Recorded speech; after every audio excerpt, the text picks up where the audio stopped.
the evils that drive them toward clandestine immigration. Immigration is in no way a solution. Rather, it is draining our country of its human resources, which are so precious. In addition, technological and digital advances must serve the interests of all. Therefore, we are advocating universal access to technological innovations while ensuring that ethics remain at the heart of their use, as said by François Rabelais. Science without conscience is the ruin of the soul. Ladies and gentlemen, today we are calling for the nations to come together around a common vision, that of a world that places humans at the heart of every thought and action. Together we can overcome the most difficult challenges. We can quell tensions and embrace a lasting peace. The world is waiting for us to do this. The United Nations was born to promote international peace and security, and it must act while there is still time to silence weapons and bombing. As for Guinea, as a sovereign and determined nation, will forge its own destiny, and it stands firmly on the international scene with a clear and independent vision. 1 year ago, at this very podium, our head of state, General Mamadi Doumbouya, declared clearly our commitment to the interests of Africa with entire sovereignty, without being influenced by contradictory interests coming from outside the continent. Today, this principle continues to guide our actions.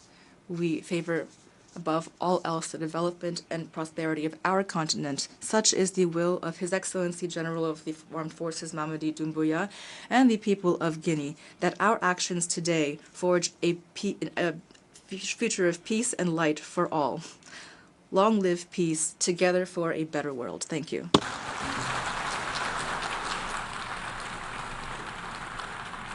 On behalf of the Assembly, I wish to thank the Prime Minister, Head of Government of the Republic of Guinea.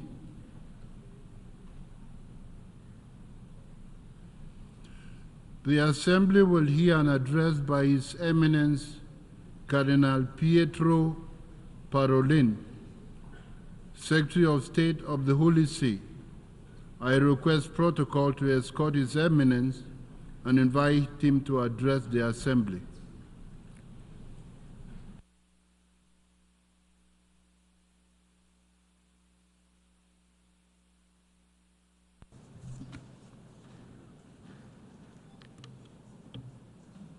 Mr. President, I am honored to extend to you and to the representatives of the nations assembled here the warm greetings of His Holiness Pope Francis, while also congratulating Your Excellency on your election as President of this esteemed Assembly.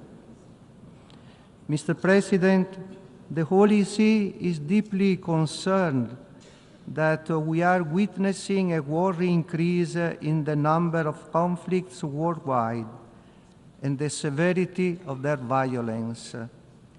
These conflicts are responsible for a significant loss of innocent life and a vast amount of destruction. 75 years after the ratification of the Geneva Conventions, humanitarian law is still being undermined and increasingly being violated. The targeting of places of worship, educational institutions, medical facilities, and other civil infrastructure is a prevalent phenomenon. The Holy See calls for the strict observance of international humanitarian law in all armed conflicts. The situation becomes more complex when one considers the destabilizing role often played by violent non-state actors in many of the crises around the globe. It is imperative that these groups seek a constructive engagement with states, renounce violence and acts of terrorism, and enter into legality. Peace is only possible if it is wanted. The pursuit of peace is a collective responsibility. It is imperative to move beyond rhetoric and the tendency to ascribe blame. However, the reality is that there is no genuine commitment to achieving peace. In times of conflict, there is often a tendency to prioritize military victory over the pursuit of peace. It is incumbent upon diplomacy to demonstrate unwavering dedication to pursuing every avenue for negotiation to establish enduring peace.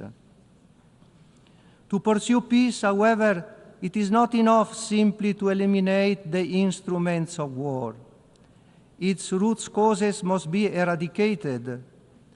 Foremost among these is anger, a scourge that continues to afflict entire areas of our world, while others are marked by massive waste of food. Nevertheless, the prevailing tendency has been to maintain the growth in military expenditure, while striving to fulfill the commitments made on sustainable development. Pope Francis appeals to rich countries to acknowledge the gravity of so many of their past decisions and determined to forgive the debts of countries that will never be able to repay them. It is easy to become complacent and resigned in the face of the constant stream of new forms of poverty. However, this dramatic situation can be encountered all around us, not only in certain parts of the world. This is the case, for example, of the modern phenomenon of homelessness. Poverty has a particularly detrimental impact on women, often trapping them in a vicious cycle of unfortunate circumstances, resulting in isolation and abandonment before they are forced to make desperate and unwelcome decisions. As Pope Francis says, the path to peace calls for respect for life, for every human life, starting with the life of the unborn child in the mother's womb, which cannot be suppressed or turned into an objective of trafficking. The practice of so-called surrogate motherhood represents a grave violation of the dignity of both the woman and the child, based on the exploitation of situation of the mother's material needs. The Holy See hopes for an effort by the international community to prohibit this practice universally. The dignity of migrants must be upheld. People seeking refuge must be not rejected, but welcomed with respect and a sense of humanity. Another affront to human dignity is trafficking human beings. This illegal and above all dehumanizing practice must be stopped and the traffickers brought to justice. Closely related to the dignity of human life is the care of our common home. The effects of climate change are borne by the poorest countries, who contribute the least to it, but are those who carry the greatest burden of its effects. Opportunities and risks are also given by the rise of new technologies, particularly artificial intelligence. There is a need to ensure and safeguard the space for proper human control over choices made by artificial intelligence. In light of the tragedy that is armed conflict, it is urgent to reconsider the development and use of devices like the so-called lethal autonomous weapons, and ultimately ban their use. No machine should ever choose to take the life of a human being. There is a necessity for the establishment of a binding ethical and regulatory framework to be negotiated both within the non-military and military domains.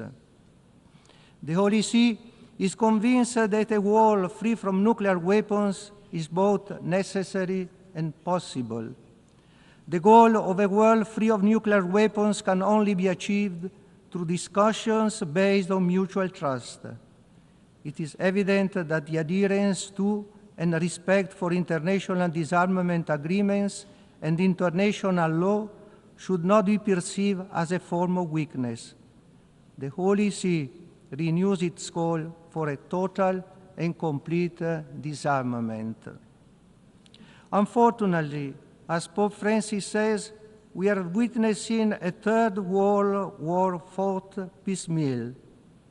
In the midst of the ongoing tragedy of the Russian war in Ukraine, we are faced with a situation that calls for urgent action to prevent further escalation and to create a path towards a just and peaceful resolution. While diplomatic efforts are crucial, it is evident that military engagement continues to prevail. It is therefore essential to find ways to encourage gestures of goodwill and spaces for direct dialogue between the parties involved. The Holy See continues to be worried about the ongoing stability in the Middle East, particularly following the terrorist attack of 7 October 2023 in Israel by Hamas and other armed Palestinian groups. However, the military response by Israel, considering the high number of civilian casualties, raises many questions about its proportionality. The Holy See calls for an immediate ceasefire in Gaza, the West Bank, as well as the release of Israeli hostages in Gaza, and urges humanitarian assistance to the Palestinian population. The Holy See reaffirmed that the only viable solution is a two-state solution with Jerusalem having a special status. The Holy See expresses serious concern regarding the situation in Jerusalem, where several discriminations and harassments are taking place, hindering the peaceful coexistence for Christians, Jews, and Muslims.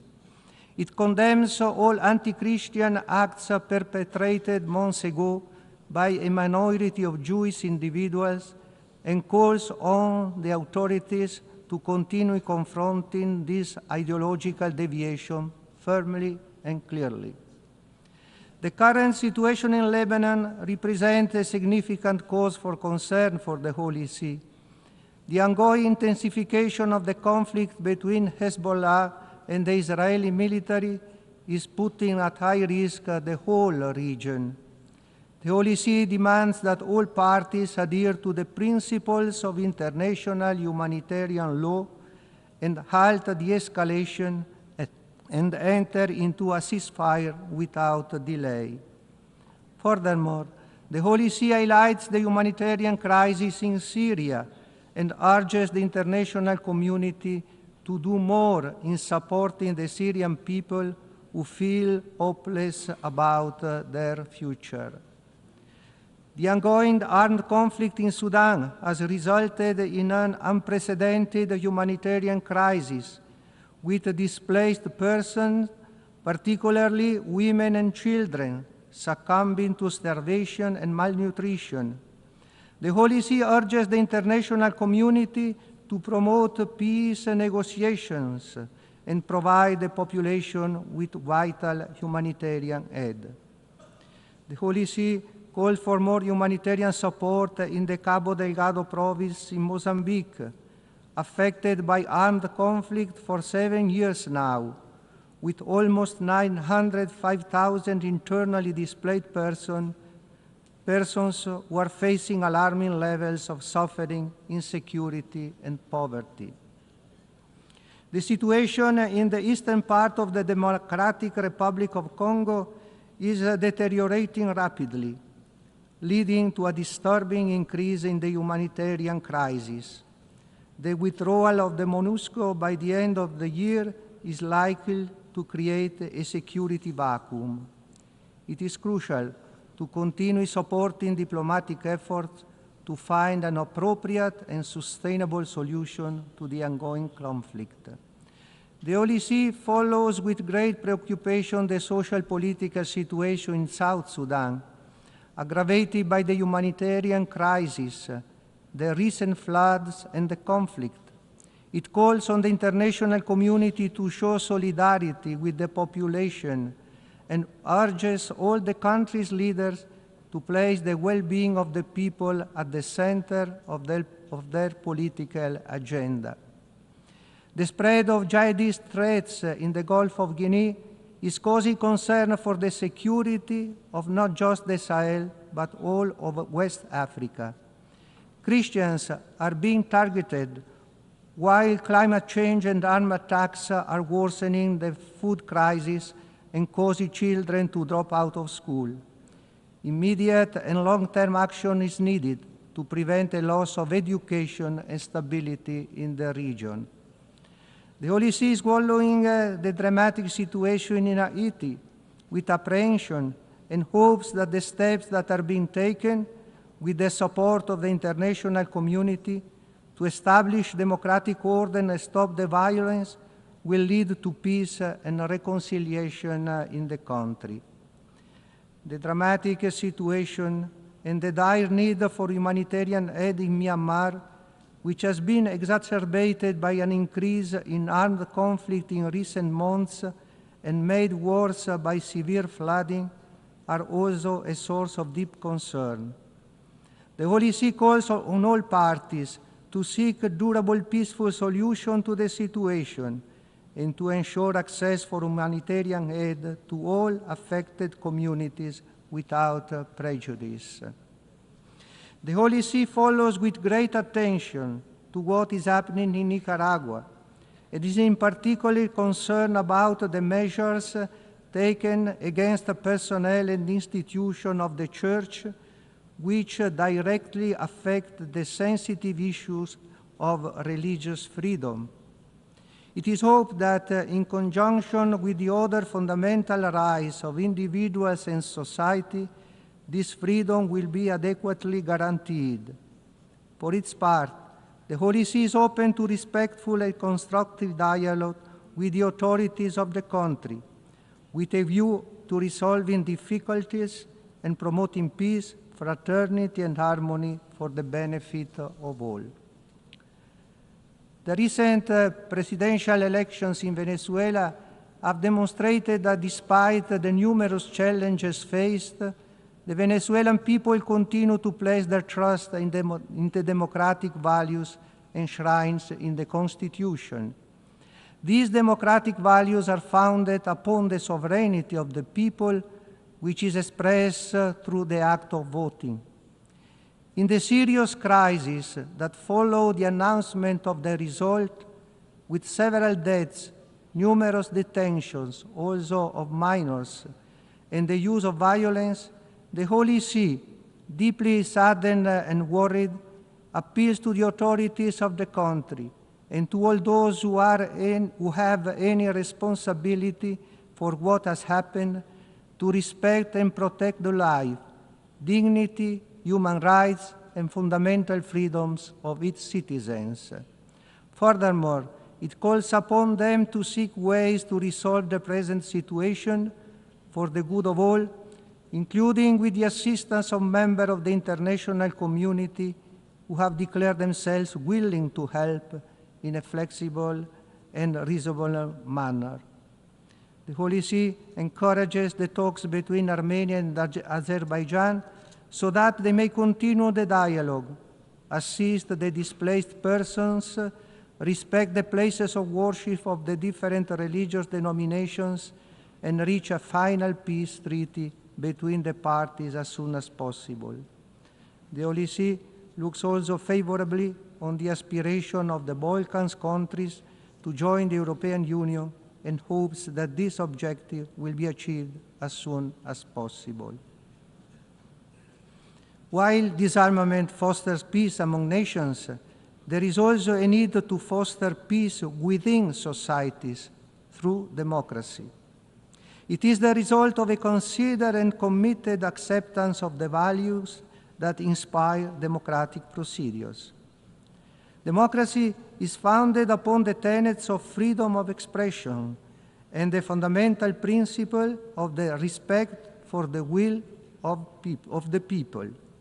This implies that changes in the holders of power can occur. However, there is an increasing tendency to alter constitutions or to modify electoral rules and procedures for the purpose of remaining in power.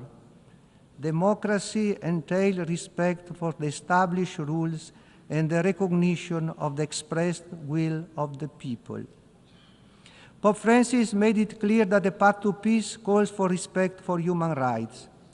Regrettably, in recent decades, attempts have been made to introduce new rights, leading to instances of ideological colonization, in which gender theory plays a central role. The latter cancels differences in its claim to make everyone equal.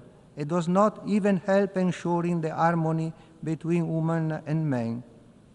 It is also inconceivable to associate the concept of right with the practice of abortion, which involves the taking of an innocent life. The Holy See is profoundly alarmed that some of the most common violations of human rights occur in the area of religious freedom. Christians are the most vulnerable in this regard, where 1 in 7 are subjected to persecution. Mr. President, there is a need to recover the roots, the spirit, and the values that gave rise to this organization, while at the same time taking into account the changed context. The first and most necessary reform needed is the return to a sincere and open dialogue. It is evident that without dialogue and an open exchange of perspectives, even when there is disagreement, consensus and agreement cannot be reached. The Holy See, as it has done in these last 6 decades of presence at the UN, continues to support the work of the organization, making its voice heard in defense of the poor, of those in vulnerable situations, supporting every peace process and initiative. Thank you, Mr. President.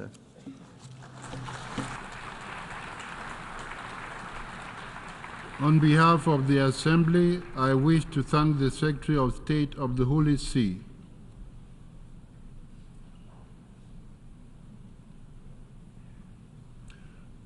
I now give the floor to His Excellency Wang Yi, Special Representative of President Xi Jinping, member of the Political Bureau of the CPC Central Committee, and Minister for Foreign Affairs of China.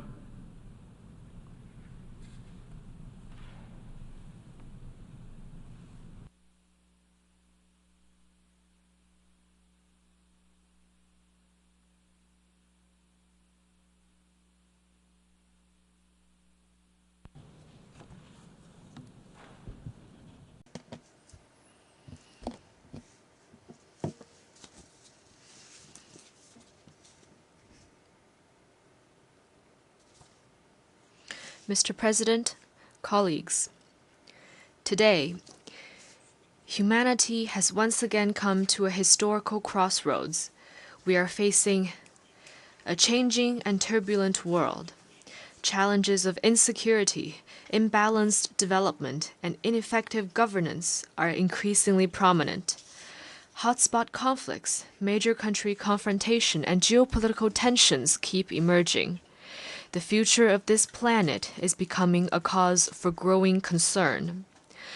Meanwhile, we are also embracing a world full of hope. Multipolarity and globalization have become the unstoppable trend of our times. The aspirations of the Global South nations for modernization has never been stronger. Our stride toward modernization has never been more steadfast. This institution, the United Nations, embodies the aspirations of people across the world for lasting peace and common prosperity, and bears witness to the glorious journey of the international community coming together in pursuit of progress. President Xi Jinping stressed on multiple occasions that the role of the UN should be strengthened, not weakened. Amid global transformation not seen in a century, what China calls for is to follow the trend of the times, keep to the direction of human progress, and make the right choices of history. What China proposes is to uphold peaceful coexistence and put in place a security architecture that ensures enduring stability, uphold openness and inclusiveness, and foster a development paradigm that promotes shared prosperity, uphold harmony without uniformity, and adopt an approach to civilizations that promotes exchange and mutual learning, and adopt fairness and justice and develop a governance structure that pulls strengths for shared benefit. In today's world, the security of all countries is tied together. In face of various kinds of global challenges and risks, no one can stay immune or enjoy security alone. Countries need to be guided by a vision of common, comprehensive, cooperative, and sustainable security. We should respect each other's sovereignty and territorial integrity, take the legitimate security concerns of others seriously, and resolve disputes and differences through dialogue and consultation. We should actively explore a path for major countries to coexist in peace and work for a new type of international relations characterized by mutual respect, fairness, justice, and win-win cooperation. In today's world, the development of all countries is deeply integrated. If the rich get richer while the poor remain poor, then everyone is born equal would become an empty slogan, and fairness and justice would be even more elusive. Achieving modernization is a legitimate right of the people of all countries, not a prerogative of a few. We should be committed to advancing global modernization and ensure that no one and no country is left behind on the journey toward modernization. We should advocate a universally beneficial and inclusive economic globalization, unequivocally oppose unilateralism and protectionism, and help developing countries leap over the development divide to maintain the vitality of global economic growth. In today's world, each civilization has its own strengths. President Xi Jinping pointed out that there is no such thing as a superior or inferior civilization, and civilizations are different only in identity and location.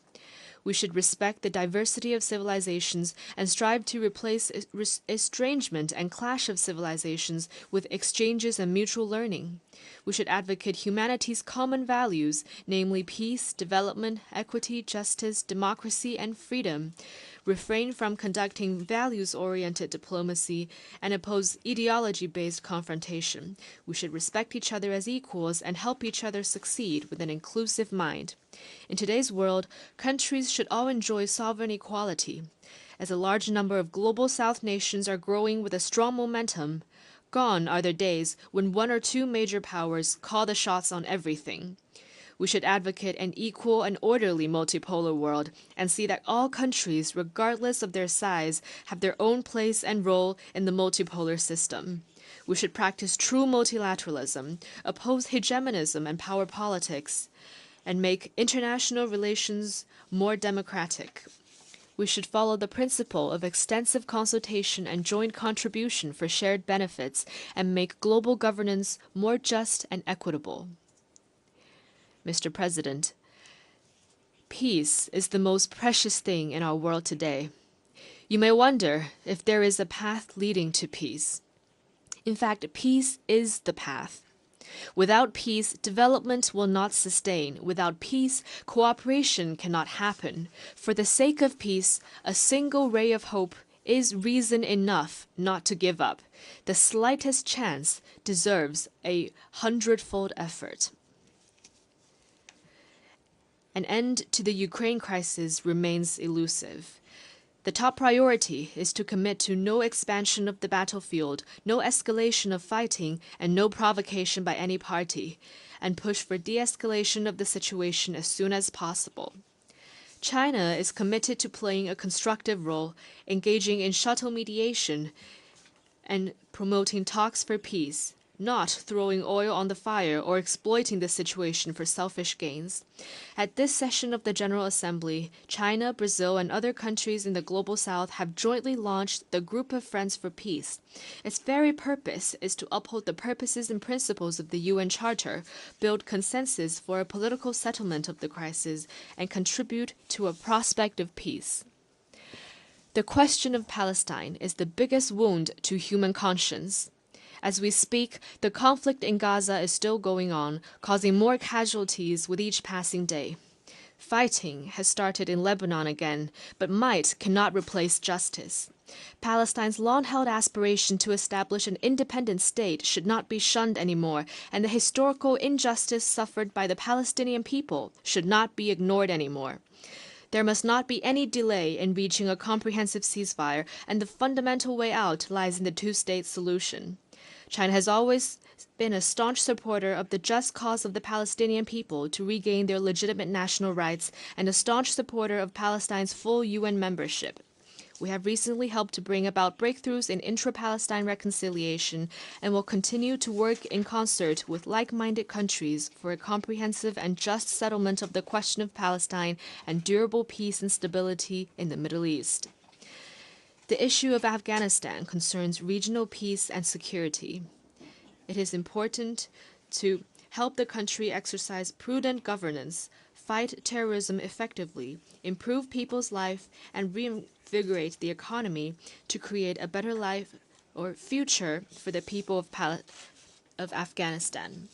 The Korean Peninsula should not experience war again.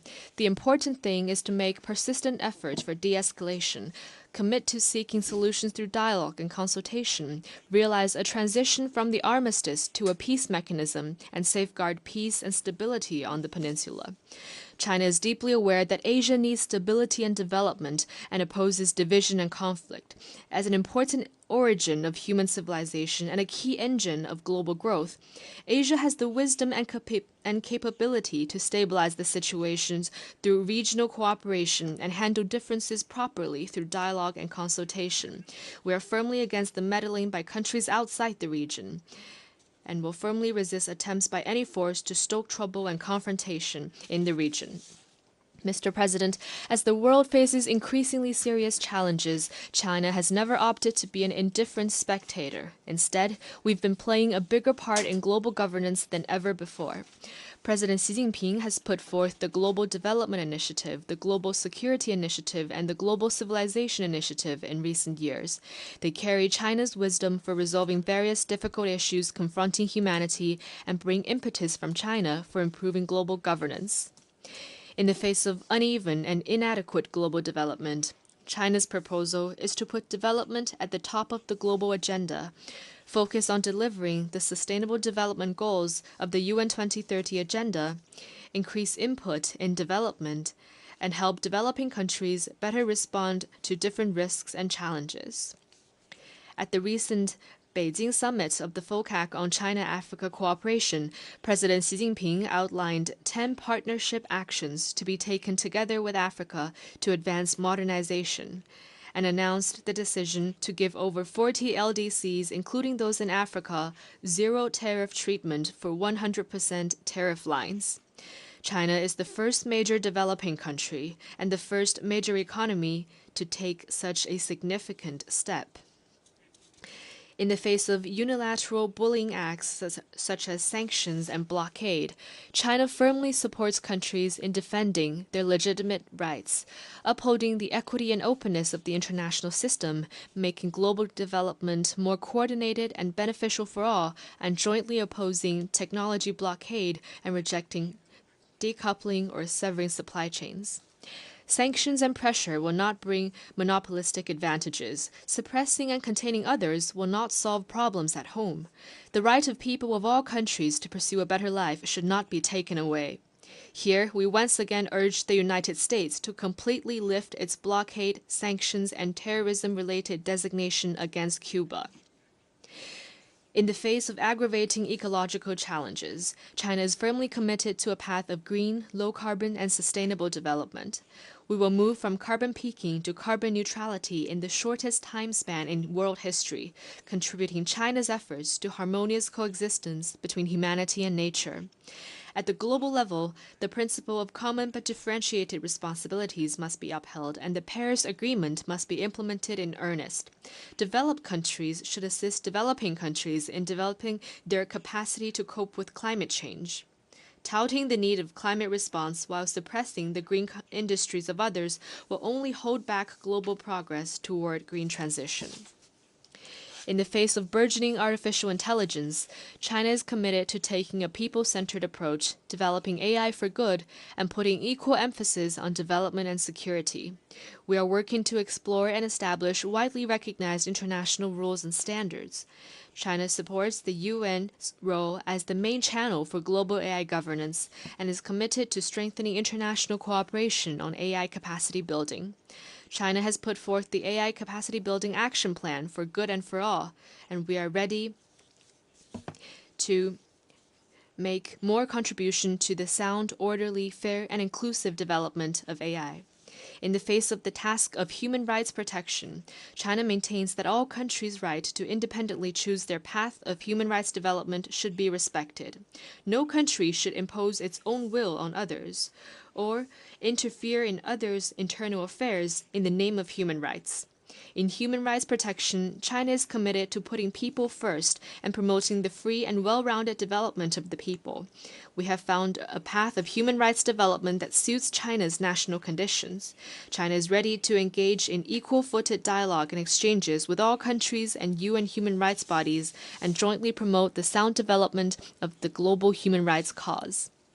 Mr. President, Taiwan is an inalienable part of China's territory. This is the history and the reality.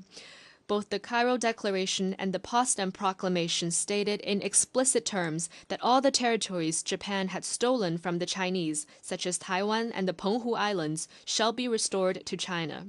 And this constitutes an important part of the post-war international order.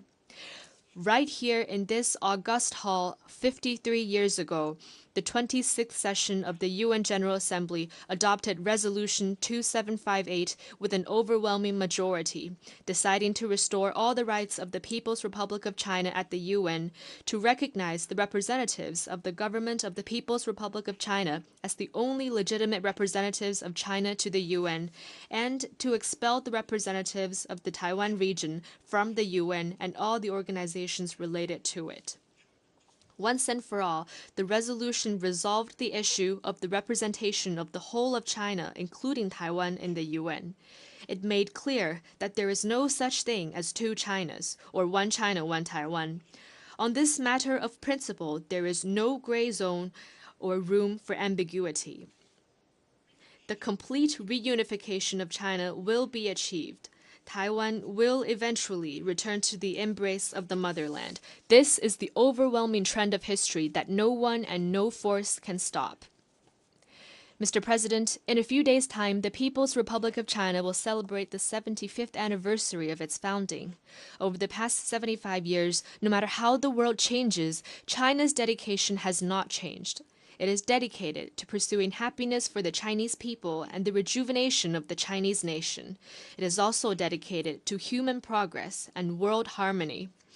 In the course of seeking its own development, China has kept in mind the common interests of the whole world, generating new opportunities for the world through its own development. Not long ago, the third plenum of the 20th CPC Central Committee made an important decision on further deepening reform comprehensively to advance Chinese modernization. It will set in motion a new journey where China joins hands with the world in common development and progress. Chinese modernization will contribute robustly to world peace. The Chinese culture values peace, and the Chinese nation has no tradition of external expansion. China, once a victim of foreign power bullying, knows full well the value of peace and the hard-won gains of development. In fact, China is the only major country that has written peaceful development into its constitution, and the only country among the 5 nuclear weapon states to pledge no first use of nuclear weapons.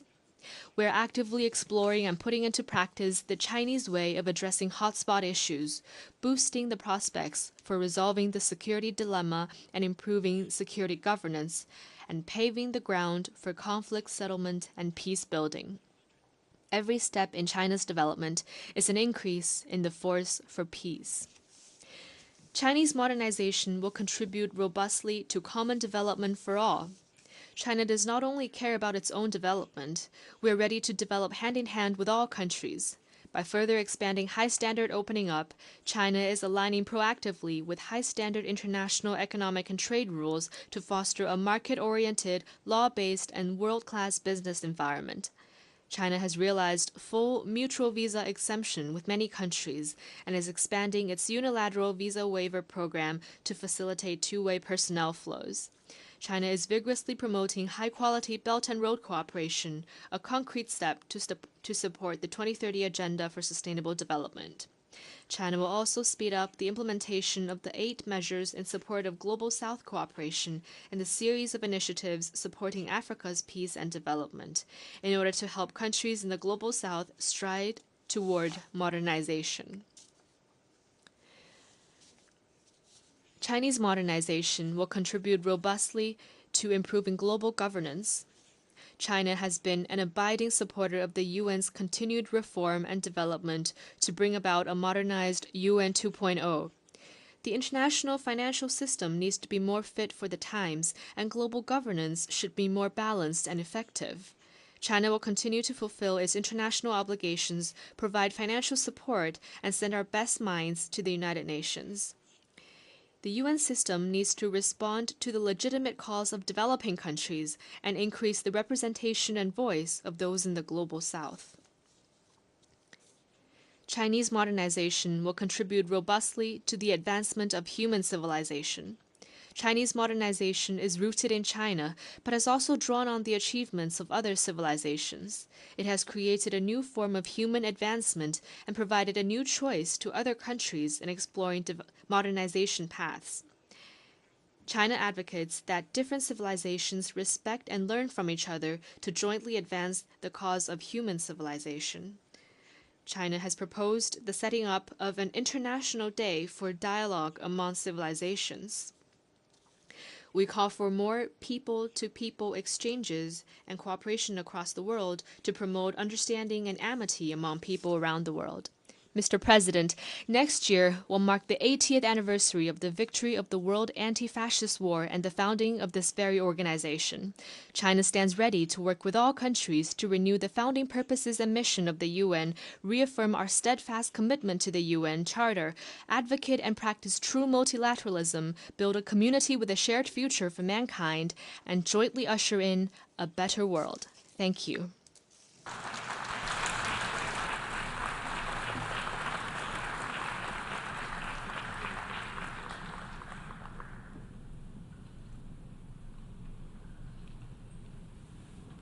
I thank the Special Representative of President Xi Jinping, member of the Political Bureau of the CPC Central Committee, and Minister for Foreign Affairs of China.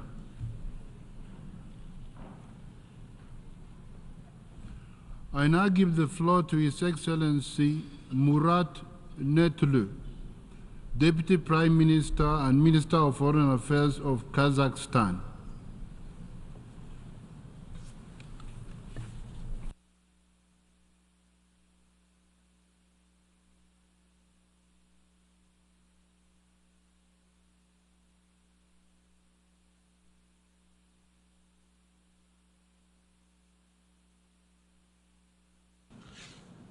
Mr. President, Mr. Secretary General, Excellencies, ladies and gentlemen, let me first congratulate His Excellency Philemon Yang on his election as the President of the current session. I assure him of my country's full support and wish him every success in his noble endeavors. Excellencies, as we gather here, global system is dangerously close to a breaking point. Dozens of our fellow member states represented in this August hall are gripped by conflict and instability, claiming many thousands of lives. entire continents are affected by the climate crisis. Multilateralism is struggling to keep pace, and yet the United Nations is still the indispensable universal organization.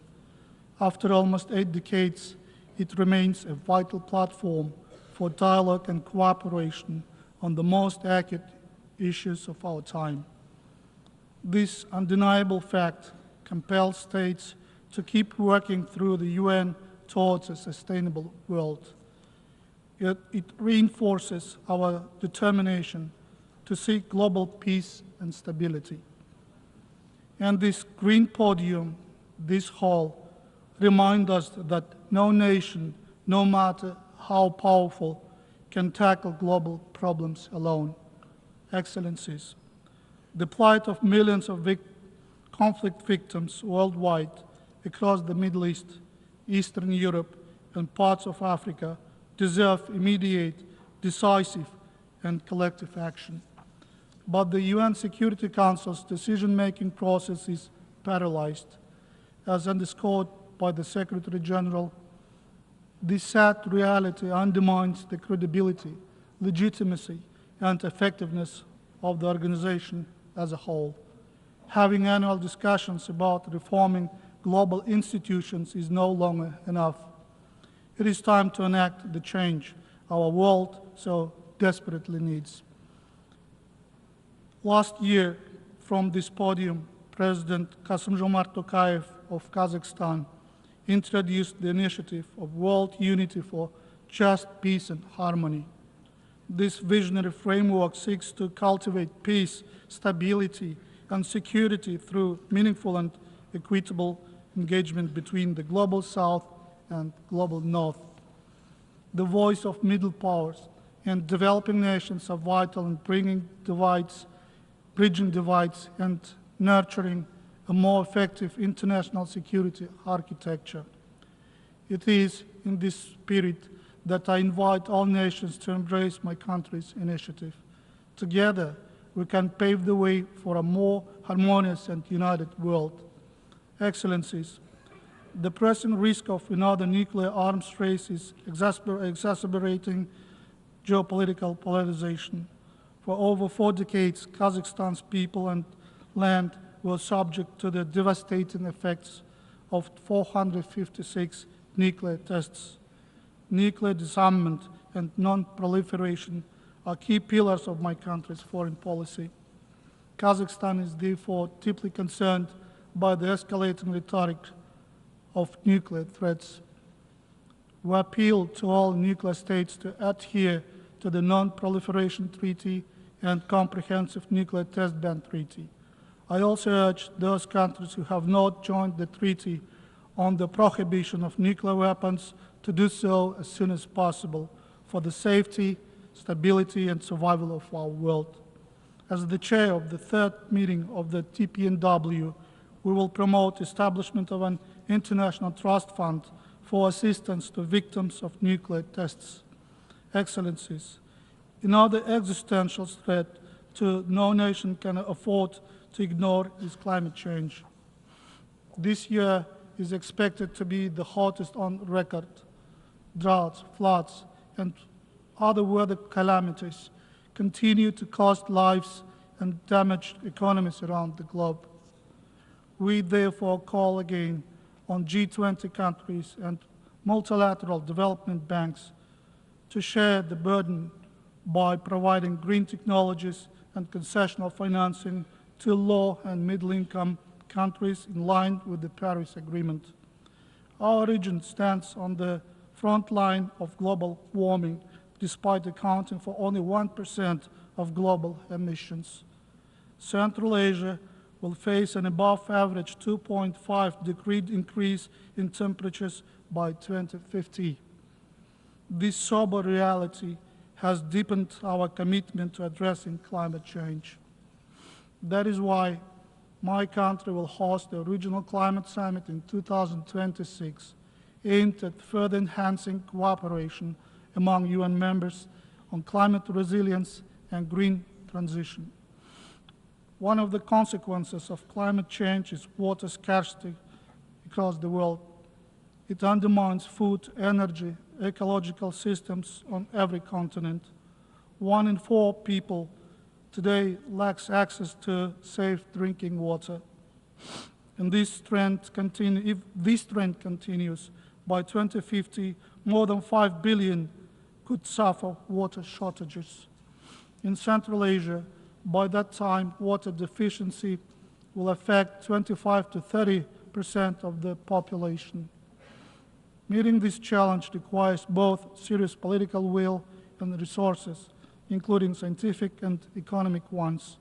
As the current chair of the International Fund for Saving the Aral Sea, Kazakhstan is working with regional partners on a long-term and sustainable cooperation mechanism for the effective use of water and energy resources in Central Asia.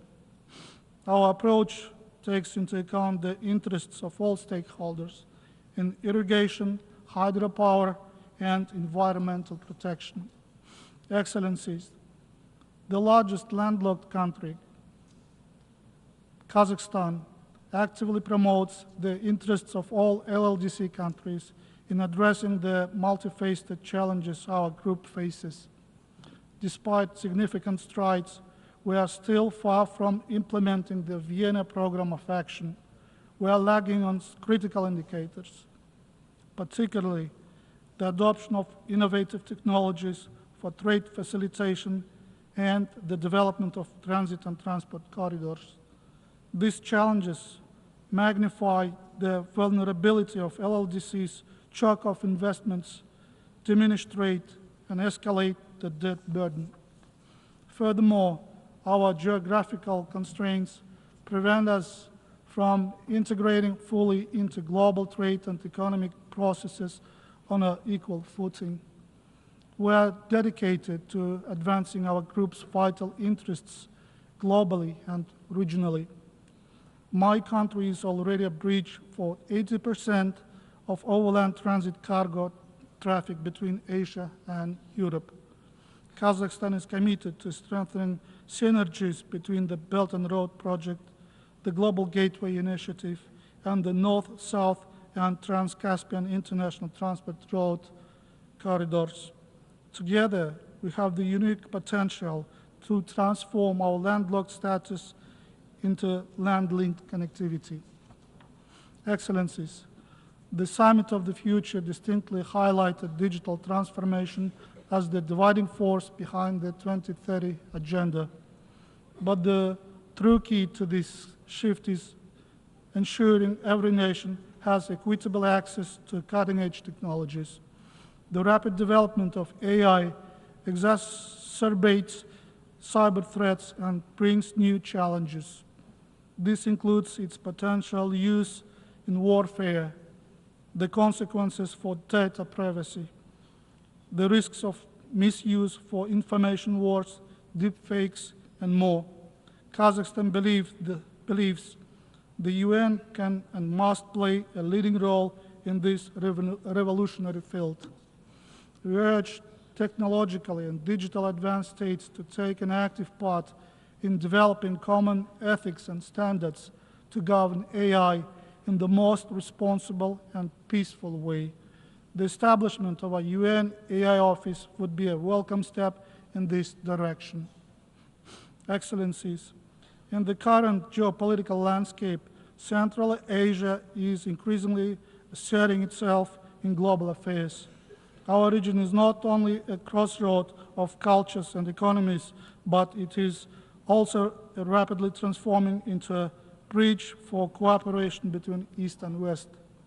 We adhere to the formula successful Central Asia, successful Kazakhstan. Along with our partners, we are building a more connected and resilient Central Asia through a set of C5+ dialogue platforms. Today, our regional agenda also includes the development of Afghanistan into a stable and predictable state, a reliable trade partner. In this context, the United Nations Regional Center on Sustainable Development for Central Asia and Afghanistan in Almaty will be a game changer for coordinated SDG delivery. We do hope this innovative undertaking will receive broad support from member states. Excellencies, upholding human rights is not merely an aspiration, but one of the key prerequisites of sustainable development. It's also the best antidote against those inequalities that are often the root cause of instability and conflicts. Our national reforms aim to build a just and fair Kazakhstan based on inclusivity, transparency, and the rule of law. My country has abolished the death penalty, instituted a zero-tolerance policy against torture, and strengthened national preventive mechanisms. To reinforce our commitment to the values of life and humanity, Kazakhstan, along with our Central Asian neighbors and Mongolia, is spearheading the initiative to become the first region entirely free of the death penalty. Safeguarding women's rights and ensuring children's safety are top priorities of my President and government. We are advancing the UN Human Rights Council agenda by proposing impactful resolutions focused on child education, and combating domestic violence. Being one of the champions of repatriation of women and children from conflict zones in the Middle East, Kazakhstan will host an international conference in 2025 on best practices in the field of repatriation and reintegration. Through partnership with the UN volunteers, we are creating new opportunities for young people and actively promoting 2026 as the International Year of Volunteers for Sustainable Development. Excellencies, ladies and gentlemen, both at home and on the global stage, Kazakhstan and its people stand resolute in our commitment to build a peaceful, prosperous, and sustainable future. Central to this mission is our unwavering dedication to the 2030 Sustainable Development Agenda, embodying our shared aspiration for humanity. As we look ahead to the 80th anniversary of the United Nations next year, I urge all states to unite in the full implementing this ambitious agenda. We have the chance to transform this upcoming historical milestone into a true celebration of shared achievements. Let the Summit of the Future and the UN General Assembly session mark the beginning of a transformative journey towards a brighter and more inclusive future for all of us, our children, and coming generations. Thank you.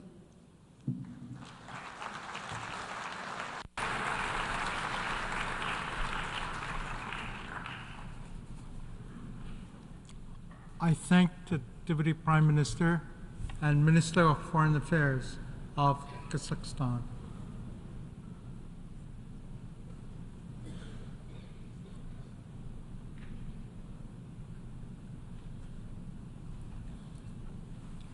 I now give the floor to His Excellency Chenda Sovia Sok, Prime Minister of Cambodia. Deputy Prime Minister of Cambodia.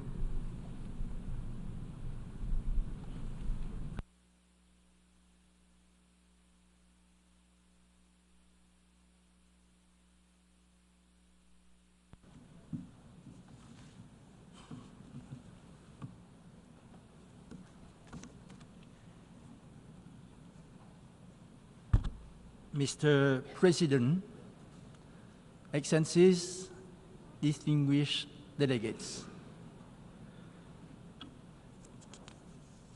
Your chosen theme, leaving no one behind, acting together for the advancement of peace, sustainable development, and human dignity for present and future generations, mirrors the prevailing aspiration of the international community despite intractable security threats and challenges, as well as uncertainty and continuously evolving geopolitical landscape.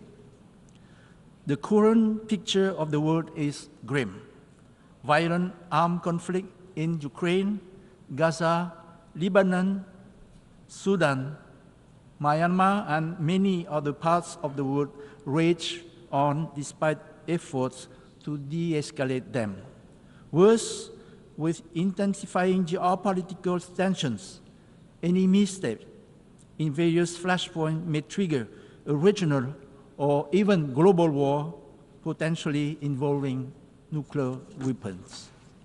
Military spending has surged across the world, draining resources that could be used to address multiplying non-traditional threats that no single country can effectively tackle alone, such as climate change, pandemics, food insecurity, technological disruption, transnational crime, and backsliding on SDGs.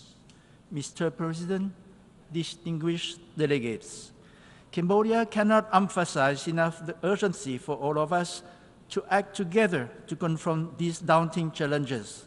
It is critical that the principle of the UN Charter and international law remain the backbone of the world order and global cooperation. The use of diplomacy and mediation must be prioritized to resolve conflict and prevent de-escalation. Cambodia believes that sustainable peace can be achieved only through meaningful dialogue based on mutual respect, genuine goodwill, tolerance, and a commitment to peaceful coexistence. Based on these core principles, Cambodia sees great merit in the new agenda for peace presented by the UN Secretary General and support the actions laid out in the Pact for the Future for promoting international peace and security. Also based on these principles, Cambodia hopes for a prompt end to the war between Russia and Ukraine through diplomacy and dialogue based on equal respect.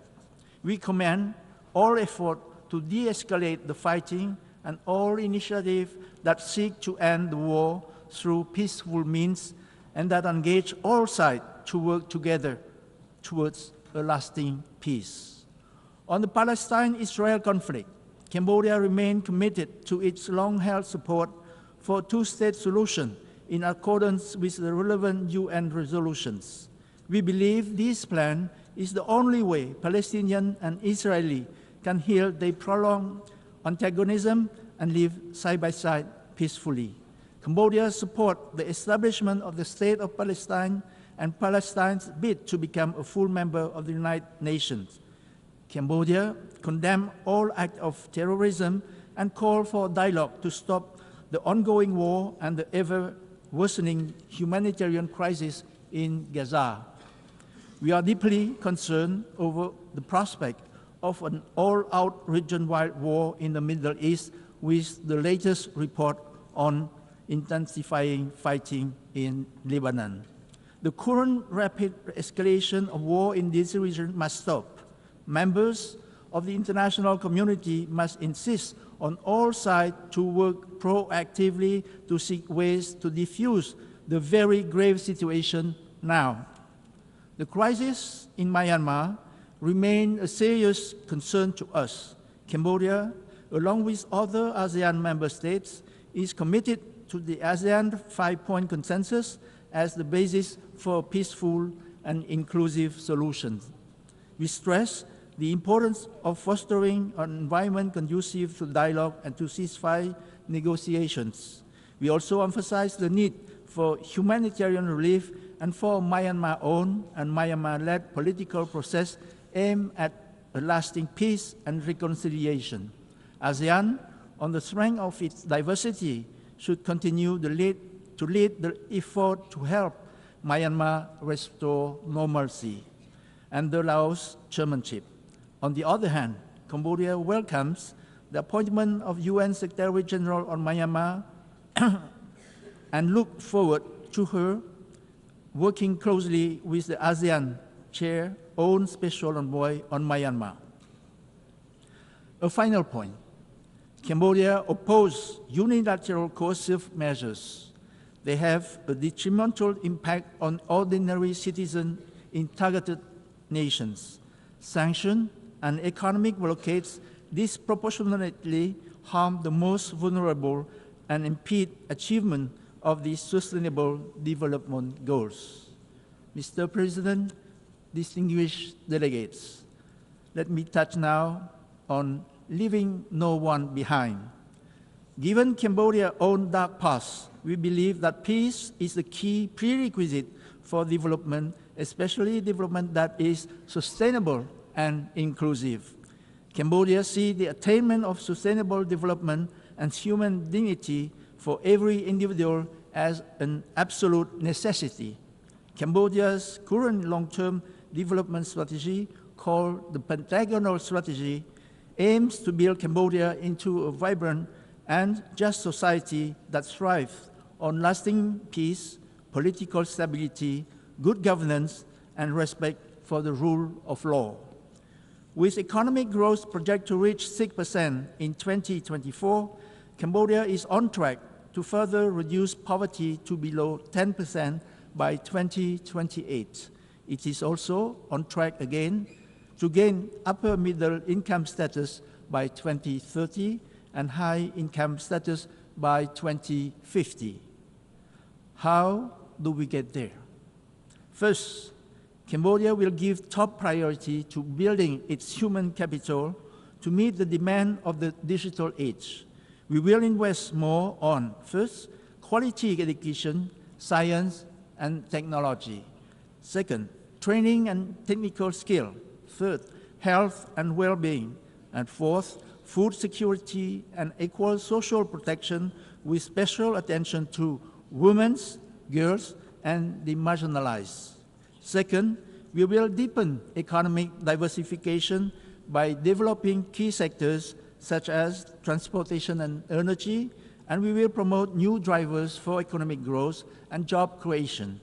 The construction of the Funan Techu Canal, inaugurated last month, will connect our capital Phnom Penh to the Gulf of Thailand. It will be a game changer for sustainable growth in Cambodia and for improving the livelihood of our people.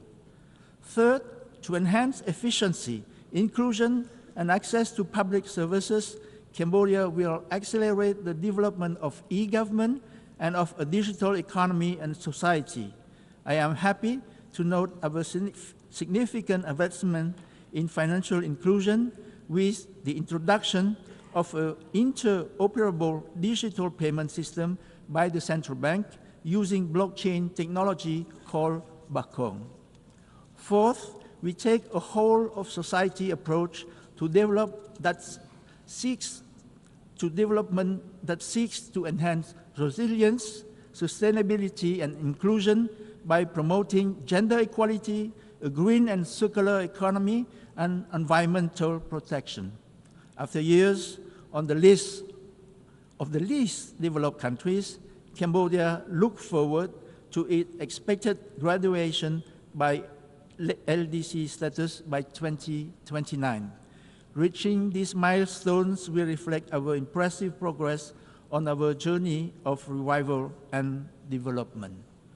Mr. President, distinguished delegates, Cambodia values multilateralism, the rule-based international order, the principle enshrined in the UN Charter and international law. These are indispensable for consensus building and mobilizing concerted actions. And we worry that confidence in the fairness and effectiveness of multilateralism is eroding. Conflicts are multiplying. Geopolitical competition is intensifying. Adherence to international regimes is declining on many fronts: arms control, trade, the environment, human rights. In this time, it is time that member states reaffirm their commitment to the global system and rebuild trust in it. The United Nations, with its unparalleled convening power, has long been the driving force in addressing global challenges and promoting cooperation among states. But unprecedented challenges today are testing the limit of this esteemed body. We urgently need to revitalize the UN and make it more robust and more proactive. Cambodia fully supports the Secretary General's reform agenda, including the intergovernmental negotiations on Security Council reform. The UN Security Council needs to be tailored to the 21st century and to be effective for today's task. Its composition must be more fairly representative. As the Secretary General has rightly stated, we can create a future fit for our grandchildren with systems built for our grandparents. Cambodia also fully supports the Secretary General call for bold climate actions. To achieve net zero emission by 2050, as it has pledged it would do, Cambodia has launched many measures, including raising the current 62 renewable energy share to at least 70% by 2030, by promoting reforestation and by providing incentive to green investment projects. Cambodia is actively participate in global climate negotiation, and it's look forward to the upcoming COP29 in Baku, Azerbaijan. Cambodia also fully support the work of the high-level political forum on SDGs held in July and the ECOSOC. We welcome the adoption of the Ministerial Declaration on SDGs. We reaffirm our commitment to the 2030 Agenda. We endorse an effort to bridge the SDG financial gap, reform the global financial system, and strengthen multilateral governance. As all of us together look to the future, it should seem evident that no nation can achieve these ambitious goals alone. Global challenges demand global solutions. Cambodia is committed to strengthening international cooperation, sharing knowledge and best practices, and working collaboratively with our global partners. By acting together, all of us here can create a world where peace, sustainable development, and human dignity are a reality for all our peoples. Cambodia commends the success of the Summit of the Future and reaffirm our steadfast commitment to the letter and the spirit of the Pact for the Future, to international peace and security, to turbocharging SDGs, to modernizing multilateral institutions. Mr. President, distinguished delegates, Cambodia is proud to play a significant role in global peacekeeping. Since 2006, we have sent over 9,000 of our people to serve in 11 UN missions, including over 800 women. We are honored to present our candidacy for membership in the Organizational Committee for the Peacebuilding Commission for 2025-2026. We seek your support for our bids. Cambodia supports relevant adjustment and reform to increase the effectiveness of peacekeeping operations and promote the agenda for women, peace and security, and youth, peace and security. Cambodia is also honored to hosting the 5th Review Conference of the Mine Ban Convention, also known as the Ottawa Convention, in November in Siem Reap. This landmark event will serve as a platform for renewed global solidarity in the pursuit of a world free from the scourge of anti-personal mine. We extend a warm invitation to all member states to join us for this important gathering. To conclude, Cambodia reaffirmed its steadfast commitment to working hand in hand with the UN and all member states to advance the noble goals of peace, sustainable development, and human dignity. Cambodia stands ready to contribute our unique experience, resources, and unwavering determination to this endeavor. For Cambodia, sustainable and inclusive development means no one and no place is left behind. I thank you for your kind attention.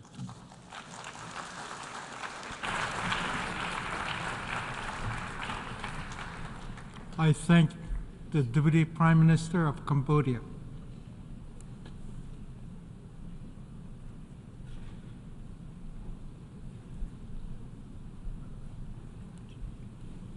I now give the floor to His Excellency Xavier Bettel, Deputy Prime Minister, Minister for Foreign Affairs and Foreign Trade, Minister for Development Cooperation and Humanitarian Affairs of Luxembourg.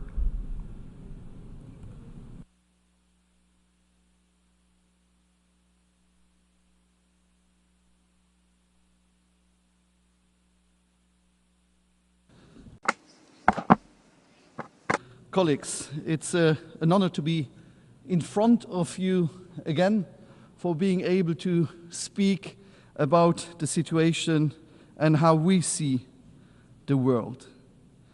I listened to a lot of speeches, and when I listened to the main theme of the topic we had last week and the beginning of the week, No One Behind, I have to tell you that we are in a special situation. How should you explain to someone in Palestine, in Lebanon, in Kiev, in so many different places around the world, that we want to leave no one behind? That just because of war. How would you explain to some of the countries now that after some national elections, the development and the aid for those more poor countries are cut by saying no one behind? How do you want to say to people waiting outside, demonstrating outside, that we came here together to find solutions about all the troubles that we have nowadays? I can tell you that for them, we are just discussing, but not acting. We are like a very barking dog without teeth, barking all the time, but leaving so many people behind.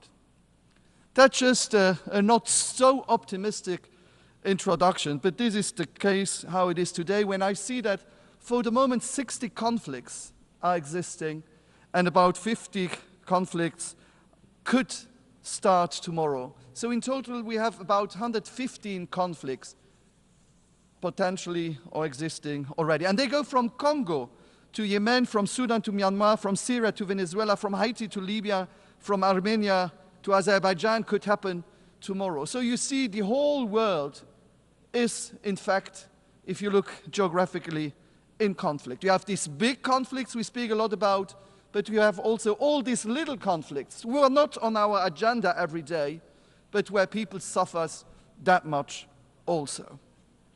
I have next week a meeting of the French-speaking countries, and as I want to be welcomed, excuse me that I will continue also in French. When I speak of the major conflicts that exist, let me begin with Ukraine. This week we had President Zelensky here, and a lot of you have been to Kyiv. You've been there to support Ukrainian colleagues. And I remember the discussions that we've had here, and I see a couple of colleagues from the Russian Federation here. That's good. It's something new. Very often they leave the room. I'd like to ask them today why there is this war. Why this war? I remember at the beginning of this conflict, a lot of you felt that this wasn't my role, but I tried to dialogue with President Putin and also have a dialogue with President Zelensky. And I remember the arguments that were put forward. I won't tell you details of my discussion with President Putin, but asking why Russia has attacked Ukraine.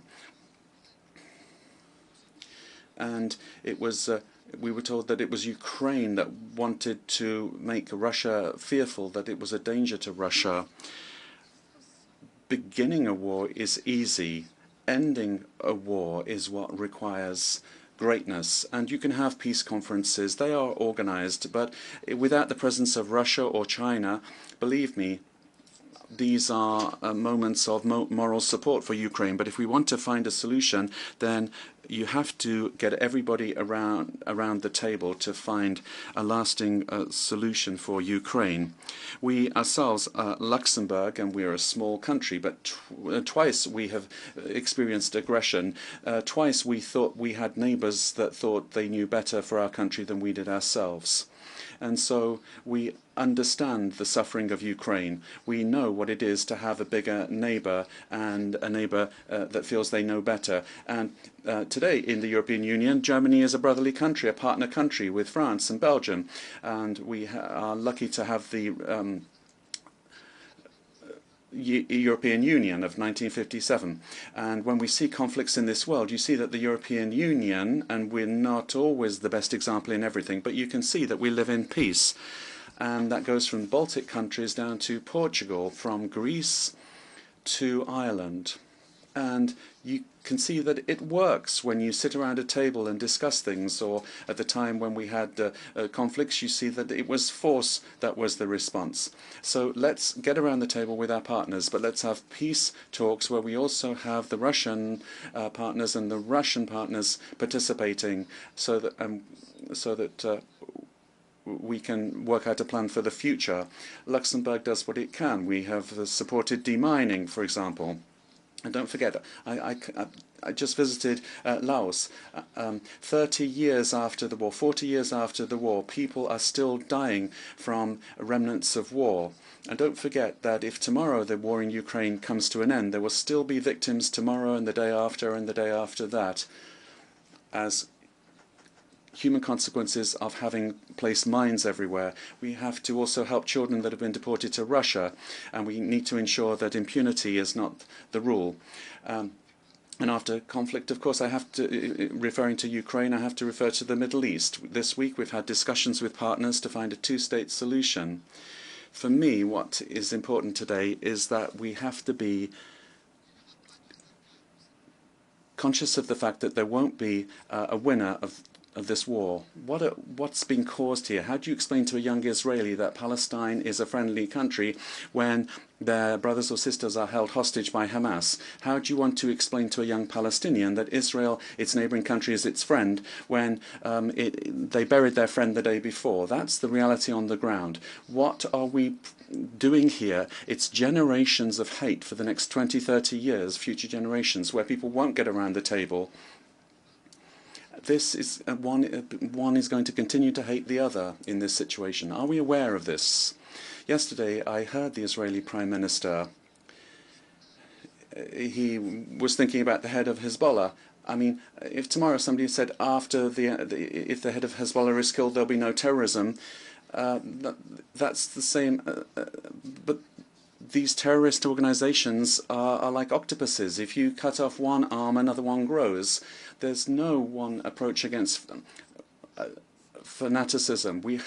We have to restore the hope of young people. And if we don't find a solution quickly, we are training future generations for Hamas and Hezbollah in that region that is so full of conflict. 40,000 people already dead.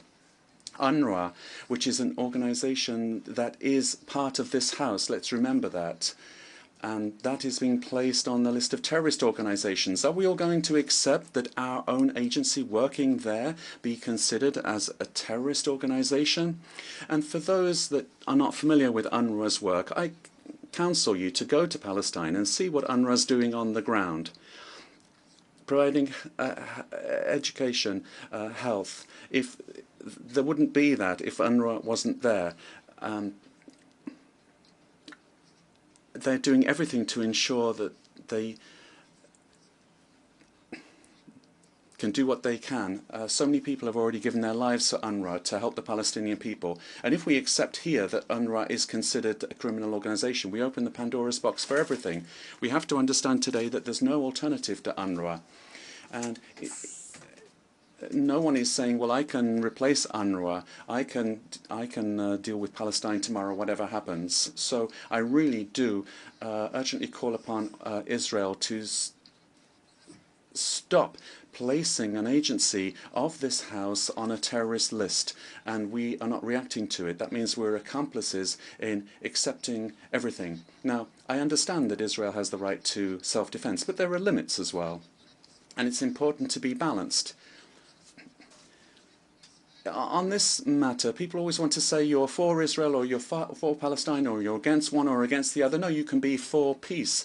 You can be for the civilian population without being in favor of one or not in favor of the other. We think too much about this one party against another party, and it's the civilians that suffer. We talk about recognition as well. My country is one of the few countries that has not recognized. Some countries have recognized. Okay, but that recognition is a one-time thing. I don't want to have recognition just as a symbol. I want it to have an impact. So that's also a message to all of you that haven't yet do this. Let's coordinate, have an exchange of views and see how we can have an impact on the ground so that that has an effect.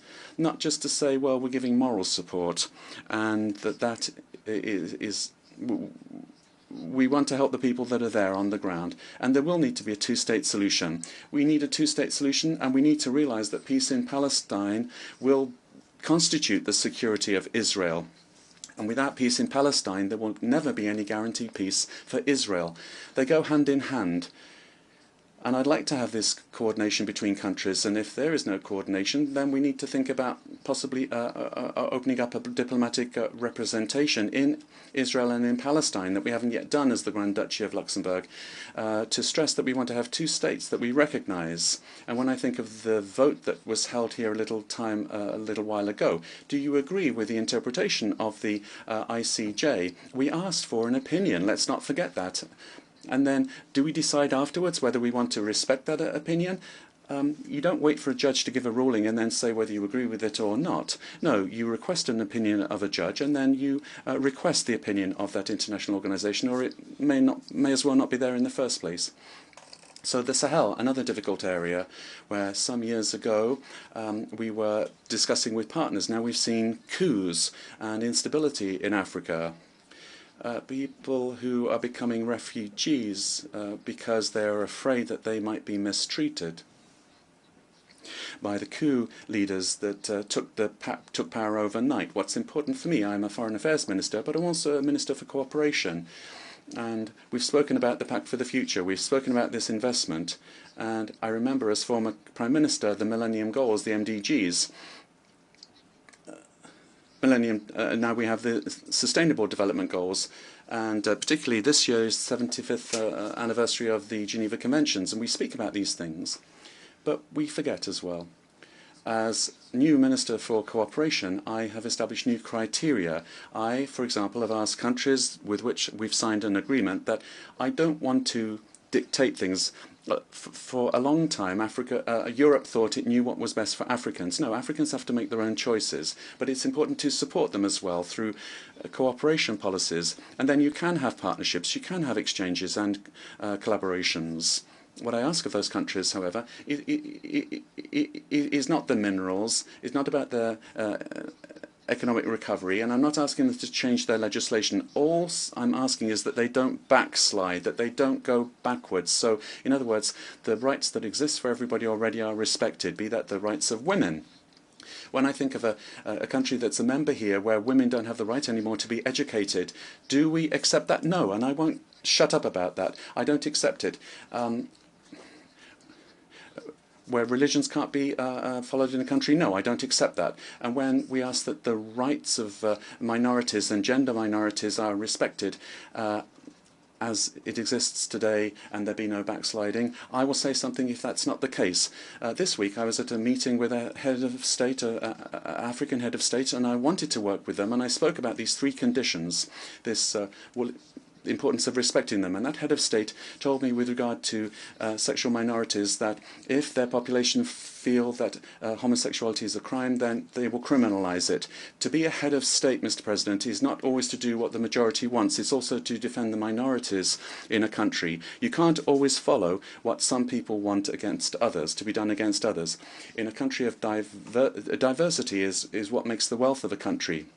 And if tomorrow rights that exist now are withdrawn, that means that I can't have a serene dialogue with that country if they go in that direction. And I regret that very much. And I'm not asking anybody to change their rules on abortion or religion, or to have marriage for everyone, or give rights today that don't exist. But don't backtrack. These are things that we've seen in Europe and elsewhere in the world. So don't make that mistake of going back to a previous world. and the Pact for the Future. And we've got SDG 16, rule of law and justice. I'd like to thank I'm grateful for the discussion that we've had here talking about the rule of law. Now, in the EU even, we have certain countries that see this with rather flexibly. I don't think that's acceptable, and we have had to take action within the European Union against certain countries. But we do have to keep our backbone here when it comes to women's rights and justice.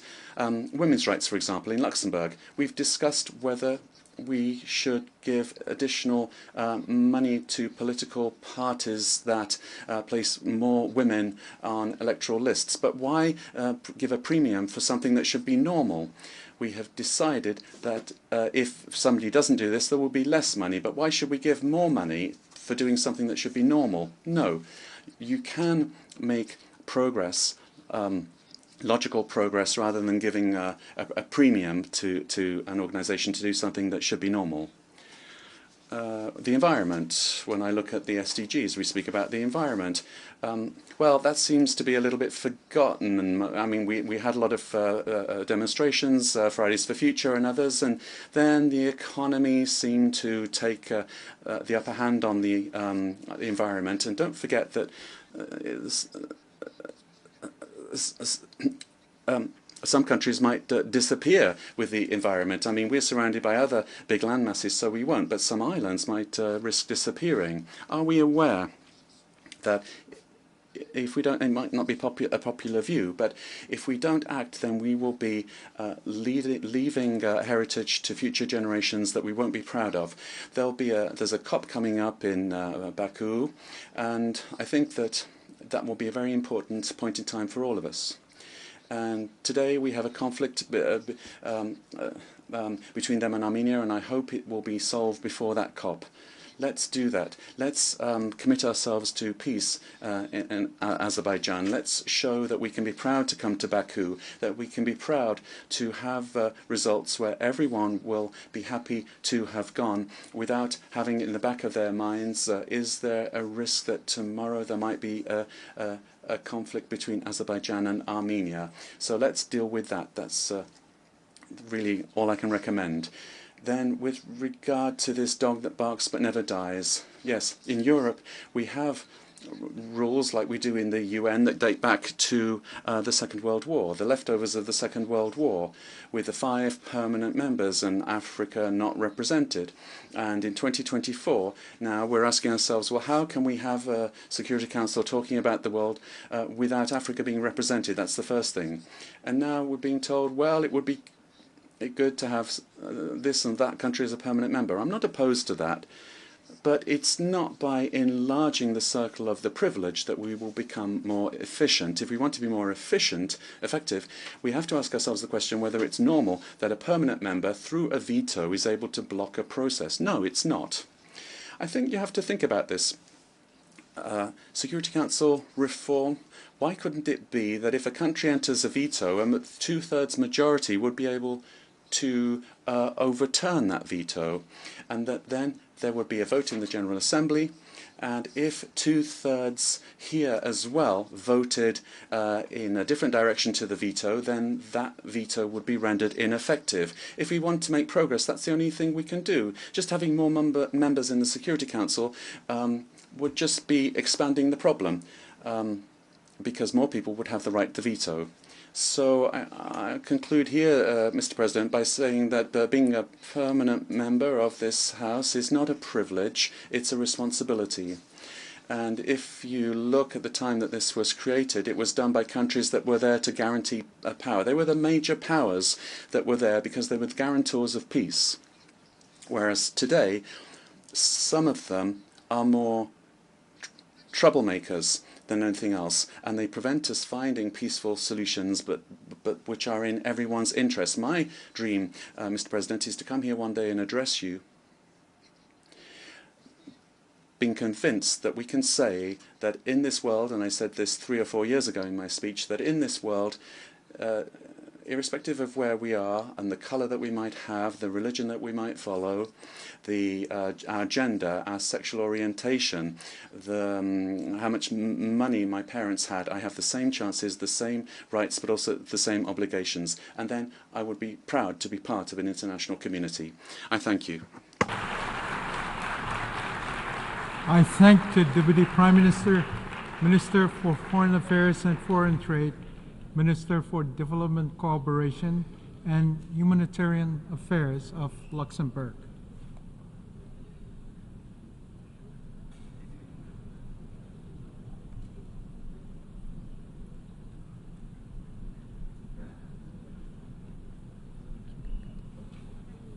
I now give the floor to His Excellency Abdoulaye Maïga, Deputy Prime Minister, Minister of State, Minister of Territorial Administration and Decentralization of Mali.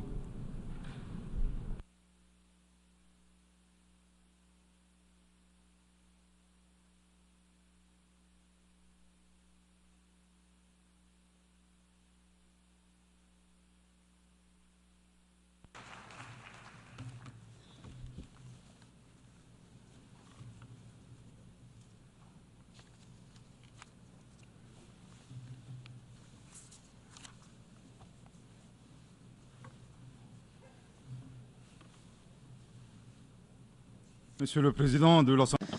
Distinguished President of the General Assembly, distinguished heads of state and government, Secretary General of the United Nations, ladies and gentlemen, at the outset, I'd like to convey the warm greetings of His Excellency Colonel Assimi Goïta, President of the Transition, Head of State of Mali, and those of the government and people of Mali.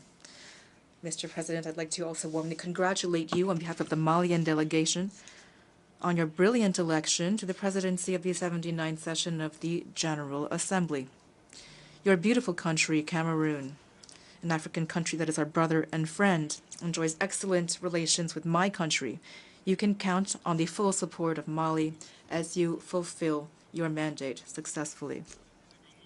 Here I also congratulate your predecessor, Ambassador Dennis Francis of Trinidad and Tobago, for his outstanding leadership of the work of the 78th session of the General Assembly. And lastly, allow me to reiterate to the Secretary General of the UN, Mr. Antonio Guterres, our encouragement to continue his efforts to achieve the noble goals of our common organization.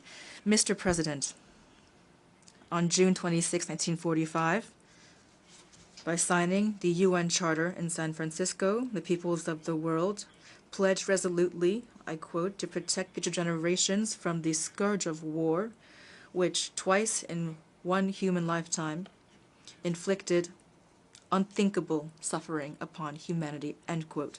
Today, we have the opportunity to discuss the following theme: leaving no one behind, acting together to promote peace, sustainable development, and human dignity for our present and future generations. The choice of this theme, 79 years after the signing of the UN Charter, is it a simple coincidence or the outcome of a certain mindset? We don't know. However, we must note, unfortunately, that the question of preserving generations is still a keenly relevant one. Not only future generations, but also our own generation. Is this a failure of the UN? It is certain that an objective assessment with realistic recommendations regarding our collective system would be key for our future.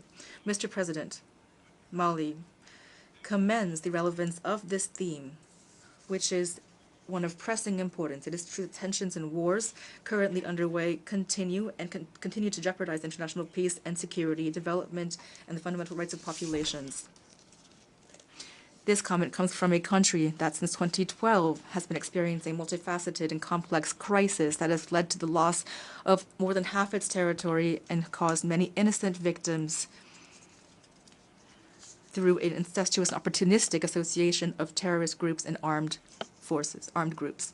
Mr. President, the drama in Mali dates back to the allegiance between the Salafist group for call and combat of al-Qaeda to the GSPC Algerian GSPC on September 11, 2006, exacerbated by the intervention of NATO in Libya in 2011, a reckless intervention. The destabilization of this country, this brotherly country, has exacerbated insecurity in our country through terrorism, all kinds of trafficking, laundering of capital, and community conflicts manipulated by terrorists and their foreign state sponsors, as well as the violent actions of certain individuals. For their part, the Malian authorities, having noted and witnessed the failure of international forces present on their territory since 2013, decided to take their fate back into their own hands. And since June 7th, 2021, after the swearing-in of His Excellency Colonel Assimi Goïta, President of the Transition and Head of State, a vast campaign was launched to equip and reorganize the defense and security forces associated with a Malian transformation project. The National Refoundation Conference was launched in December 2021. It allowed Malians to engage in an exhaustive diagnosis of the causes of the crisis, followed by the adoption of 517 relevant recommendations. In this vein, and after having experienced insecurity caused by the circumstances, we took stock of what was happening in Mali, and it was frightening. Mali was battered, humiliated, looted and pillaged, abandoned, left high and dry, stabbed in the back. I could go on with these expressions to describe the suffering experienced by the people and the Malian defense and security forces. Based on this experience, knowing that the danger to Mali resulted from these circumstances, His Excellency Colonel Assimi Goïta, President of the Transition and Head of State of Mali, laid forth a realistic vision of the geopolitical situation, using a popular Bambara proverb, which I here loosely translate: "The delectable sauce on one man's table comes from the theft of another man's cattle," end quote. Thomas Hobbes, describing the state of nature in a similar manner, stated that man is the wolf of man.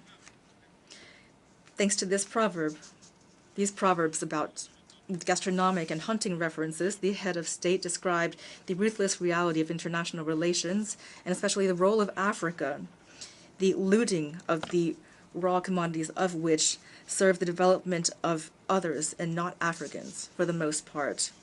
In addition to this vision, the head of state instructed or called on Malians, as part of the refoundation, to become themselves again. The head of state, on April 23, 2024, launched the National Program for Education on Values, which aims at a return to our origins, without which it would be difficult to imagine a bright future for our country in its legitimate quest for sovereignty.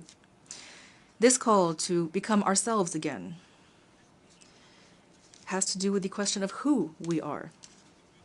The immediate response to this question was provided by the slogan of Mali: "One people, a great family and cosmopolitan nation, one goal to amplify diversity in unity, united for a common good, one faith, the faith that God has given us as a resource to bring about prosperity."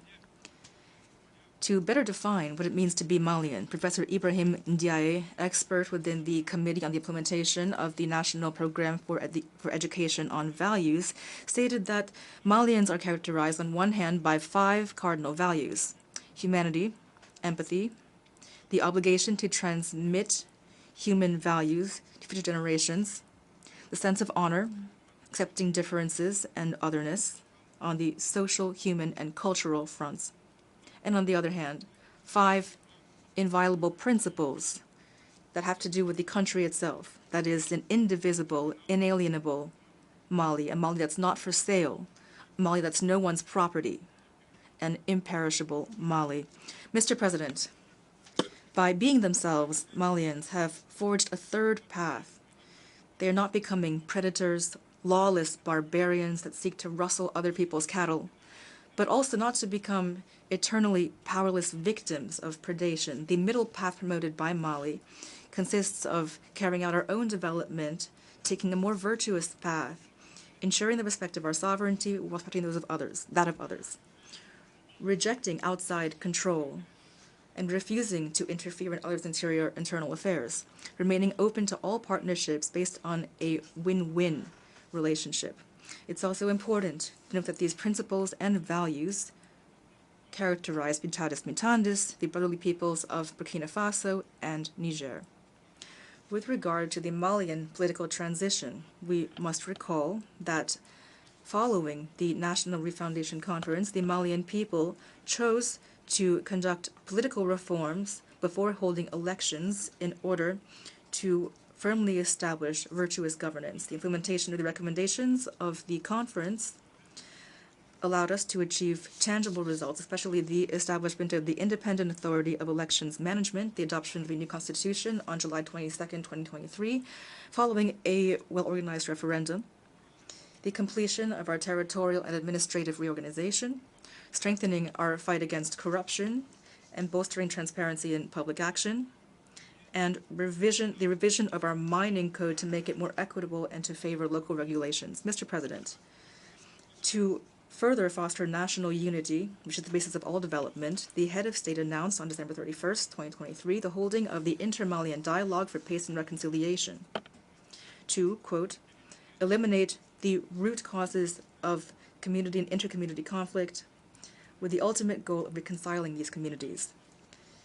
Based on a participatory and inclusive approach, the Inter-Malian Dialogue took place in 3 stages on the communal, regional, and national levels, allowing Malians, both within the country and abroad, to engage in transparent exchanges to find Malian solutions for prevention, management, and resolution of conflicts. Unlike the agreement on peace and reconciliation that resulted from the Algiers process, which certain parties, signatories to which have actually turned toward terrorism, which has become a pretext for certain states to interfere in our internal affairs, the Inter-Malian Dialogue allowed Malians to air the dirty laundry within their families without external interference.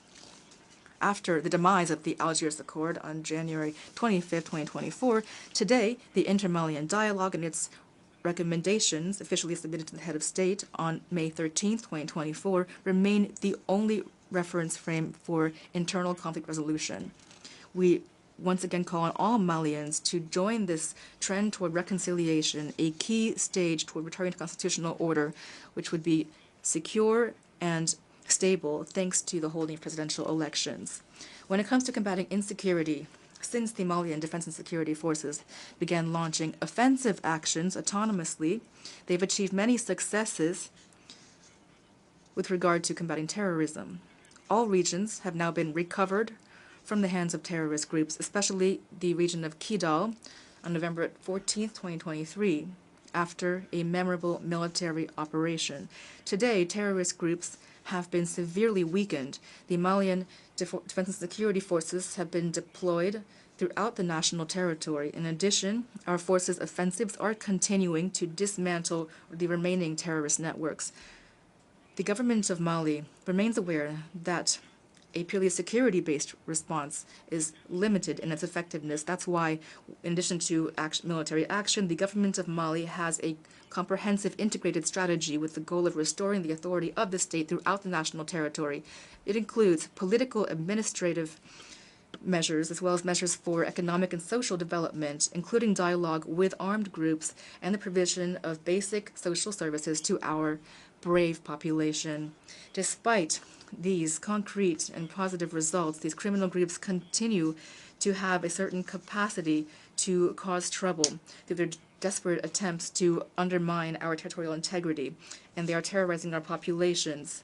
And here, from this podium, I must denounce the support for these groups from foreign state sponsors. Foreign state sponsors. After years of denouncing these state sponsors that are supporting international terrorism, Ukrainian authorities flagrantly violated in an unprecedented way the UN Charter, as well as the relevant UN conventions and resolutions regarding the prevention of terrorism, when the officials of this country, having confused the international arena for a theater stage, acknowledged their participation in the cowardly terrorist attack against a patrol of the Defense and Security Forces on July 24th to 26th, 2024 in Tinzaouaten in the region of Kidal. Mr. President, in light of the complex situation in the Sahel, motivated solely by their desire to take their country's fate into their own hands, Their Excellencies, Captain Ibrahim Traoré, President of FASO, Head of State of Burkina, Colonel Assimi Goïta, President of the Transition, Head of State of Mali, and Brigadier General Abdourahmane Tiani, President of the National Council for the Salvation of the Homeland, Head of State of Niger, launched the Alliance of the States of the Sahel, which is a collective defense and mutual assistance architecture to combat terrorism, by signing the Liptako Gourma Charter on September 16, 2023. 10 months later, exactly 10 months later, on July 6, 2024, the founding fathers of the AES, the Alliance of States of the Sahel, sovereignly decided to transform this mechanism into a confederation based on 3 pillars: diplomacy, defense, and development, with the ultimate goal of bringing about a federation. Very quickly, important results were achieved in the fight against terrorism thanks to our pooling of our resources for defense, as well as joint military operations, and thanks to our tireless commitment to eradicating terrorism. That is why the member states of the Confederation of States of the Sahel, on August 19, 2024, sent a joint letter to the Security Council of the United Nations to condemn the support of the Ukrainian authorities for international terrorism, to denounce aggression against Mali, and to demand that the Security Council take appropriate measures against the Ukrainian government. Here, I would also like to recall that this letter was sent at a time when Mali was still waiting for the outcome of a previous letter sent to the Security Council from August 15, 2022, which exposed the acts of aggression committed by France against Mali, as well as France's involvement in the promotion of 3 forms of terrorism in the Sahel: armed terrorism, economic terrorism, and media terrorism. With a surface area of 2.758 million square kilometers, with 71 million inhabitants, mostly young people, with an outstanding economic potential, as well as mineral resources covering almost all of the elements of the periodic table, the Confederation of the States of the Sahel, based on the state of the heads of state, peoples, and defense and security forces, are well aware of their own dignity and their honor, and they're more motivated than ever by the blood of their own treacherously spilled. They are resolved to combat terrorism in all of its forms and to honor the memory of victims, civilians and soldiers, Sahelians and foreigners. They are determined to defend their territorial integrity and to ensure their prosperity in a peaceful manner, as laid out in the preamble of the Liptako Charter, which refers to various international organizations, including ECOWAS, and to universal values. As for the lords of war and chaos, with the assistance of God, we will triumph again and always over your sinister and diabolical schemes. Strangely, since the creation of the AES, we've been surprised by the fierce hostility it has encountered, especially from certain officials of ECOWAS, who are acting on the orders of imperialist and neocolonial entities. The rest of history is well known. Amadou Hampâté Bâ said, I quote, "If you try too hard to get rid of a pesky frog, it will end up settling in your own pond," end quote. The Confederation of States of the Sahel is open to all investors as long as the partnership benefits the populations of the Sahel and as long as it respects the sovereignty of states.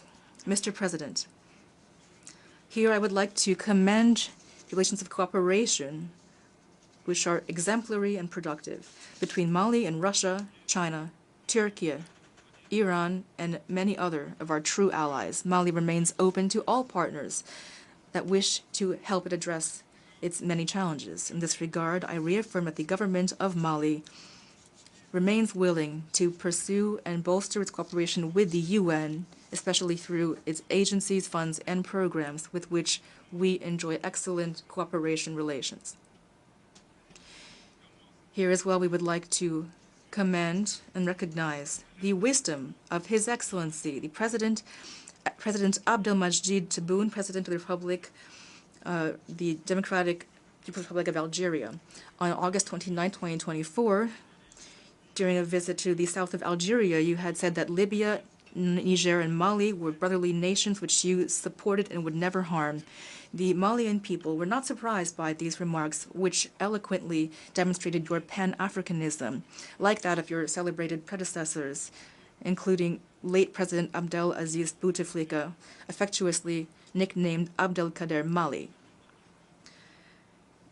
After his establishment in Gao and the commitment made by Malian authorities through the following actions: offering Malian territory as a rear base for the Mujahideen, thus opening up a southern front, taking part in armed battles against the French colonizers, deploying Malian combatants alongside Mujahideen on the Algerian territory to defend the freedom and dignity of Algerians, defending the Algerian cause and all diplomatic institutions until they recovered their independence. However, it is our duty to call to your noble attention the incongruous remarks made by two of your colleagues, which go against your wish to promote harmonious relations with your neighbors, including Mali. On July 31st, 2024, the Algerian Minister of Foreign Affairs declared that the Malian crisis did not need a military solution. He said this is a conflict between brothers. The solution must be political. With regard to the Algiers Accord, he stated that it was beneficial to Mali and had protected the sovereignty and territorial integrity of Mali. Deviating from this accord, therefore, would have a negative impact on all of its achievements, he said. In addition, on August 26, 2024, your permanent representative to the UN declared, I quote, "This morning I learned from media reports that a drone carried out a strike in the north of Mali, killing about 20 civilians. Those who were operating this drone can be held accountable to no one." End quote.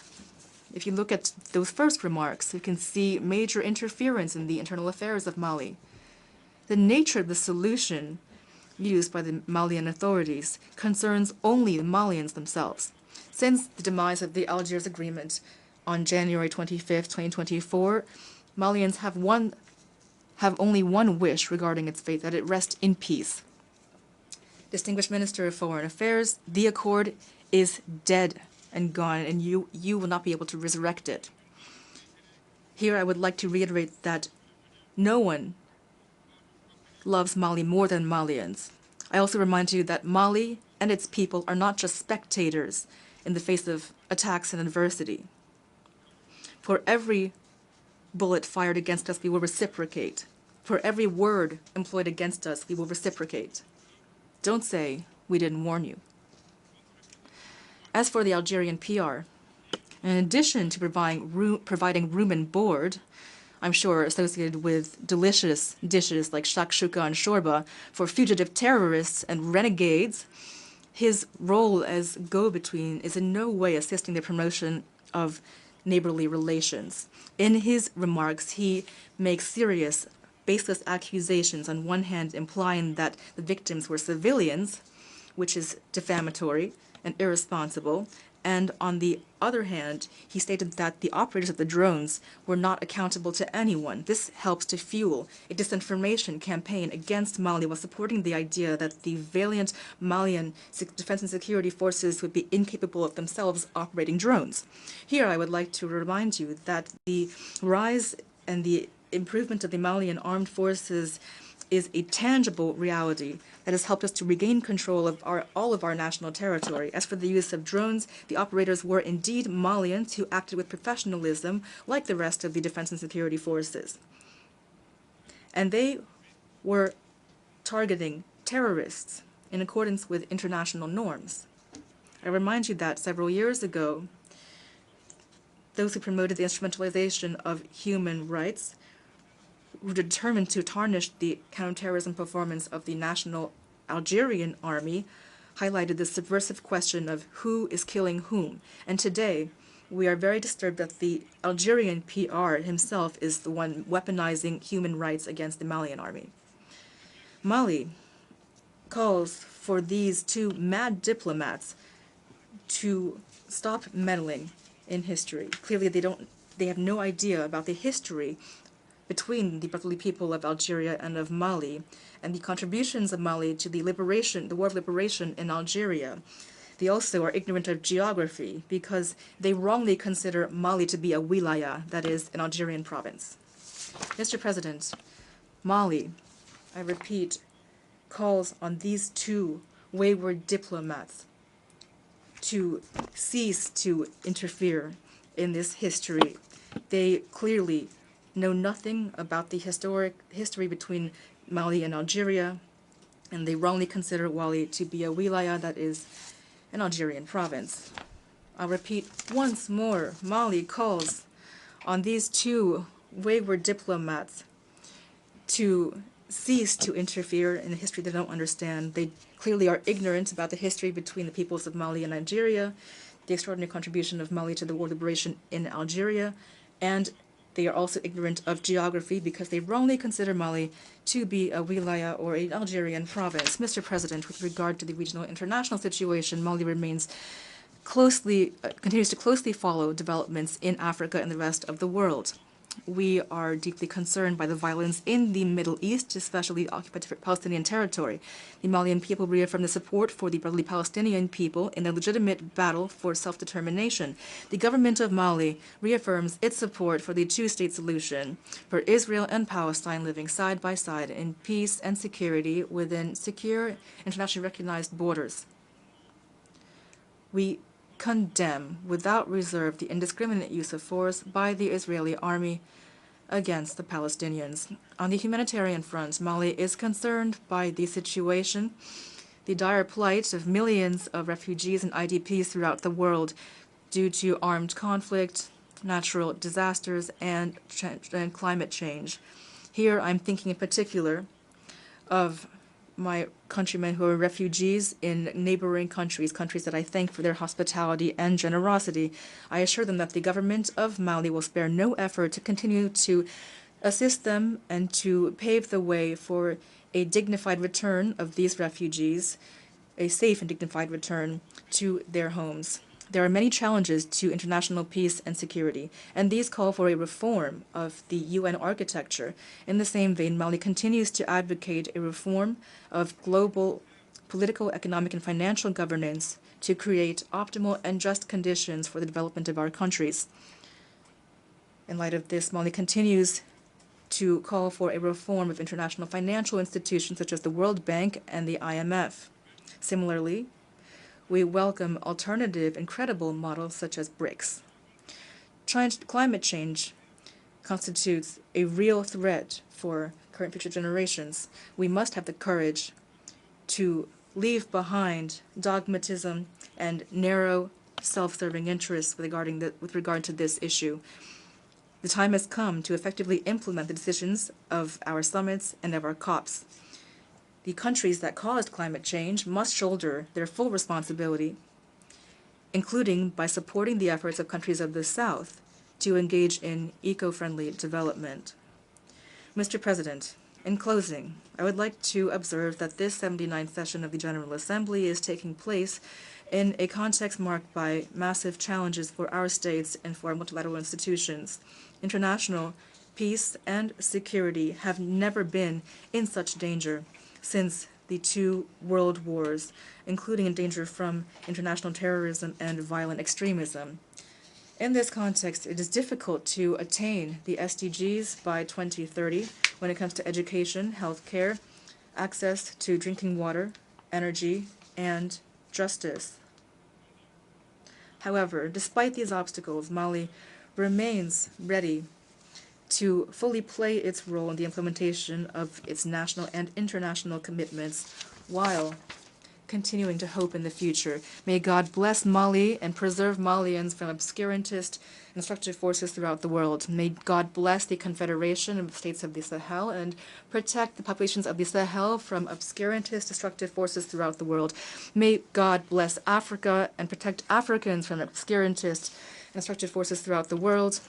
May God bless the world and protect all of humanity from obscurantist and destructive forces in the world. Thank you for your very kind attention. I thank the Deputy Prime Minister Minister of State, Minister of Territorial Administration and Decentralization of Mali.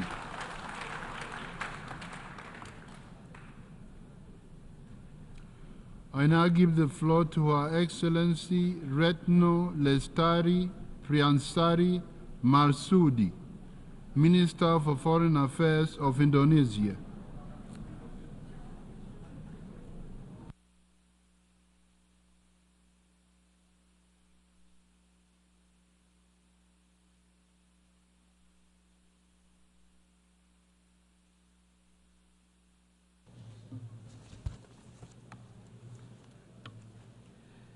Bismillahirrahmanirrahim.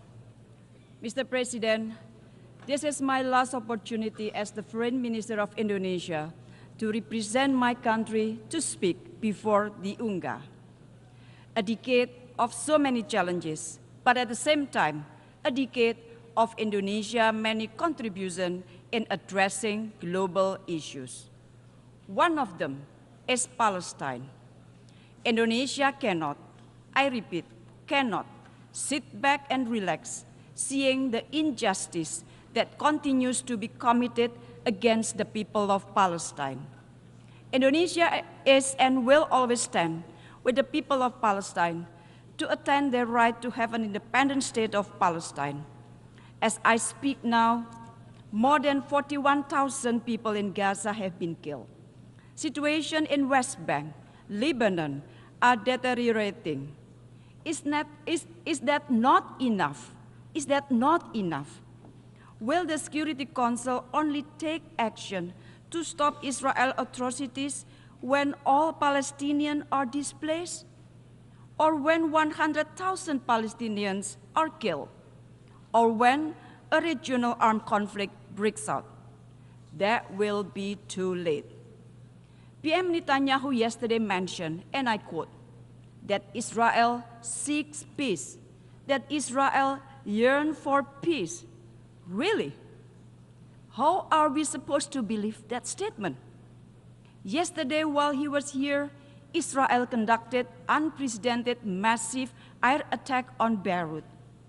PM Netanyahu wants the war to continue. We must stop that. I repeat, we must stop that. We must pressure Israel to come back to a political solution for two-state solution. Mr. President, the overwhelming majority of the UN members strongly support the two-state solution, and this is the right time to walk the talk. Recognizing the state of Palestine is the least that we can do now to give Palestinians equal footing on the world states and to exert pressure to Israel to stop their atrocities. Therefore, I urge countries that have yet to recognize the state of Palestine to do so now. If each of us does it, for sure it will give impact. The recognition of Palestine today is an investment that will yield a more peaceful, just, and human world tomorrow. Once again, Indonesia urged the permanent members of the Security Council to concretely act to immediately stop Israel from blatantly violating international law and to end Israel impunity. The mandate of the Security Council is to maintain peace, to create peace, not to maintain and prolong wars, or even worse, to support the perpetrator of atrocities. Inaction means complicity. Colleagues, wherever Indonesia goes, we carry the voices of the global South. Indonesia started this commitment in 1955 when Indonesia hosted the Asia-Africa Conference in Bandung, Indonesia. The Bandung spirit of equality, cooperation, and solidarity will always be alive to inspire the global South to gain their rights, including their rights to development. That is the spirit that we need if we want to have a global leadership where moral virtues are the compass of our business. Do not bury the principle of the UN Charter and international law under the rubble of double standard, trust deficit, and zero-sum game. Mr. President, Excellencies, against these global challenges, Indonesia continues to be part of the solution. By embodying this commitment, Indonesia presidency in 2022 managed to prevent the G20 from collapsing, despite deep geopolitical division. During the global pandemic, we led the establishment of the Pandemic Fund and co-chaired the COVAX AMC Engagement Group to ensure equitable access to vaccine and financial resources, and to safeguard health security for all, especially for the Global South. As a member of the Human Rights Council, Indonesia continuously calls for inclusive partnership in addressing global human rights issues. And amidst regional rivalries, Indonesia pioneered the ASEAN Outlook on the Indo-Pacific as a framework for concrete and inclusive cooperation. To embrace, not to contain. We have demonstrated that global leadership will never be attained through force, domination, and fear. Global leadership should be about guiding collective action by listening, empowering the collaboration, and instilling hope. This is what I say, leadership without hegemony. Mr. President, Excellencies, to attain this vision, we must focus on three key priorities. First, advancing peace through inclusive leadership. Multilateral system should be reformed. The UNSC must be an inclusive space for peace, where a wider range of voices can be heard, and timely decisions can be taken for our collective good. Without peace, our effort to attain global goals such as the SDGs will remain a dream without reality. Indonesia is committed to contribute to global peace by being one of the largest troops contributing countries in UN peacekeeping mission and remain firm in our proactive role to counter terrorism. We also strive to ensure that peace we are promoting will be inclusive by advancing the Women, Peace and Security agenda, contributing to women empowerment, including pursuing equal access to education to women and girls in Afghanistan. Investing in women is investing in peace. Empowering women is empowering prosperity for all. Second, ensure a resilient future for shared prosperity. Indonesia believes in a future where all nations thrive no matter how big or small. But the global pandemic and impact of climate change has shown us all that to prosper together, we must work together. Therefore, the implementation of the Pact for the Future is important to accelerate the achievement of the SDGs and scale up partnership and sustainable development even beyond 2030. At the same time, geopolitical tensions have also significantly impacted global supply chain, affected the development trajectory of the Global South, many of whom remain unable to freely exercise their right to development. In this context, Indonesia has taken proactive steps. Earlier this month, Indonesia held the second Indonesia-Africa Forum to enhance cooperation in international supply chains and connectivity and build collaboration in preparing for the future challenges. Indonesia also hosted the 10th World Water Forum, I repeat, the 10th World Water Forum this year. We believe that water is a crucial element for shared prosperity. And third, building bridges to foster global collaboration.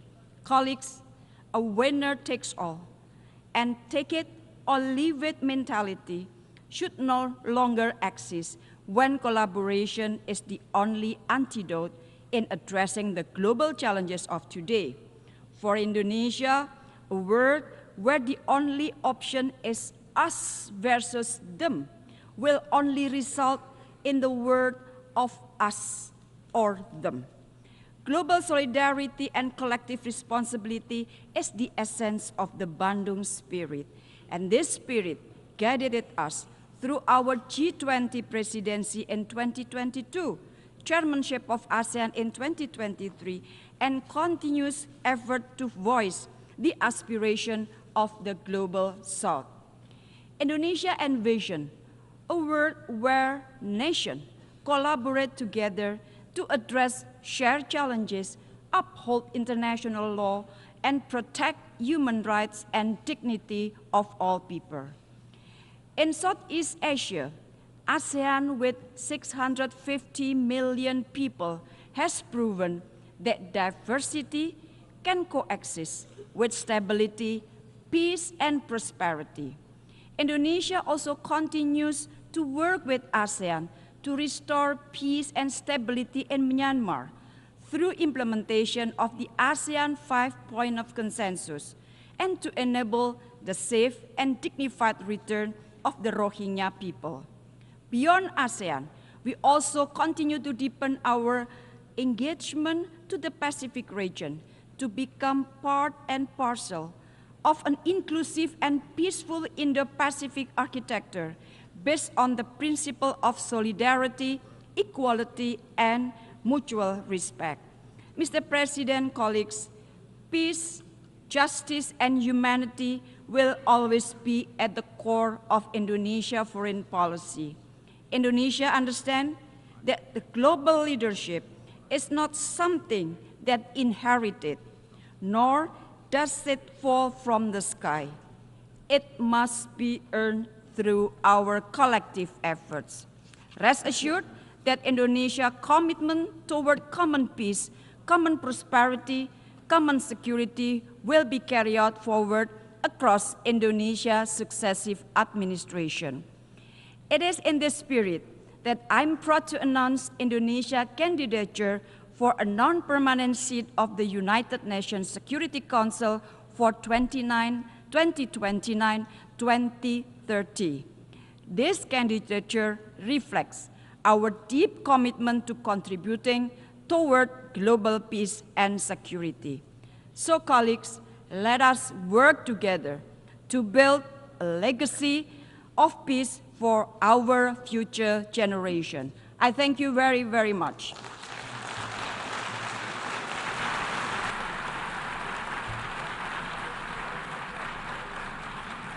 I thank the Minister for Foreign Affairs of Indonesia.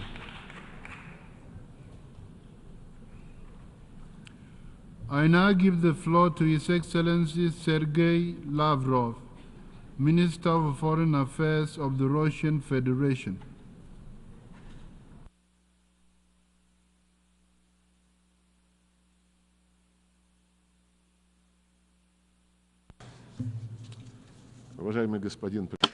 Distinguished Mr. President, ladies and gentlemen, a few days ago, within this building, the forum entitled the Summit of the Future took place. Russia showed understanding to the Secretary-General's idea to convene that summit, since the crisis of our organization is growing worse and something needs to be done about that. And we were involved honestly in the preparations for the summit, although quite frankly we didn't have any particular illusions about it.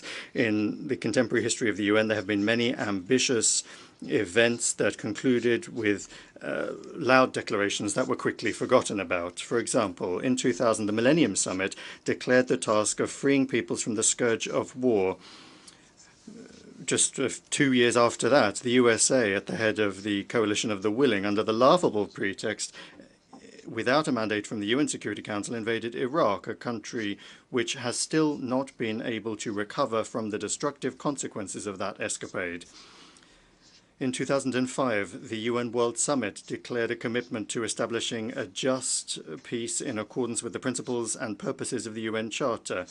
This sacred obligation certainly didn't stop the USA and their allies from getting the then leader of Georgia, Mikhail Saakashvili, in 2008 to unleash an armed aggression against the people of South Ossetia and Russian peacekeepers.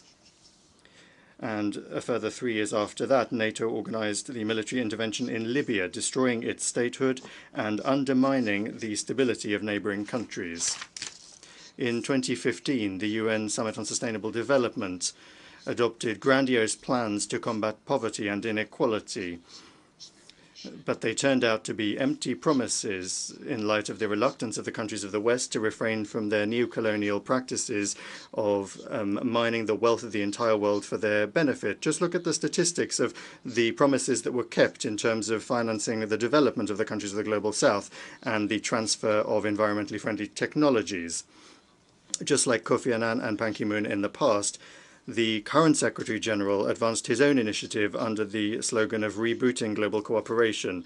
It's an excellent slogan. Who could be opposed to that? But what global cooperation can we really talk about at a time when the West has trampled all of these unshakable values of globalization that they've been telling us about for so many years from this rostrum, trying to convince us that they would ensure equal access for everyone to the goods of contemporary civilization? Where is the inviolability of property, the presumption of innocence, freedom of speech, access to information, fair competition on markets with understandable and unchanging rules? The Secretary General is talking about global cooperation at the same time as the countries of the West have unleashed a veritable sanctions war against a good half, if not the majority, of states in the world. And the dollar, which was advertised to us as the heritage and good of all of humanity, has been grossly transformed into a weapon. For more than 60 years, there has been a trade blockade of Cuba, the cancellation of which the overwhelming majority of members of the international community are calling for. In the pursuit of the ever more ephemeral aim of preserving their domination, Washington is blocking the normal work of the World Trade Organization on dispute settlement and reform of the Bretton Woods institutions, the structures of which for a long time now have not reflected the real balance of forces in the global economy and finances. The West also wants to transform the UN into a tool for advancing its mercantile plans. As was shown by the Summit of the Future, there are more and more attempts to erode the intergovernmental nature of the organization. Long necessary changes in the staffing of the Secretariat are being held back. Key posts in the Secretariat are now essentially occupied and handed down to representatives of the Western minority. If the Secretary General is calling for a reboot of global cooperation, then the Secretariat must advance unifying ideas and propose compromise options rather than coming up with excuses to introduce into the UN's work narratives that are beneficial to the West. Breathing new life into the UN, it's not too late to do that. But in order to do that, we can't have unrealistic summits and declarations. Rather, it must be done through rebuilding confidence and trust on the basis of the Charter principle of the sovereign equality of all member states. However, as long as confidence is being undermined, for the time being it is, and the actions of the West to create in circumvention of the UN narrow formats that are subordinate to it to resolve subsidiary fateful issues such as internet governance and artificial intelligence. But those problems affect the future of all of humanity, and they must be considered on a universal basis without discrimination or trying to achieve unilateral advantage. That is to say that there must be an honest negotiation involving all members of the UN, rather than the way that the so-called Pact of the Future was prepared for, without a single plenary round of negotiations that all countries would be involved in. But instead of that, the work was carried out under the control of Western manipulators. As a result, the pact, even before it was born, had already joined the pantheon of declarations that sound nice in English.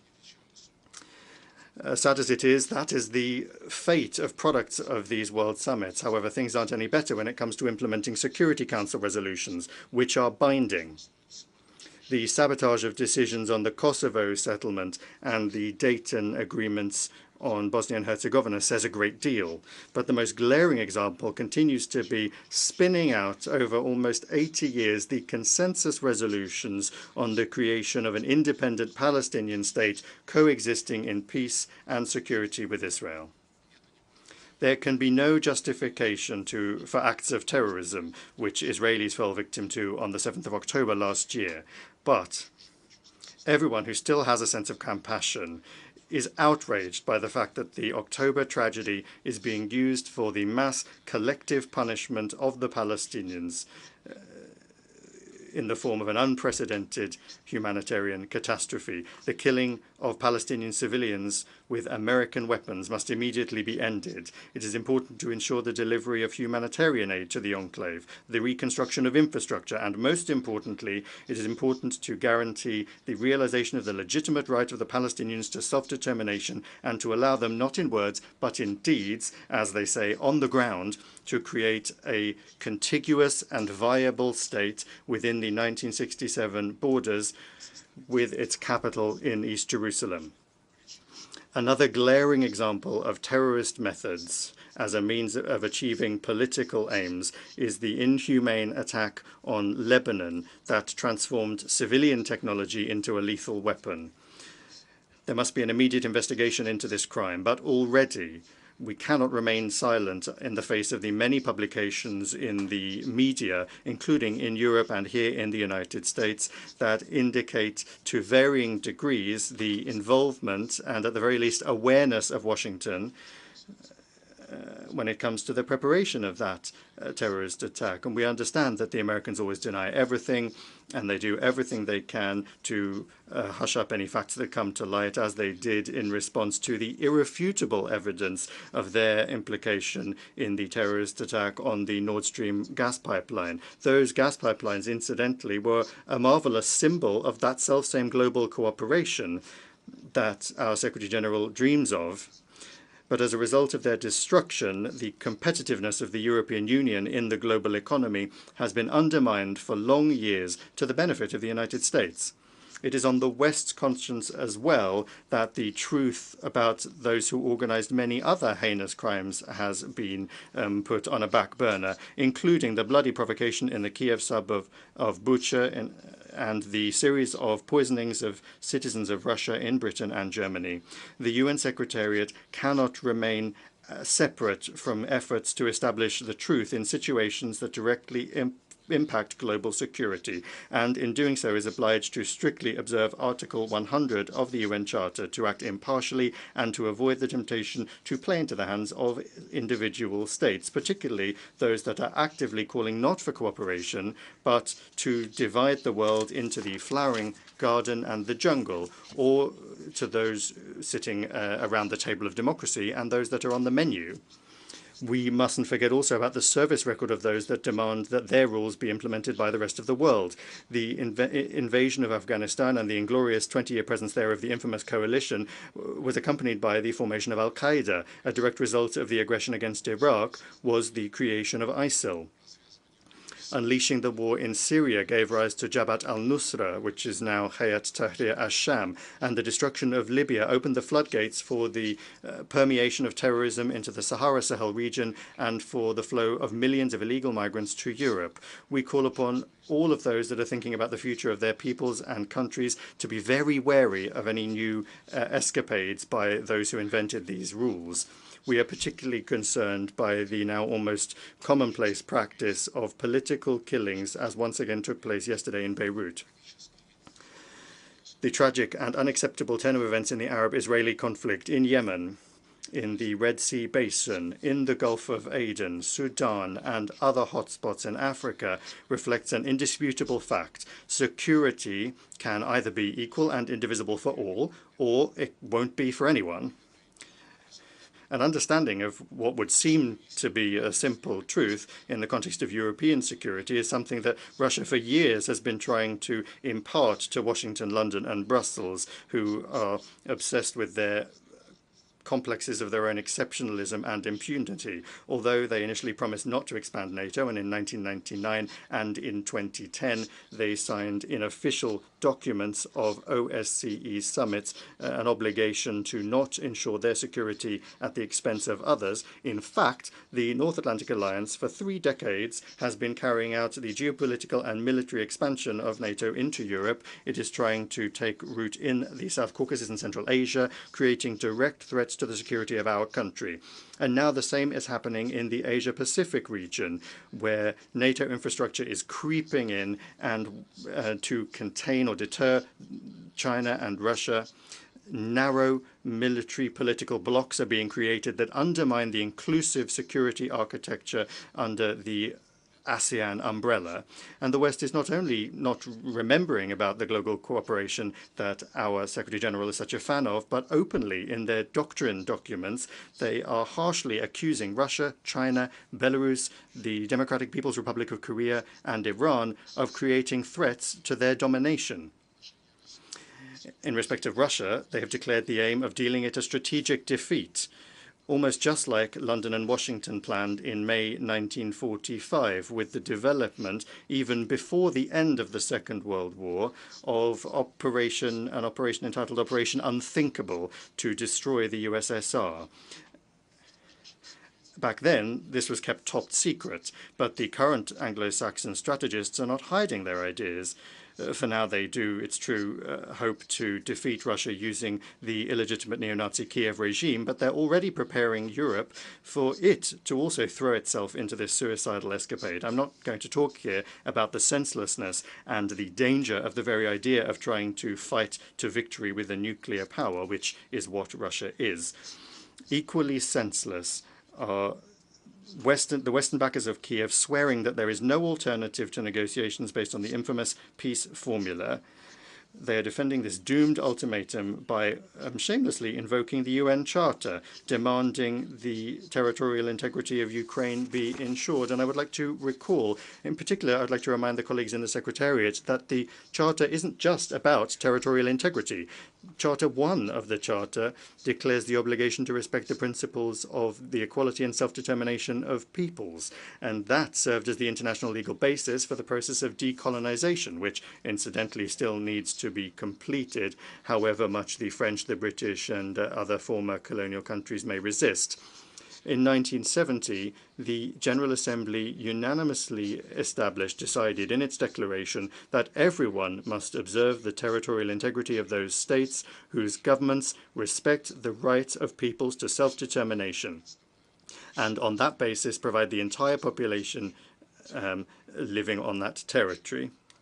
And I underscore that this was a unanimous decision of the UN General Assembly following long years of difficult discussions. There's no need to prove that Ukrainian neo-Nazis, having seized power in Kiev as a result of the US and Allies-supported bloody coup d'etat in February 2014, didn't and are not still representing the Russian population of Crimea, Donbass, and Novorossiya. The Western leaders, doing anything they can to talk about human rights, are in a very telling way staying silent about these rights when it comes to the racist actions of their clients in Kiev. In the light of this forgetfulness, I'll remind you about another requirement, again in Article 1 of the UN Charter, the requirement to respect the rights and fundamental freedoms of any person regardless of race, sex, language, and religion. The rights of Russians and those that feel that they are part of Russian culture following the coup d'etat in Kiev have methodically been exterminated. The Russian language in Ukraine is banned by law in all areas, in education, the media, art, culture, and even in day-to-day life. Recently, another law was adopted banning the canonical Ukrainian Orthodox Church.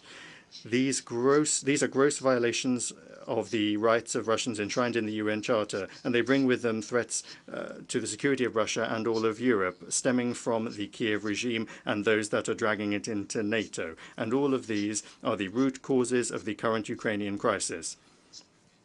It is to address these that is the aim of the special military operation that Russia is carrying out to defend its security and the current, present and future of the people on their native lands. We value the sincere aim of a number of our partners to advance, out of the best interests, mediation initiatives. We value their constructive results focus, unlike the hopeless Zelensky peace formula. We call upon our friends in their further efforts to take into account in full the facts that I have mentioned about the real reasons of this situation, the real causes of this situation. Unless they are addressed, a just UN Charter-based peace will not be possible. A realistic settlement plan was outlined by President Putin on the 14th of June, when once again, convincingly, he demonstrated Russia's goodwill when it comes to achieving negotiated agreements, the prospects for which were thrown out by Kiev and its backers as a result of the coup d'etat in 2014. The disruption of the Minsk agreements in 2015 and the Istanbul agreements of 2022. The unprecedented level of arrogance and aggressiveness of Western politicians against Russia simply not only nullifies the Secretary General's idea of global cooperation, but it is increasingly also blocking the functioning of the entire system of global governance, including the Security Council. That's not something we chose, and we're not responsible for the consequences of this dangerous course. However, if the West doesn't stop, there will be serious costs that will be felt by everyone. It is clear to the global majority that confrontation and hegemony will not resolve any global problem. They will only artificially hold back the objective process of the formation of a multipolar world order that will be based on the equal rights of large and small nations, that will respect the values of human identity, the equality of men and women, and the rights of peoples to determine their own fate. And incidentally, all of these are also quotes from the UN Charter, just like the principle of non-interference in the internal affairs of sovereign states as well. A confirmation of which, to the shame of the members of our organization, was blocked by the US and their satellites at that very same summit of the future when the pact was adopted.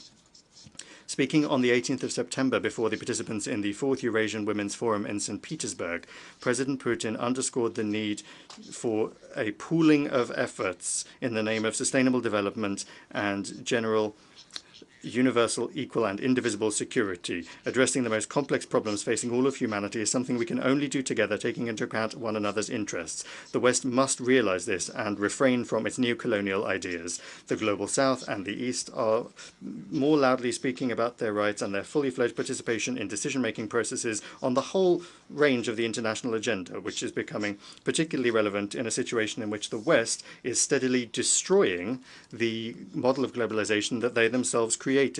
The role of interstate associations in Asia, Africa, and Latin America is growing stronger, including the Shanghai Cooperation Organization, the African Union, the Community of Latin American and Caribbean Countries, the League of Arab States, the Eurasian Economic Union, the Association of Southeast Asian Nations, and others. The contacts between those regional integration structures are being established among themselves and also with the global association, the BRICS, which is creating opportunities for harmonizing approaches and agreeing on mechanisms for mutually beneficial cooperation and development that are not under the control of any negative external influence or diktats. All of these objective processes need to be taken into account in the work of the G20 as well, where the G7 is no longer able to pick the tune. We need to take a new look at ways of ensuring security in various regions, learning lessons from the sad experience of the functioning of the NATO-centric models, or the models, the so-called model of Euro-Atlantic security that the West has used to serve their own expansionist ideas. Russia advanced the initiative of forming an inclusive architecture of equal and indivisible security in Eurasia, which, and I wish to underscore this, is open for all states and organizations on our shared continent. We stand ready to work together to find mutually acceptable solutions, the use of interlinkages and the natural competitive advantages of a single Eurasian space. This will be the subject of an international conference in Minsk that begins on the 31st of October this year. We are not stepping away from dialogue with the West. In July, upon the proposal of Russia, there was an open debate in the Security Council on the subject of building a more just, more sustainable world order. We believe it is important to begin the discussion that has begun in the UN as well as in other platforms with a fairer world order undoubtedly requires the expansion of the representation of the Global South in the UN Security Council. We support our position in favor of the candidacies of Brazil and India, while at the same time taking a positive decision on the well-known initiatives of the African Union. However, of course, we cannot even talk about any additional seats for Western countries who are already excessively overrepresented within the Security Council. Distinguished ladies and gentlemen, May next year we will mark the 80th anniversary of the victory in the Second World War, during which the genocidal policy of the Third Reich killed tens of millions of people, including 27 million citizens of all of the peoples of the Soviet Union. These crimes do not have a statute of limitations, nor is any moral justification for those who are trying to whitewash Nazi executioners, collaborators, and their current adherents, be it in Ukraine, the Baltics, Canada, or in any other countries. Today, the world is facing extremely serious challenges that require a joining of forces rather than confrontation and a thirst for global domination. Russia will always stand on the side of collective work, on the side of truth and law, peace and cooperation, in the interests of giving rebirth to those ideals that were enshrined by the Founding Fathers. That is the aim of the Group of Friends in Defense of the UN Charter that was created upon the initiative of Venezuela.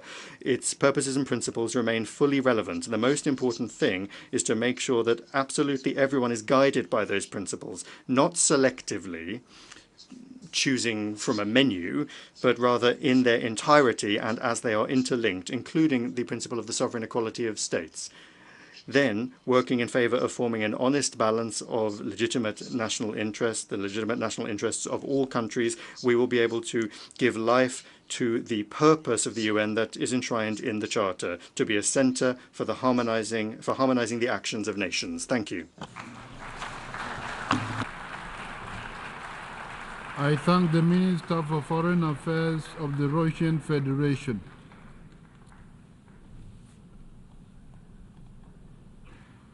I now give the floor to Her Excellency Alicia Barcena Ibarra, Minister for Foreign Affairs of Mexico.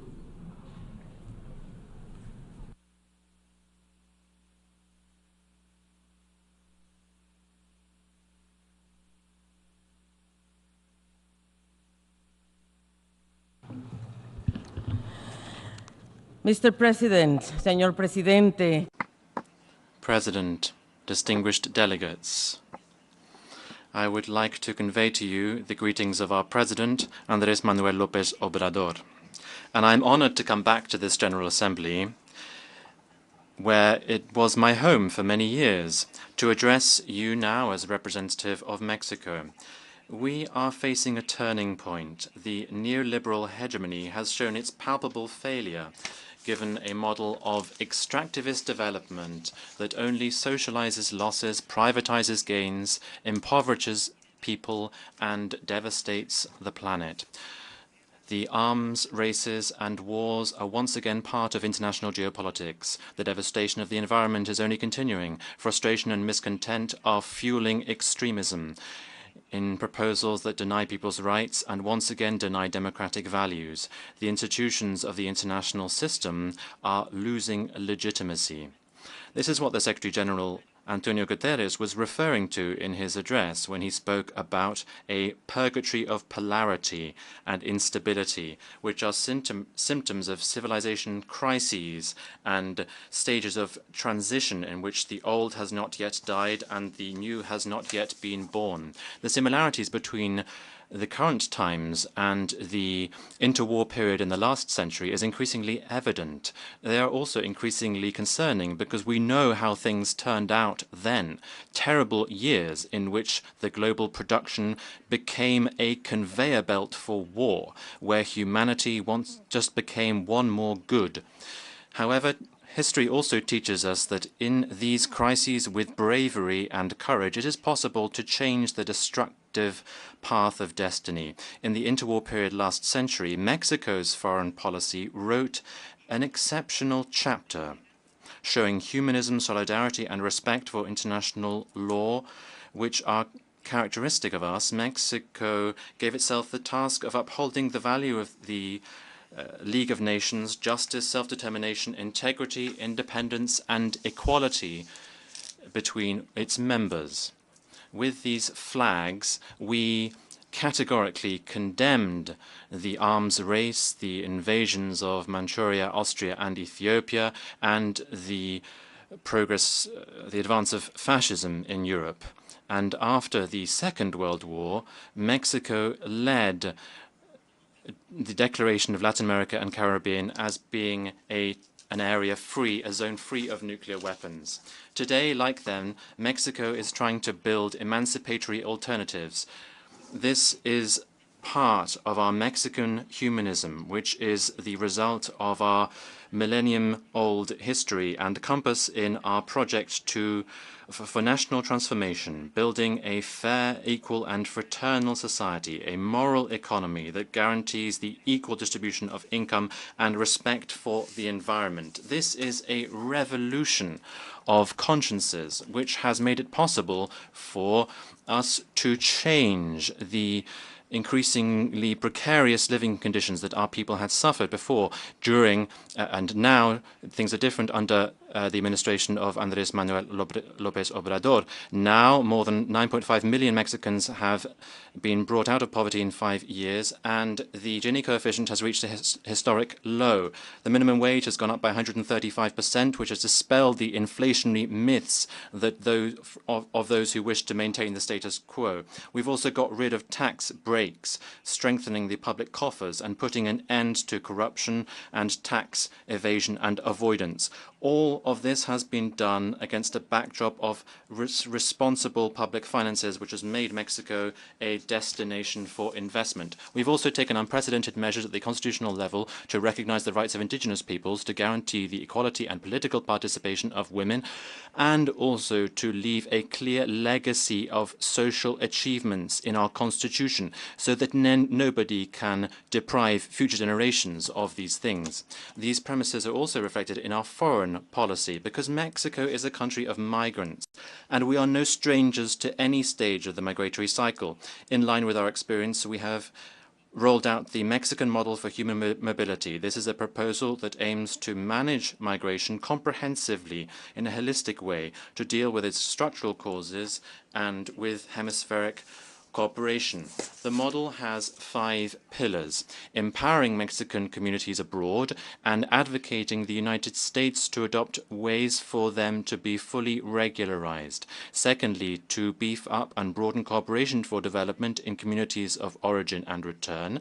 3, to address the political factors and economic sanctions that prevent hamper development and lead to irregular migration. 4th, to bring about safe, orderly, and regular ways of people to move to get work.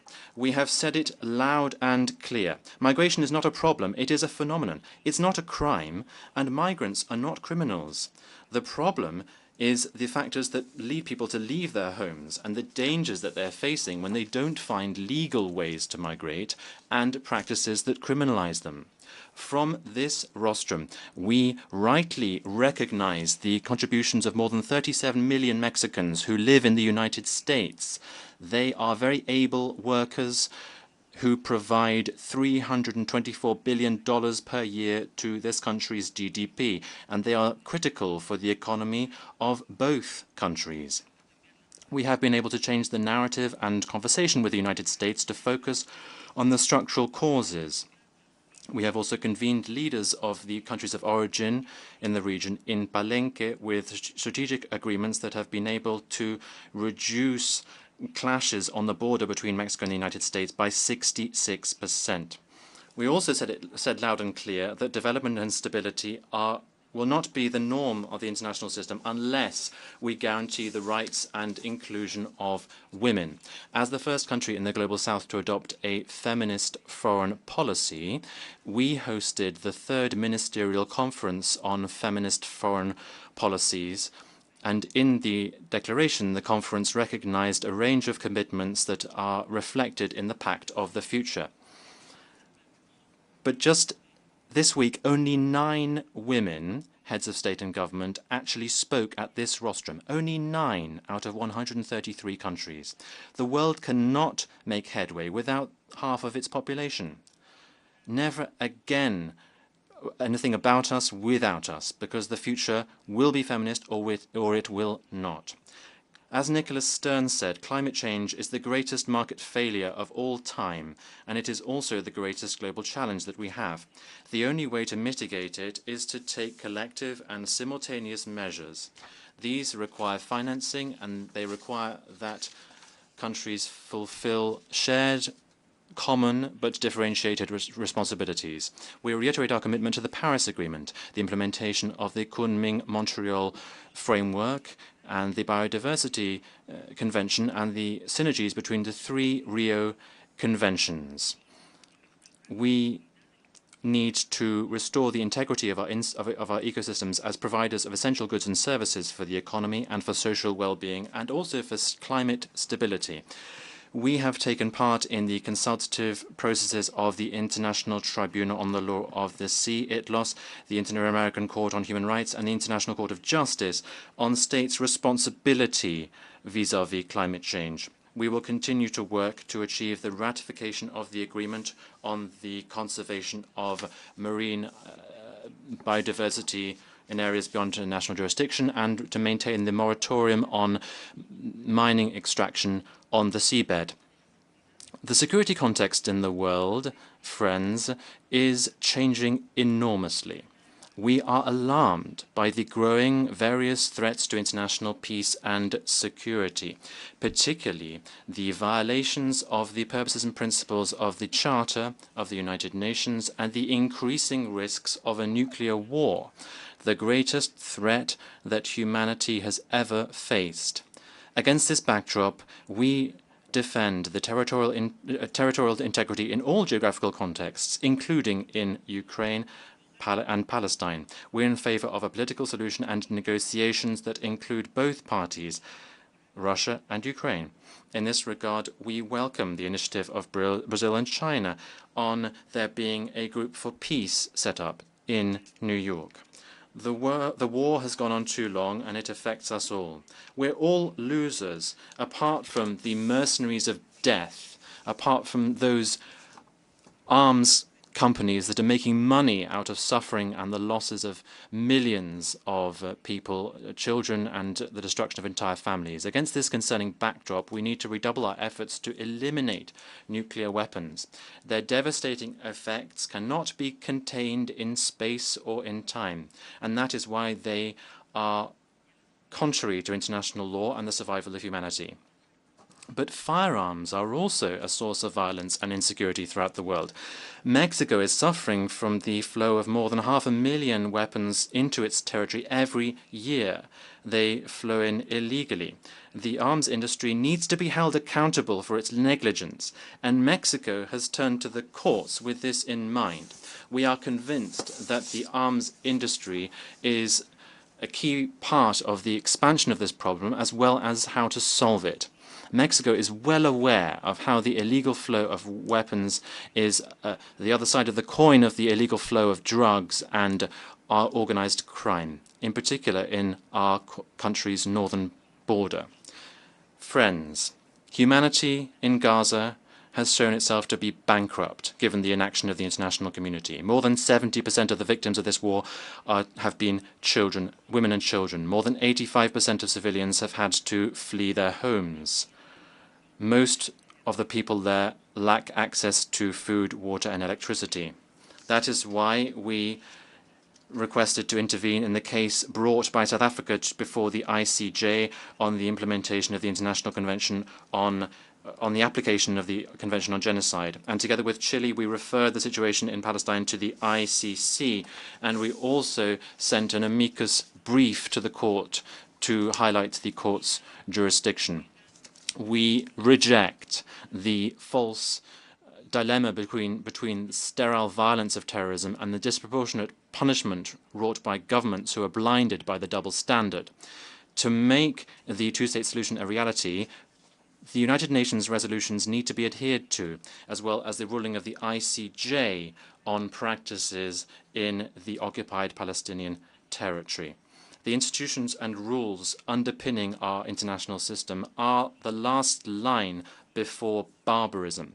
That is why we categorically condemn the flagrant violations by the current Ecuadorian government of the most basic standards of international coexistence and the principles of the United Nations Charter, with their violent, illegal break-in of our embassy in Quito on the night of the 5th of April, the attack on our diplomats, and the illegal abduction of one person to whom Mexico had given political asylum, who remains a prisoner and who is seriously ill.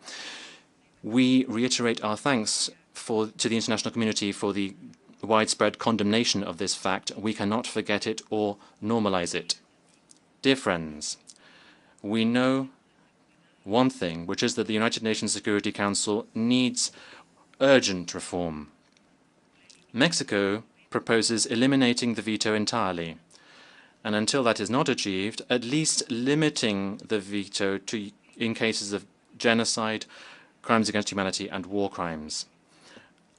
Our region, Latin America and the Caribbean, is one of our priorities because the progress of any of our countries means the progress of all. Defending dialogue, stability, democracy, and in so doing, we propose the peaceful settlement of disputes, and we have been guarantors in the peace process between the government of Colombia and the ELN. And we have hosted 2 cycles of negotiations. We've also hosted talks between the government of Venezuela, the Democratic Unitary Platform, and the United States. Following principles of solidarity, self-determination, and the well-being of people, we will continue to be involved in supporting Haiti in rebuilding its stability and security. We reiterate our condemnation of the economic embargo imposed on Cuba for more than 6 decades. This violates international law, and we believe that Cuba must immediately be taken off the United States list of countries alleged to be sponsors of terrorism. Mexico, honoring its tradition of asylum throughout our history, offers political asylum to people who are threatened with for their lives and freedom. We provide refuge to tens of thousands of asylum applicants and additional protection as a country that opens its doors to those who need it. Dear friends, on the 1st of October, we will inaugurate the administration of the first female president in 200 years of our country, Dr. Claudia Sheinbaum. With her leadership, the humanist government will indeed. Thank you very much. The first woman. With her leadership, the humanist government will deepen efforts to combat poverty and inequality, will focus on well-being in the shared prosperity, because the equality for women has now arrived, and protecting the environment and respecting our national heritage. We have to work together. Our foreign policy will continue to deploy our highest values, focusing on our roots and our struggles. We offered hope in the face of fear, solidarity in the face of hatred, and humanism in the face of devastation. Ours is a world that offers a backdrop that is somewhat dispiriting. Citizens around the world are finding little that gives rise to optimism. Every day we see on our screens scenes of cruelty and the almost arithmetic, mechanical reporting of how many people have died. Many people are looking at the United Nations now, at this House, and legitimately looking, given the intelligence that you can see in these rooms, looking for us to be in line with our promise and to ensure that dialogue and diplomacy can prevail. And rightly, they're frustrated to see that rather than brotherhood, rather than the collective defense of human dignity, rather than applying equal standards in international law, instead of this, factional geopolitical interests are being imposed and shameful double standards. And without any kind of shame, there is this naked empire of force being used, which is Another way of saying the obscene concentration of power in the handful of a few who benefit from the status quo, the privileged, and those who find this situation profitable, the misery and blood of so many people, simple externalities that are not reflected in their balance sheets. We, the nations of the world, built this house, the United Nations, to forge a different path. And today we say that in spite of all of its shortcomings, it is this civilizational work that deserves our commitment and, if necessary, reasonable alternatives. These are the foundations that the human family laid down after the 2 world wars, the tool that we had to use. But today we see it appears to be impotent, inert, faced with the rage of barbarism, helpless given that its mission is being frustrated. We need to sow new seeds of hope, changing governance and architecture, because almost decades on, the world, its challenges and its physiognomy can no longer be recognized in a mirror that obstinately reflects the world of 1945. We need to recover trust in multilateralism and its institutions, in agreement and cooperation, in the belief that in spite of our rich diversity of colors and geographies, we are brothers and sisters belonging to the same community, the same planet, with the same destiny. That is why the Pact of the Future convenes us to renew this commitment, to vanquish fear and mistrust, and to recover legitimacy in this organization to which we belong. In this path, in the building of a fair world, you will always find in Mexico a loyal companion, a committed partner, and a fraternal brother. We need to take ownership of today to build tomorrow. And as José Emilio Pacheco said on the eve of another era in 1968, he said, "One world is falling apart, another world is being born. The darkness surrounds us, but the light is glimmering. Everything," he said, "there is no hope, but there is life, and everything belongs to us." And I would also like to quote Eduardo Galeano, who said, "What if we start to exercise the never-before-proclaimed right to dream? What if we are delirious for a while at the beginning of this millennium, forcing ourselves to look away from the infamy to dream another world, a world where justice and freedom, Siamese sisters condemned to live separately, will once again sit side by side, one where we'll be compatriots and compatriots of all of those who are determined to seek justice, wherever they may have been born, and wherever they may live, or when they may have lived, without any regard being given at all to the borders of the map or time." Thank you. I thank the Minister for Foreign Affairs of Mexico.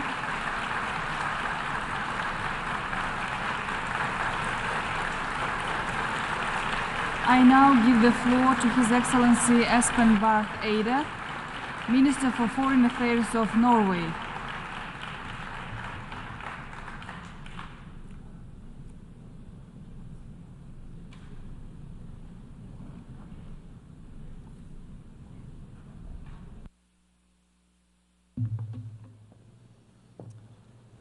President, Excellencies, ladies and gentlemen, our United Nations was born as the Second World War ended. Shattered by the experiences of 2 devastating wars with their unspeakable atrocities, wise people came together to write the United Nations Charter and to establish the United Nations Organization.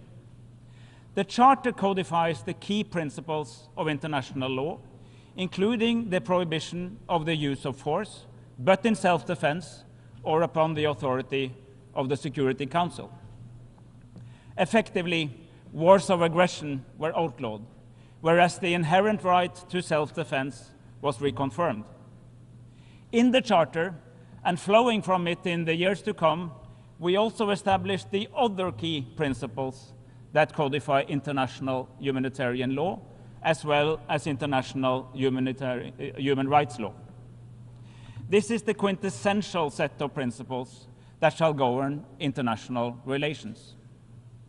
However, our Secretary General was perfectly right when he pointed out that if violations and abuse is allowed to continue with impunity, the very foundations of the UN Charter is under threat. And indeed, they are under threat. President, for the first time in 79 years, we have a major interstate war in Europe. In its war of aggression against Ukraine, Russia is in blatant violation of the very essence of the Charter. It violates the principle of sovereignty, inalienability of borders, and the prohibition of use of force against the territorial integrity and political independence of another member state.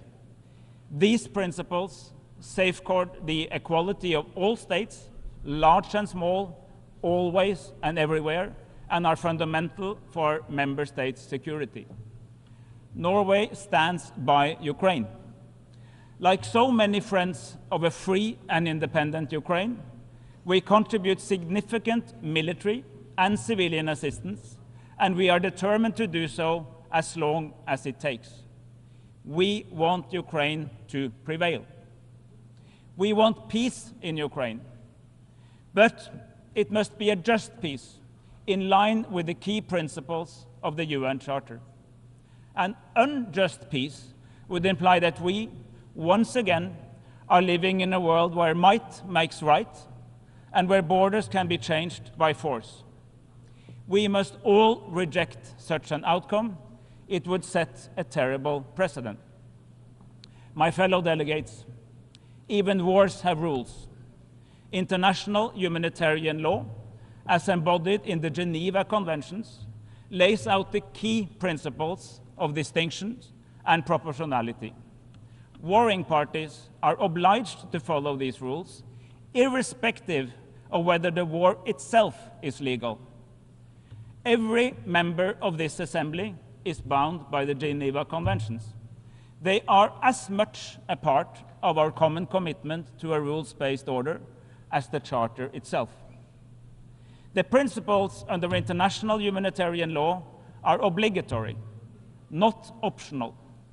For the rules to work, we have to be consistent in their application.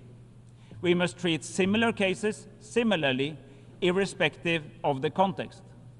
We must speak out if our adversaries violate these rules. It is equally important that we speak out if our traditional friends violate them.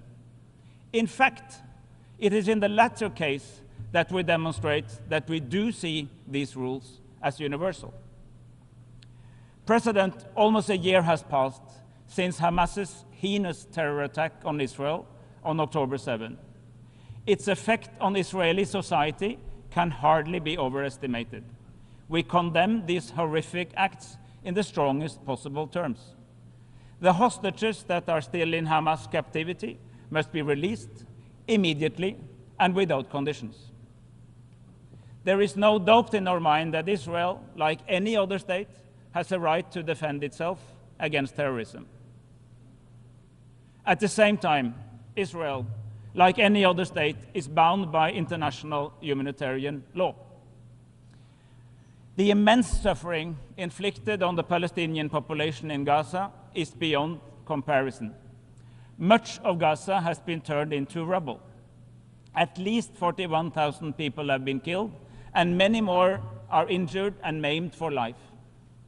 I echo the Secretary General when he says that nothing can justify such collective punishment. Norway was among the very first Western countries to call for a ceasefire in Gaza. We have condemned the violations of international humanitarian law. We have expressed great concern about the severe limitations of humanitarian access and the shocking number of UN staff, aid workers, and journalists killed. We stood on UNRWA's side when it was subjected to a smear and defamation. While so many countries suspended their funding, we increased ours, and we reached out to co-donors to encourage them to return. I'm pleased to see that almost all donors are now back. President, the Middle East is going through one of its darkest hours. In the West Bank, illegal Israeli settlements are expanding at an alarming pace. Settler violence is rampant. And as we have gathered here at the UN this very week, Lebanon has seen its deadliest days in decades. We are at the brink of a major regional war. Even neighboring countries that long ago entered into peace agreements with Israel are under immense pressure. The situation is worsening by the hour. And make no mistakes, the conflicts in the region are deeply intertwined. Yesterday, Prime Minister Benjamin Netanyahu addressed this assembly. His core message was that we all have to choose. Either we are with Israel or we are with Iran and its proxies. He also stated that there could only be peace once Hezbollah and Hamas were totally defeated. President, we have seen this film before. I didn't like the ending.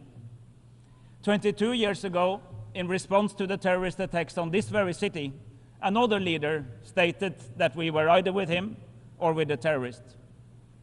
This division into a simplistic notion of black and white, leaving no space for nuance or complexity, let alone impartiality, and with an excessive trust in military force alone, is utterly dangerous.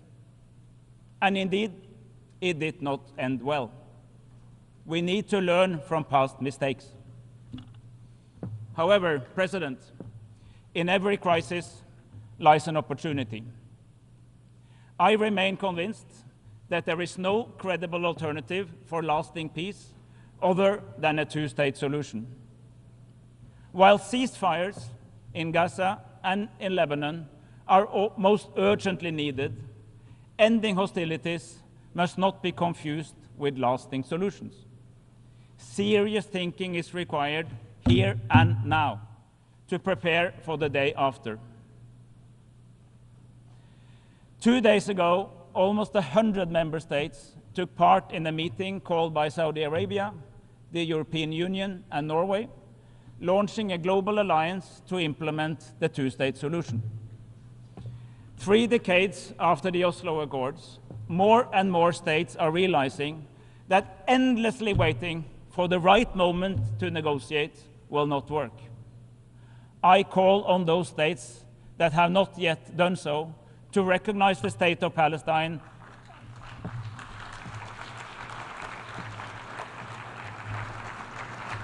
and to allow it to become a full member of this organization. We call on everyone who can to help to build Palestine's institutions and on regional actors to help embed a political settlement in a broader regional framework. President, we are witnessing from the front row the shortcomings of the institutions that we established in 1945. The adoption of the Pact for the Future is a major success for this United Nations. With this, we have resolved to update our institutions and our practices across the 3 pillars of peace and security, development, and human rights. We also opened our conversation about the critically important issue of how to make artificial intelligence a force for good. President, Norway supports a reform of the Security Council that makes it both more representative and more efficient. Both permanent and elected seats should be added, and the historical injustice to Africa should be mended. The use of the veto should be limited rather than expanded. When the UN Charter was drafted, Norway was an early proponent of the principle that no state should vote in its own case. And indeed, this principle is enshrined in the Charter in Article 27(3). This principle is, however, repeatedly ignored by the Security Council. But again, this principle is an obligation. It is not an option. To make our development efforts more efficient, we need to reform the international financial architecture. And in order to enhance the ability of states to provide essential services to their populations. It must be possible for them to tax their citizens and their companies. Norway will continue to be a driving force for international tax cooperation, including by supporting a UN framework convention. Central to the Pact of the Future are robust commitments to gender equality and women's rights.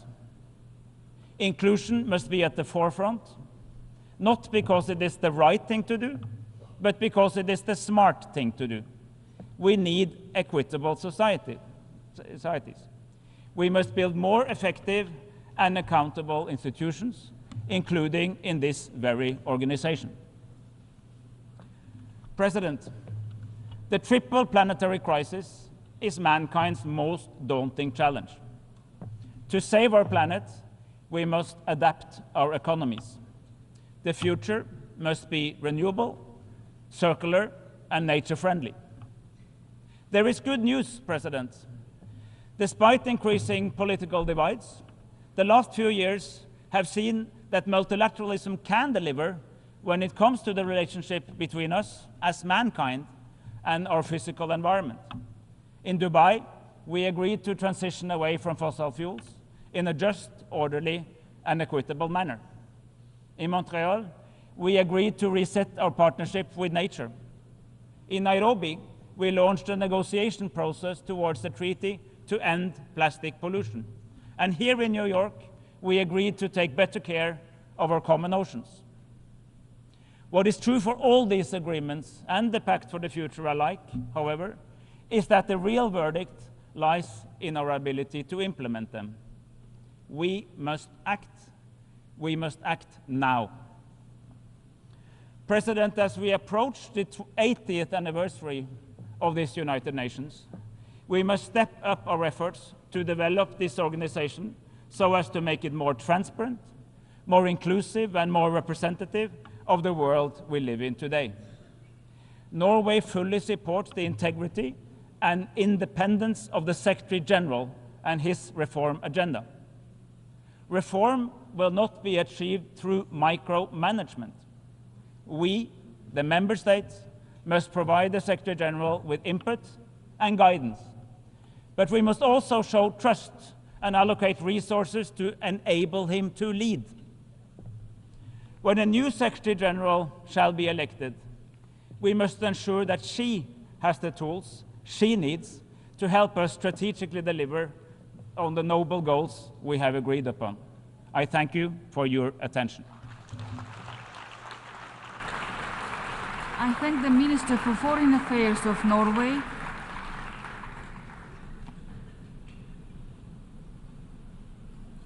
I now give the floor to His Excellency Subrahmanyam Jaishankar, Minister for External Affairs of India.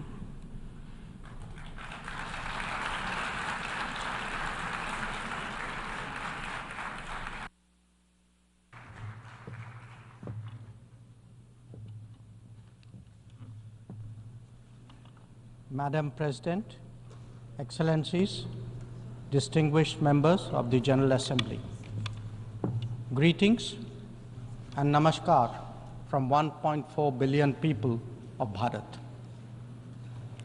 I congratulate the President of the General Assembly, His Excellency Mr. Philemon Yang, and strongly support the 79th UN General Assembly's theme of leaving no one behind. Madam President, we are gathered here at a difficult time. The world is yet to recover from the ravages of the COVID pandemic. A war in Ukraine is well into its third year.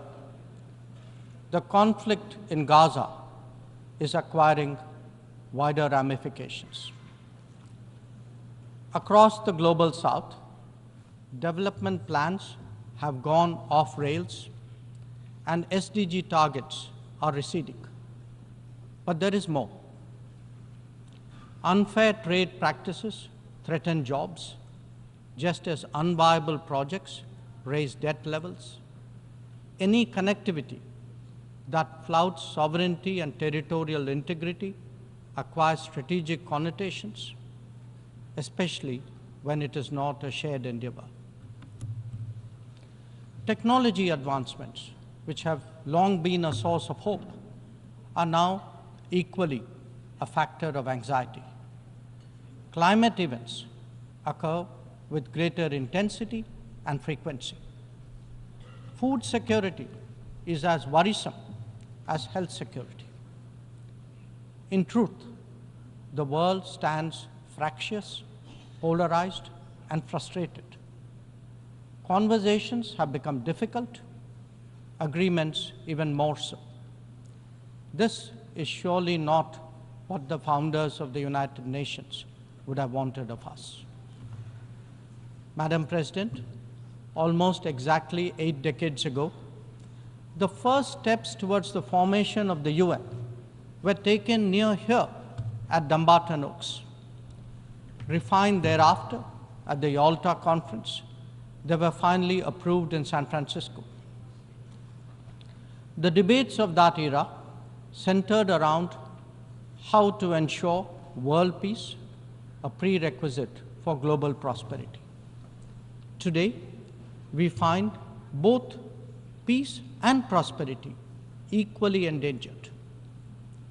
And that, Madam President, is because trust has eroded and processes have broken down.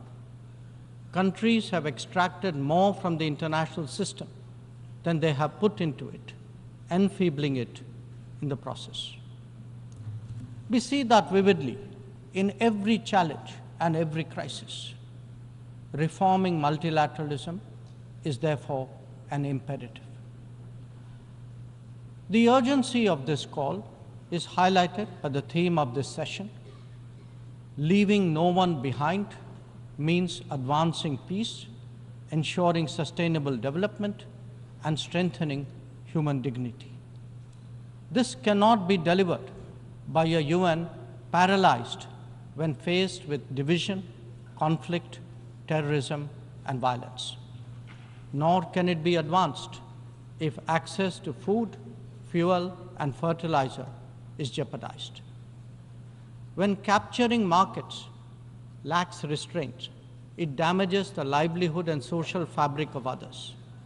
Evasion of climate action responsibilities by the developed undermine the growth prospect of the developing. Indeed, when resource crunch limits the very pursuit of SDG targets, it is not just economies, but human dignity itself that is imperiled. If the world is in such a state, this body must ask itself, how has this come to pass? The problems arise from a combination of structural shortcomings, political calculations, naked self-interest, and yes, disregard for those left behind. It is natural to feel overwhelmed by what we confront now. After all, there are so many dimensions, different moving parts, issues of the day, and the changing landscape. But every change must begin somewhere, and there is no better place than where it all started. We, the members of the United Nations, must now seriously and purposefully address ourselves to that task. Not because it is a competition for influence or a squabble for positions, but because if we carry on like this, the state of the world is only going to get worse. And that could mean that more of us are going to be left behind. Madam President, as the world contemplates these concerns, India has sought to respond in a variety of ways. First, by focusing on the issues of the vulnerable, women, farmers, and youth, and fashioning targeted policies and initiatives for their betterment. Assured access to piped water, to electricity, to cooking gas, and new homes are changing millions of lives. The gender gap has started to close, be it in health, in education, or in the workplace. Our food producers, thrice a year, get financial support at the click of a button. And a third-term government has made skilling of the youth its key priority. Second, by expanding opportunities for employment and for entrepreneurship, including through stronger training and large-scale financial incentives. 495 mudra loans, 495 million mudra loans have been given to small businesses in the last decade. 67% of them are to women. Equally telling, 6.56 million street vendors have availed of 8.85 million Swanidhi loans. This is just in the last 4 years. 45% of the beneficiaries are again women. Third, by creating templates that are replicable elsewhere. It could be digital delivery or enhancing the quality of governance and public services, as indeed making medicines and health facilities accessible and affordable. A digital public infrastructure and a people's pharmacy are today examples of what India can readily offer to the world. It is also an alternative vision where technology is used to empower, not to dominate. Fourth, by encouraging the Global South to voice its shared concerns and come together. To that end, we have convened 3 Global South summits, the most recent in August of 2024. And fifth, by contributing to the well-being of the global commons and responding to the pressing needs of those in distress. This has ranged from undertaking projects in 78 nations, providing resources to neighbors, and responding to HADR situations, to supplying medicines and ensuring maritime safety and security. Madam President, given the scale of transformation underway in India, each of these dimensions underline that the world's problems can indeed be tackled, and that by working together, we can surely create a larger lifting tide.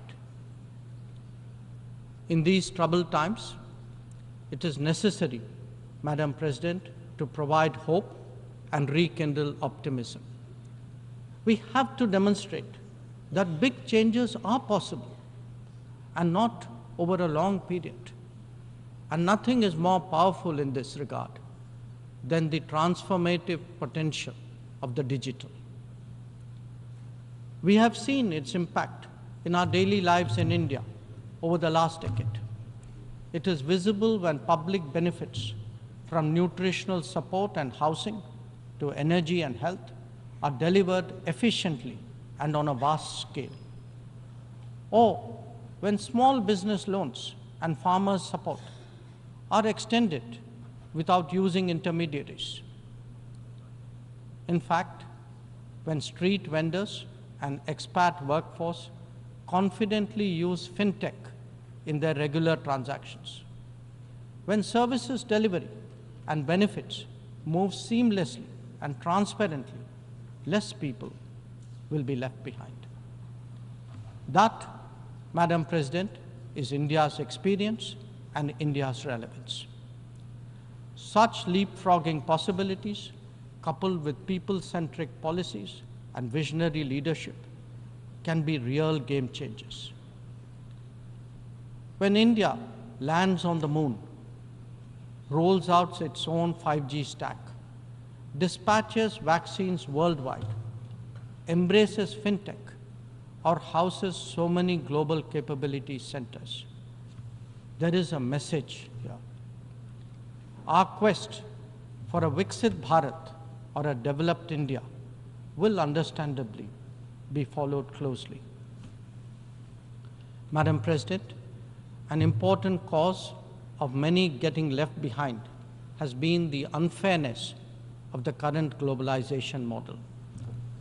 Over-concentration of production has hollowed out many economies, impacting their employment and social stability.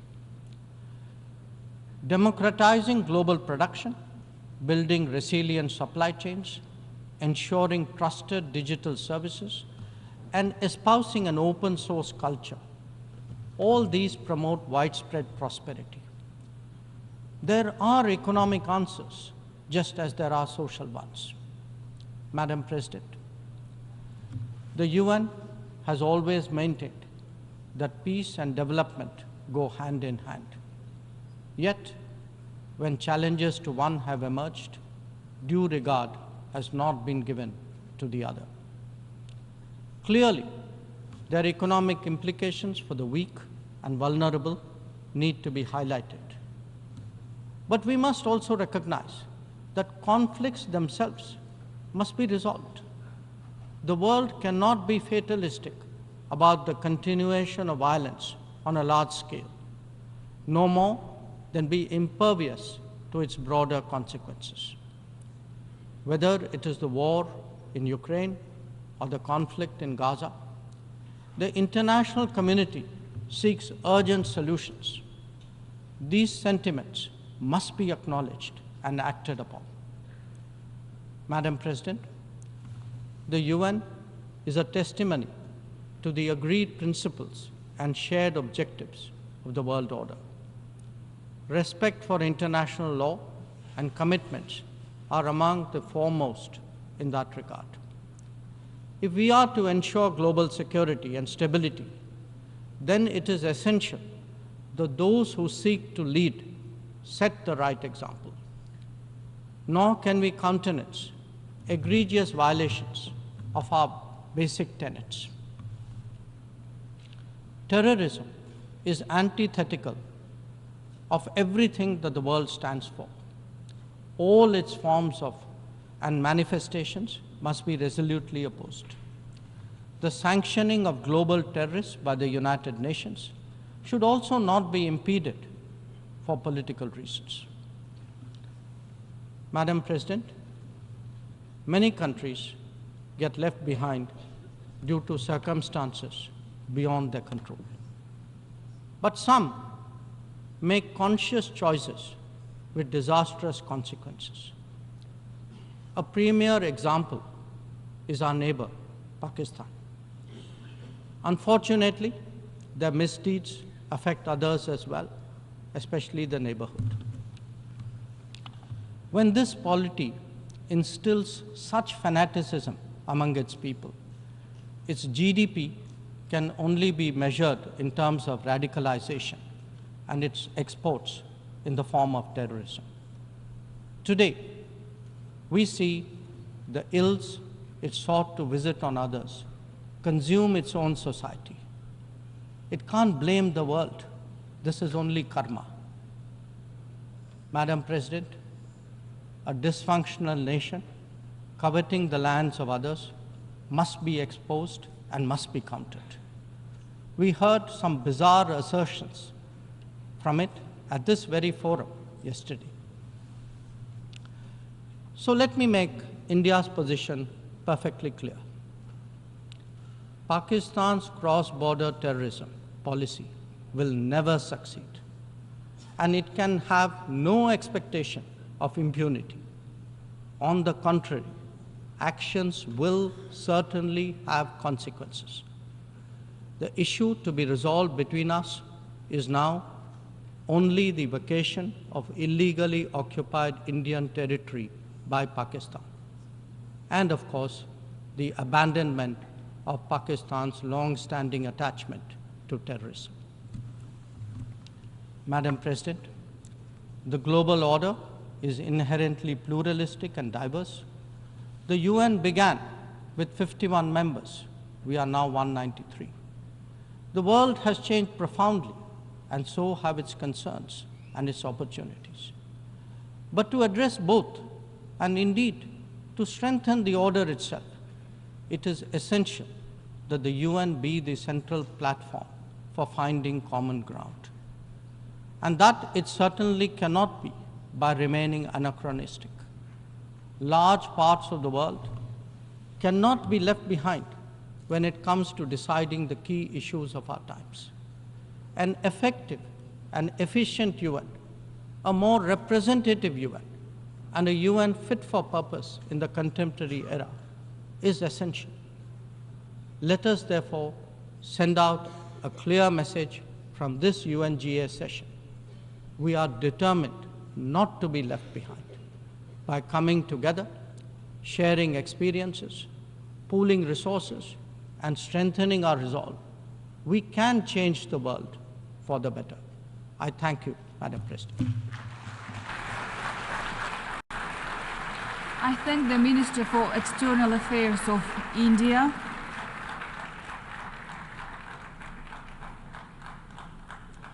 I now give the floor to His Excellency Vivian Balakrishnan, Minister for Foreign Affairs of Singapore.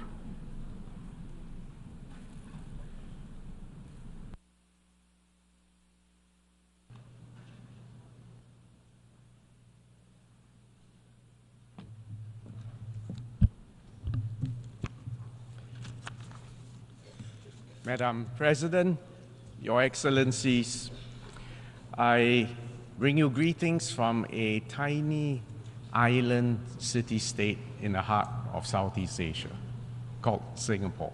I think we must be one of the smallest who now qualifies as a member of the United Nations for the past 59 years.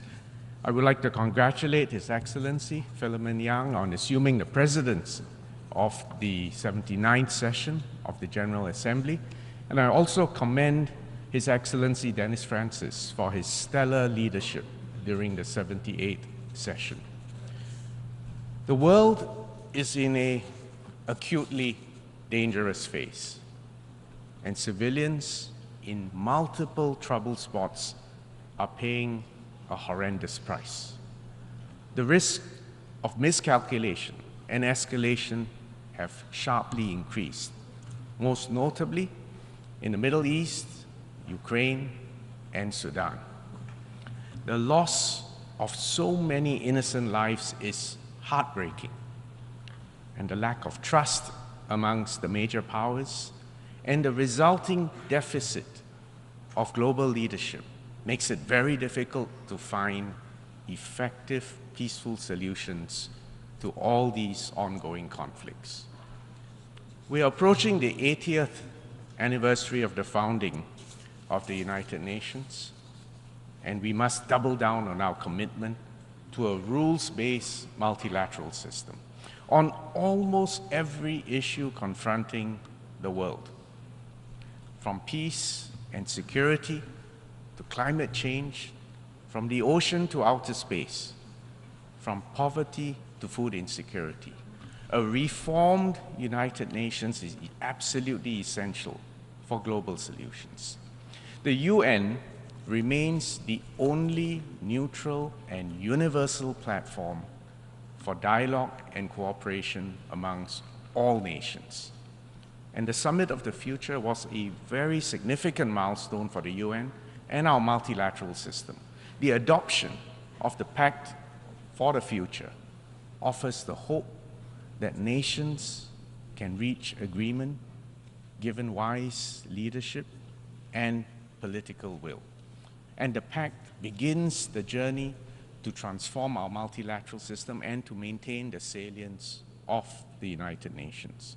We must accelerate the implementation of the Sustainable Development Goals, reinvigorate international cooperation, and transform global governance. And that's why Singapore has always been a staunch supporter of the Summit of the Future. And we stand ready to work with our friends to implement the pact.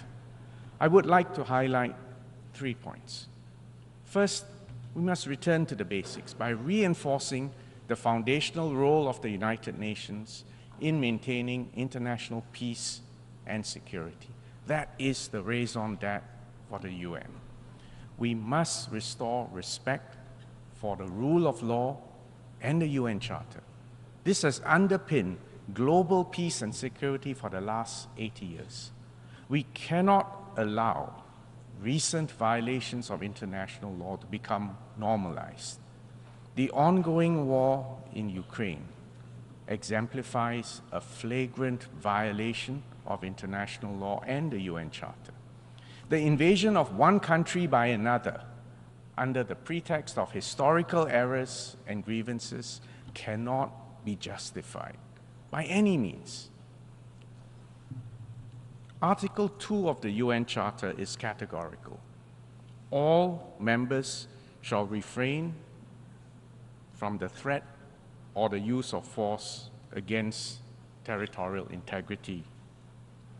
And it's also worth recalling that that's why the preamble of Security Council Resolution 242, passed in 1967, also contains or refers to the, quote, inadmissibility of the acquisition of territory by war, unquote. If we allow the notion that might is right to prevail, the world will become a very dangerous place, especially for small states.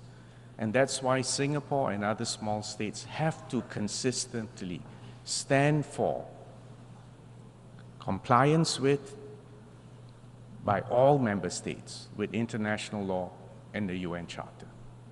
We, as a small state, have no interest in taking sides or getting embroiled in great power rivalry.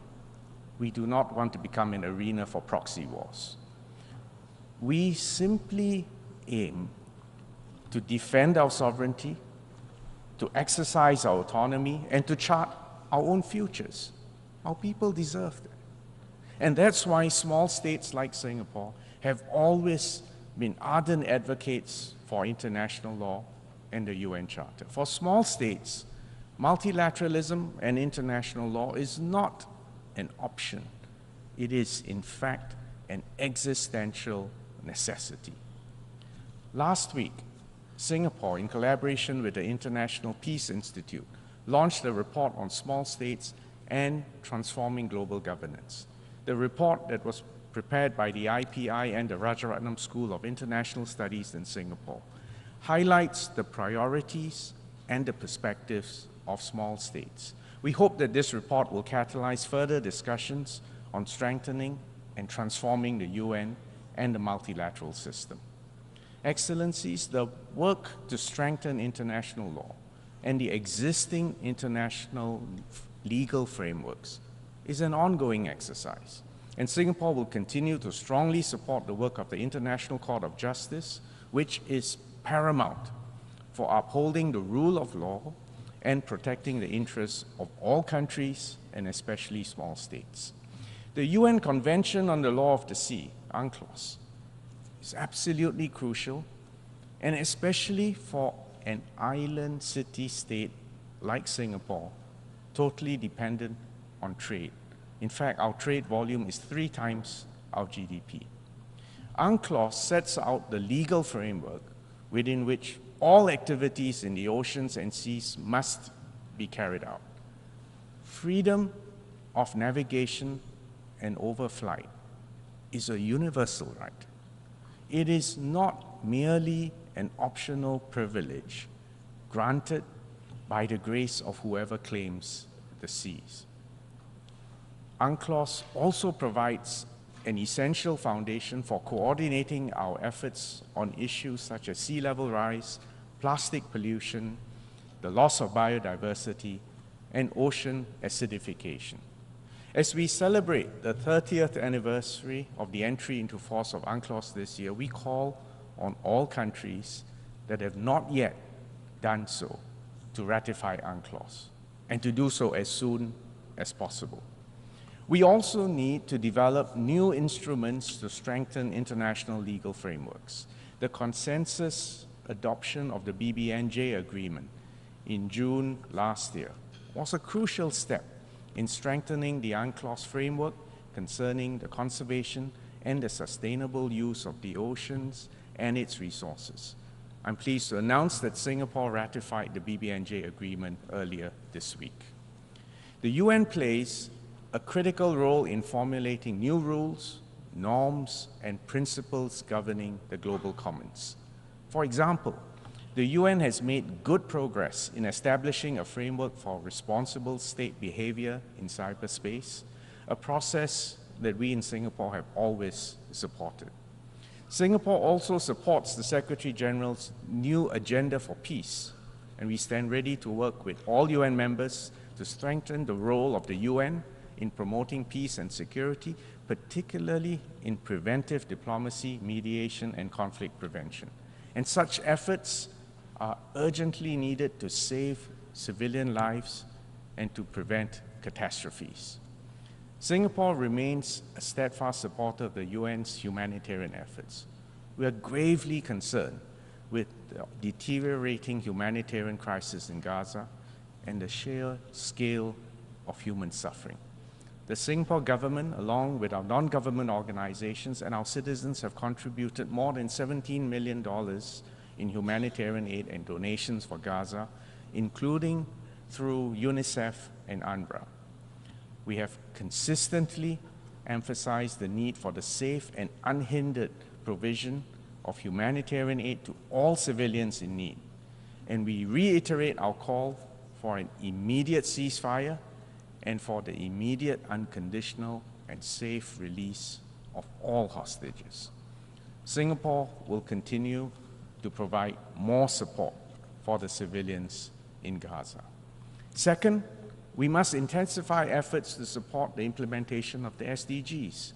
With less than 6 years remaining, we are still far from achieving the 2030 agenda. To fulfill the promise of leaving no one behind, we must support the poorest and the most vulnerable countries. And this is important because sustainable development provides the foundation for peace and security. We need to accelerate our collective efforts in combating climate change. As a small island state, Singapore is particularly vulnerable to the impacts of climate change, and especially sea level rise. We welcome the high-level meeting held earlier this week on this issue. Although our share of global emissions is actually very small, we remain fully committed to peaking our emissions before 2030 and to achieving net zero by 2050. The 4th International Conference on Small Island Developing States, or SIDS-4, earlier this year, marked a significant milestone for all SIDS. We welcome the adoption of the Antigua and Barbuda Agenda for SIDS, which outlines an action plan for the next decade. And Singapore will support our friends in SIDS, and we launch a new technical assistance package at SIDS-4 called SIDS for Change, which covers priority areas including blue carbon. Singapore will continue to support our fellow small states. We will share our development experience, and I'm happy to announce that we will renew our capacity building program for the Forum of Small States, or FOSS, and we've labeled this program FOSS for Good, a package that will offer digital themed programs including leadership and governance in the age of digital technologies and artificial intelligence. Third, we need to empower and transform the UN so that it is future ready and capable of responding to the emerging global challenges. And to achieve this, several measures are necessary. We must provide more opportunities for young people, especially, to engage in the work of the UN and to serve as agents of change to revitalize international cooperation.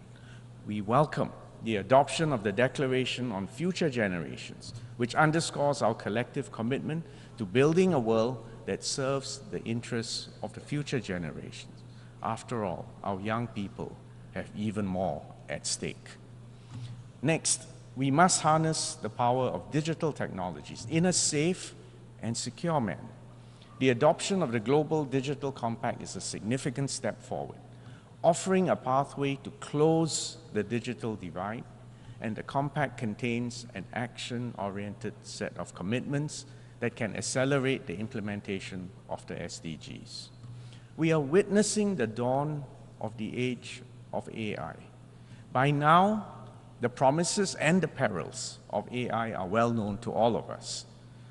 We need to empower innovation in AI whilst installing global guardrails to protect human safety, human dignity, and values. Therefore, initiating a dialogue on global governance in AI is imperative. And Singapore welcomes the report of the high-level advisory body on AI, and we commit to working with all UN members to further develop these recommendations. Finally, we must transform global governance by making our institutions more representative, more responsive, and more effective, particularly for the sake of small states and developing countries. We need a more nimble multilateral system in which the international financial architecture and the UN work more synergistically. Equally important is the need to reform the UN itself to make it more efficient, effective, and responsive. That includes reforming the UN Security Council in order to reflect the contemporary realities through an expansion in both the permanent and non-permanent membership categories. The effective functioning of the Security Council is at the heart of a robust and responsive UN. The 5 permanent members of the Security Council have a special responsibility that accompanies their privilege, and they must demonstrate leadership by cooperating to maintain international peace and security. The veto initiative has made the use of the veto more accountable by making the permanent members answerable to all of us in the General Assembly every time they cast a veto. This is a good first step, but it is not the end of that journey that is necessary.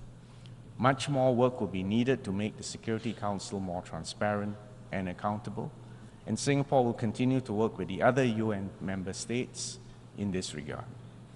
Madam President, Excellencies, the world is traversing an acutely dangerous period of geopolitical tension. A descent into chaos and conflict is a clear and present threat. In this moment of uncertainty, all countries, big and small, have a responsibility to work together to preserve the peace and to save lives.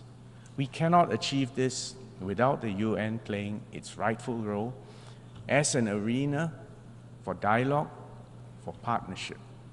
This is the moment, in fact, to double down on multilateralism and to strengthen the role of the UN as a collective vehicle for peace and sustainable development. Thank you, Excellencies. I thank the Minister for Foreign Affairs of Singapore.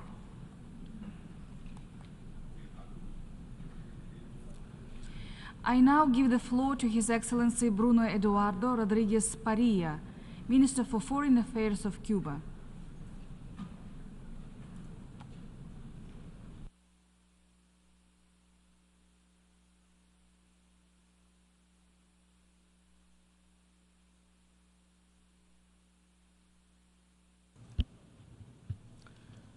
Señor Presidente. President, Secretary General, I dedicate these first words to reiterate Cuba's solidarity and support to the brotherly people of Palestine, victim of more than 75 years of colonial occupation, flagrant violations to their legitimate rights as a nation, submitted to cruelty, aggression, collective punishment, and apartheid. Over the last 11 months, the Israeli army has massacred more than 40,000 civilians. In that indiscriminate and disproportionate massacre, this has killed more boys and girls than men and women. They die with the complicity and weapons contributed by the government of the United States, with the complicit silence of others. We pay tribute to the more than 220 aid workers of this organization who have also been killed. Cuba's position is clear and unequivocal. President Miguel Díaz-Canel Bermúdez has said, and I quote, "History will not forgive the indifferent, and we will not be among them." The genocide against the Palestinian people must end unconditionally and without further delay. Israel, with the complicity of the United States, has brought the world to the brink of a major world conflict. The irresponsible aggression against Lebanon, Syria, Iran, and the people of the Middle East will have consequences that are hard to predict. Your Excellencies, 79 years after the establishment of this organization, the continued violations of the United Nations Charter and international law, aggressions, interference in the internal affairs of states, and the imposition of unilateral coercive measures for political purposes have become facts of life. Aggressive, expansionist, and supremacist military doctrines of domination are undermining international peace and security to an alarming extent. The risk of a nuclear catastrophe is real and imminent. For the 9th consecutive year, world military expenditure has continued to increase. In 2023, it reached the record figure of $2.44 trillion. That is to say, millions of dollars. This includes the development of new nuclear weapons. There has been a regression in spite of the huge efforts made by states parties and signatories of the Treaty on the Prohibition of Nuclear Weapons and enlightened and broad sectors of international society. Nor will there be peace without development. Developed countries, which inhabit the very same planet, blindly refuse to invest even minimally in its own prosperity and security. They fail to comply with their always insufficient promises on official assistance for development. The selfish figure boastfully promised in 2023 and quickly forgotten represents less than 0.37% of their national incomes. The aspiration of achieving the Sustainable Development Goals has vanished. According to Forbes, just in the last 4 years alone, the collective wealth of the 5 richest people in the world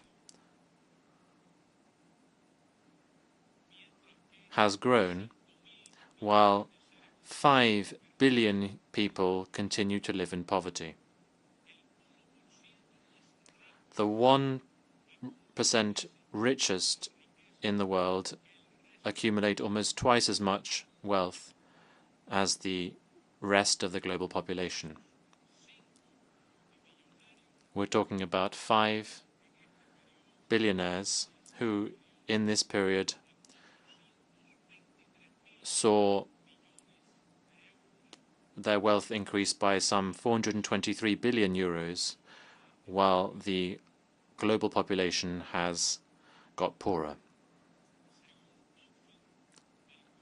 According to Oxfam, the richest 1% have accumulated almost double as much wealth as the rest of the world population. With a tax on the wealth of billionaires, 2 billion people could be brought out of poverty. We are talking about structural crises. which are determined by the imperialist system and the international order imposed on us. None of these problems will be solved by undermining the intergovernmental nature of the United Nations, as some aim to, or by weakening its essential role in the promotion of sustainable development for all.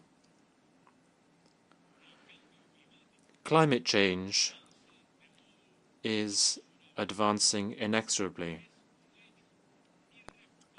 Climate change is an unquestionable fact. In July 2024, scientists announced that the planet had endured 13 straight months of record-high temperatures. If the irrational and unsustainable production and consumption patterns of capitalism are not changed in an urgent and significant way, it will be impossible to limit the global average temperature increase by 1.5 degrees Celsius in comparison with pre-industrial levels. Responsibilities should be shared by all, but not all should bear the same responsibilities, nor is it fair for this to be so.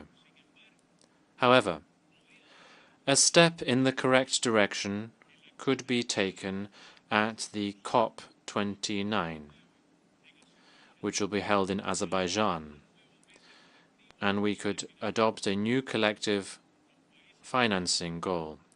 The countries of the North will have a new possibility to begin closing the climate finance gap and pay their financing debts.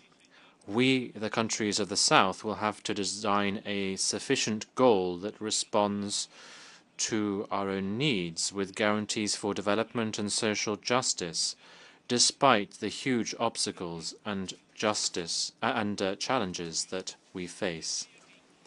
The solution will have inevitably to include writing off foreign debt, which has already been paid several times over. A fair democratic international order ensuring peace and balance in the world, the exercise of the right to development by all states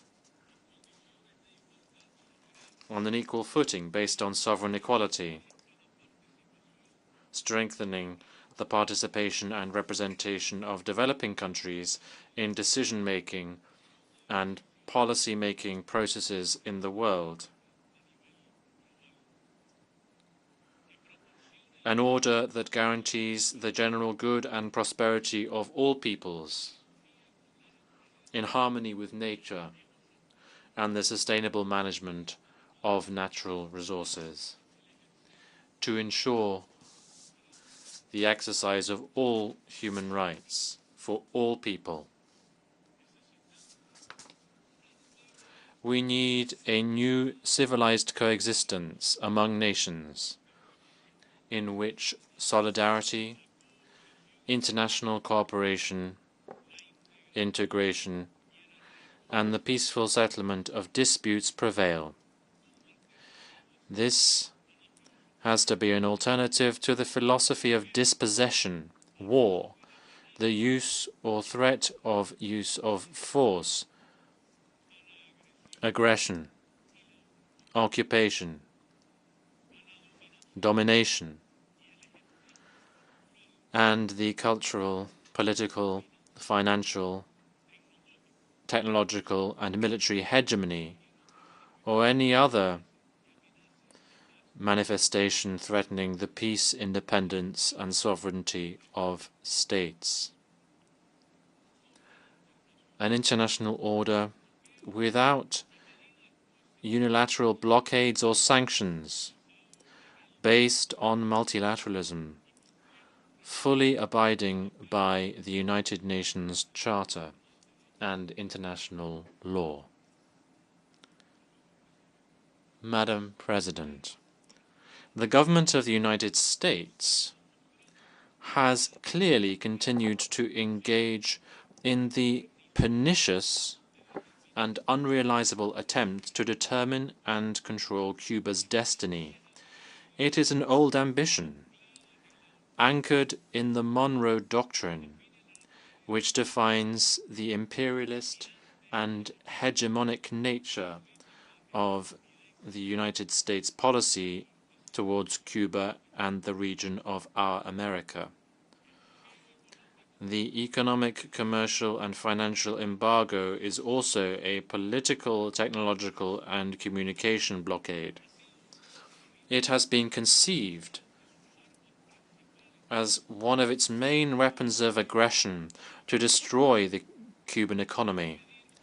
It aims to seek to cut off the country's financial revenues, to bring about the collapse of the economy, and to create a situation of political and social instability. The damage it causes is visible and undeniable. It has an impact on the daily life of all Cubans. It is accompanied by the most ferocious disinformation and slanderous campaign, perennial attempts to interfere in our internal affairs, and the complicit tolerance of groups which, from U.S. territory, perpetrate violent and terrorist acts against Cuba. These actions violate international law.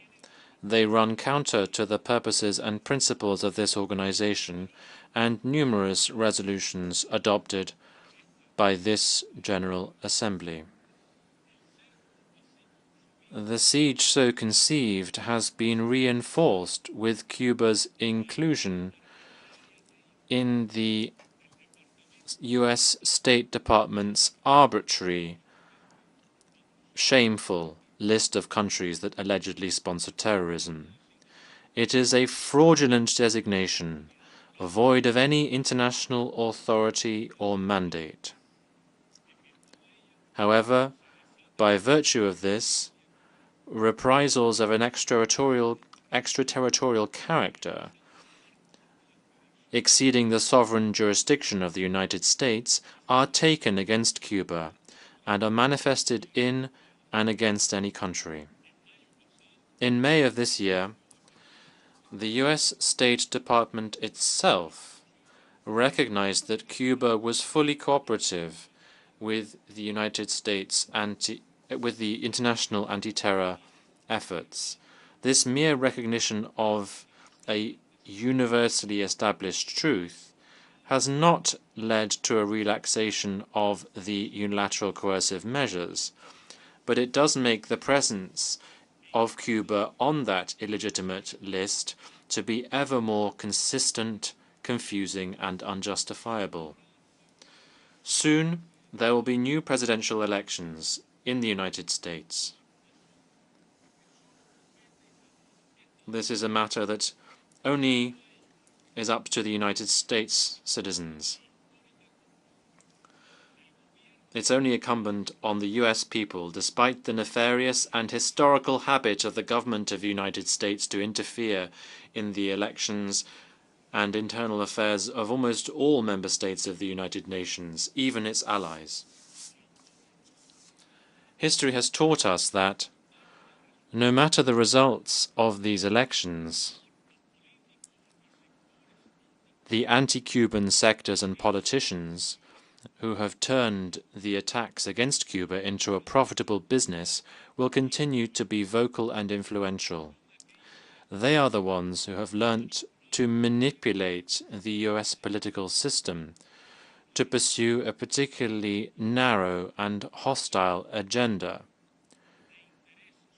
which is the interest of a well-defined elite sector. They do not in any way represent the will of the majority of the people of the United States, nor that of the Cubans who live here. Whatever the results of these elections, Cuba will continue to defend its sovereign right to independence and to build socialism the way we Cubans decide, without any foreign interference. We will also continue to advocate for a respectful and constructive relations with the United States. Madam President, in 2014, the Community of Latin American and Caribbean States, gathered in Havana, decided to proclaim our region as a zone of peace. That historic commitment is becoming increasingly relevant every day. We defend peace and multilateralism against the unilateral coercive measures that seriously damage Syria, Belarus, Nicaragua, Venezuela, Zimbabwe, the Democratic People's Republic of Korea, Iran, Russia, Cuba, and several other nations. We strongly reject any attempt to undermine the legitimate constitutional order of our countries through putschist methods. It has already happened in Bolivia in 2019 and on the 26th of June, and there are attempts to do the same again in Honduras. We denounce the attempts to generate violence and destabilization in Venezuela. We reiterate our full support and solidarity with the Bolivarian and Chavista government headed by President Nicolas Maduro Moros and the civic and military unity of the Venezuelan people. The calls made not to recognize the electoral results are irresponsible and disrespectful to the people's will and their legitimate institutions. The destabilizing actions taken against the National Unity and Reconciliation Government of Nicaragua must also cease. The brotherly people of Sandino will continue to count on our full support. We reiterate our support to Puerto Rico's legitimate right to self-determination and independence. The international community has a historic debt to Haiti. Haiti carried out the first independence revolution against slavery in this continent. We welcome the efforts made by the Caribbean community to find a sustainable solution to the tragic situation in Haiti, with respect for the independence and sovereignty of that sister nation. We support Argentina's legitimate right to sovereignty over the Malvinas, South Georgia and South Sandwich Islands and the surrounding maritime areas. We reaffirm our support and commitment to the peace efforts in Colombia, which Cuba will continue to contribute to in every possible way from its position as guarantor. Africa, the cradle of humanity, will always be able to rely on Cuba's support in its efforts to move towards the goal of development. We reaffirm our unwavering solidarity with the Sahrawi people and their self-determination. Cuba strongly rejects the measures aimed at harming the territorial integrity and sovereignty of the People's Republic of China.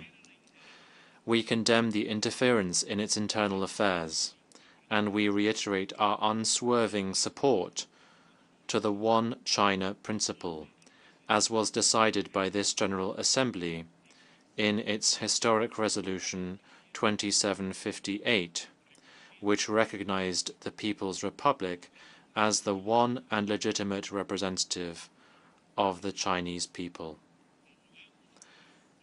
We are in favor of a serious, constructive and realistic diplomatic solution by peaceful means to the current war in Ukraine. In and this must be in line with international law, guaranteeing the security and sovereignty of all. In this context, Cuba supports the joint proposal presented by Brazil and China to find a political solution to that crisis. Madam President, distinguished delegates, let us join together our efforts to achieve effective multilateral institutions which are able to respond to the interests of the people, of the humble, the poor, the needy, and the exploited.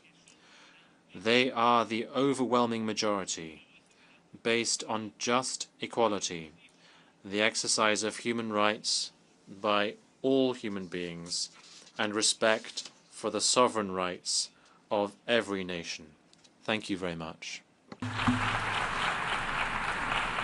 I thank the Minister of Foreign Affairs of Cuba.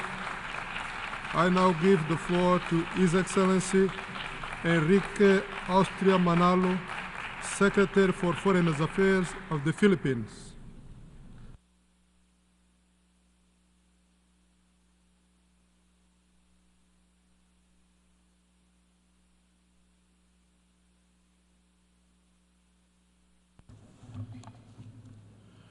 Mr. President, in 1946, Carlos P. Romlo, who would become the first Asian president of the General Assembly, said, quote, "We are not here to make peace, but to build for peace, not to reap and divide the harvest of victory, but to make ready the hearts and minds of men and women for the needs of peace." In those early years of the United Nations, the Philippines had clearly understood the magnitude of the work ahead. As a founding member and a young nation, the Philippines committed fully to the aims and purposes of the United Nations. 8 decades hence, we still do. President Ferdinand Marcos Jr. affirmed that multilateralism, quote, "remains the single viable platform for collective action against transcendent global challenges," unquote. He emphasized that the rule of law and the integrity of the multilateral system must prevail amidst the current global challenges. The UN has held itself as a platform and pathway to address international peace and security. It serves as the ground for states to find convergence amidst crisis and conflict. It offers response and relief, hope, and humanity. The Pact for the Future is a testament that global problems require global solutions, and that a better world is possible when states commit working together towards a common vision. The Pact bridges our collective hopes, our contemporary aspirations with the UN Charter and the sovereign equality of states anchoring our will. Mr. President, our world has been changing more rapidly than at any time in recent history. The UN must rise to the occasion with an agenda that fosters equity, justice, international peace and security, development, and adopts processes that are inclusive, transparent, responsive, and effective. One way to achieve this is to reform the Security Council and revitalize the General Assembly. Security Council reform should be a package consisting of the enlargement of its membership and improvement of its working methods in order to create greater transparency and accountability of the Council to the general membership of the United Nations. Transforming the international financial architecture is also imperative if we are to realize just and inclusive growth worldwide.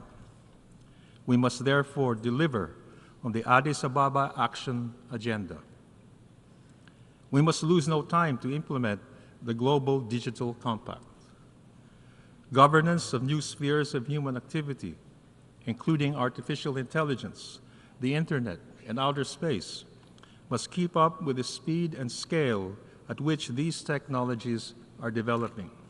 New rules should place human dignity as a priority. At the same time, we must complete the business of eliminating weapons of mass destruction, including nuclear arms. A treaty on fissile material production is long overdue.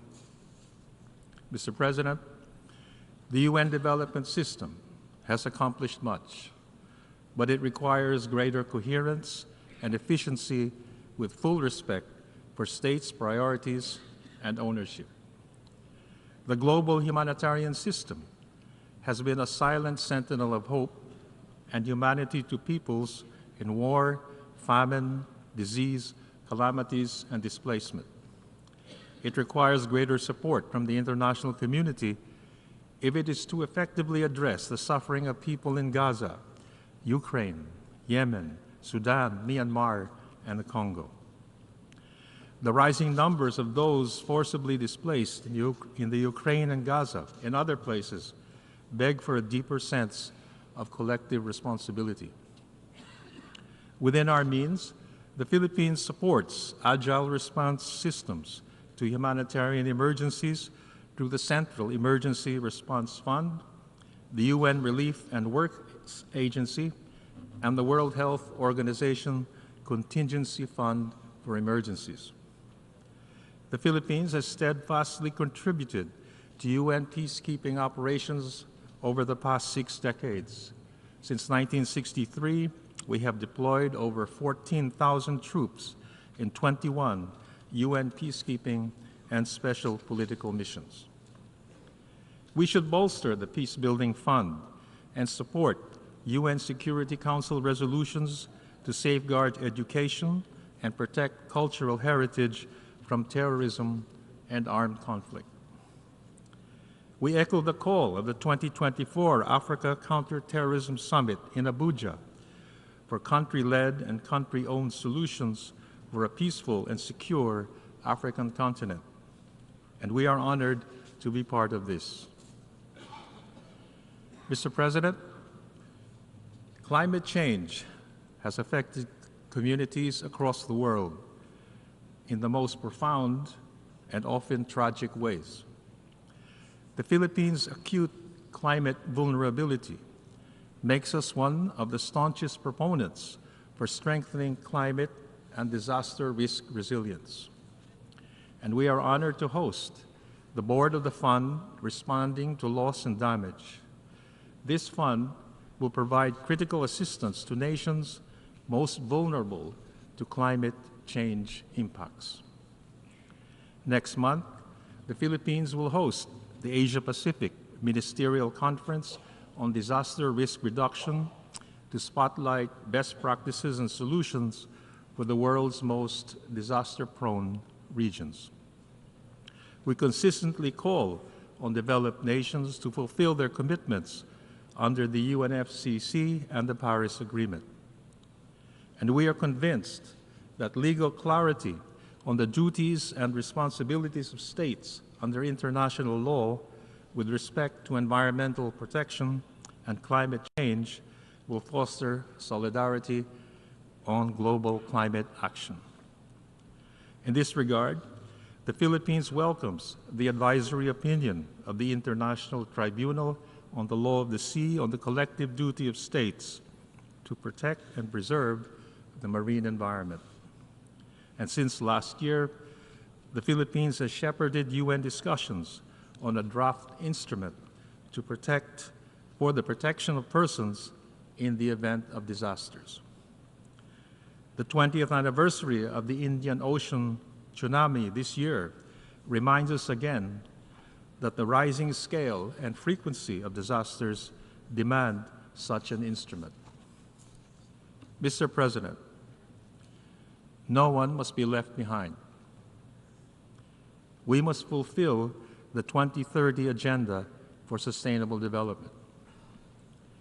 The Philippines' governance agenda aims to achieve a single-digit poverty rate by 2028.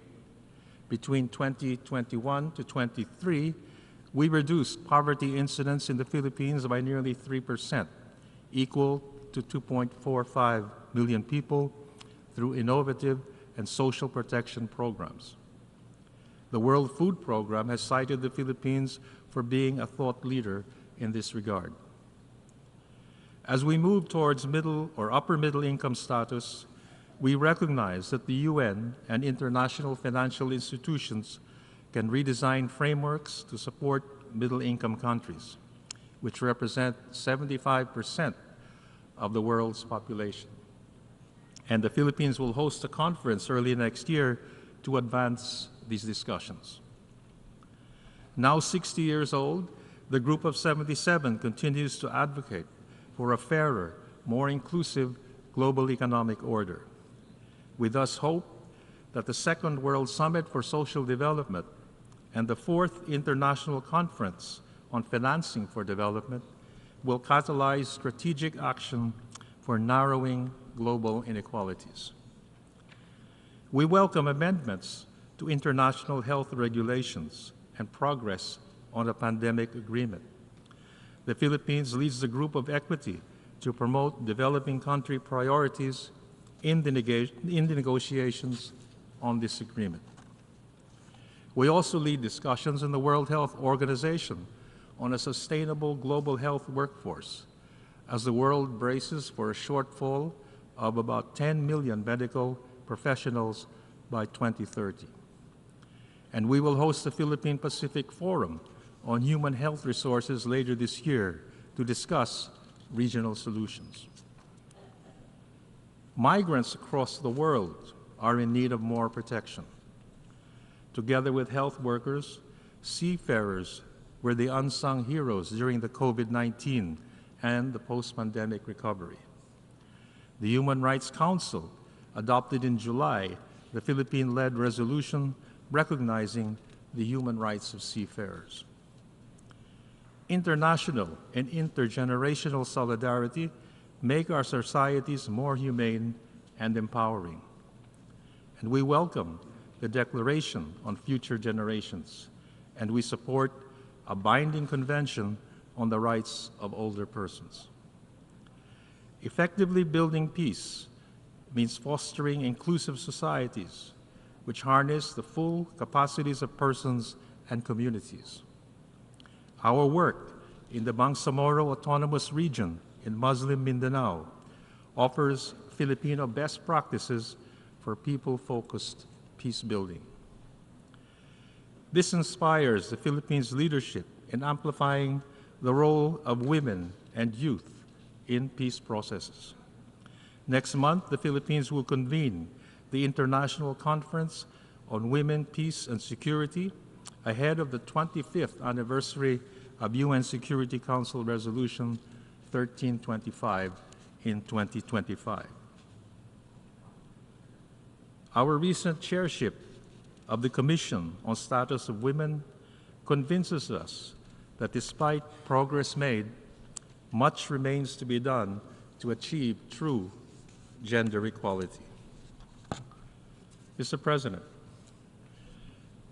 multilateralism is underwritten by a rules-based order, governed by international law, and informed by the principles of equity and justice that safeguards the rights of all states. If multilateralism is to thrive, all states must adhere to the rule of law. Times of flux and crises offer opportunities for reinforcing a rules-based international order. The International Court of Justice, as a principal organ of the United Nations, together with other international judicial and legal bodies, advances the rule of law.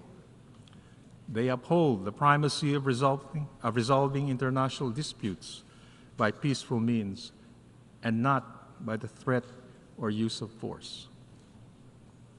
The growing volume and variety of cases brought before the ICJ and the Permanent Court of Arbitration signify the global trust and confidence in their role in the peaceful dispute resolution area. and member states must invest fully in these institutions.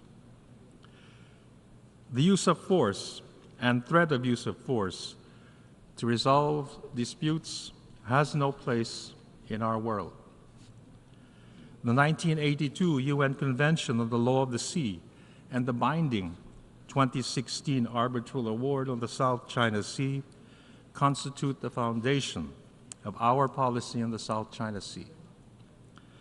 The award declares that claims exceeding entitlements beyond the limits of UNCLOS have no legal basis. Despite irresponsible and dangerous actions against our legitimate activities within our own waters and exclusive economic zone, the Philippines remains committed to diplomacy and other peaceful means to settle disputes. We will abide by the UN Charter and the Manila Declaration on the peaceful resolution of disputes in asserting our sovereignty, our sovereign rights, and jurisdiction in the South China Sea. We do not accept narratives depicting the South China Sea as a theater of major power rivalry, because they all ignore what is an essential truth. All states in this region have a right to determine their own destiny and secure their own future. This is what the UN Charter is about. The future of the Asia-Pacific is being shaped not by one or two powers, but by all states therein. As such, ASEAN centrality stands as a vanguard of the regional architecture based on the sovereign equality of states jointly building a peaceful, rules-based, and people-centered community. Approaching 60 years, ASEAN exemplifies the agency of states working together in fashioning multilateral approaches and solutions to present-day challenges. Mr. President, the Philippines stands alongside the pathfinders and bridge builders of nations. We offer constructive solutions across the spectrum of the work of the United Nations, from human rights, health, and humanitarian action to development, disarmament, and disaster and climate risk reduction, from peacemaking to peacemaking and peace building. As the first Asian republic and the founding member of the United Nations, our diplomacy has consistently pursued peace, the sovereign equality of states, the rights and dignity of all persons. The Philippines is a trusted partner, innovative pathfinder, and committed peacemaker. We bring experience, depth, and steadfastness in working with the international community to address common global challenges. We thus count on your support for our bid for a non-permanent seat in the UN Security Council for the term 2027 to 28. Mr. President, almost 80 years since General Romulo's call, the mission of the United Nations remains perfectly clear: to keep building for peace. Thank you. I thank the Secretary for Foreign Affairs of the Philippines. Now I give the floor to His Excellency Luca Beccari, Minister of Foreign Affairs, Political Affairs, International Economic Cooperation, and Digital Transition of San Marino.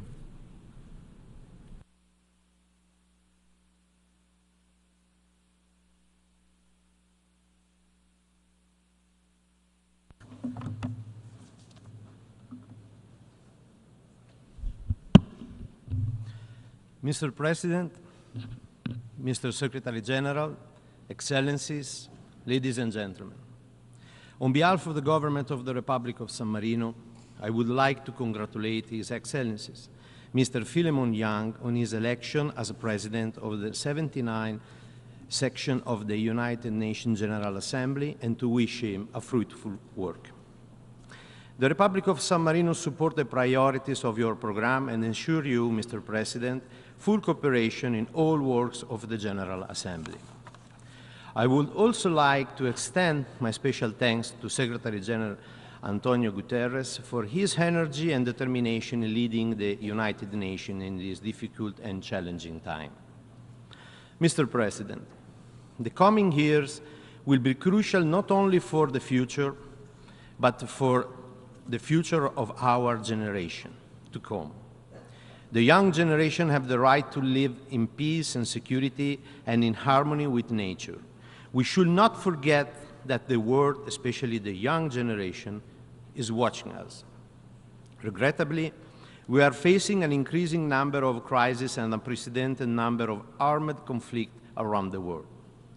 Furthermore, the implementation of the 2030 Agenda has been slowed down by international context of uncertainty, a combined planetary crisis of climate change, pollution, biodiversity loss, aggravated by shocks of war, destabilization, and increased fragility. The impact of multiple crises is felt most severely by the poorest and most vulnerable, those increasing poverty and inequalities within and between countries. Achieving sustainable development is a big part of the challenges we face, and the 2030 Agenda remains our collective roadmap to addressing them. The Summit of the Future is an opportunity to accelerate the implementation of the 2030 Agenda, including delivery on the SDG Summit commitment, and renew our commitment to leave no one behind. Through our renewed commitment, the Pact for the Future can rebuild trust in multilateralism and in our ability to jointly address global challenges. In this regard, we appreciate that the Pact for the Future adequately reflects ambitious action in all three important global cooperation in order to leave no one behind and in order to build a cyberspace that reflects global standards for peace and security, human rights, and sustainable development. Mr. President, San Marino sees an urgent need to strengthen our collective support for a rule-based international system rooted in the United Nations. We unequivocally support this institution's foundational basics, which include the proposal principle of the UN Charter, as well as the Universal Declaration of Human Rights and existing obligations under international human rights law. In this time of widespread violation, it is crucial to recommit to the UN Charter and its values in order to maintain international peace and security, taking effective collective measures for the prevention of conflict and for the suppression of acts of aggression. We support the recommendation of the Secretary General New Agenda for Peace and welcome the new intensified effort on conflict prevention. The recognition of the interdependence of peace and security, sustainable development, and human rights is fundamental if we want to achieve credible results. We support the request for the Secretary General to continue to develop new model of peace operation and the recognition of the role of the regional organization in enforcing of maintaining peace. Mr. President, we are facing challenging time with an unprecedented level of violence, mass atrocity, and displacement. San Marino is deeply concerned about the number and the scale of armed conflict across the globe, which cause immense suffering to millions of civilians. The unprecedented rise in global military expenditure is alarming too. We are also very concerned about the upsetting increase of dangerous nuclear rhetoric and by the specter of nuclear escalation. The Republic of San Marino firmly condemns any threat of use of nuclear weapons, considered such threat irresponsible and injustifiable. Any use of nuclear weapons would have catastrophic and unspeakable consequences for humanity. Unfortunately, today, due to increasing tension, due to deterioration of disarmament architecture, to the use of new emergency technology, including artificial intelligence, and due to the possibility of cyber attack, the risk of nuclear weapon use, either deliberately or by accident, is higher than in any time since the Cold War. We commend the Secretary General of this organization for having emphasized the need to eliminate nuclear weapons as a necessary action in the new agenda for peace. San Marino reaffirmed its commitment for a world free of nuclear weapons and attached great importance to the historic Treaty on the Prohibition of Nuclear Weapons, whose ratifications are constantly increasing.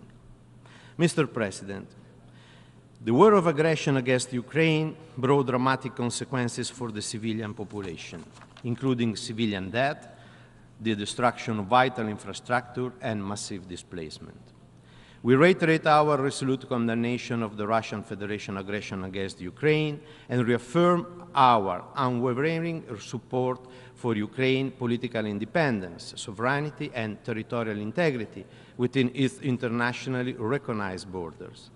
In the true spirit of multilateral and international cooperation, San Marino took part to the Summit on Peace in Ukraine held in Switzerland last June. We support all the international effort aiming to achieve a comprehensive, just, and lasting peace for Ukraine based on the UN Charter and international law. Mr. President, the Republic of San Marino has firmly and repeatedly condemned the horrific terrorist attack of October 7. San Marino called for an immediate and unconditional release of all hostages, condemns the torture and sexual violence perpetrated against them, and recognizes Israel's right to defend itself within humanitarian and international law. At the same time, we cannot remain silent in front of the death of more than 40,000 civilians, most of them children and women.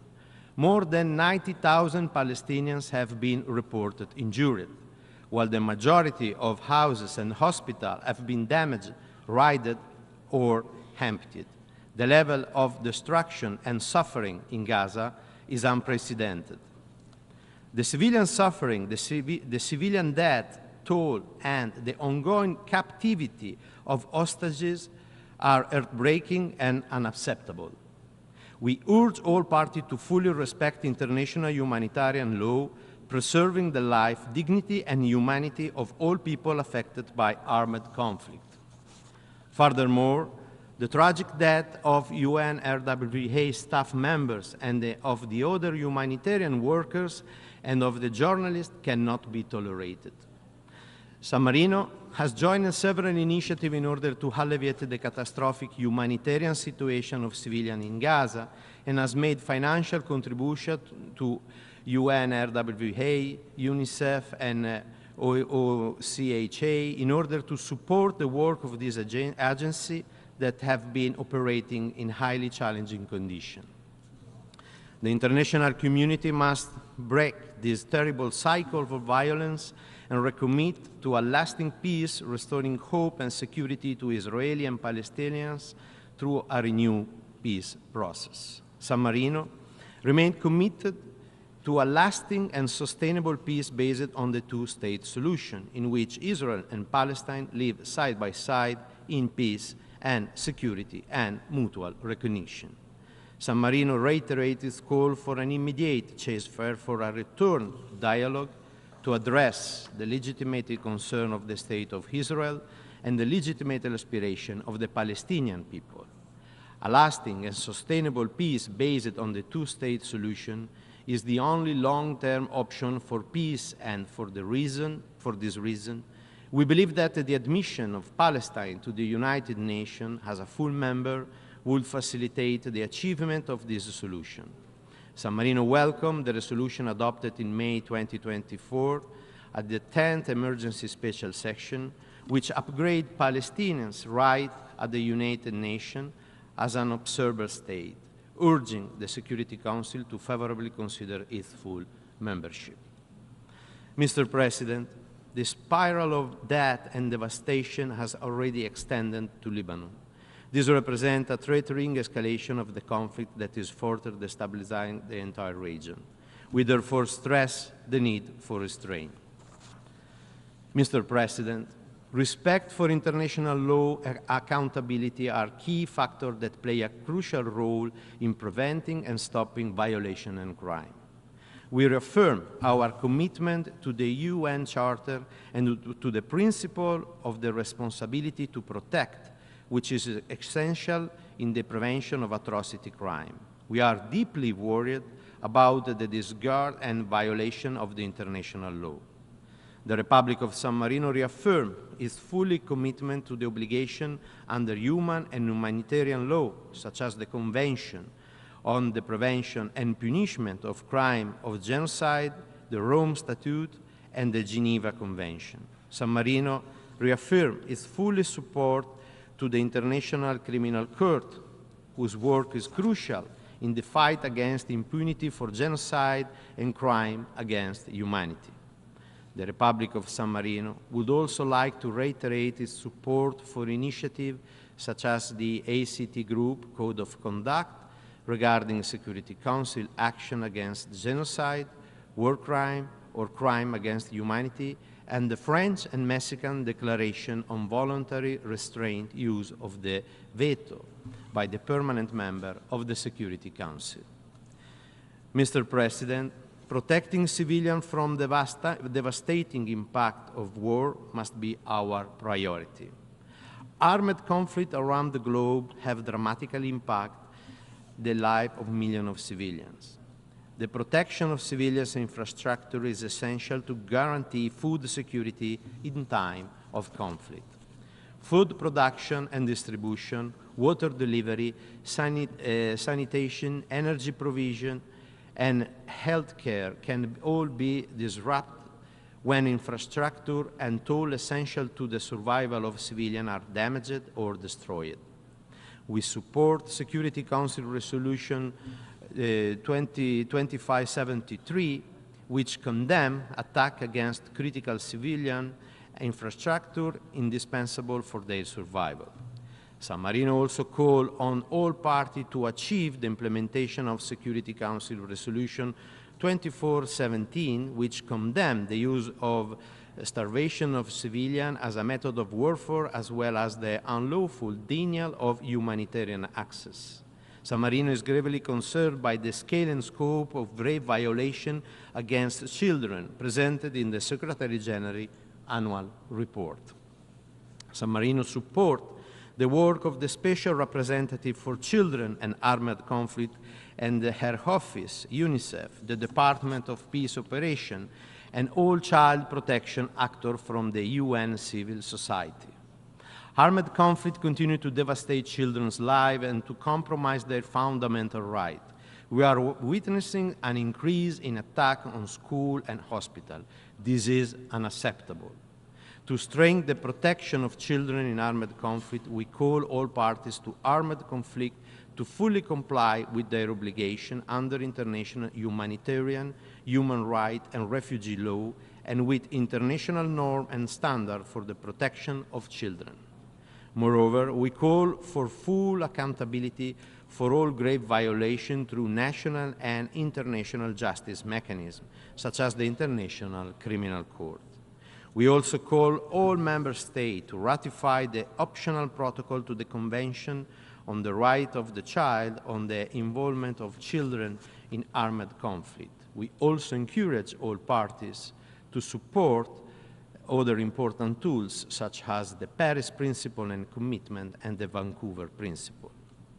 Mr. President, San Marino believes it is essential to strengthen the global response to the climate emergency. The existential threat caused by triple planetary crisis of climate change, biodiversity loss, and pollution should give to all of us a sense of urgency and priority in tackling this challenge. We support the commitment taken at COP28 last December, which include the imperative of transitioning away from fossil fuel in energy system in a just, orderly, and equitable manner, tripling renewable energy capacity globally and doubling energy efficiency by 2030 in line with 1.5-degree pathways. San Marino is fully committed to decarbonizing the global economy by 2050 and to healthy and reversing biodiversity loss by 2030, and recognizing the need to halt pollution, which caused the death of 9 million people annually. Moreover, we also need to tackle the water crisis, a growing global threat that will inevitably intensify in the coming 50 years, with devastating consequences on sustainable development, the environment, and regional peace and stability. Mr. President, the increasing evident interrelationship among global challenges highlight the need for member states today more than ever to work together to overcome difficulties. The United Nations is the only universally intergovernmental body based on the sovereign equality of all its members. Its unique role as the center for setting goals, harmonizing action, and sharing experience to achieve the common ends, such as peace and security, sustainable development, human rights, and the rule of law, transcend any one nation state and serve the collective interest for all nations and people. The centrality and relevance of the United Nations is not a given. We need a much stronger focus on collective global solutions to current and future challenges, which threaten peace and prosperity for all. We need to revitalize the United Nations and reinvigorate multilateralism to ensure its continued significance. To this end, it is essential to rebuild trust in the potential of the organization, in its leadership, and most of all, trust between its members and all the stakeholders.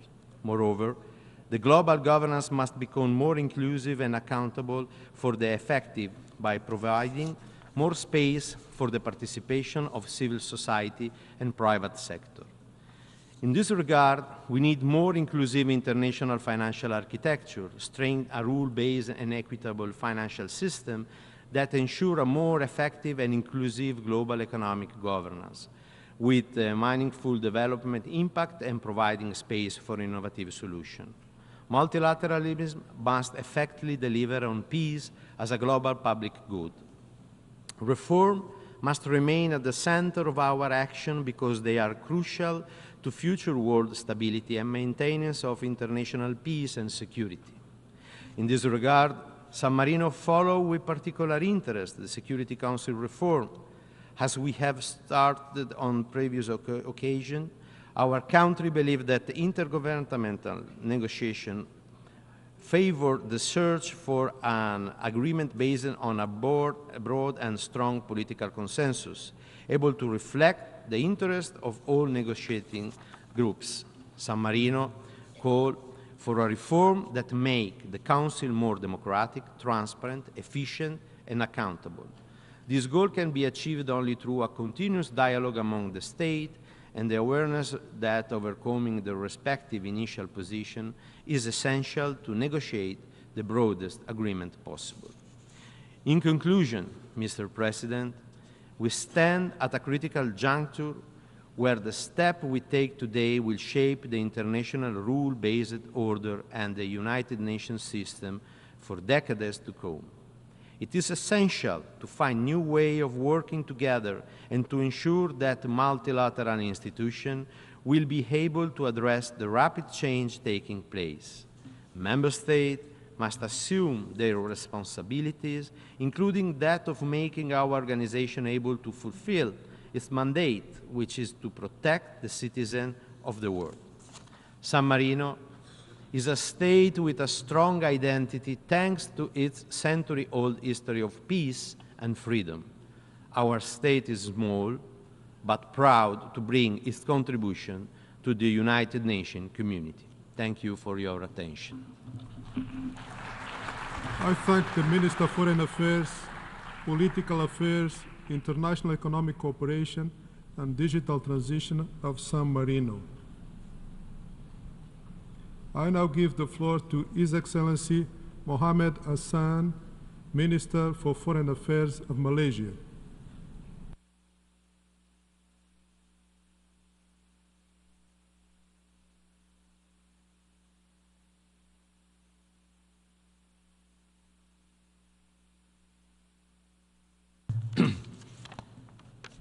Bismillahirrahmanirrahim.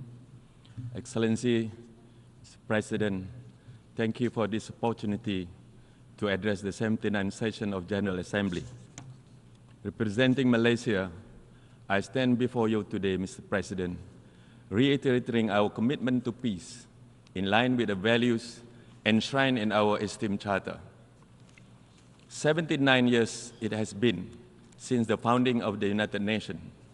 From the dust, the Second World War, we emerged, many of us as new nation states, with a shared goal to build a safer world.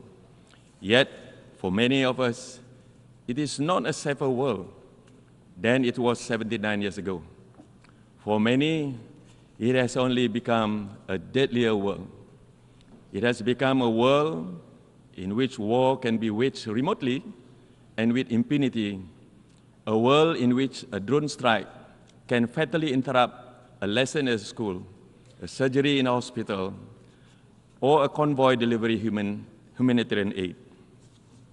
We have lost, Mr. President, we have lost against these practices, yet our call for peace are repeatedly ignored and vetoed away.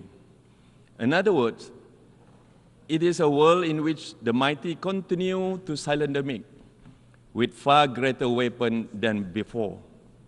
Nowhere does this ring truer, of course, than in Gaza. We stand at a critical juncture in world history on the failure of global governance to address the genocide of Palestinians. And it has echoed across the world on the abysmal response by world leaders to end these horrendous crimes. Yet, there are also many of us who have pursued justice for the people of Gaza. For almost 1 year now, we have raised our voices in protest and sought to establish a ceasefire. Again and again, our voices have been shut down in the Security Council through the power of veto.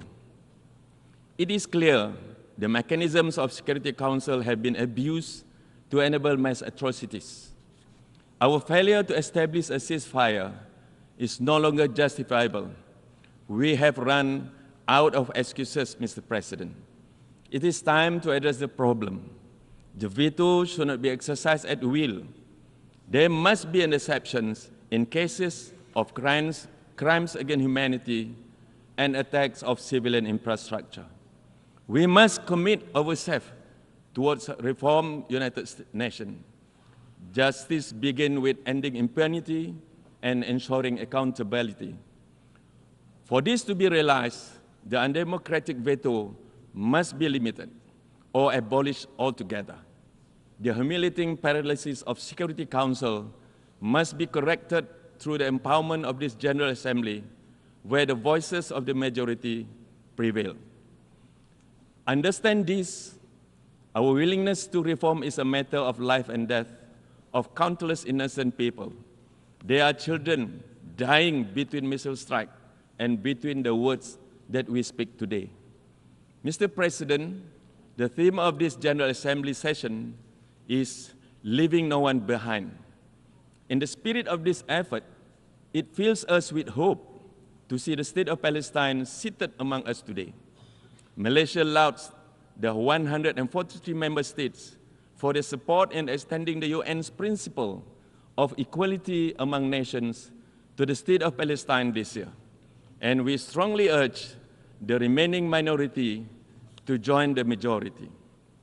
It is time to realize Palestine's right to statehood and full membership in this assembly.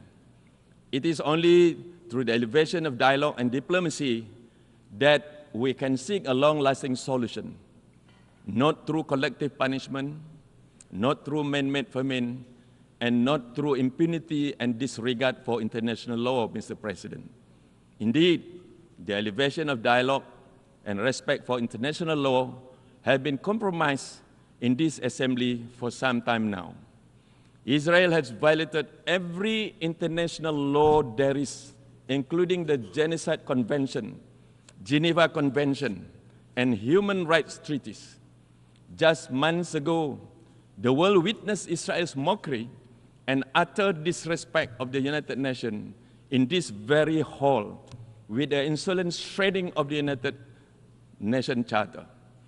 Israel's actions with each passing day raise our doubt as to whether it actually believes in the UN system or values its membership in this organization. Its illegal occupation has entrenched a system of apartheid and discrimination against Palestinians. The Israeli regime has itself declared its intent to wipe out an entire population. This is, Mr. President, without question, a genocide. The United Nations must not remain idle. We must urgently utilize the existing processes founded by the General Assembly, along with mechanisms developed by Human Rights Council. Malaysia calls on the international community to reinstitute the United Nations Special Committee against Apartheid. Furthermore, Malaysia's demand that the Security Council invoke the powers under Chapter 7 of UN Charter and impose an immediate arms embargo against Israel. Therefore, Mr. President, our task is threefold. Number one, we must limit or abolish the veto. Number two, we must continue to empower the voices of the oppressed within this General Assembly. And thirdly, we must halt the flow of weapons to rogue states who have proven 100 times over their willingness to commit crimes against humanity. Although the powerful few may behave as though might is right, let there be no question that in the United Nations, the voice of majority will not go ignored. Indeed, we must empower smaller countries to meet the challenges of our time. The international landscape is in flux, Mr. President. Superpower rivalries, global economic uncertainties, climate change, unequal development, and the many misfortunes that come with it. Countries situated in Southeast Asia are no exempt from these worries. Yet, through the decades, we have not only endured, but overcome many of our shared hurdles together. We have achieved this together, the ASEAN way. Through ASEAN, we have propelled ourselves to get forward within the international architecture by bolstering peace, security, economy, and regional identity. Yet, the years ahead will profoundly test us. ASEAN resilience, ASEAN shared norms and identity, and ASEAN processes and mechanisms. Malaysia stands ready to assume the chairmanship of ASEAN in 2025, and we are fully cognizant of reasserting ASEAN in the driver's seat of the Asia-Pacific region. Our chairmanship will focus on the region's drive for future readiness. We will emphasize reinforcement of global aspirations, inclusive and people-driven policies, and future-oriented mechanisms. We will aim to fortify ASEAN centrality amid the emergence of multilateral pacts affecting the region. This is a key step to prevent the region from becoming entrapped in unnecessary geopolitical rivalry or possible escalation. Mr. President, ASEAN centrality must also involve managing the most critical issues of the South China Sea.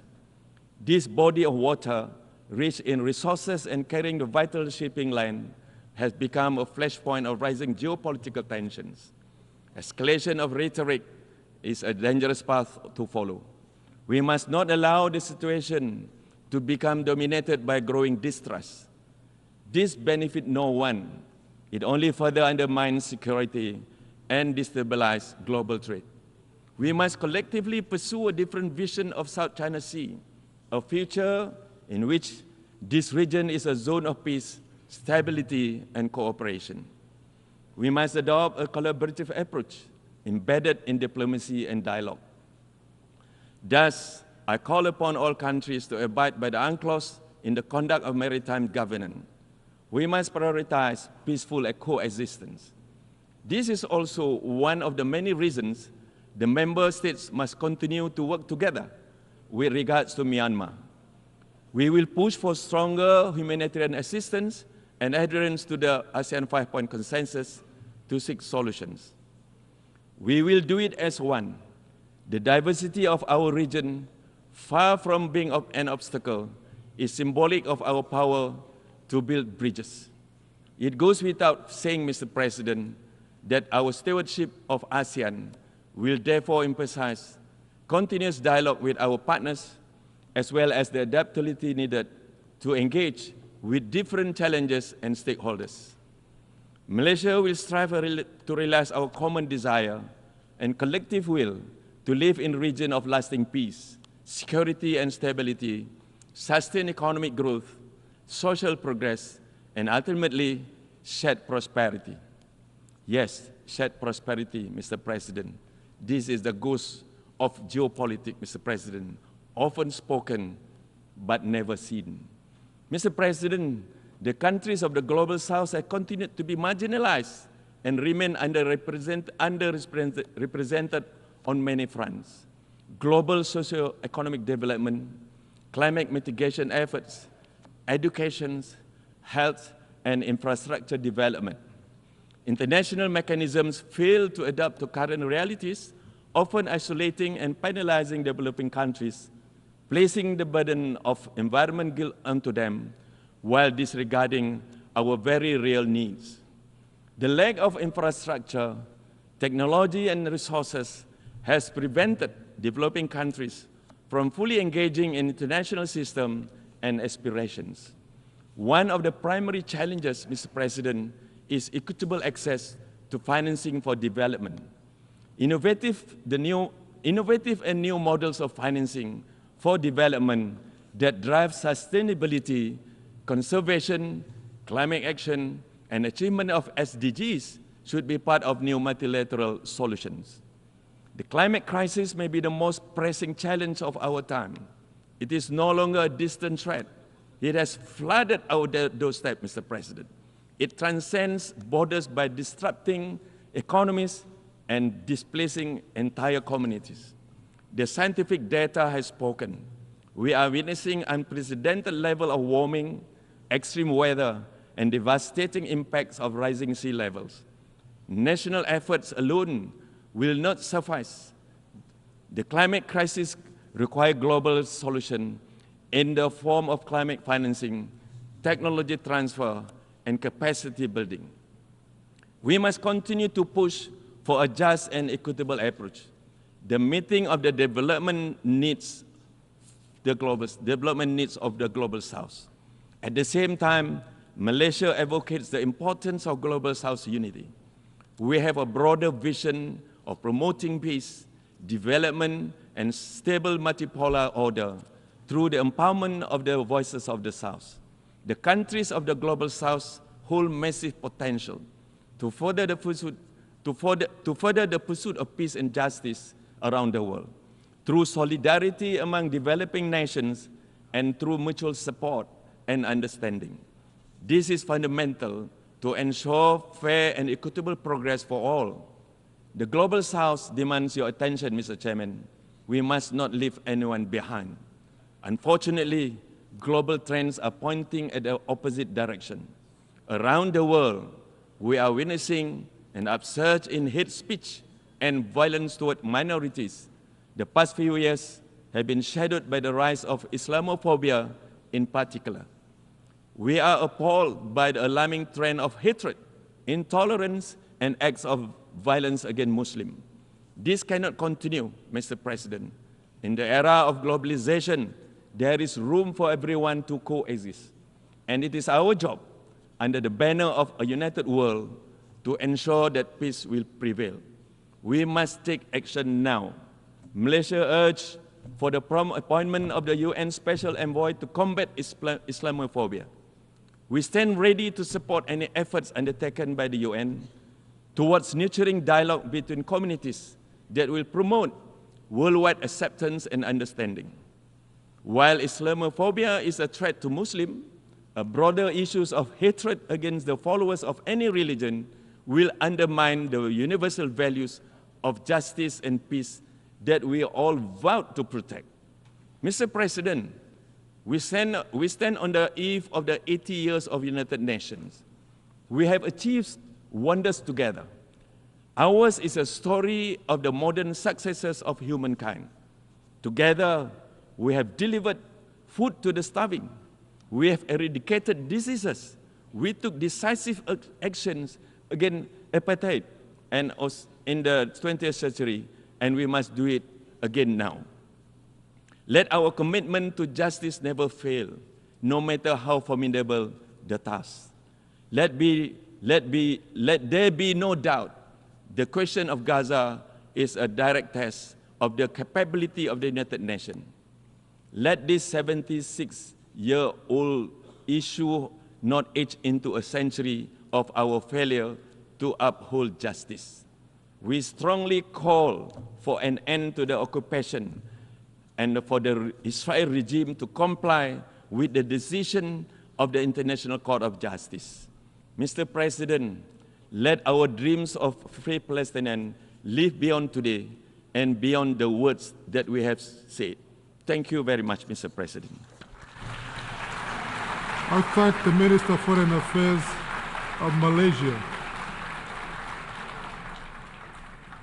I now give the floor to His Excellency Badr Ahmed Mohamed Abdelati, Minister of Foreign Affairs, Immigration, and Egyptian expatriates of Egypt.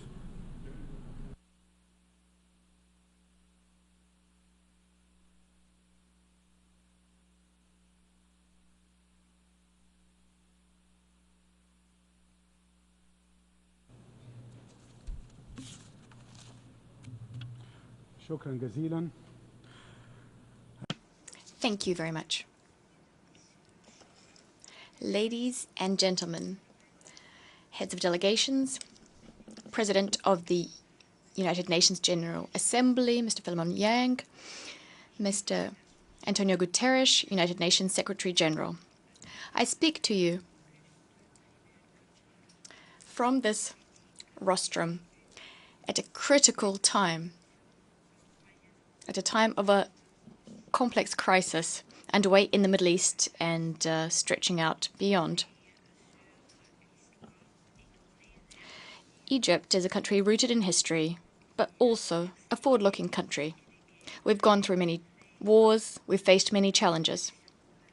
As a result, justice and peace are our lodestars as we seek to build a region and a world that's rooted in dignity, freedom, and justice. I'll be speaking on behalf of one of the founding members of the United Nations. You're all well aware of the role we played in the establishment of the United Nations, in the establishment of consensus, and the UN's establishment in Africa and Arab states and developing countries. We're very much in favor of preserving an effective multilateral system and stable international relations underpinned by respect for international law and expansion of peace and cooperation. Thus, we believe it is necessary to ring alarm bells at this specific moment, given that the international system, established roughly 8 decades ago, is currently showing its structural shortcomings, threatening its very existence, and this owing to ineffectiveness, inequality, and growing recourse to double standards. Young people the world over are asking legitimate questions about the usefulness of the international multilateral system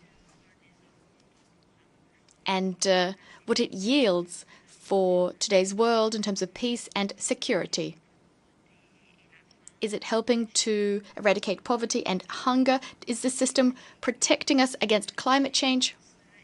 Is it helping to build knowledge? Is it helping us to adapt to technological changes? We're seeing occupation, terrorism, killing, and destruction. Is this being prevented? Is the system unified? Is it transparent? In order to answer these questions, which are very legitimate, and they were addressed, in fact, during the preparations for the Summit of the Future. In fact, one of the outcomes of the Summit of the Future is very positive. It was a positive step towards revitalizing and rendering more effective the international multilateral system with the United Nations at its heart. If I may, I'd like to sketch out our vision for restoring trust and credibility and combating double standards. A vision which can help us to renew our multilateral system and bolster its capacity for building a brighter future for our people. It's underpinned by 5 key principles. First of all, we must recognize that there is no alternative to the multilateral system. Global challenges are interdependent. They know no borders. They go beyond the capacity of any one state or any group of states to address them. Thus, it's necessary to recognize that the integrity of the United Nations, underpinned by its legitimacy and its very existence, all of this is at stake. Israel's brutal aggression against Gaza, underway for almost a year now, as well as the current attack on the West Bank, are shameful. They place shame on the international community and its institutions, which are unable to do the bare minimum to put an end to this aggression. The international community took months to start asking for an end to this brutal aggression. We staunchly condemn the Israeli escalation. It's dangerous and it knows no limits. It is pushing the region to the brink of the abyss. We categorically reject and strongly condemn Israel's current aggression vis-à-vis Lebanon. This is a flagrant violation of Lebanon's sovereignty, its territorial integrity, its unity, and its political independence. Our overarching priority, as things stand, is to put an end to the bloodshed. Immediately, without any conditions, and permanently. We're strongly opposed to any attempts to resolve the Palestinian issue through forced displacement or population transfer. We attach particular importance to the unconditional and immediate delivery of medical and humanitarian assistance to civilians who are not bearing weapons in Gaza.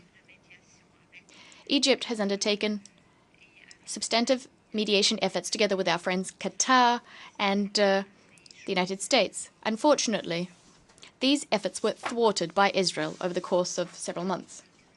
We'd like to reiterate that the establishment of an independent Palestinian state based on 4th June 1967 borders with East Jerusalem as its capital is the only way to achieve a comprehensive and just solution, restoring stability to the region and to the entire world.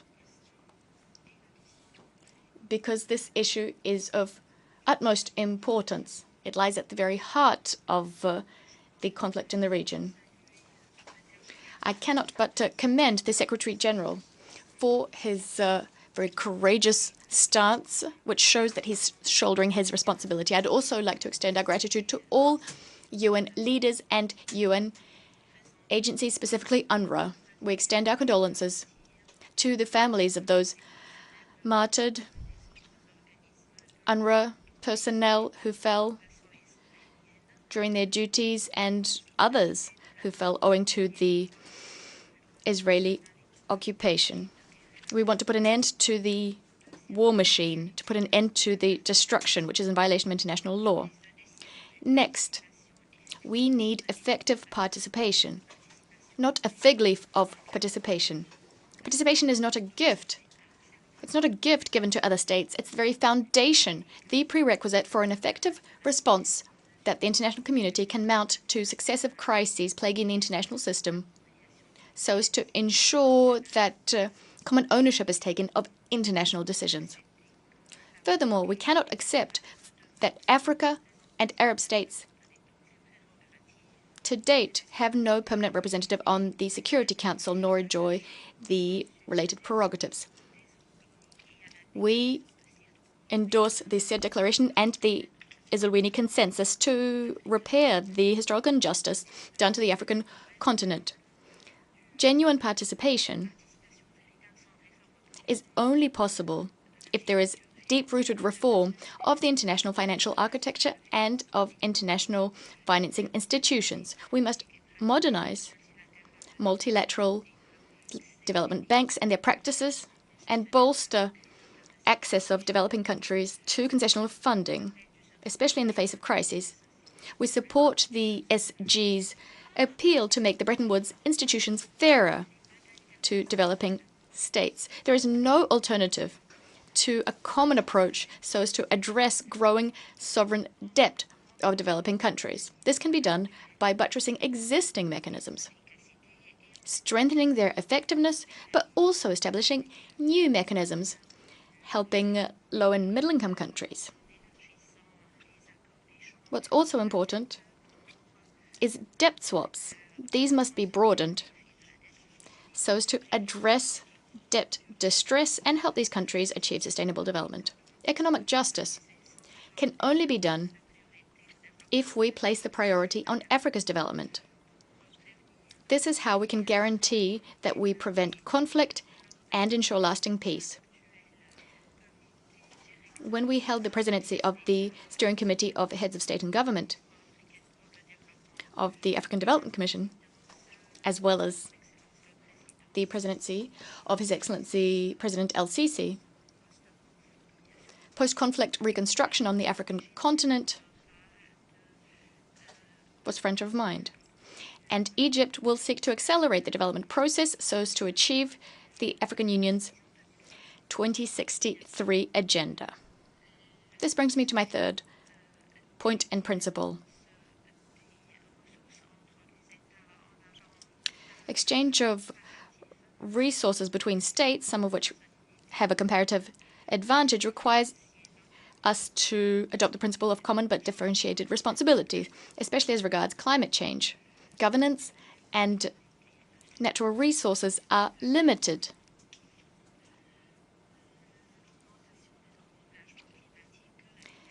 Mounting climate challenges is clearly linked to, and our ability to solve it is clearly linked to the types and amounts of financial assistance that's provided, as well as the technologies that are made available for climate challenges to be tackled at the national level. National ownership of climate projects is a guarantee that we align domestic priorities with the Sustainable Development Goals, with due regard for the environmental, economic, and social dimensions, ensuring that the transformation, the green transition, is equitable and does not scupper our efforts to eradicate poverty. This was our priority at COP27 in Sharm el-Sheikh. Our compass, our North Star, as we seek to achieve effective and practical solutions, is the agreement on the loss and damage mechanism, which aims to help developing countries which are hardest hit by climate change. Fourth, the principle of participation and shared responsibility goes hand in hand with a rejection of unilateralism in the management of global resources and the settlement of disputes that stem from these resources. For instance, transboundary water courses is a case in point. There's a global water crisis that's affecting Egypt, inter alia.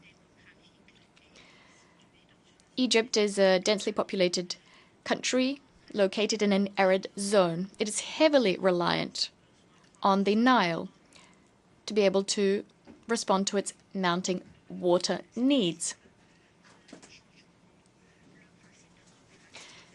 The principle of cooperation with the Nile Basin brother countries encapsulates Egypt's approach to better management of our common resources with a view to securing our interests in keeping with international law and ensuring equitable and sustainable use of resources without any consequences for the downstream countries. We'll continue to work so as to attract foreign investment for development projects in keeping with the various rules, including in the Nile Basin. Despite our genuine efforts, Ethiopia has been insisting stubbornly, misportraying the facts, and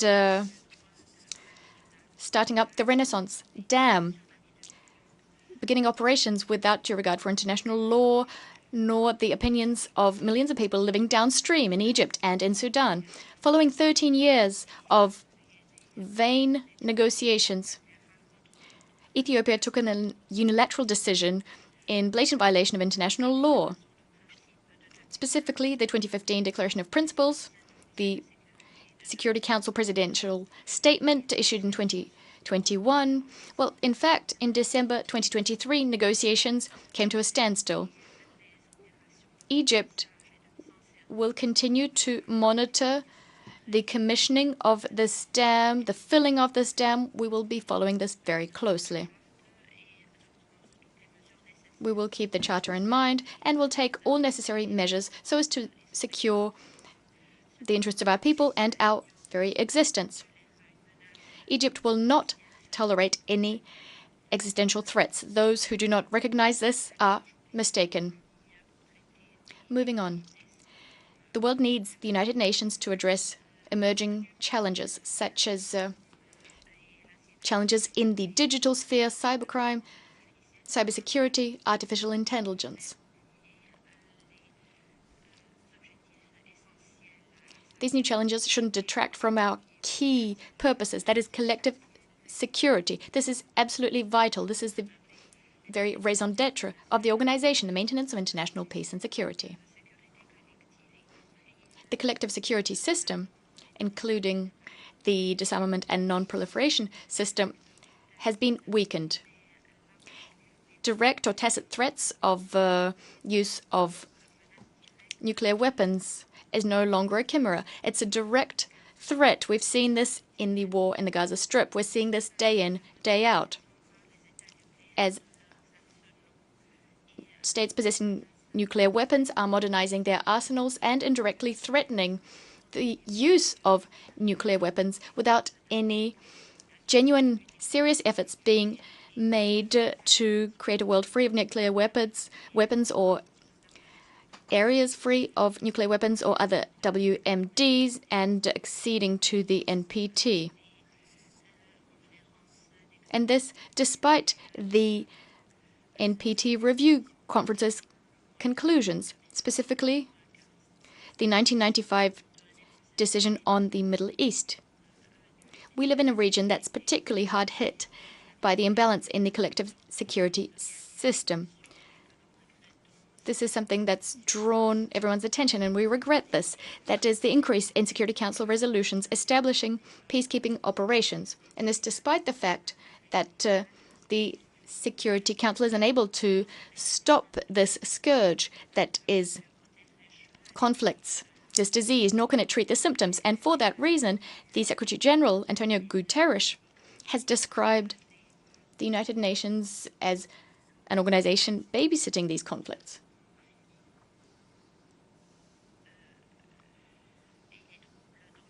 Speaking of conflicts and upheavals in neighboring countries, as well as throughout the North Mediterranean, all the way through to the Horn of Africa in the south, we are particularly committed to strengthening the UN's role so as to address the root causes of conflicts. We need to ensure that peace is maintained, but also we need to sustain peace. This requires states to respect the unity and territorial integrity of other states. We also need national ownership of decisions without anything being imposed by external actors. This applies to all crises in the region. Sudan, Somalia, Libya. The way to resolve crises is to strengthen state institutions through comprehensive political processes so as to fill these political and security vacuums, which are being exploited by certain political and confessional forces, by regional and international parties who want to extend their influence at the expense of people and states in the region. Egypt would like to reiterate the importance of supporting an overarching political process so as to address the crisis in Sudan with due respect for the sovereignty, unity, and territorial integrity of that country, Sudan. We must also preserve its institutions, its national state bodies. We support the political settlement in Libya with national ownership thereof. The transition should proceed with parliamentary and presidential elections held concurrently and as swiftly as possible. We are hopeful that by pooling our efforts and endorsing the new UN mission in Somalia, we'll be able to preserve security and stability in that country in keeping with what its people and its government want. We condemn all unilateral measures threatening Somalia's unity, its sovereignty, extending across its territory. Egypt attaches particular importance to capacity building in our brother nations across Africa, together with the United Nations, through the International Conflict Settlement Center, as well as the Egyptian Partnership Agency that works on development.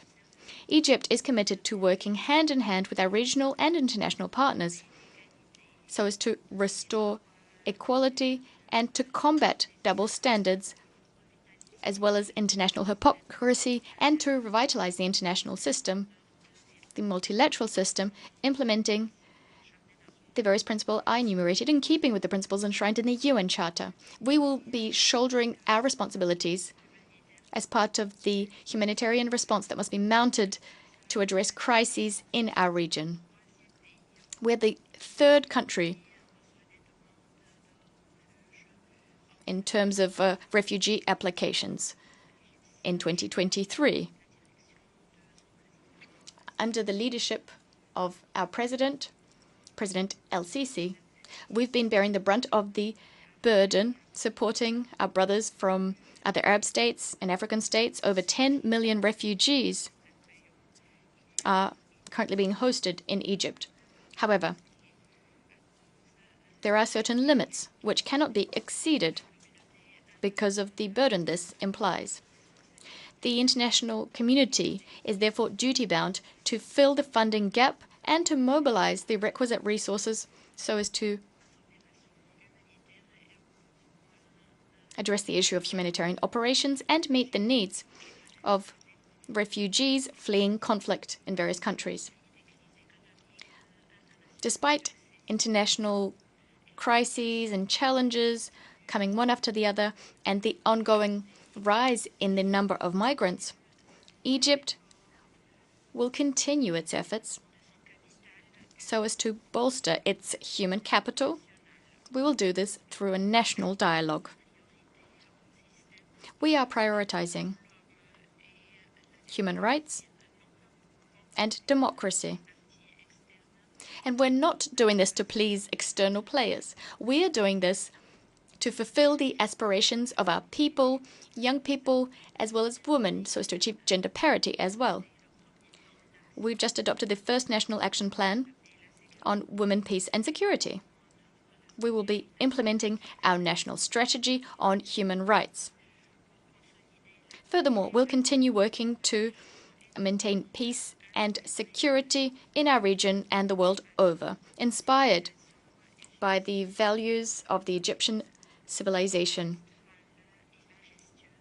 A majestic, long-standing civilization. Our young people will take forward this vision. They're the ones who will craft the future and preserve human lives without any discrimination on the basis of race, gender, or otherwise. all within the international multilateral system. I thank you. I thank the Minister of Foreign Affairs, Immigration and Egyptian expatriates of Egypt. We have heard the last speaker in the general debate for this meeting. The 16th plenary meeting to continue with the general debate will be held immediately following the adjournment of this meeting. The meeting is adjourned.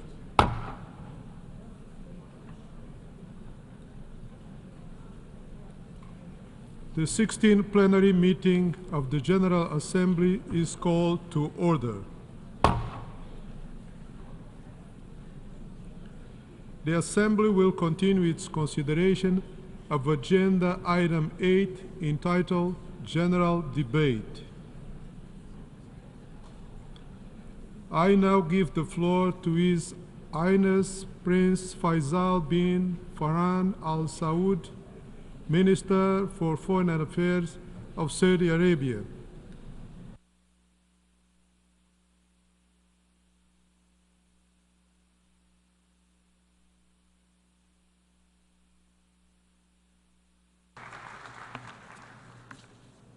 Bismillah ar-Rahman ar-Rahim.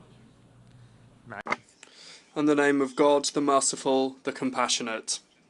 President of the United Nations General Assembly, ladies and gentlemen, may the peace of God and blessing of God be upon you. Please allow me to congratulate, first of all, His Excellency Mr. Philemon Yang upon his election to head up the 79th session of the UN General Assembly. We also congratulate Mr. Dennis Francis for the efforts that he made during the previous session. I also wish to seize this opportunity to thank the United Nations Secretary General, Mr. Antonio Guterres, for the tireless efforts that he's making in order to achieve the goals and aspirations of the UN Charter. President, the Kingdom of Saudi Arabia, since we participated in the creation of this organisation, has been striving to make efforts to make the promises of the UN Charter an absolute reality, establishing the respect for international law, achieving international peace and security, and supporting channels for international multilateral actions in many different areas. In this regard, the Kingdom participated in the drafting of the Pact for the Future that was agreed on by the leaders of the world this week. We believe that this pact and the Summit for the Future in general is an opportunity to renew our collective principles, to strengthen cooperation, to achieve peace and security and sustainable development for future generations. In the Kingdom of Saudi Arabia, we are seeking to strengthen the role of international financial institutions to ensure an economic recovery. President, the world is seeing a high pace of crises, and unfortunately we are just looking at managing these crises rather than finding concrete solutions.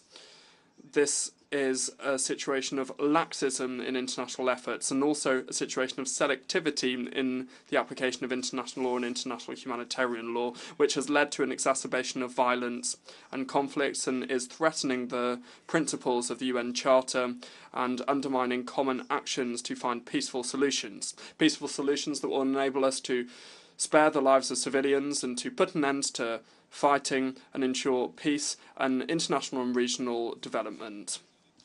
In this context of tensions between countries, we wish to warn against political polarisation. We need to open up dialogue and strengthen dialogue and cooperation between states, enabling us to strengthen international peace and security. In this regard, we categorically reject all crimes perpetrated by Israel against the kindred Palestinian people. The most recent crimes committed against civilians, defenceless civilians, is just one chapter in the story of suffering by this brother people who have been suffering for decades now. These barbaric Israeli practices that started last year has cost the lives of tens of thousands of Palestinian civilians, in particular women and children. We are seeing bombing, murder and destruction. This is a real humanitarian catastrophe, and it is continuing to get worse. It is necessary to halt this aggression. For this reason, the Kingdom of Saudi Arabia hosted the joint Arab Israeli summit in November 2023. We saw the participation of heads of state and government, of member countries of the Arab League and the Organization for Islamic Cooperation. We worked to adopt resolutions and decisions that reflect the will of Arab and Muslim people and to stop the bloodshed, to ensure unhindered humanitarian access, and to realise the legitimate demands of the Palestinian people, in particular the creation of an independent state. The Ministerial Committee tasked by this summit to engage in visits has called upon the international community to put an end to Israeli aggression and protect civilians. That's why we welcome the adoption by the General Assembly on the 10th of May 2024 of a resolution that states that the State of Palestine fulfills all the conditions to become a fully fledged member state of our organisation, and we welcome the decision of Norway, Spain, Ireland, Slovenia and Armenia, who have recognised the brother country of Palestine. We call upon other states to bilaterally recognise the State of Palestine and to act together in order to recognise the State of Palestine as an independent state. That's why we announced with our partners and ministerial committees with Norway and the European Union, we have announced the creation of a coalition to promote the two-state solution. We call upon all states to join us in this initiative. Mr. President, we have provided more than $5 billion American dollars in aid to the kindred Palestinian people since the bombing of the Gaza Strip with the King Salman project. We have committed to even more, several millions of dollars in humanitarian aid, and we are working with many different international and UN humanitarian aid agencies to bring in humanitarian projects to the tune of $106 billion. We are also working with UNRWA to provide services, to provide food, medications, and meet other needs of the brother Palestinian people. The support provided by the Kingdom to UNRWA has gone above $1 billion. We welcome the advisory opinion of the International Court of Justice regarding Israeli practices in occupied Palestinian territories that has confirmed the illegal nature of Israeli presence in occupied Palestinian territories for now 75 years. It's essential to find a fair solution to the Palestinian crisis based on resolutions of international equality and enabling the Palestinian people to establish an independent state with pre-1967 borders with East Jerusalem as its capital. The prevalence of impunity, the lack of respect of legal obligations is encouraging Israel to continue its escalation. This escalation will have no positive impact on any party at all. It also risks having negative repercussions for the entire region. That's why we reaffirm the fact that it is necessary to preserve the stability of Lebanon and to respect its sovereignty in line with international law and in line with relevant UN Security Council resolutions. We are aligning with international efforts to bring in an immediate ceasefire and to find a lasting diplomatic solution.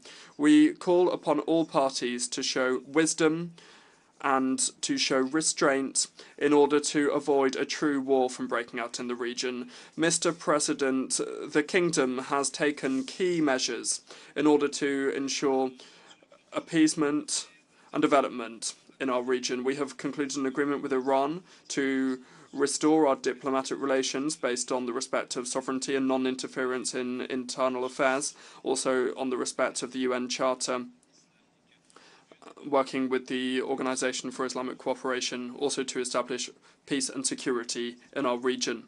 We hope that Iran will cooperate with the international community, in particular vis-à-vis its nuclear program and its ballistic missile program. We have also resumed relations with the Syrian Arab Republic to strengthen our cooperation on common issues, because we are convinced that finding a solution to this crisis will enable us to entrench peace and stability in our region. We also reaffirm the need to preserve the security of Syria, its stability, and the integrity of its territory. Furthermore, in Yemen, we are supporting all efforts to find a solution to this crisis and to appease the human suffering of the brother Yemeni people. It's essential to find political solutions to reinstall peace and stability in the region. We reiterate our initiative that seeks to find a just and lasting solution. When it comes to the situation in the Red Sea, this is a situation that is undermining security of shipping routes, and in response to that we need to show a sense of wisdom and support international efforts to establish peace and stability in that area. In Sudan, we reaffirm our staunch position to preserve peace and stability in Sudan and to strengthen the state and its institutions and avoid it breaking down. The Kingdom of Saudi Arabia hosted the Sudanese peace talks in Jeddah to this end. We call to appease the situation, put an end to military operations, and to provide humanitarian aid. We are working to continue the Jeddah talks, engaging in Jeddah Talks 3, the third round. In terms of peace and stability in Afghanistan, Afghanistan cannot be left by the waysides of its region and the international community or be prey to terrorists. That's why it's necessary to put an end to the humanitarian and security situation in Afghanistan that is providing fertile ground to different groups and militias to continue their activities. Now, moving on to the Russian-Ukrainian crisis, we must put an end to this crisis and contain its repercussions. His Royal Highness, the Crown Prince, may God protect him, is continuing to work to this end, and we have announced the freeing of several prisoners of different nationalities. We hosted a meeting of different officials from different countries with the participation of several different states and international organizations. We stand ready to continue our mediation efforts between the parties to the conflict. President, drawing on our Vision 2030, we aspire to fulfill the needs of future generations, to empower women and youth, and to build bridges with the world. Through our development approach, we aspire to achieve global development, focusing on people, preserving their rights, their dignity, and allowing them to achieve their aspirations. Mr. President, on the energy front, we are working to achieve energy security and to guarantee access to energy at reasonable prices and to mitigate the effects of climate change. We seek to ensure stability in international markets, the international oil markets, and to guarantee access to this energy and guarantee security in the supply chains in order to ensure a prosperous international economy. We are also fighting against climate change, in particular by adopting a holistic approach to the energy transition.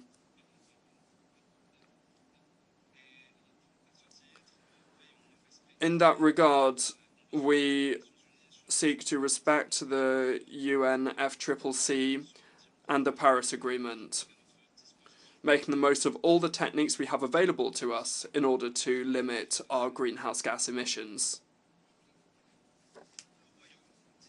The Kingdom of Saudi Arabia is one of the best placed countries according to carbon and methane density emissions, and we are working to set up a carbon transfer and storage facility in the city of Al Jubairah. This has the capacity to store 9,000 tons within a few years and 44,000 tons by 2030. We are working with the international community, Mr. President, to fight climate change, and that's why in the summit between Saudi Arabia and Africa, we announced a participation of $50 billion to support these efforts.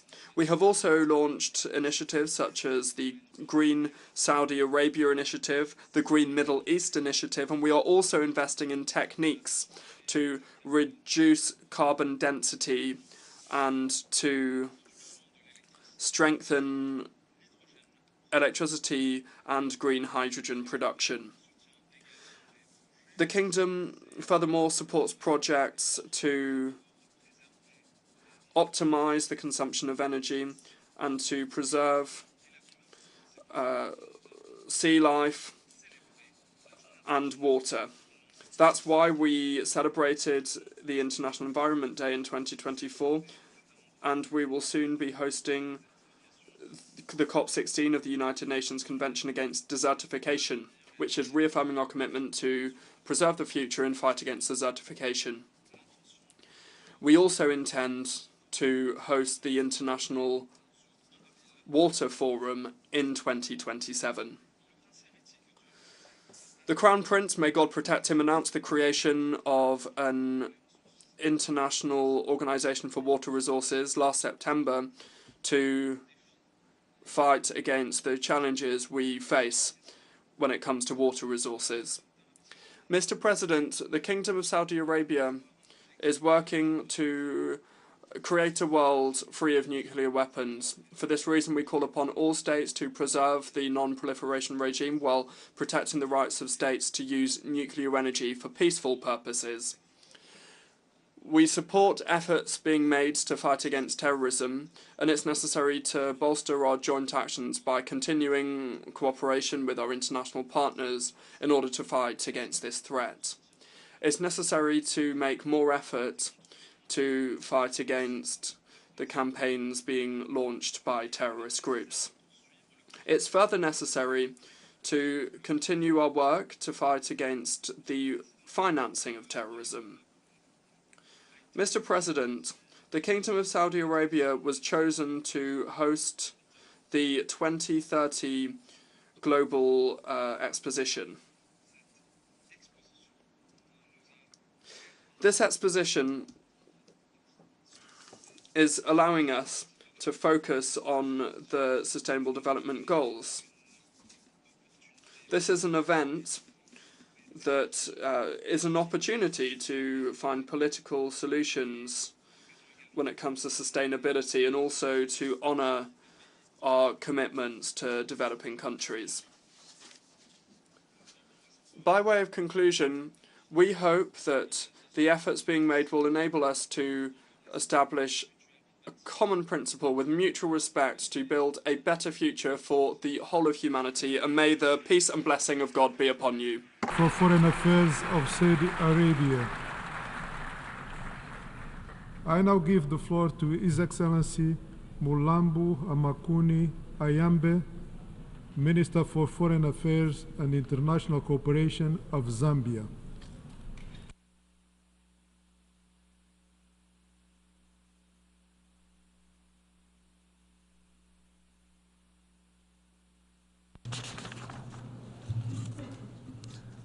Your Excellency, Philemon Yang, President of the 79th session of the United Nations General Assembly, the Secretary General of the United Nations, Antonio Guterres, distinguished heads of state and government, honorable ministers, heads of intergovernmental organizations, excellencies, ladies and gentlemen. I congratulate you, Your Excellency, on assumption of the presidency of the 79th session of the United Nations General Assembly and assure you of Zambia's cooperation during your tenure. We extend Zambia's sincere gratitude to His Excellency, Mr. Dennis Francis, for the exemplary work exhibited during the 78th session. Mr. President, the theme for this session, quote, leaving no one behind, acting together for the advancement of peace, sustainable development, and human dignity for present and future generations, close quote, presents an opportunity for us to re-examine our priorities, redefine our mission, and sharpen our vision as we approach the 80th anniversary of the United Nations. Zambia therefore joins the UN Secretary General in congratulating member states for successfully adopting the Pact for the Future, which includes the digital Global Compact and the Declaration on Future Generations. We further appreciate the work of Namibia and Germany in co-facilitating this process. It is our hope that the implementation of the Pact for the Future will address the multiple crises facing the world today. Mr. President, Zambia firmly believes that multilateralism is the only viable approach to solving regional and international challenges.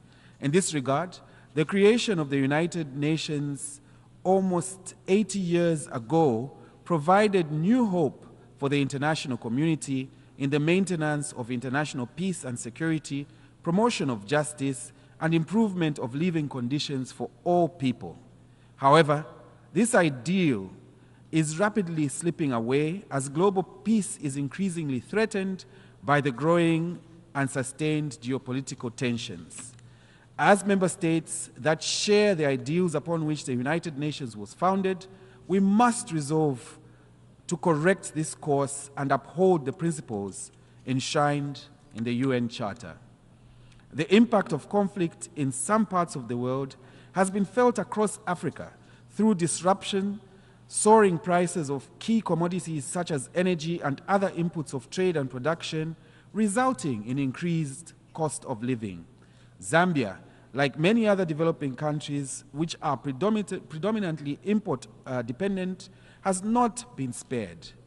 It is therefore crucial that we address the root causes and structural drivers of conflict and promote peace-building efforts. We call for all warring parties to exercise restraint and flexibility for the sake of millions of civilians who are casualties of war and conflict. This call is particularly relevant for the raging conflict in the Sudan, the Middle East, and Ukraine. Mr. President, at regional level, Zambia held the chairmanship of the Southern Africa Development Community, SADC, organ on politics, defense, and security cooperation for the period August 2023 to August 2024, and therefore played a crucial role in the region in that capacity. Overall, the security and political situation in the region remains stable. However, there are still pockets of security challenges in some of our member states, such as the situation in the eastern parts of the Democratic Republic of Congo, the DRC, and in the Cabo Delgado province in Mozambique, which SADC remains seized with. We implore the international community to support the various peace-building efforts in the DRC. We further call for support to the government of Mozambique in order to ensure that the exit of the SADC mission in Mozambique does not result in reversal of the gains made by that mission.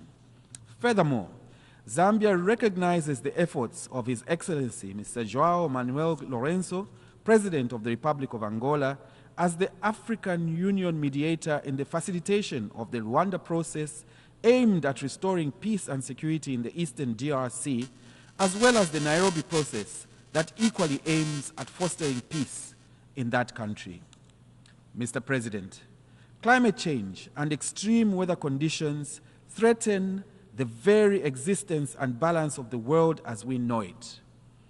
It is clear that efforts to raise the standard of living for the world's poor are being adversely affected by the effects of climate change.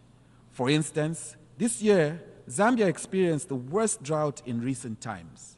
This led the government to declare the drought as a national disaster and emergency to save the lives and safeguard livelihoods. We take this opportunity to thank our bilateral and multilateral partners who graciously responded to the clarion call to support Zambia's drought response strategy. This and similar scenarios in our region underscore the need to build local resilience and climate adaptation through various interventions, including, among others, climate financing from both private and public sources.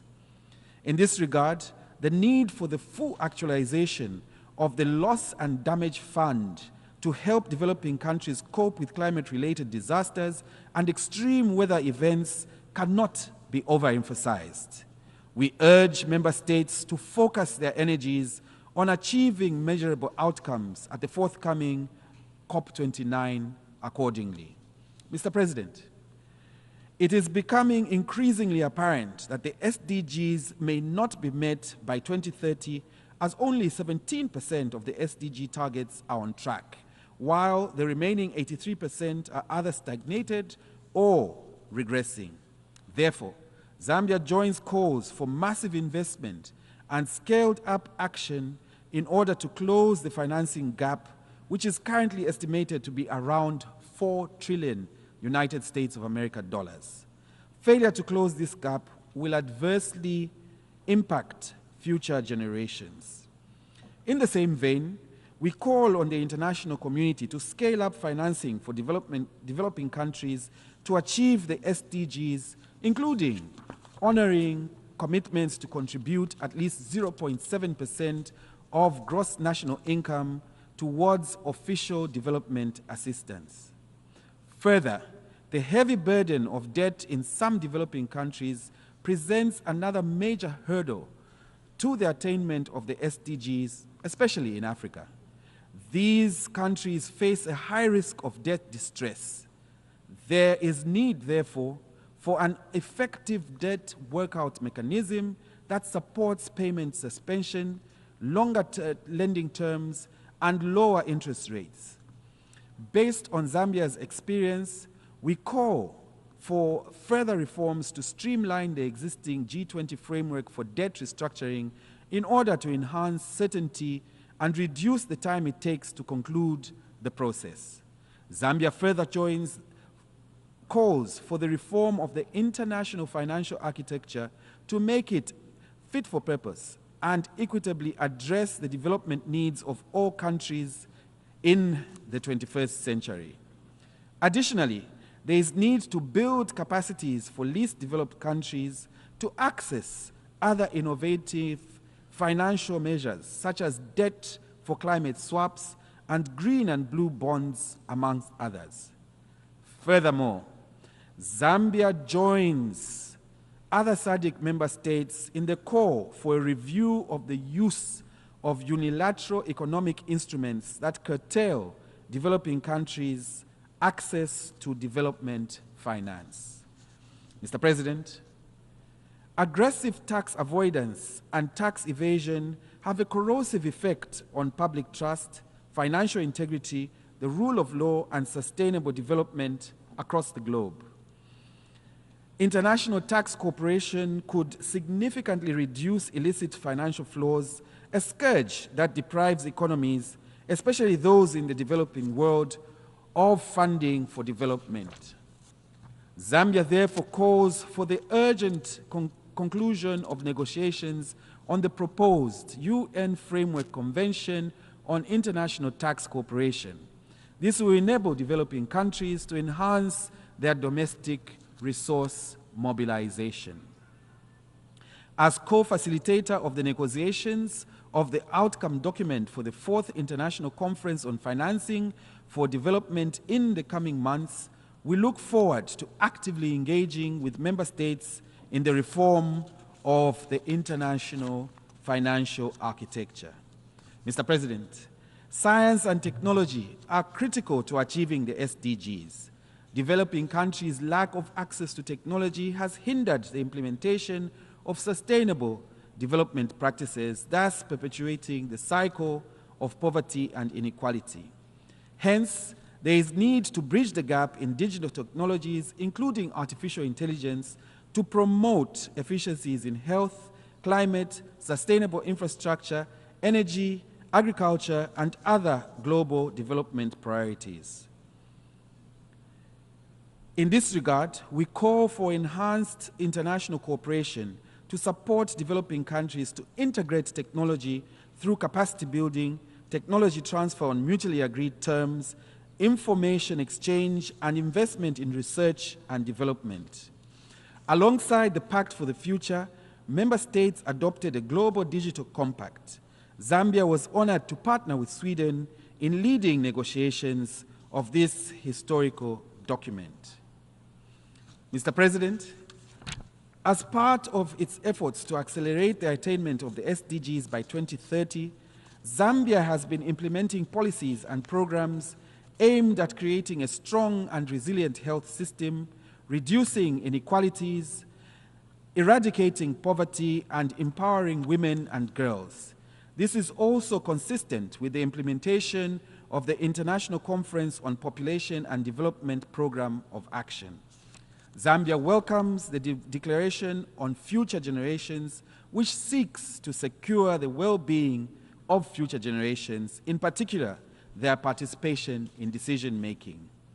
To reap the demographic dividend, Zambia continues to call for significant investments in the growing youth population, currently standing at 82% below the age of 35. Increased investments are needed in education, health, and empowerment of young people so that they can meaningfully contribute to the achievement of the SDGs. Mr. President, child and early forced marriage is a harmful practice that disproportionately affects girls, hindering their education, health, and overall well-being. In this regard, Zambia continues to make strides in the campaign to end child marriage by 2030 and safeguard the rights of girls by enacting relevant legislation to address this vice. President Hakainde Hichilema, being the African Union champion on ending child marriage, Zambia is pleased to report that the campaign is growing from strength to strength, with 32 of the 54 countries on the continent having launched national campaigns to end child marriage. However, more needs to be done. We call on all partners to join efforts and raise our voices to protect our children to end this harmful practice by 2030. Mr. President, in the face of the present geopolitical realities and calls to strengthen multilateralism, the need to reform the UN Security Council cannot be overemphasized. Reforms are necessary to make the Security Council better equipped and strengthened in its capacity to discharge its responsibilities of monitoring and safeguarding international peace and security. The representation of African states in the permanent category would correct this historical injustice that has marginalized Africa's voice and will provide a vital perspective to the Council. Time has come for the Security Council to be representative, democratic, and accountable to all member states, irrespective of status. This is essential for its integrity as the custodian of international peace. Given that Africa constitutes the second largest bloc of the UN membership, proposals to reform the Security Council should heed Africa's core as espoused in the Common Africa Position as enshrined in the Ezulwini Consensus and the CETA Declaration. In this regard, we are pleased to note that the African Union Committee of 10, the C10, and the 5 permanent members, the P5, of the United Nations Security Council held a meeting during this session of the United Nations General Assembly. Such interactions should be encouraged in order to narrow the gap on the Security Council reforms.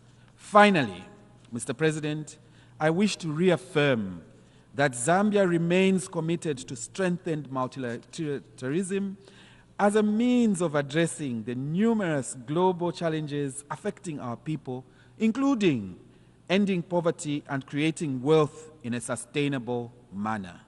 To this end, Mr. President, we should not remain indecisive and indifferent to this serious issue, nor should we forego this opportunity to make the world a better place for all humanity.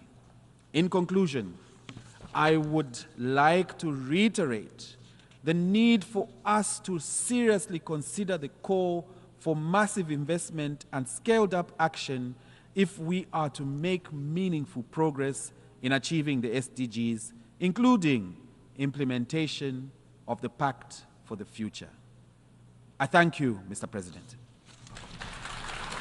I thank the Minister for Foreign Affairs and International Cooperation of Zambia.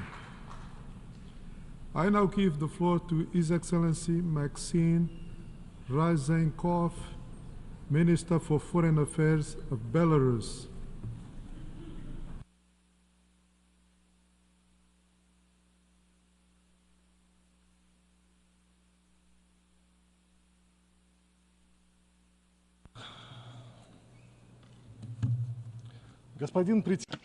Mr. President, distinguished delegates, colleagues, for 79 years now, our countries have met in this chamber in order to speak their own truth, to exchange best practices, and to support important initiatives.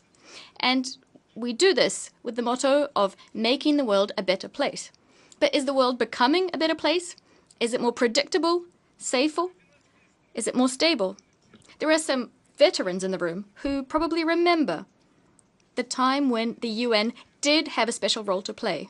Us less seasoned participants only heard about this or read about this in textbooks. Back then, many years ago, the UN Chamber, or the UN Charter, was something unshakable, a true guarantor of compromise, forward-looking solutions. We remember the horrors of World War II. No one wants a repetition of that tragedy. That's why we created a singular instrument for collective dispute settlement and for strengthening the architecture of international cooperation. Indeed, history has shown us that the instrument we came up with is not perfect. Just like we're not perfect, but without a doubt, it's the best we have, and the best we had back then, the best we have now. Not all issues which were decided on equivocally were implemented, and blood continues to spill as a result. For instance, Palestine. What's unfolded there is a true humanitarian catastrophe, and tens of thousands of civilians continue to die. But this does not diminish the achievements of the past century. We shattered the colonial system. Many people finally got the right to develop themselves. And new hubs, economic, industrial, and financial, appeared across all continents. Entire regions came out of the shadows of hunger and epidemics. The UN's peacekeeping activities helped to prevent bloody conflicts or to put an end to them. UN Blue could be seen everywhere where development problems were being resolved. But what's happening now? Why did we have to establish a group of friends in defense of the UN Charter? Why today are we compelled to defend this document, the Charter, which should be of overriding legal importance for all of us? Why can we not use the entire UN toolkit to put the world in order? The answer is patently obvious, because a number of countries do not abide by the norms enshrined in the Charter, nor do they want to, because for them, abiding by international law is equivalent to slowly being extinguished. Of course, when they speak from this rostrum, they do recall the Charter, but not universally so, but only to serve their egotistical interests and claims, and often they claim that others are flouting the Charter. Let me remind you, the UN law is universal. It gives everyone equal rights to develop and the rights to various benefits and technologies and resources on a non-discriminatory basis. Is this approach acceptable to the West? Clearly, no. What they're interested in is maintaining their dominance and the prosperity of their elites. In order to achieve this, they're exploiting entire nations and the resources of others, holding the rest of the world back. They're employing that principle, which is as old as the world itself, divide and conquer. It's one of the roots of many of modernity's conflicts. All of the UN's principles are being put at the bottom of the pile in the interests of the vital interests of the US and their closest satellites. But if a state dares to enact their own policy to protect their people, if they try to throw off the yoke of external control over their resources, the West all of a sudden remembers all of these conventions, these paragraphs, and even the tiniest references at the bottom of them. And what's most important, anyone who disagrees with the West will be subjected to illegal sanctions and pressure. This is what's behind all of the so-called color revolutions. They resulted in suffering and upheaval for ordinary people. That's the way of the West. That's their recipe for a new world. And this recipe is generously seasoned with NATO weapons. Just think about it. Today, roughly 40 countries with a population of 2.5 billion are under illegal, unilateral, restrictive measures imposed by the US and the EU. And many people have been living under such conditions for decades.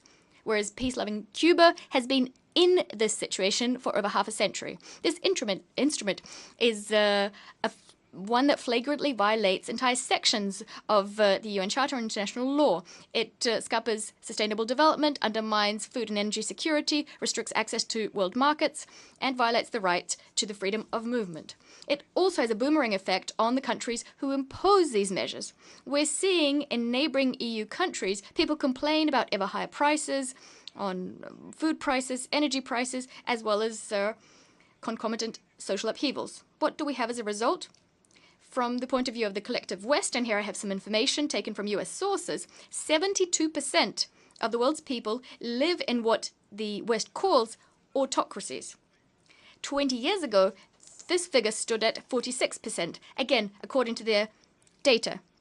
So has the West managed to force humanity to live according to their templates? Clearly, no. We see a clear trend. Free countries in the global South who do not accept sanctions will see others meddle in their domestic affairs, and so-called democratization will be foisted upon them. They want to develop on the basis of their own social traditions, their vision of the world, to protect their people. And today we have a global majority within which new ideas and new projects are springing up. They're strictly peaceful. They're in the interests of the entire global community, and they do not seek to restrict anyone's interests. The Chinese initiative, the Belt and Road Initiative, put forward by Xi Jinping, the initiative on global security and global civilization, the Russian and Belarusian initiative of Charter, of multipolarity and diversity in the 21st century, the Indian Voice of the Global South initiative, and many others. All of these projects are geared toward establishing a unified international community in which the fate of all of the people of our planet is united, not just the fate of the golden billion. The planet united in all of its diversity. It enriches all of us. This is the way forward. This is the way chosen for the president of Belarus, Alexander Lukashenko, for our people. It's underpinned by respect, trust, sincerity, reliance, and responsibility. And in fact, when a new package of illegal sanctions was imposed on Belarus, we responded with openness and transparency, unilaterally waiving visas for EU citizens. Thousands of Europeans have used this right coming to Belarus, and they were not disappointed. If we place more trust in the UN, most peace-loving initiatives would be born and would grow within the organization, not outside it. At the same time, the world would not be threatened by fragmentation into political and economic blocs. A few words about the conflict potential of our planet. It might be somewhat unusual what I'm about to say. We're all used to third-rate series and YouTube videos. We're being taught to receive information in this simplistic way, forcing us to forget the truths which many humanists and great authors penned in the past. Therefore, I'd like to cite three Western authors, and I'd like to draw parallels with what's going on right now. A quote from Kings and Cabbages, O. Henry. The little opera bouffe nations play at government and intrigue until someday a big silent gunboat glides into the offing and warns them not to. An American ship. Next example, Graham Greene, The Quiet American, written not that long ago. A CIA undercover operative working as a staffer at the US Embassy in Vietnam sought to enact terrorist acts so as to achieve a coup d'etat in that state, in Vietnam, and install a government loyal to the US. And last but not least, Kurt Vonnegut. Roughly 50 years ago, he wrote this, A Man Without a Country. He did not understand why the US and the UK, at the very end of World War II, when everything was already over, why they had to carpet bomb Dresden, razing it to the ground and burying in the rubble, under the rubble, roughly, in fact, several 100,000 people, children, women, and the elderly. We know why they did this, to make them fear the future. And this is very similar to what we're seeing these days. Meddling provocations. However, we now see real American warships, and not just one, but many. This is why we need a strong and impartial universal international organization which can guarantee that a balance is struck in our world, in which no one country or group of countries can do as it sees fits, imposing its will on the UN to stoke its egotism at the expense of the global majority. A strong organization wouldn't allow transnational capital to benefit the collective West. It wouldn't allow for Ukraine to fight to the last Ukrainian. And if everyone, like Belarus today, understood what's actually happening in the conflict zone, what risks we're running, then we'd want to put an end to this bloody confrontation between these two brotherly nations. Long ago, Ukraine and Russia would be sitting around the negotiating table, not out in the battlefield. There are many timely initiatives, such as the Brazil-China peace plan, and yet without Russia's participation, they won't be successful. A new security architecture in our region is also impossible without Belarus's participation. NATO is bolstering military capabilities at our borders many times over. Tens of thousands of soldiers, thousands of units of military equipment, and we're seriously disquieted by the fact that these games might get out of control, resulting in the conflict spreading throughout the region and throughout the world, which would have catastrophic repercussions for us all. Europe has its share of nuclear weapons. Thus, escalating these tensions is a path straight to World War III. 10 years ago, in Minsk, fruitful agreements were penned so as to resolve the conflict in Ukraine. Today, we continue to propose our efforts as we understand Russians and Ukrainians best of all, and we're doing everything we can to achieve peace in long-suffering Ukraine. We're very much interested in this, more than anyone. And just for your general edification, since the start of the conflict, over 250,000 Ukrainians crossed the border into Belarus. Over the last few months, 12 to 15,000 a year have been entering Belarus. These are official figures. So we're seeing people running away from prosperous Europe. And in fact, these figures are much greater than the number of refugees who have gone to the EU across our border. Shameless efforts are being made to push migrants into Belarus. This is a dirty page in the Book of European Democracy. On our border with the EU, soldiers from certain EU countries are beating and torturing refugees from Asia, Africa, and the Middle East with impunities. Dozens have died. This has been reported by independent sources. Some have been buried without identification. In fact, the Council of Europe recently condemned such actions and criticized a new Polish law which broadens the legal scope for Polish soldiers using firearms against refugees. This is what so-called enlightened Europe is doing to welcome those fleeing the horrors which resulted from the policies of intervention of the collective West, intervention in the sovereign affairs of other countries. These actions are a flagrant violation of the 1951 Convention on the Status of Refugees.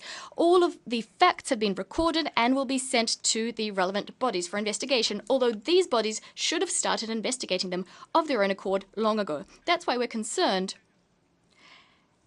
We're concerned by how we see the path towards strengthening the UN. First, the UN should throw off the diktat of a number of states who are doing as they see fit, feeling themselves to be exceptional. The UN is all of us. Secretariat staff should remember that when they become Secretariat staff, they should serve the interests of the organization as a whole, not of their fellow nationals. They should be objective, impartial, and independent. Second, the organization should support regional processes, because regionalism is a key reality in today's times. We constantly see regional integration bodies going from strength to strength, and this across the world.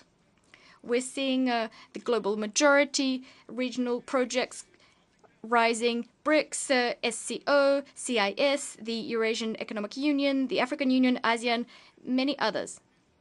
I talked about this earlier. The UN must align itself with these processes, helping them to interlock and develop. Third, last year, Western countries waged a dirty campaign to prevent Belarus being elected to serve on the Security Council. That's what we saw, that they fear our honest voice being represented on the Security Council. However, we'll continue speaking openly and directly about a whole host of global issues. We'll continue insisting that Security Council reform is enacted and that this reform is fair, because the voice of the Global South on the Security Council, it's our voice. This is why we believe what's necessary is Security Council reform by including developing countries in Asia, Africa, and Latin America. These countries are at the heart of global problems. They know better than anyone else how to resolve wars and conflicts in the developing world. Their weight in global affairs is much greater than it was 80 years ago as well. Fourth, the UN should adopt a principled stance regarding the unacceptability of unilateral measures. We should expect the organization to take serious and objective measures to assess the negative impact of sanctions on sustainable development. What's more is the UN's work to counter illicit sanctions should be systematic. A principled objective assessment of all instances of their use needs to be given. Fifth, we need to use the UN as a platform for effectively resolving growing transboundary threats. Belarus has always been in favor of a collective approach to these global problems, such as migration, pandemics, natural disasters, human trafficking, the list goes on. Outside this chamber, there is a counter, which shows how much is being spent on arms in real time. Trillions of dollars. And that's only the money that the UN knows about. We think the golden billion countries should use these trillions of dollars not to fuel yet more wars and conflicts, but to resolve vital problems.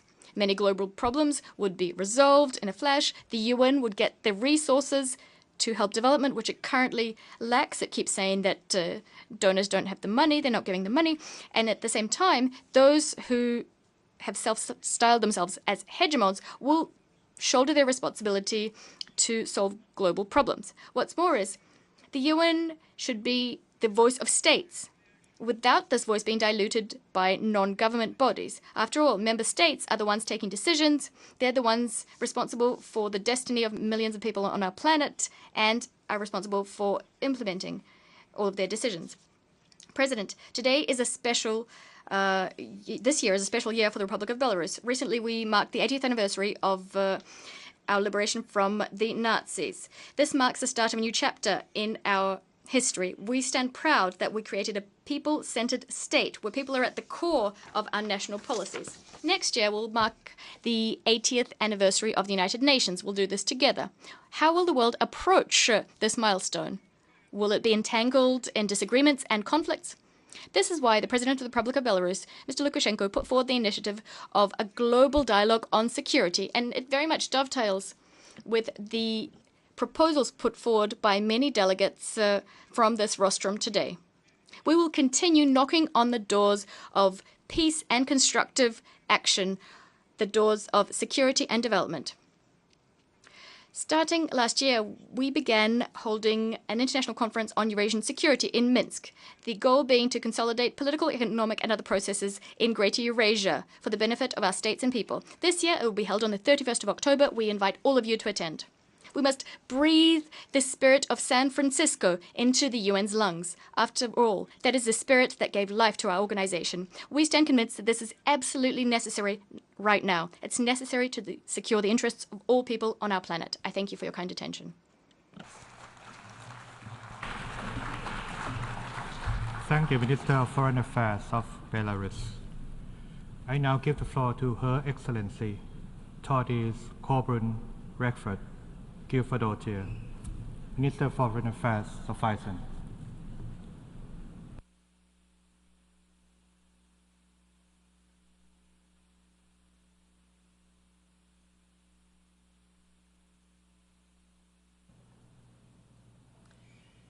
Mr. President, Excellencies, first I would like to once again thank all those whose daily work is dedicated to the United Nations and its ideals.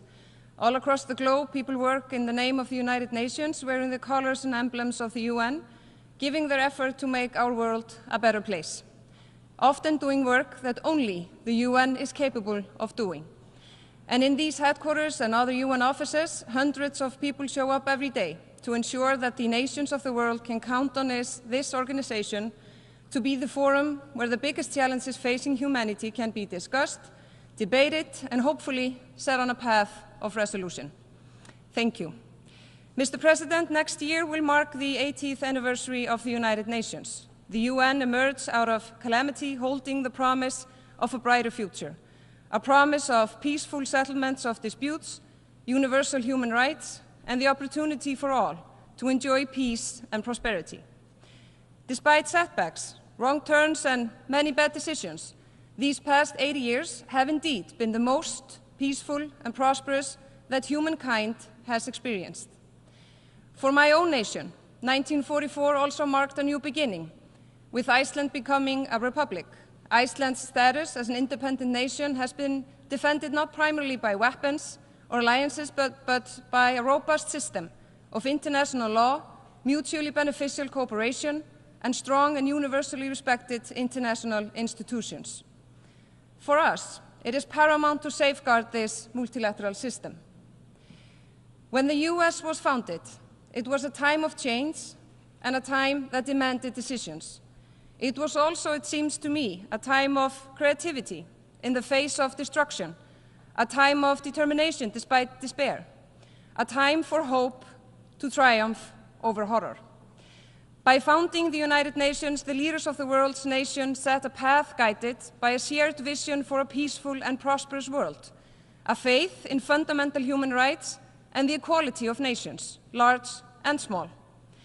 But as Secretary General Antonio Guterres recently stated when speaking about the Summit for the Future, we cannot build a future fit for our grandchildren with systems built for our grandparents, or, in the case of a person my age, a system created for my great-grandparents to build a future fit for my own generation and my children.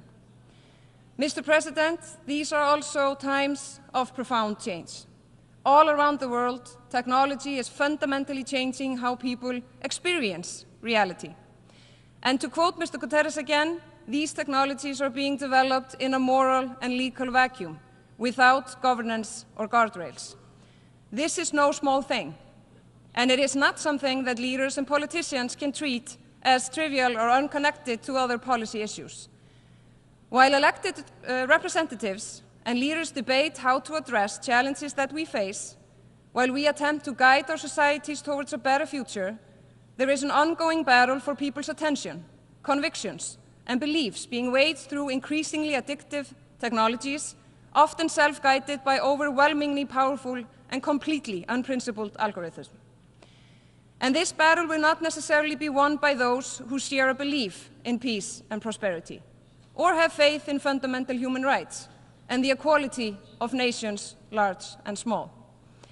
As these staggering changes are taking place in our information environment, the world is facing the greatest number of armed conflicts since the World War II. And democratic institutions worldwide are facing a loss of trust.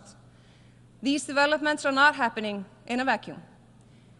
In her address accepting the Nobel Peace Prize in Oslo in 2021, Philippine journalist Maria Ressa pointed out that without facts, you cannot have truth. And without truth, you cannot have trust. Ressa continued, without trust, we have no shared reality, no democracy, and it becomes impossible to deal with our world's existential problems.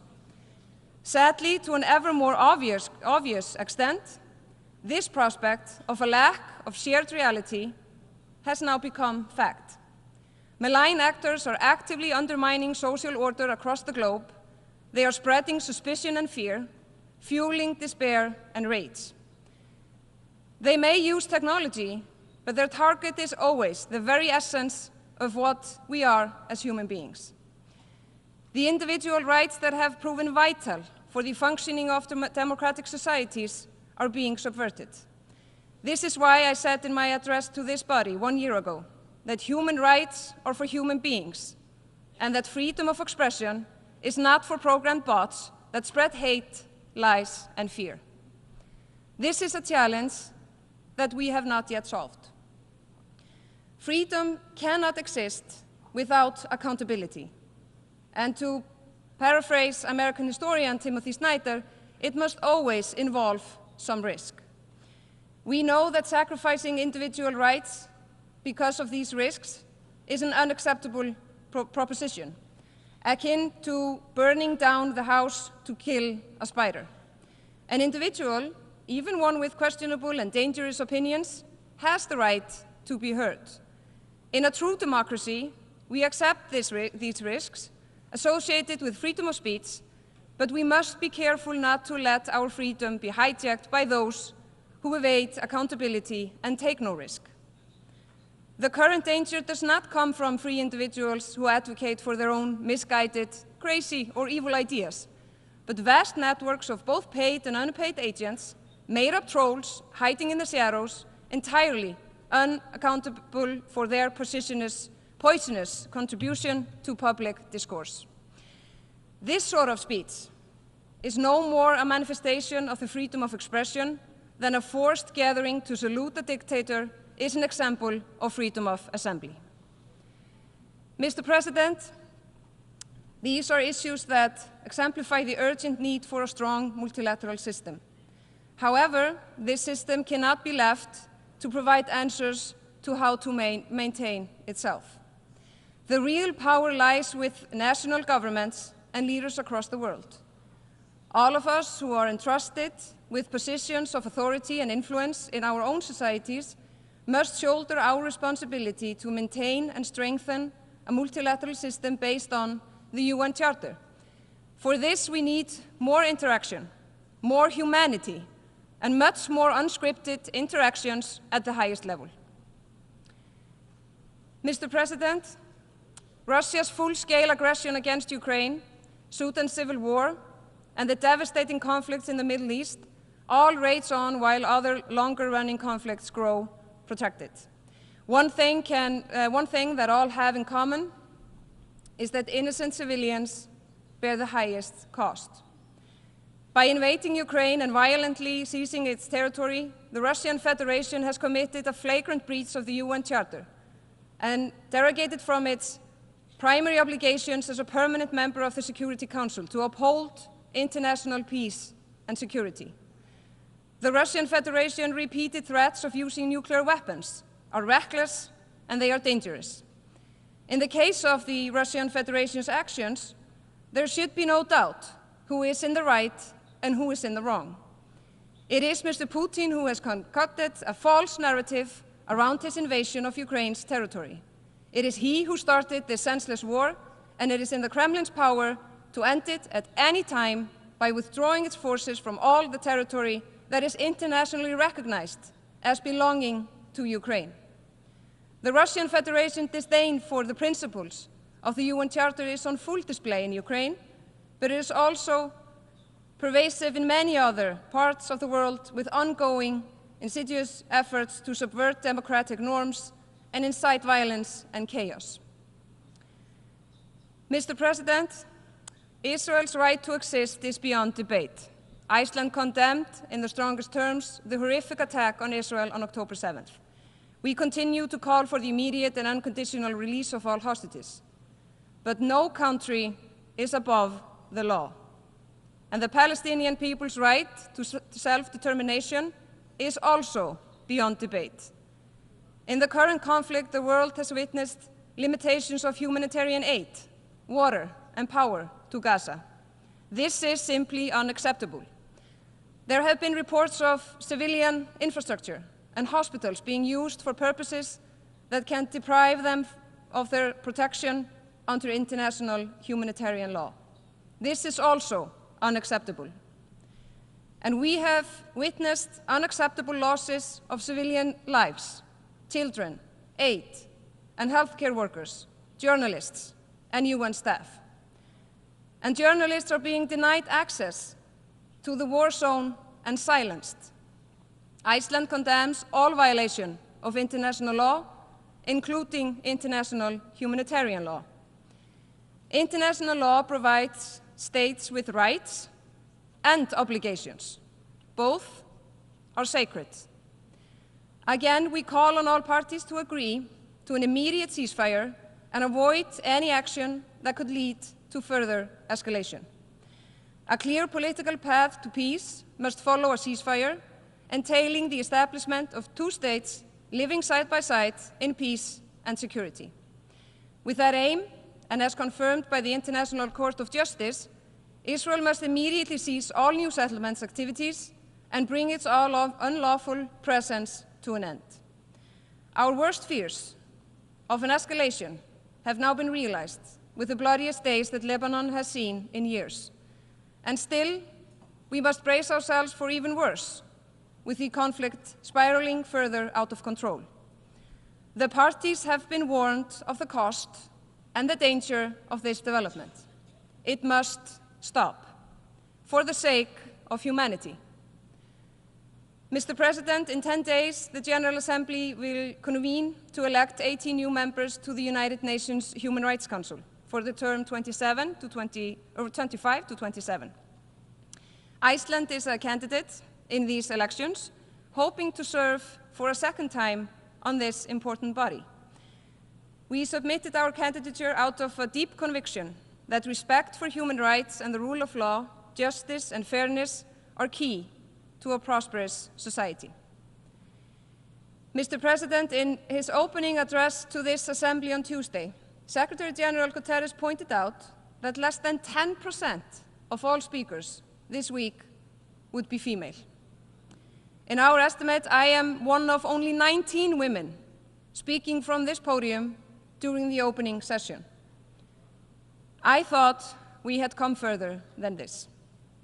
But of course, I am truly one of the lucky ones.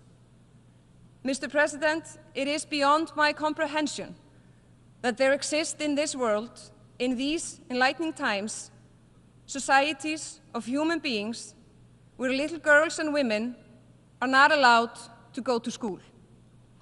That there exists in this world of ours a society where little girls are not allowed to laugh in public, and women are not allowed to take part in conversations outside the confines of their homes. A teenage girl in Afghanistan who sings a happy song in public runs the risk of being arrested, of being humiliated, of being ostracized, of being beaten, or even worse. Mr. President, how has the world come to this? And this is why Iceland supports the cross-regional action announced this week here in New York to hold the Taliban to account for their grave violations of CEDAW.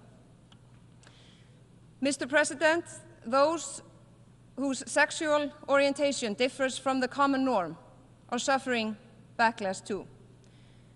While we have thankfully seen a significant shift towards decriminalization of consensual same-sex relations, we are also witnessing laws adopted to establish or expand criminal sanctions contrary to the basic universal norms that all states have agreed.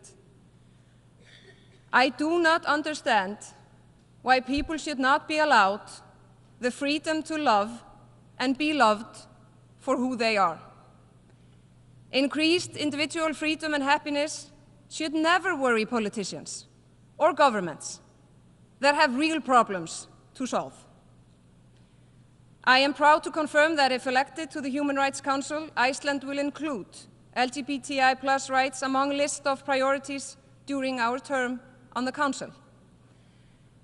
Mr. President, Iceland strongly emphasizes global actions against climate change, both mitigation and adaptation. Climate change is not a distant threat. It is a reality already impacting the lives and livelihoods of millions of people. Climate change threatens the health of the ocean, which Iceland is highly dependent on.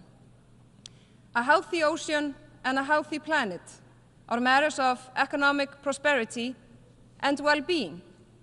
One of the main meetings I attended this week was a high-level meeting on sea level rise, which strongly indicates that our ocean's environment is destabilizing. This is yet another challenge we must address And we believe that only through more determined climate change mitigation can we limit the effects of sea level rise. Taking on this challenge, as well as ensuring that respect is shown for rules and regulations that we have agreed to abide by concerning our behavior at sea, is of great importance to a nation like Iceland that relies heavily on the ocean around us. The United Nations has proven record in this arena, primarily with the Convention for the Law of the Sea, a particularly important agreement in our view, and all maritime nations. Therefore, it is of great concern that the law of the sea is being challenged and undermined, including in the South China Sea. We call on all member states to honor their commitments and act in accordance with the law of the sea. Mr. President, we must work together for a more stable and prosperous world, and Iceland is set on contributing to more sustainable development.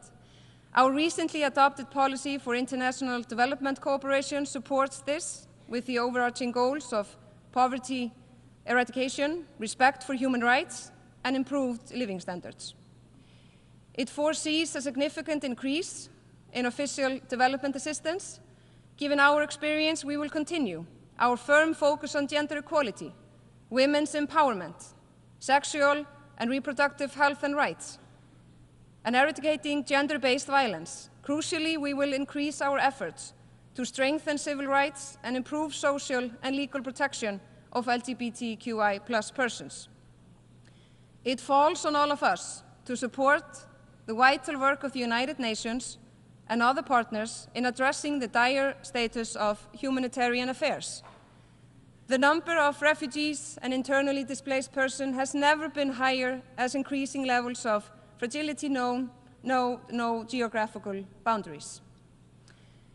Mr. President, we are meeting at a time when the multilateral system is under the greatest pressure it has faced since the establishment of the United Nations. Meanwhile, it is abundantly clear that without multilateralism, without international cooperation, and without respect for international law, the downward spiral of crisis and conflict will only accelerate.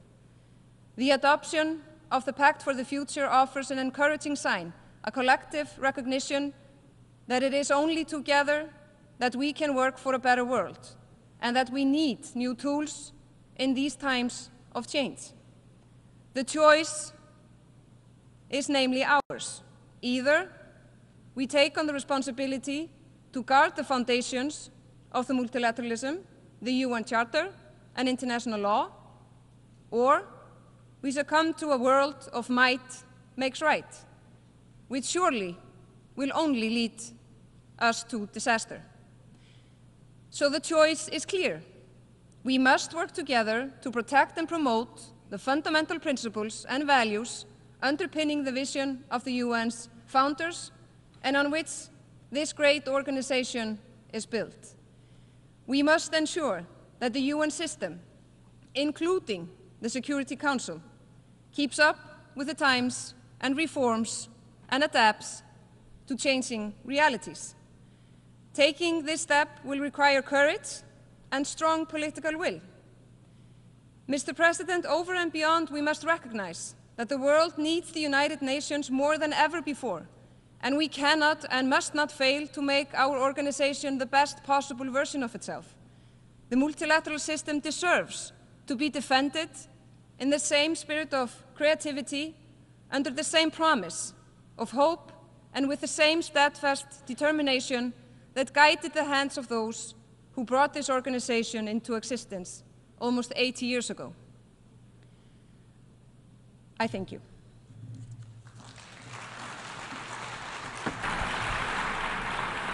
I thank the Minister for Foreign Affairs of Iceland. I now give the floor to His Excellency Syed Badr bin Ahmed bin Ahmed Al-Bisaidi, Foreign Minister of Oman.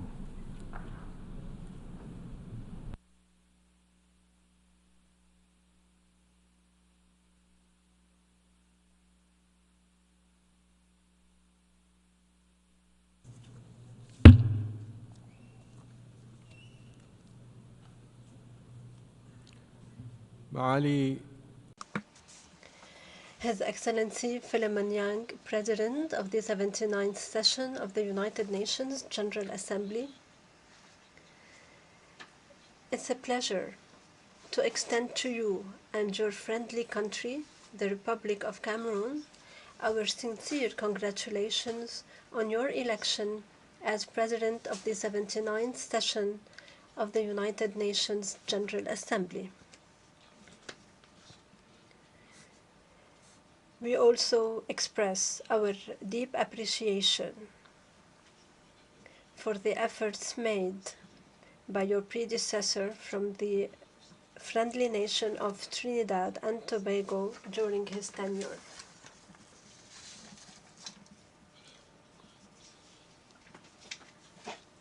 We take this opportunity to also express our deep appreciation to His Excellency Antonio Guterres, Secretary General of the United Nations, for his tireless efforts in leading the United Nations and his unwavering pursuit of upholding and implementing international law in the pursuit of justice and peace, reflecting the United Nations vision of a world where security, stability, peace and prosperity prevail for all.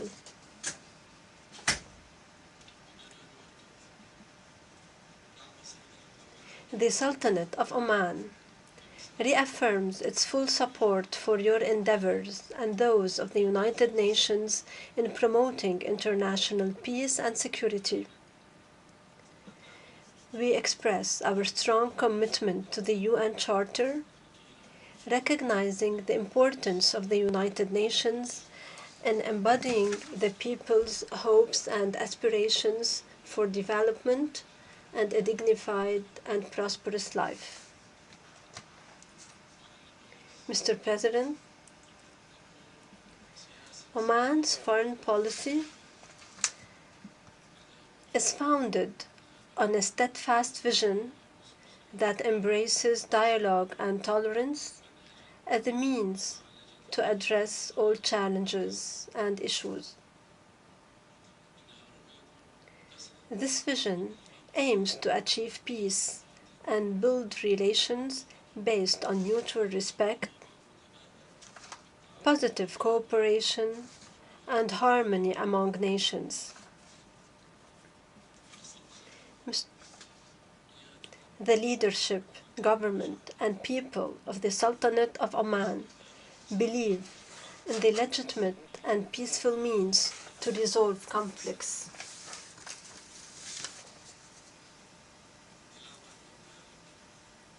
Accordingly, Oman calls for an immediate ceasefire and cessation of hostilities in the Gaza Strip, Lebanon, and the Red Sea region. We emphasize the need to address the root causes of these conflicts by ending the illegal Israeli occupation of Palestinian territories and achieving justice for the Palestinian people based on a two-state solution and the establishment of an independent Palestinian state with East Jerusalem as its capital along the 1967 borders.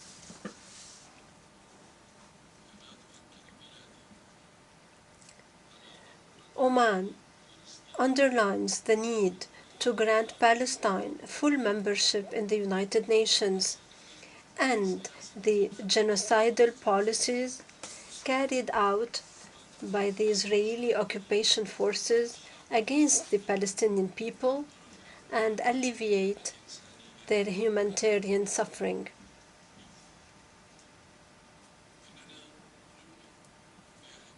We believe in the importance of stepping up efforts to de-escalate tension and end bloodshed by adhering to dialogue, to reasonable dialogue, the rules of international law, the UN Charter, and international legitimacy resolutions, respecting the sovereignty and territorial integrity of states and non-interference in their internal affairs ensures that all nations and peoples can live in peace, security, and dignity. Mr. President, Oman continues to advance its social protection programs through a comprehensive system that supports various segments of society, including women, children, the elderly, and people with disabilities, in addition to social insurance and job security programs.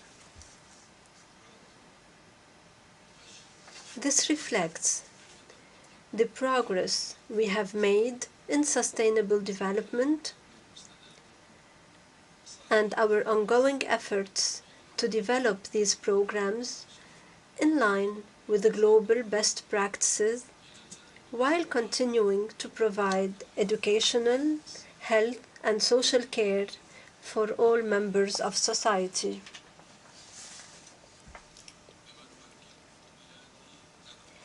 Our nation remains committed to supporting and empowering youth, whom we consider the cornerstone of the future and the key to sustainable development. We believe that young people are the driving force behind innovation, growth, and progress. We are dedicated to creating opportunities that enable them to apply their skills and contribute effectively to building a brighter future. Mr. President, Oman underscores the importance of promoting respect and peaceful coexistence among peoples. We call for fighting all forms of discrimination, racism, hatred, and violence. Oman also exerts significant efforts in addressing climate change challenges, reducing emissions, and scaling up investment in renewable energy projects. Our net zero carbon strategy for 2050 is driven by clean energy projects, green hydrogen initiatives, and nature-based solutions. This commitment stems from our belief in the importance of protecting the environment and preserving natural resources for future generations while balancing economic development and environmental sustainability. Mr. President, Oman's development efforts are in line with our national vision, Oman Vision 2040, which serves as the foundation for achieving economic and social development goals and addressing future challenges. In this context, Oman has submitted a second voluntary national report reflecting its deep commitment to the global principles and objectives of sustainable development, highlighting the progress made in various developmental areas. In this regard, we welcome the adoption of the Pact for the Future this year. We commend the collective international efforts that led to this achievement, which outlines a roadmap for the world to enhance international cooperation and effectively address global challenges.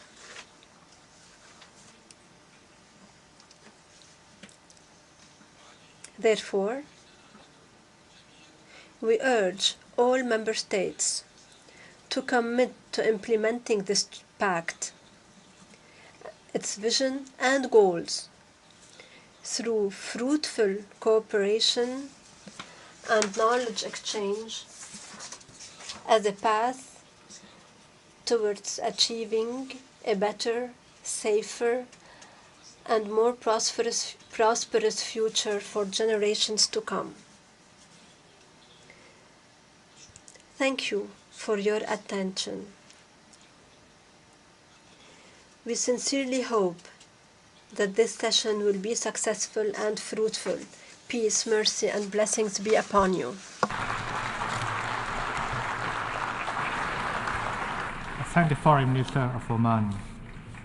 I now give the floor to His Excellency Lars Løkke Rasmussen, Minister for Foreign Affairs of Denmark.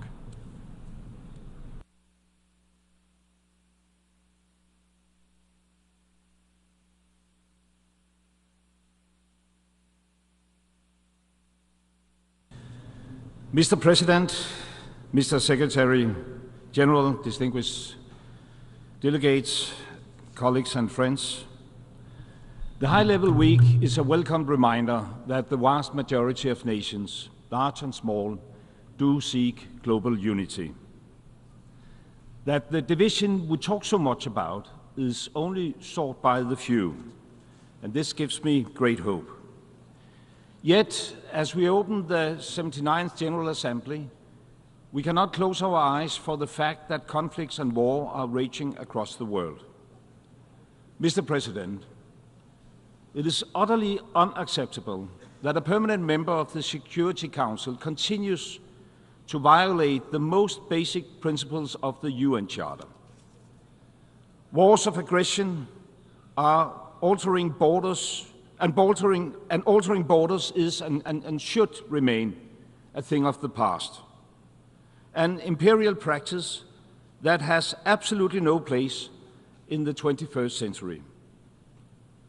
Denmark will persist to stand by Ukraine, and we will do it as long as it takes, and we will support a just and lasting peace. The Summit on Peace that was held in Switzerland in June clearly showed that there is strong global support for peace based on the UN Charter. Therefore, we must all use our influence to further the cause of peace. But it must be a peace that does not reward the aggressor for his brute use of force. Otherwise, we set a very, very bad precedent. Otherwise, we undermine the very principle on which the UN was founded. Mr. President, almost a year has passed since Hamas's horrendous attack on Israel the 7th of October. The cruelty and barbarity we witnessed that day was shocking, and I think none of us are able to really comprehend the shock and trauma this day has caused upon Israel, and which will forever symbolize the darkest chapter of the country's history. The terrorism of Hamas sparked a downward spiral of human suffering and regional instability. The humanitarian situation in Gaza is catastrophic, and the human suffering unbearable. Hundreds of thousands of people have been displaced all over the region. And there's a very, very real risk of an all-out regional war, which would affect not only the people in the region, but all of us. This must end, and this must end now. A ceasefire is urgently needed. All parties should exercise restraint and contribute to de-escalation. And then we should start thinking about tomorrow, thinking about the future. Not tomorrow, not next week, but right now. The current horrible situation may also contain the seeds of a new beginning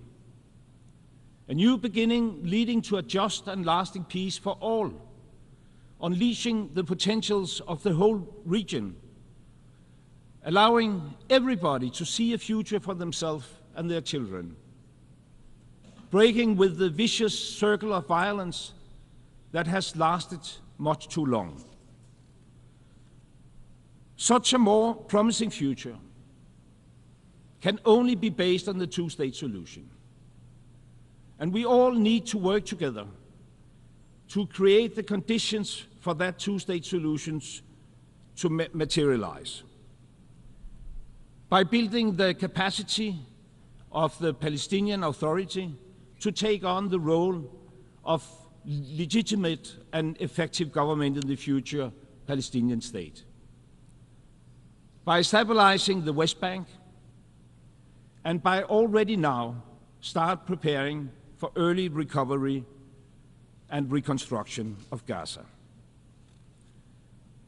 I call on all parties to make such a development possible, to the benefit of the people of Israel, to the benefit of the people in Palestine, and thereby to the benefit of the whole region and the world at large.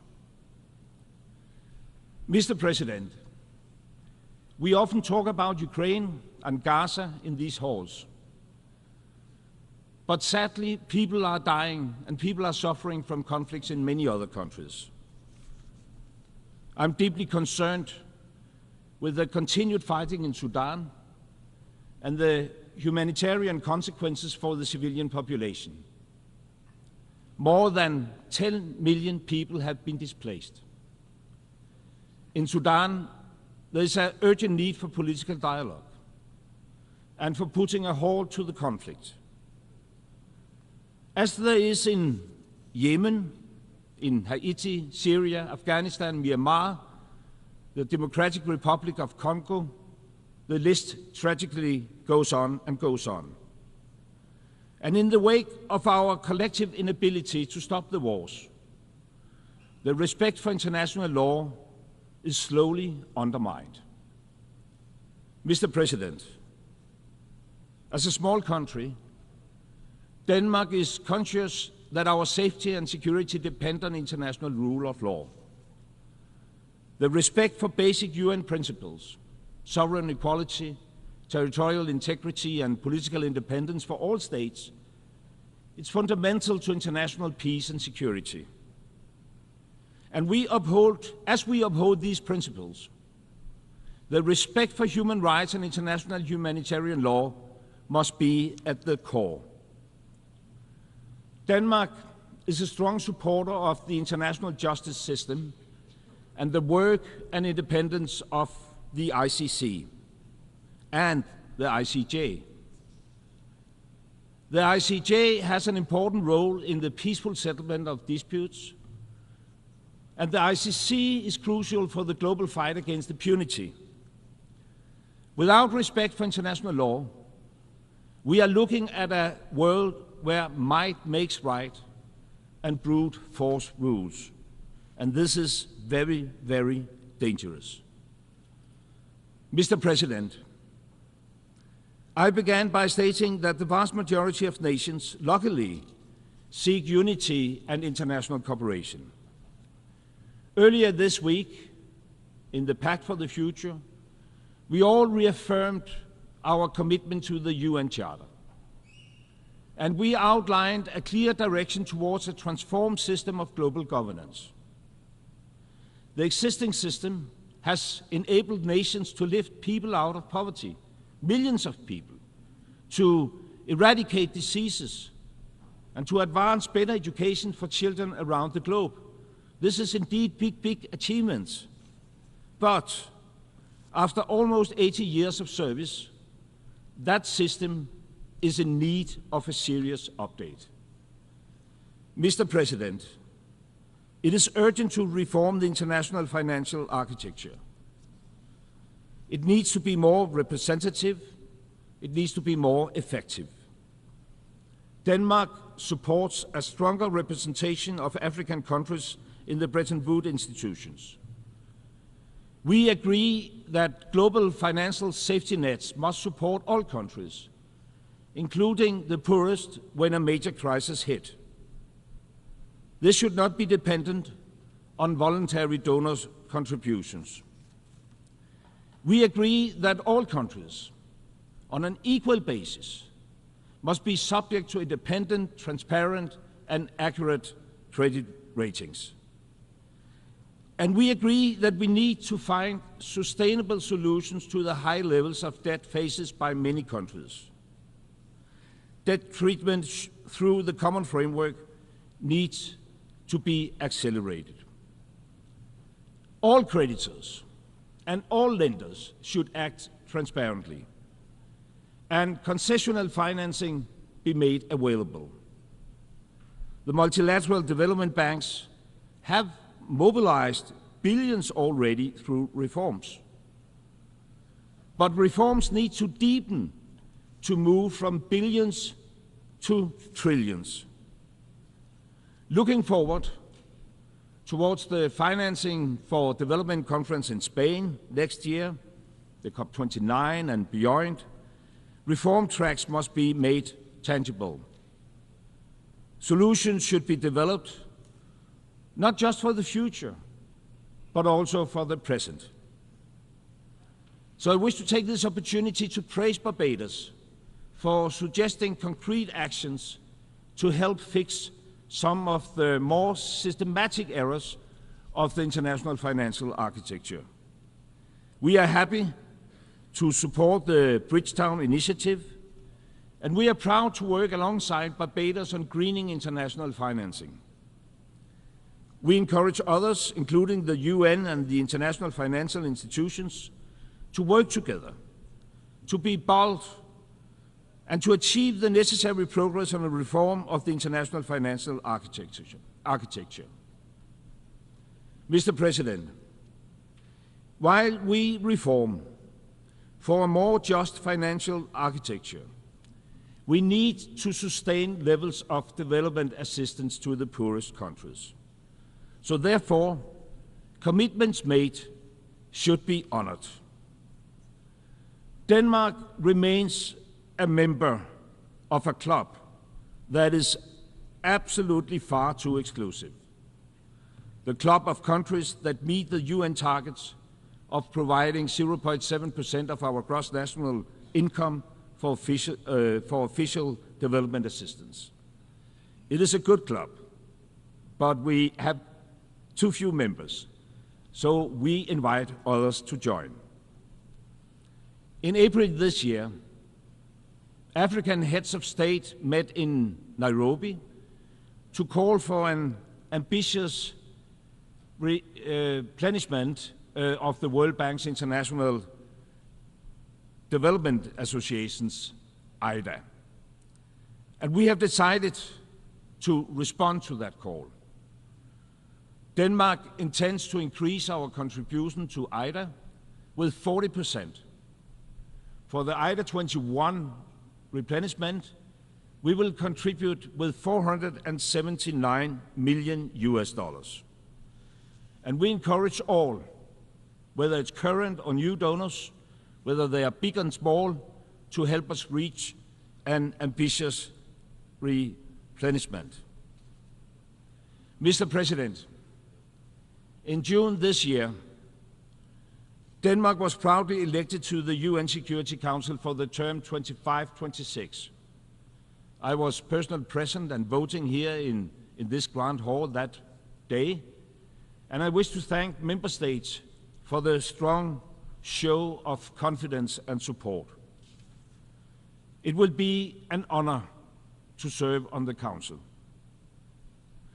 As we look forward to our membership, I cannot help but wish that the Council were in better shape, more accountable, more effective, more transparent, and above all, more inclusive and representative.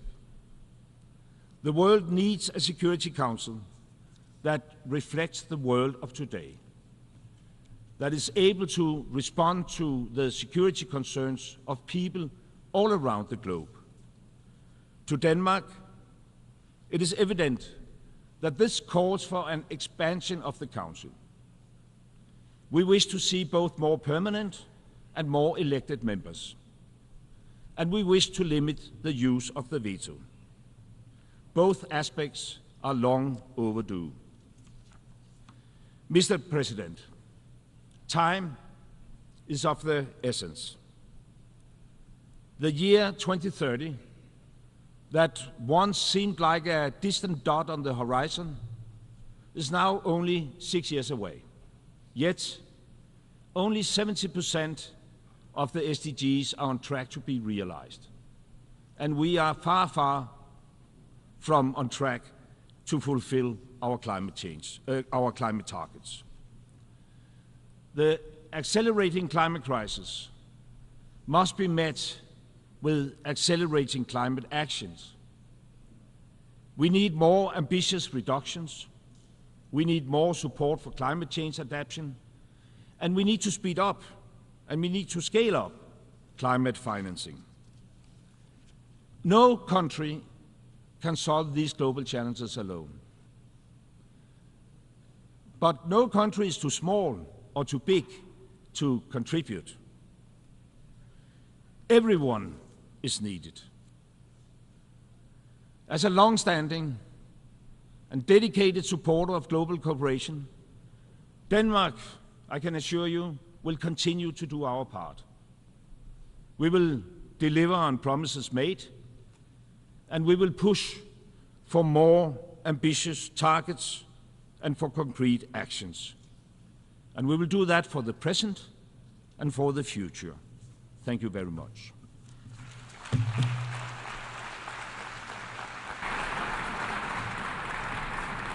Thank the Minister for Foreign Affairs of Denmark. I now give the floor to His Excellency Marit Sagiampong, Minister of Foreign Affairs of Thailand.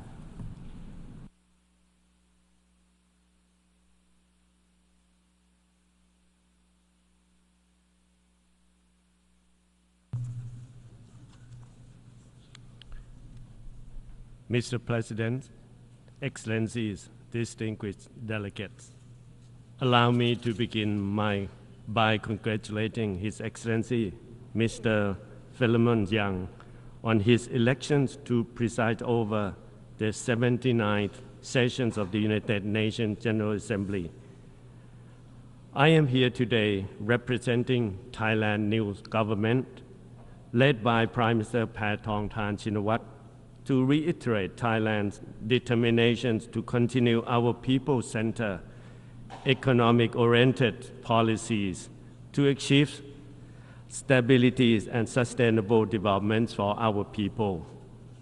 Mr. President, in an increasingly fragmented and complex world, Thailand reaffirms our support for a rule-based multilateral system with the United Nations at its core. When the United Nations was founded 7 decades ago, we did not envision challenges from technological disruptions, pandemics, and climate crisis. In view of present reality, the United Nations must step up and respond to the evolving challenges of our time to remain relevant. It must be agile and adaptable to new and emerging threats, and to ensure that multilateral system is fit for purpose. Global governance and the United Nations must undertake a comprehensive reforms, including that of Security Council. With this year's Summit of the Futures and general debate, Thailand looks to the United Nations we all need. A United Nations with increased convening power to sustain and strengthen international peace and security. A United Nations that effectively address global challenges. A United Nations that improve the life, equality, and dignities of people around the world. And the United Nations that speaks for the aspirations and interests for all nations, not just the most powerful.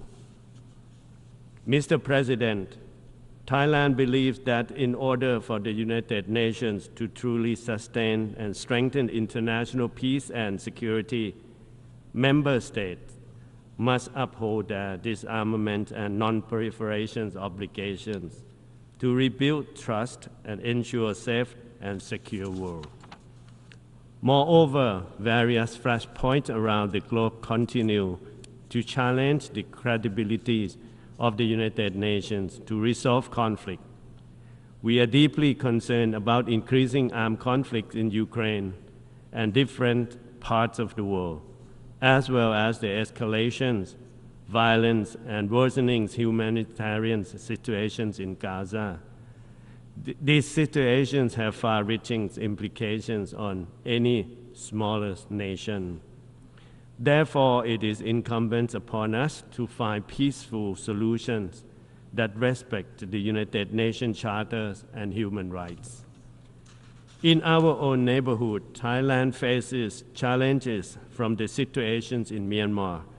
As Thailand shares the longest land border with Myanmar, we are directly affected by the spillover effect of the situations in the country. We wish to see a peaceful and prosperous Myanmar, which will also bode well for peace and prosperity in the regions at large. We believe that the peaceful political solutions in Myanmar must be Myanmar-led, Myanmar-owned. This is why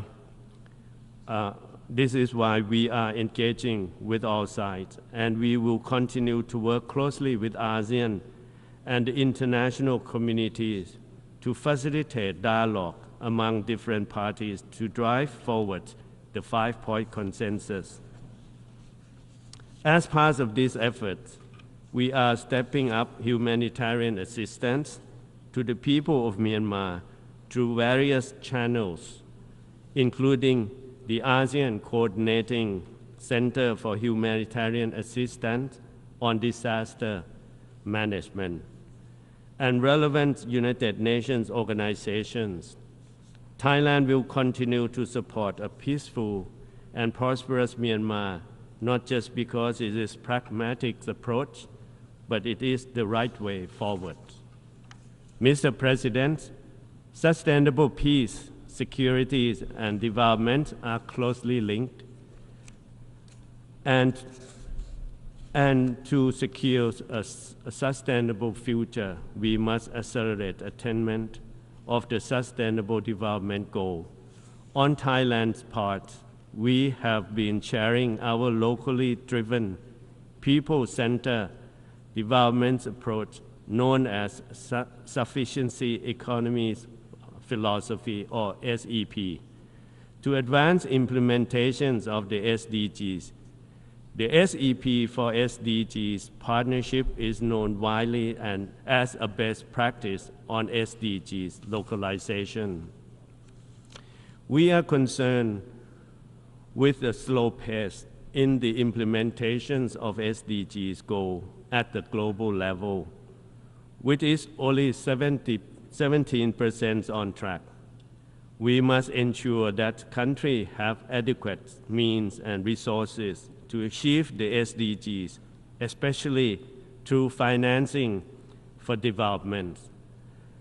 The 4th International Conference on Financing for Development next year provides a key opportunities to address the large and growing SDGs financing gaps.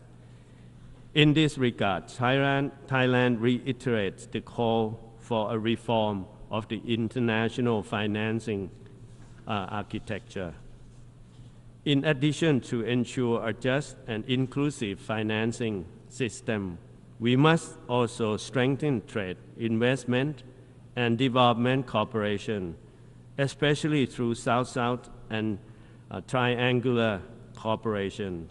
Thailand is committed to forging stronger partnerships, particularly with least developed countries, landlocked developing countries, and small island developing states. Moreover, Thailand's aspirations to become a member of BRICS and OECD is driven by our design to build bridges to promote North-South development cooperation, which is also critical in addressing urgent challenges such as climate change.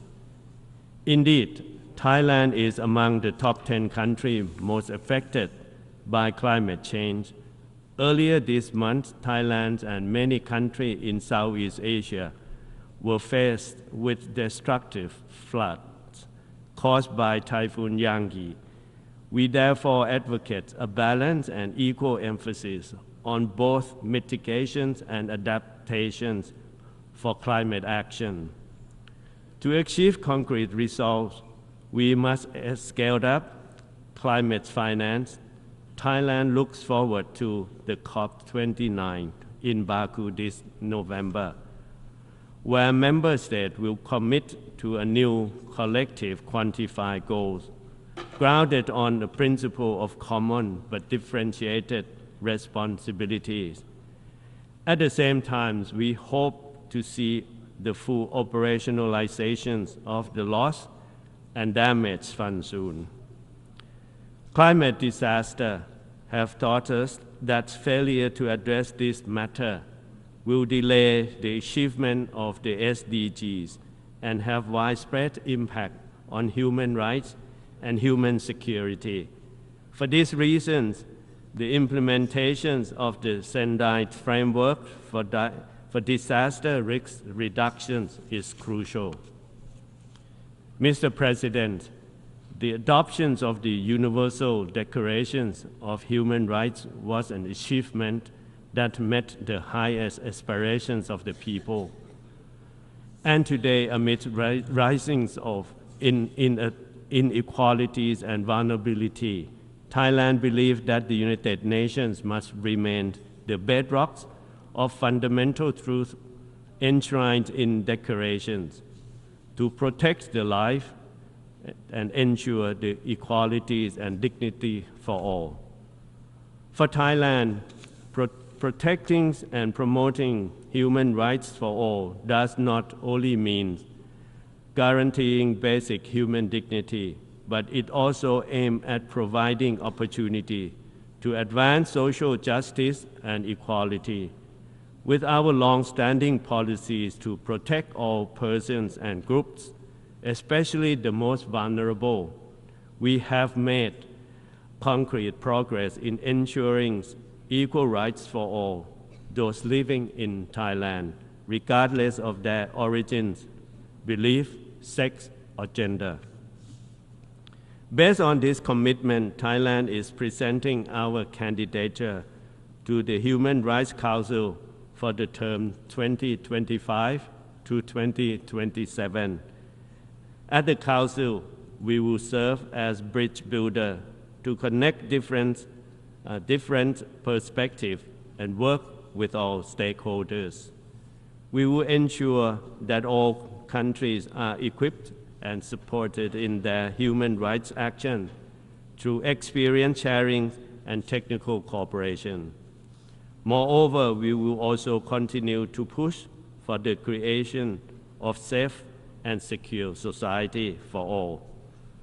Recently, we adopted the Marriage Equality Act. On health, we will continue to advance the rights to health by advocating for universal health coverage and the conclusions of pandemic treaty, as well as steer forward the foreign policies and global health agenda, which Thailand serves as chair next year, or this year. On crime prevention, we will work closely with our partners to combat increasing drug trafficking and transnational crimes in the regions and beyond, especially those enabled by digital technologies and underground economies. Mr. President, Thailand welcomed the successful conclusions of the Summit of the Future. In the next step, we have to work together to make the Pact for the Future high on impact and high on action by translating the Pact into tangible outcomes. And to realize this, I outline Thailand's visions to achieve this future through what I call the 4 Ps. Whether it be building a future where all are protected, where all can prosper, and which is promising for all. It is essential that we give our collective political will. This means harnessing our political will to promote the power of technologies to help accelerate the SDGs and taking steps to close the digital divide among countries through the Global Digital Compact. We support technology cross-flow and transfer, capacity building, as well as digital literacy development to enhance the abilities of countries to promote people-centered and planet-centric development. This also means giving importance to the declarations of future generations. For our actions or inactions of today will determine a future for them. Everywhere, youth and future generations deserve to have big dreams and even bigger door of opportunities. Mr. President, 78 years ago, Thailand looked towards the United Nations as a guarantor of a more peaceful and prosperous future. And at present, Thailand carries onwards the same belief of the United Nations, that is, pioneers of the prevailing peace and drive our peacekeepers and aid workers to serve in remote regions of the globe. And in this very same spirit, Thailand pledges to continue to serve as a bridge builder, fostering dialogue and trust among nations. We may be nations with different and diverse culture and traditions, but we are united by our common humanity and aspirations for the future we want. And for that, we must together build the United Nations we need. I thank you very much, Mr. President.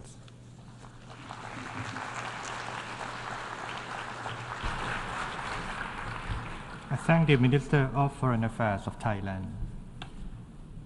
I now give the floor to His Excellency Jehun Aziz Olu Bayramov, Minister of Foreign Affairs of Azerbaijan.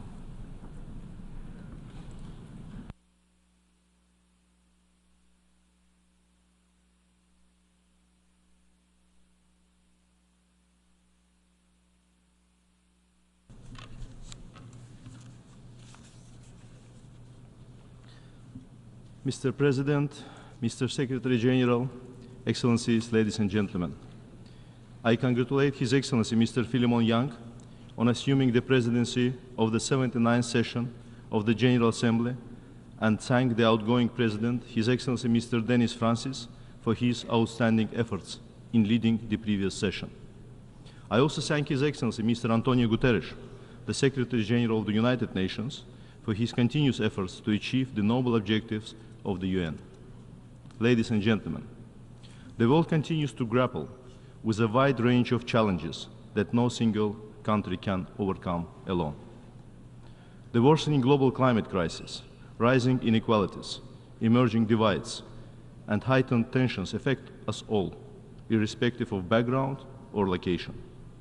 It is high time to demonstrate that multilateralism works and can deliver with a unified voice, leaving no one behind. The current state of international politics is divisive, with universally accepted fundamental norms and principles of international law being disregarded and misinterpreted. In the face of continued erosion of multilateralism, it is paramount that the United Nations continues to foster international solidarity and cooperation. The UN Charter principles and purposes constitute the foundational normative framework in international relations and must be applied consistently, not selectively. The UN is mandated to ensure that every nation has an equal voice and is treated on the same footing. In this regard, Azerbaijan advocates for a reinvigorated and reformed multilateral system with the UN at its core, underpinned by strict adherence to and non-selective application of the universally accepted norms and principles of international law. Urgent progress is needed on the UN Security Council reforms, based on the work done and the gains achieved in good faith and a spirit of flexibility, constructiveness, and cooperation. We view the pivotal summit of the future held a week ago as a renewal of our common commitment to international law, the UN Charter, multilateralism, and international cooperation. The Pact for the Future, its negotiated outcome, is a blueprint for building a better, more sustainable, and prosperous world for everyone. It is time for our collective commitments to turn into real and decisive action. Ladies and gentlemen, the global climate crisis threatens decades of progress, imperils humanity's future, and disproportionately affects vulnerable countries. Growing divisions in international relations should not distract us from the imperative to address climate change, the greatest transnational challenge of the century. What has been done so far remains insufficient to limit global temperature rise to 1.5 Celsius. For the sake of the future, the time has come for urgent, concerted, and sustained efforts to give effect to our commitments to a global vision for sustainable development. In November 2024, Azerbaijan will host the 29th conference of the parties to the United Nations Framework Convention on Climate Change. Guided by the call in solidarity for a green world, Azerbaijan will spare no effort to bridge developed and developing countries and foster a collaborative spirit to tackle climate challenges as a common commitment and moral duty. The confidence placed in us by the international community to host and preside over COP29 this year is a testament and recognition to Azerbaijan's readiness to lead the climate agenda and contribute to global climate action. As the incoming presidency, Azerbaijan reaffirms its commitment to delivering COP29 in a transparent, impartial, inclusive, and party-driven manner. We have presented our vision based on two parallel pillars to enhance ambition and enable action, with climate finance as our top priority this year. These pillars are mutually reinforcing. Progress on each sends a strong signal supporting the other. The primary expectation for the COP29 presidency is an agreement on a fair and ambitious new collective quantified goal on climate finance. This will be the first major climate finance goal after adopting the Paris Agreement, and we have been working tirelessly to support the parties in landing a deal.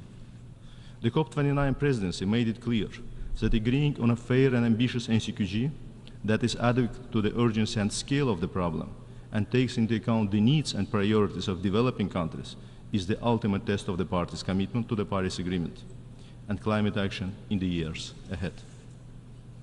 We need to continue to work constructively on the NCQG and steer the process to a successful outcome at COP29.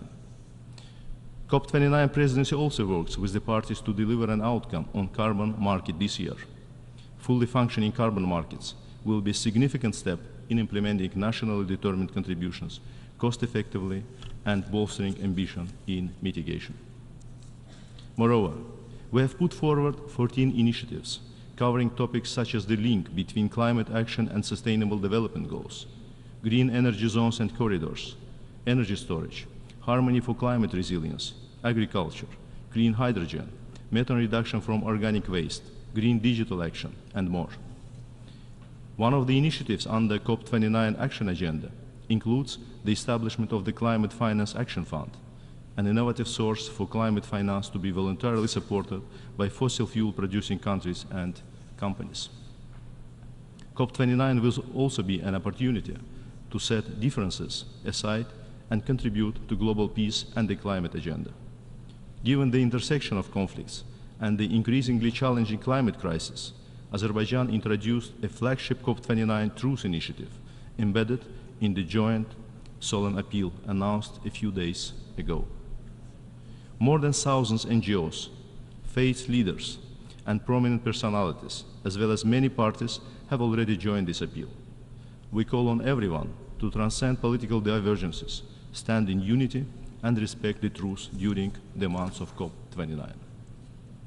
Excellencies, Azerbaijan has always been at the forefront of promoting international peace and security, interreligious and intercultural dialogue, contributing to the 2030 Sustainable Development Agenda, and fostering global solidarity and multilateralism.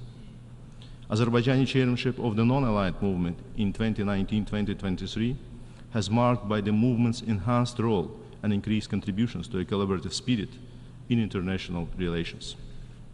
Under visionary leadership of the President of the Republic of Azerbaijan, His Excellency Mr. Ilham Aliyev, decisive steps were taken to enhance international solidarity and galvanize collective response to global challenges at a time of erosion of multilateralism.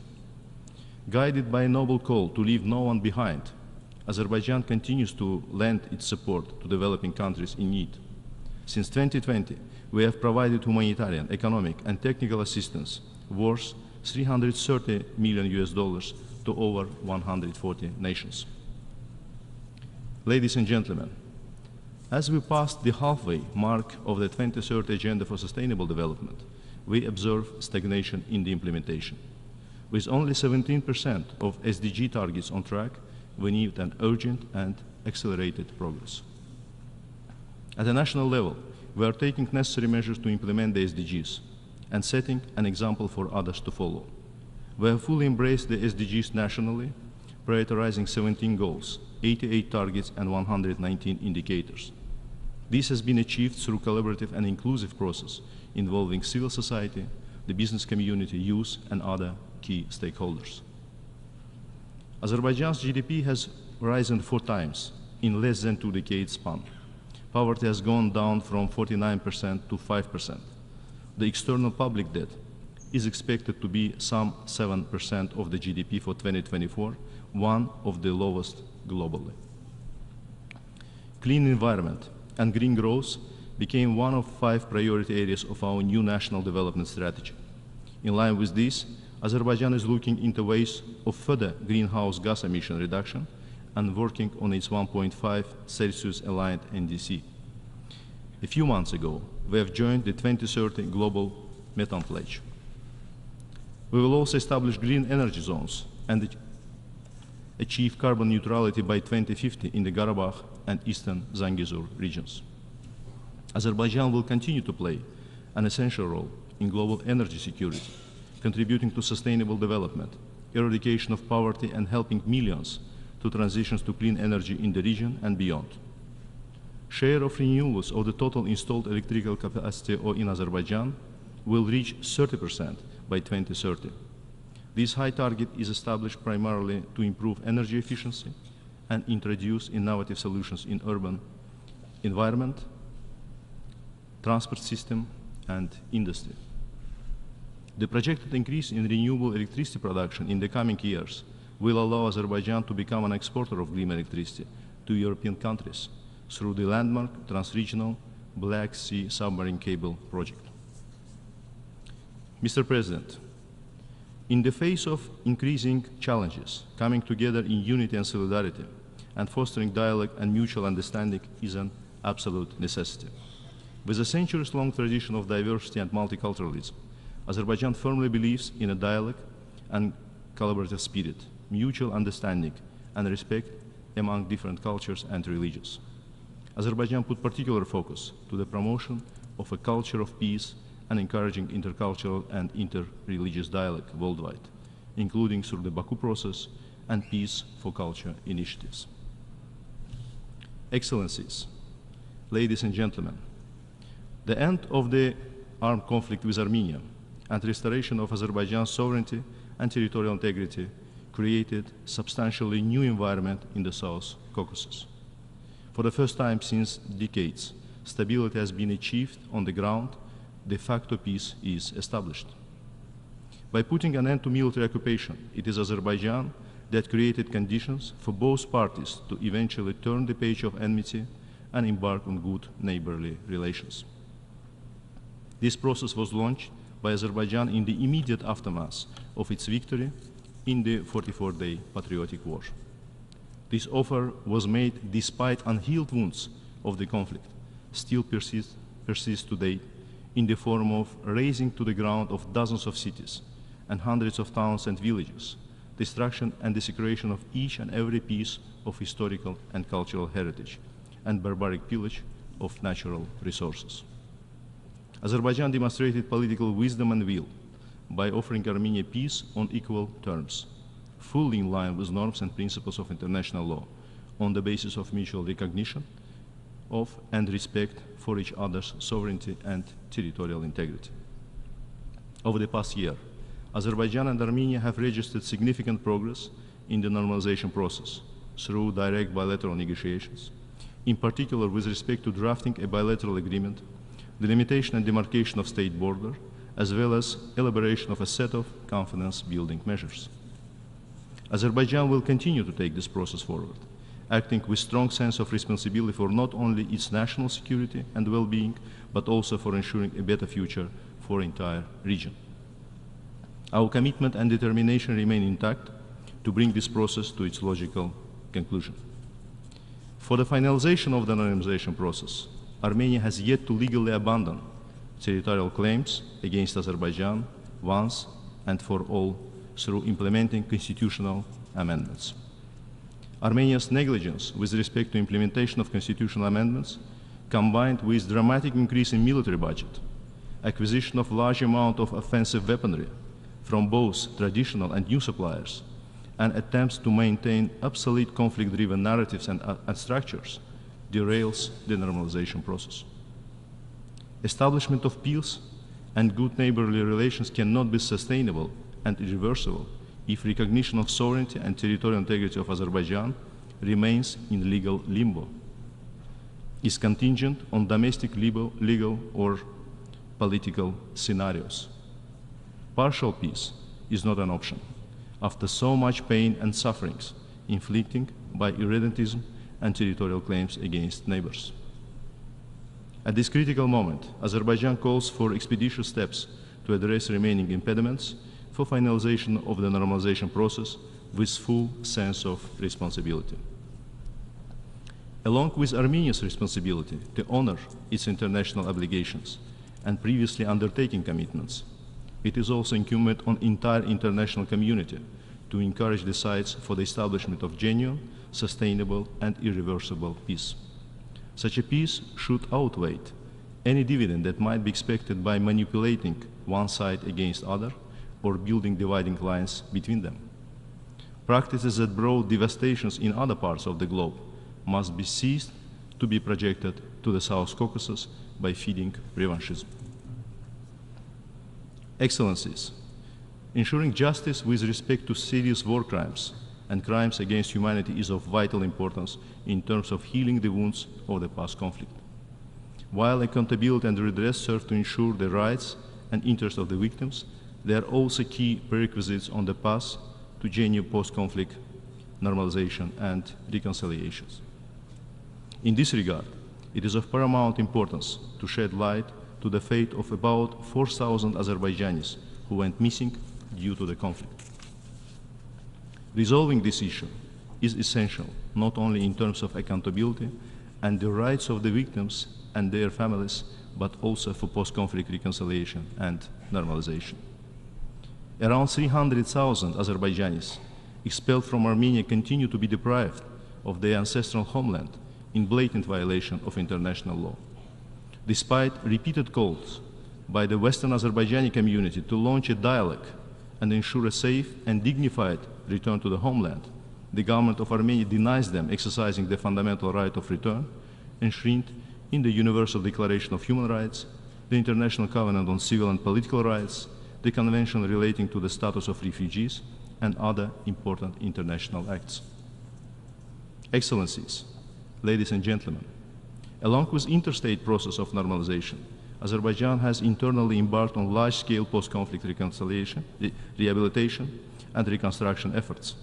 These aims at ensuring the right of hundreds of thousands of Azerbaijanis to eventually exercise their violated right to safe and dignified return to their homes. Thanks to the tireless efforts taken by the government, life now returns to the territories that have witnessed unprecedented destruction during military occupation.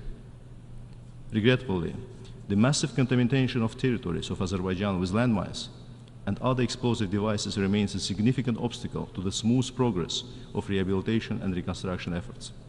Since the end of the conflict in 2020, 377 individuals, among them civilians, have fallen victim to landmines.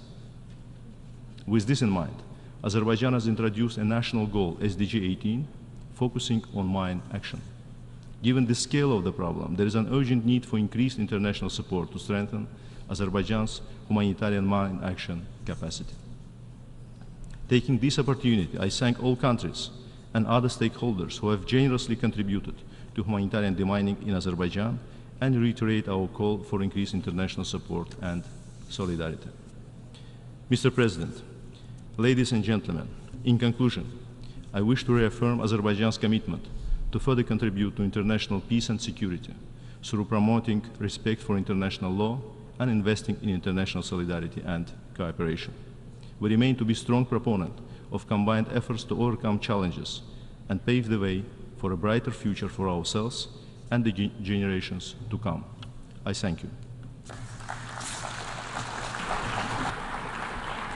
I thank the Minister for Foreign Affairs of Azerbaijan. I now give the floor to His Excellency Amy Brown, Minister for Foreign Affairs and CARICOM Affairs of Trinidad and Tobago.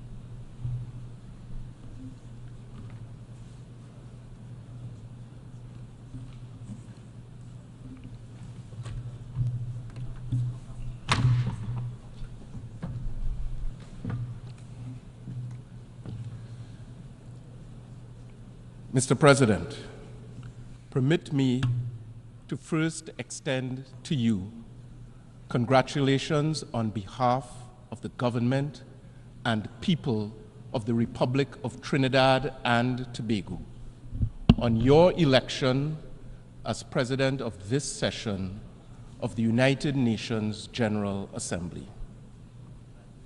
We are confident that you will be equal to the task, and I assure you of Trinidad and Tobago's full support and cooperation.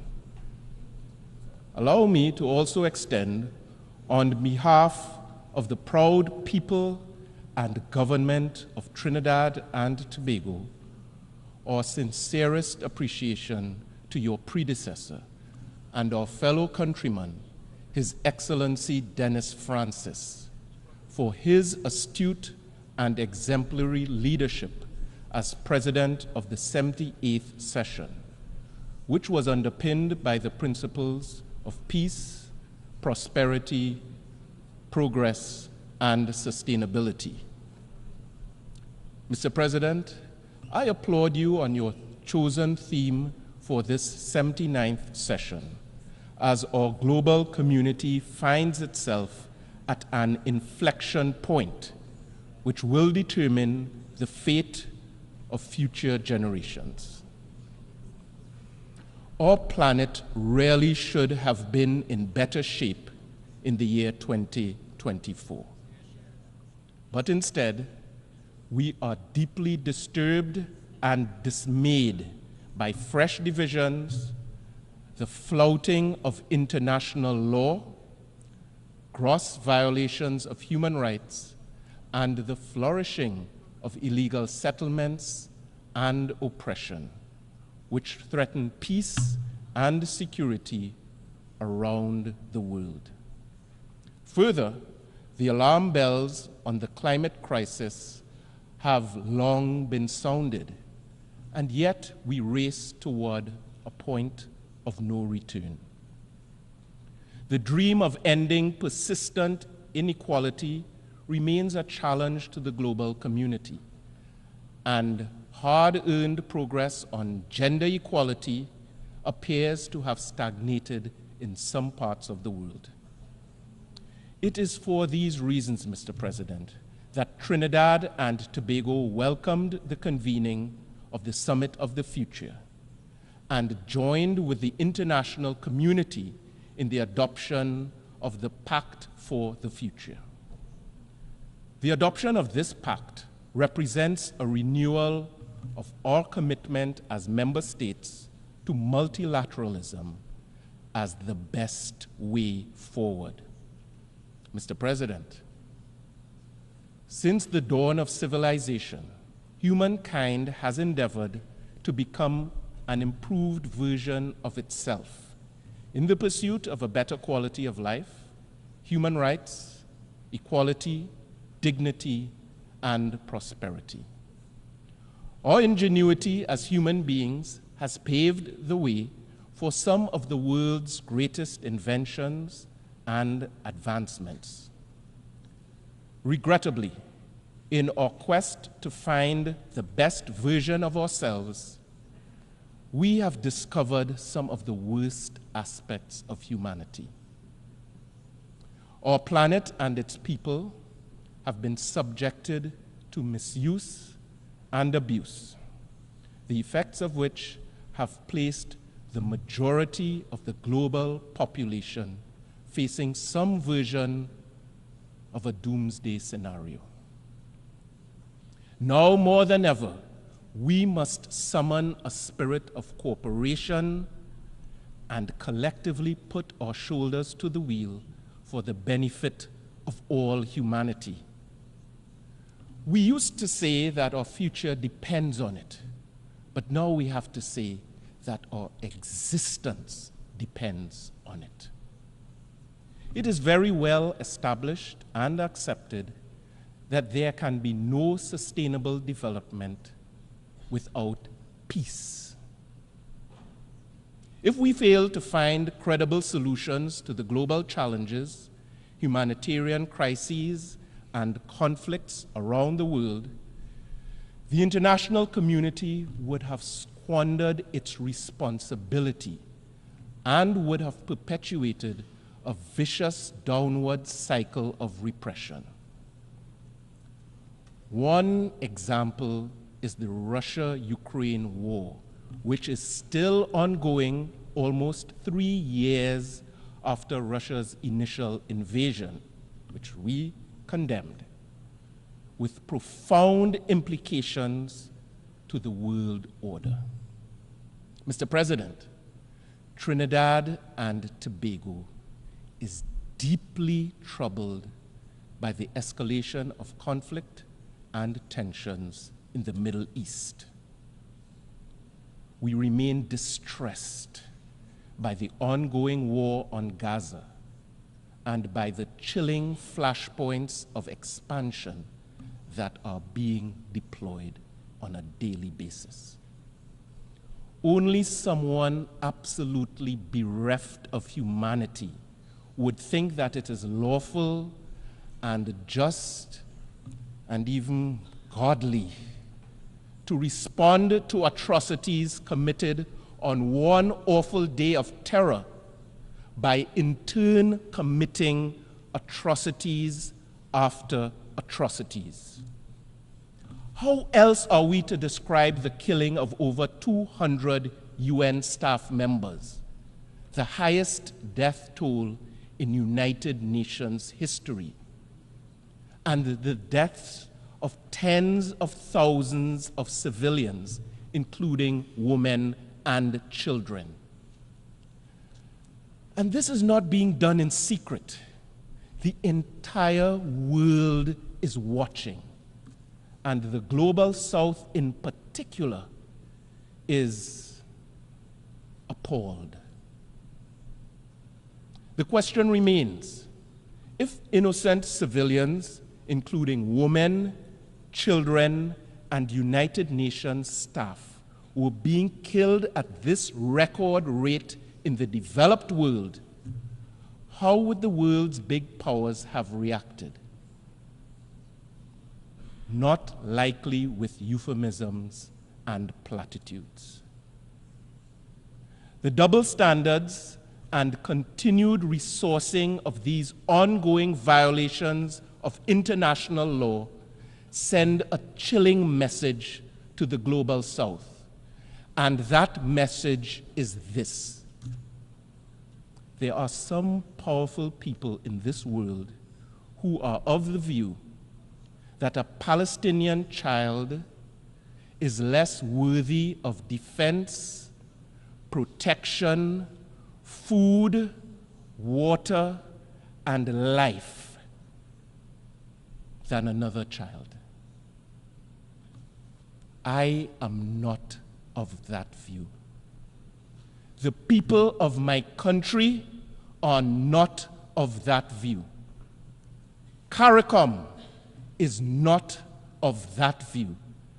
And decent people all over the world, including in Israel, are not of that view. International law is not a tool of mere convenience to be muted for friends and trumpeted against enemies. Mr. President, international law is not a tool of mere convenience to be muted for our friends and trumpeted against our enemies. In this regard, Trinidad and Tobago has joined the call for an immediate, full, and complete ceasefire, and for the unconditional release of every single hostage.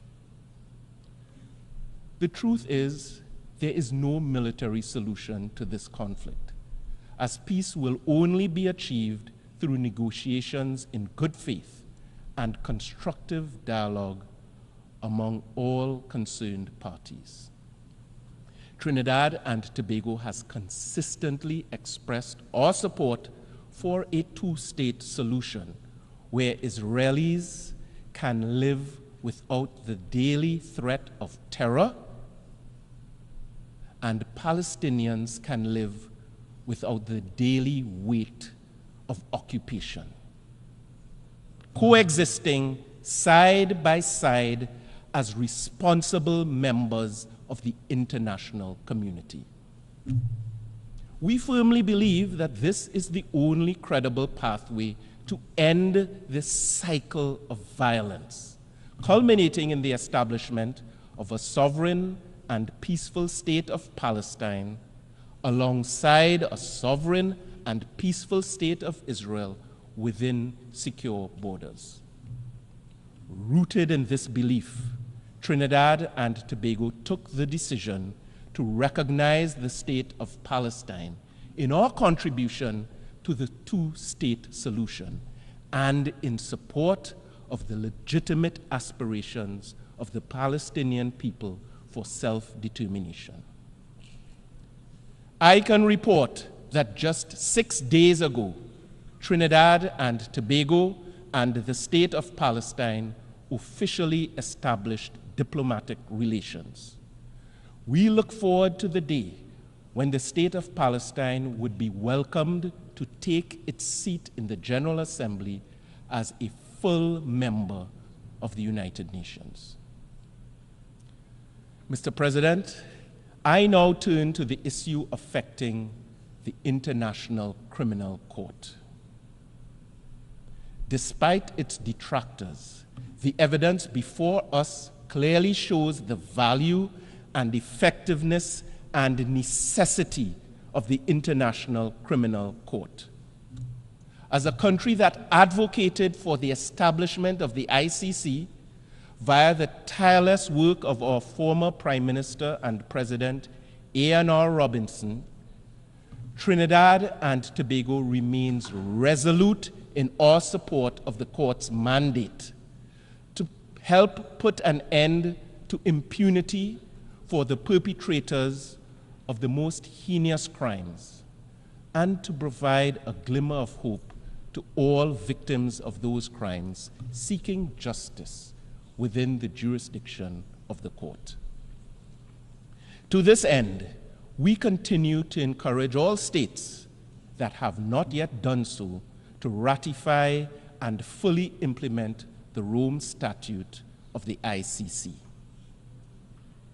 It was the late Reverend Dr. Martin Luther King Jr. who once said, "It is not possible to be in favor of justice for some people and not be in favor of justice for all people."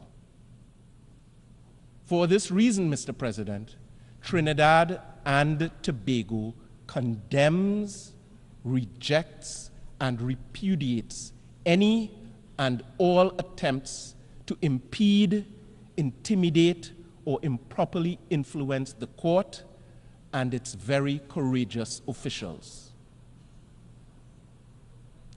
Mr. President, we are mindful that the illicit trafficking in small arms and light weapons in our own region poses an intolerable threat to national security and to the lives of our citizens. The proliferation of illegal arms and ammunition has contributed to unacceptable increases in the level of gun-related violence and fatalities in our small society and indeed across CARICOM.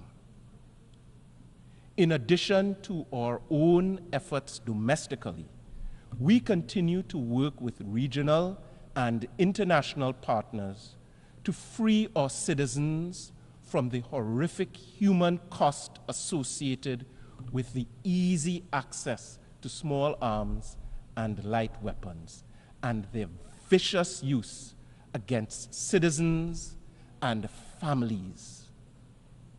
Following the hosting by Trinidad and Tobago of our first regional symposium on crime and violence as a public health safety issue in 2023, CARICOM heads met in Guyana earlier this year to further elaborate innovative strategies on this matter of grave regional concern.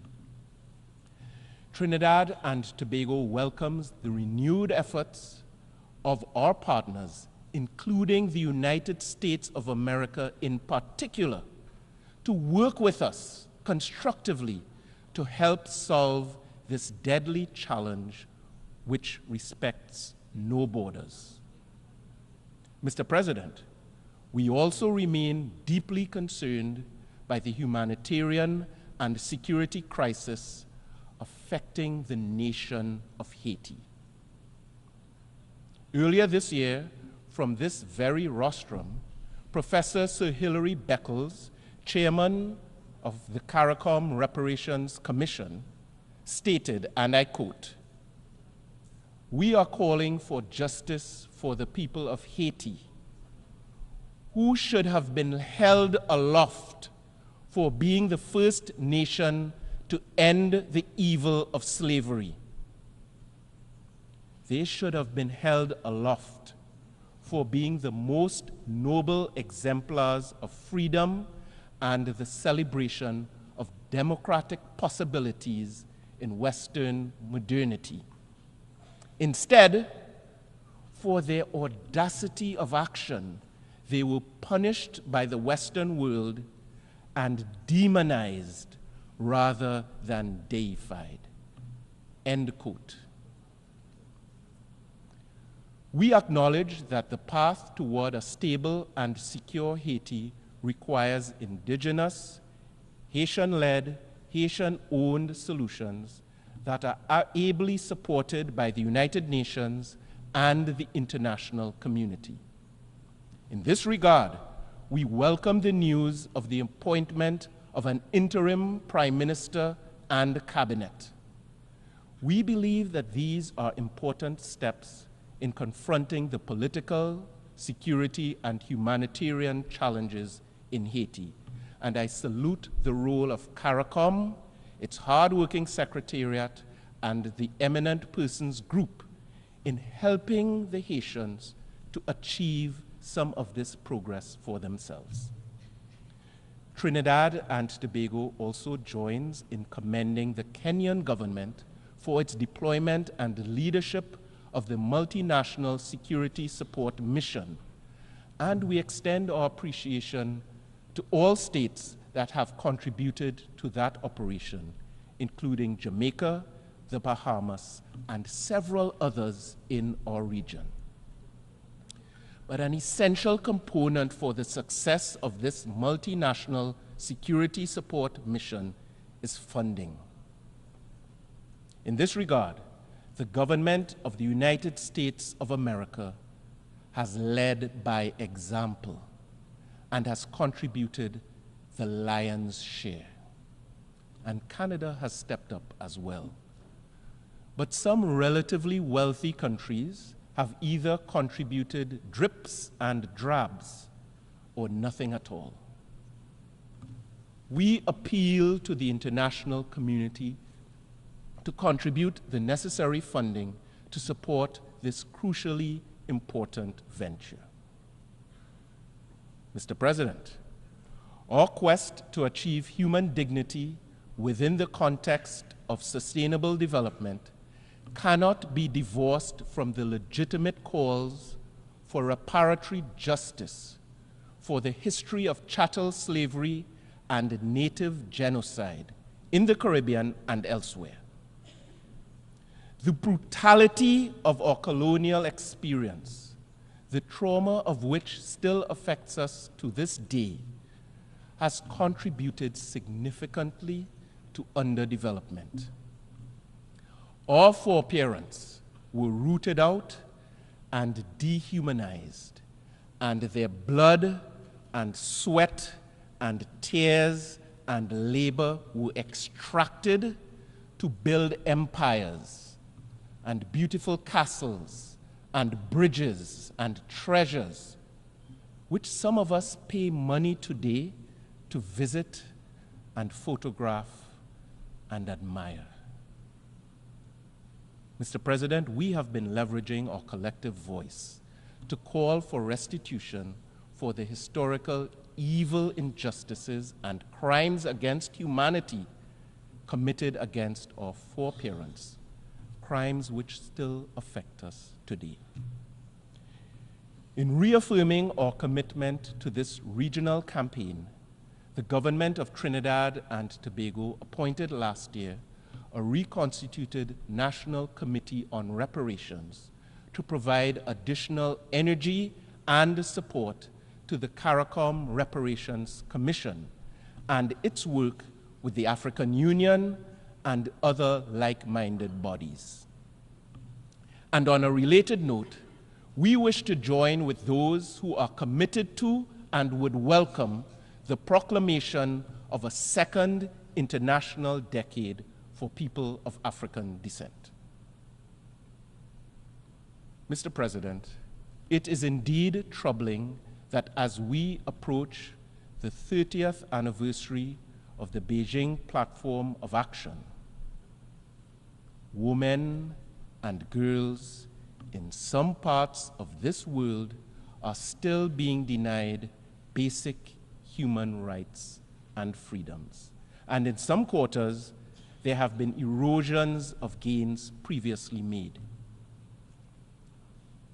Trinidad and Tobago continues to be a strong advocate for the meaningful participation of women and girls in all aspects of society, as we recognize and value their critical role in the promotion and protection of human rights and the building of peaceful and sustainable societies. This is important to us, and as we have done biennially since the year 2010, Trinidad and Tobago will table in the first committee this year our resolution on women, disarmament, non-proliferation, and arms control, and we encourage member states to support this forward-looking resolution.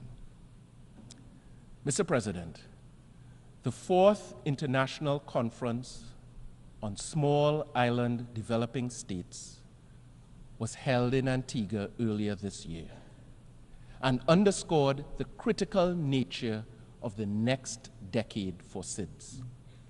We are very proud of what our fellow CARICOM member state achieved in successfully hosting that impactful conference. Trinidad and Tobago anticipates that the robust implementation of the Antigua and Barbuda agenda for SIDS will bring us closer to sustainable development with the necessary means of support from the international community. Mr. President, we all acknowledge the adverse effects of climate change.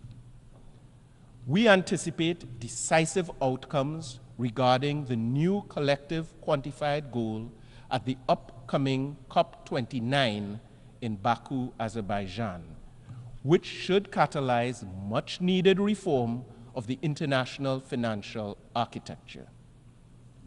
Effective climate finance mechanisms are essential for the provision of accessible, adequate, and predictable funding, and this requires the operationalization and capitalization of the Loss and Damage Fund. Climate finance goes well beyond project funding. It is an investment in the resilience and sustainability of the most vulnerable nations. The future beckons, a future in which SIDS have the capacity and resources to build infrastructure that can withstand severe climate events. That future would enable a just transition to renewable energy sources and the full protection of our natural ecosystems.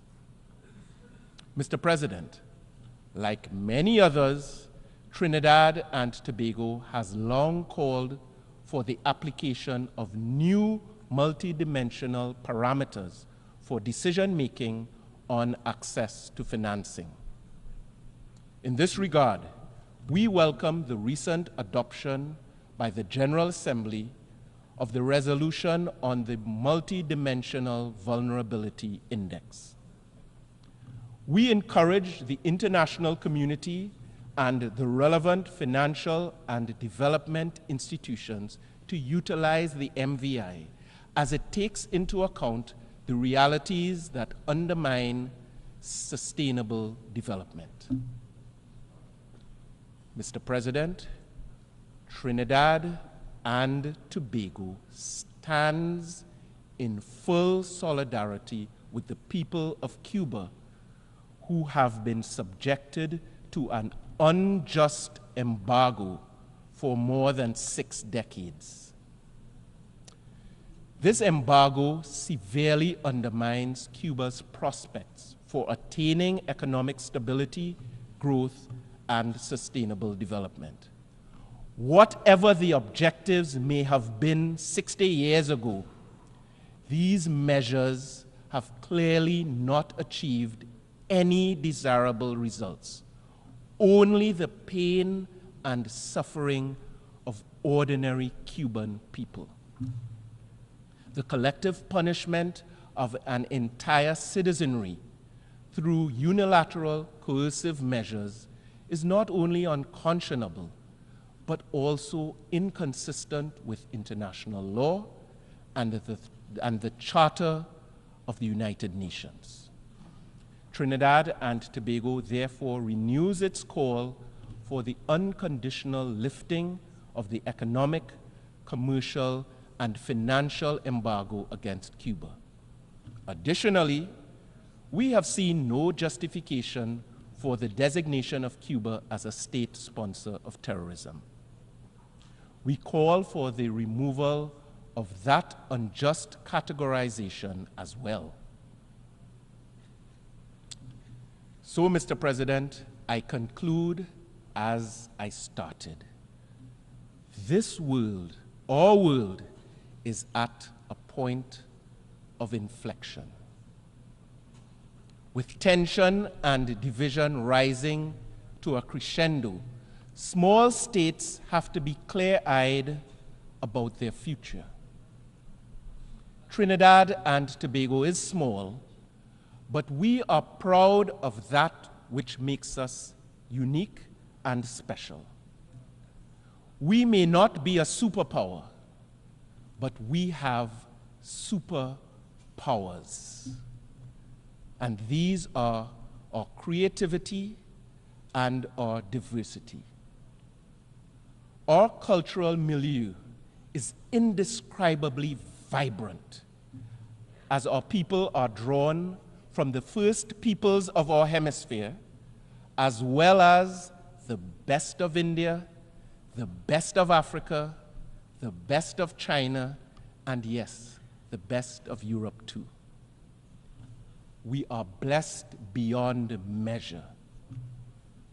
Some of you had a taste of it at the reception when we introduced our president of the last session, and you enjoyed some of our delicacies, including our delicious doubles and bacon shark, and you were delighted by performances on our national musical instrument, the steel pan, and by the magical rhythms of our tassa drums. We have proven that we can be great leaders, including leaders of this very assembly, and we will continue to give more value to this world than we extract from it. We are strong, proud, staunch advocates of the UN system and multilateralism. In the end, unity and togetherness is the key for these United Nations as well as for my own society. Om Shanti, Shanti, Shanti. Assalamu alaikum. Shalom alaikum. And may God richly bless you and your families. Mr. President, I thank you.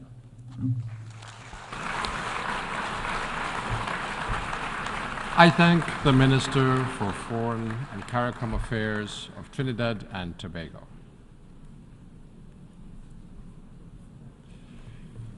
I now give the floor to His Excellency Francis Fonseca, Minister for Foreign Affairs and Foreign Trade of Belize.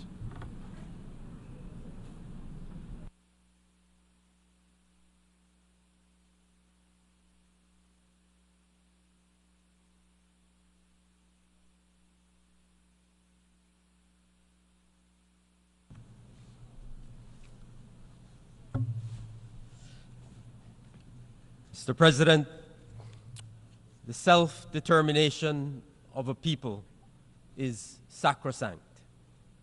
It is because of the exercise of that right to self-determination that each nation enjoys the privilege of sitting in this hall. Our nations exist by the will of our people, by virtue of their right to determine their political status and pursue their economic, cultural, and social development.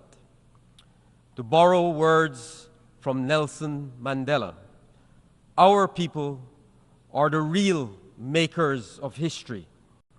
Their participation in every decision about the future is the only guarantee of true democracy and freedom. If we look at the challenges that our people confront today, we must ask whether that sacrosanct principle of self-determination is in fact secure. Belize is a member of the Alliance of Small Island States, AOSIS, one of 39 countries that have been on the front lines of the climate crisis. The genesis of this crisis lies with the industrialized nations. Its perpetuation and acceleration rest with the wider membership of the Group of 20. Currently, the G20 accounts for some 80% of global emissions. AOSIS members contribute less than 1% of global emissions. This is a tale of two worlds, but we only have one planet to share. The extent to which G20 economies are advancing and contributing to global economic output and world trade is impressive and promising for their people. It is important that their growth should be calibrated to a world where SIDS also have a secure future. This is still possible, but it is urgent. As SIDS, our people's livelihoods have long depended on traditional sectors such as agriculture, fisheries, and tourism, which are climate sensitive. Opportunities for diversification have been limited given our size, population, and location. Climate change is forcing us to break with tradition and to transition despite the limited options to do so. Each step forward is met with yet another hurdle to overcome, and with increasing probability, we face the likelihood of setbacks as climate change impacts worsen. The costs are multiplying, fiscal space is shrinking, and the opportunities to equitably share in global prosperity are diminishing. The right of SIDS to define their own future must be protected and secured. The severe impacts of sea level rise have irreversible consequences for SIDS. Our people have gone beyond their duty to protect and preserve our environment, yet some are being forced to relocate from their homelands. To this, we reiterate that no matter the physical changes that climate change may bring to our territory, our sovereignty and our right to self-determination remain intact. Mr. President, the perpetual suffering of a people can never just be a matter of national concern. The United Nations rose up from the ashes of war to restore faith in fundamental human rights, in the dignity and worth of the human person, in the equal rights of men and women, and of nations large or small, and to establish conditions under which justice and respect for the obligations arising from treaties and other sources of international law can be maintained, and to promote social progress and better standards of life in larger freedom. All members of the United Nations have a duty to give effect to these words. Conflicts should not be allowed to fester. The war in Ukraine is now 2 years running, and we are concerned that the end is still not near. Haiti has seized our attention once again. For Belize, the international response must be enduring for long-lasting peace and security of our sister country.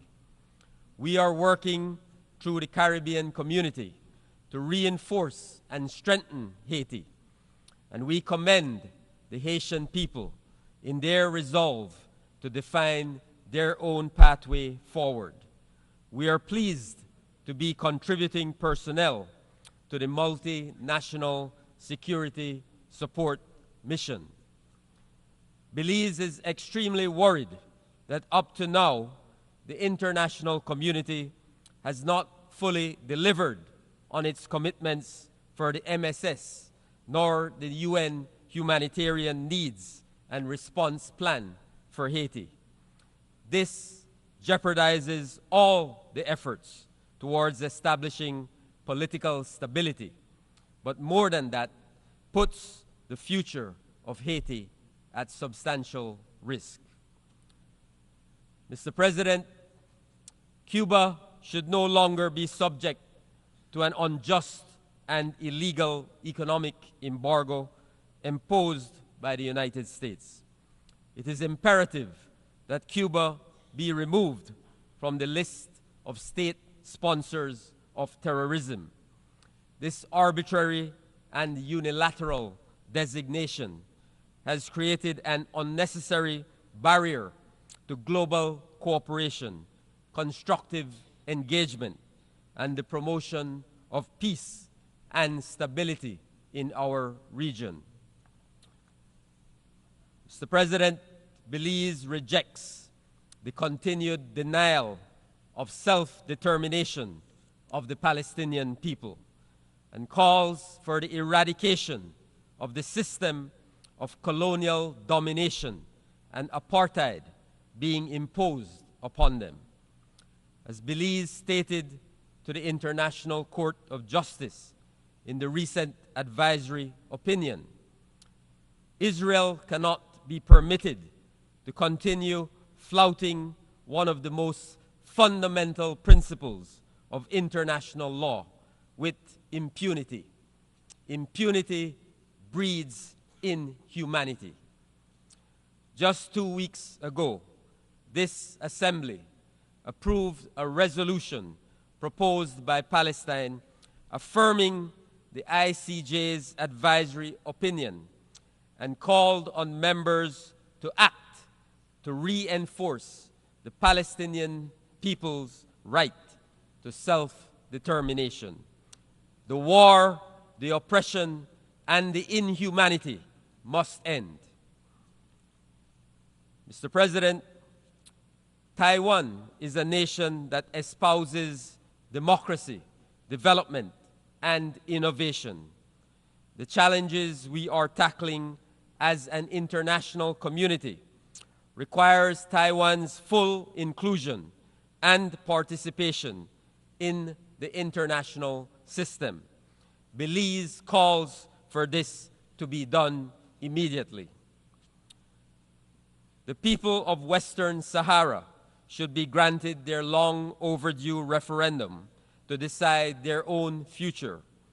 Belize continues its repeated call for the United Nations and the international community to take the necessary steps to allow the Sahrawi people to finally exercise their right to self-determination. Mr. President, I submit to you and this Assembly that the foundation of leaving no one behind requires that we actively promote and protect the right of self-determination in its most basic form in the context of peace and security. Now we must also do so in the context of sustainable development. We have adopted a rescue plan to steer the SDGs back on course. We have a pact for the future. We must use every opportunity to put in place the systems and financing necessary to turbocharge our sustainable development and climate goals. In this effort, we must ensure equal opportunity for all to share in global prosperity. We must raise collective ambition and invest in all our people to empower them to rise.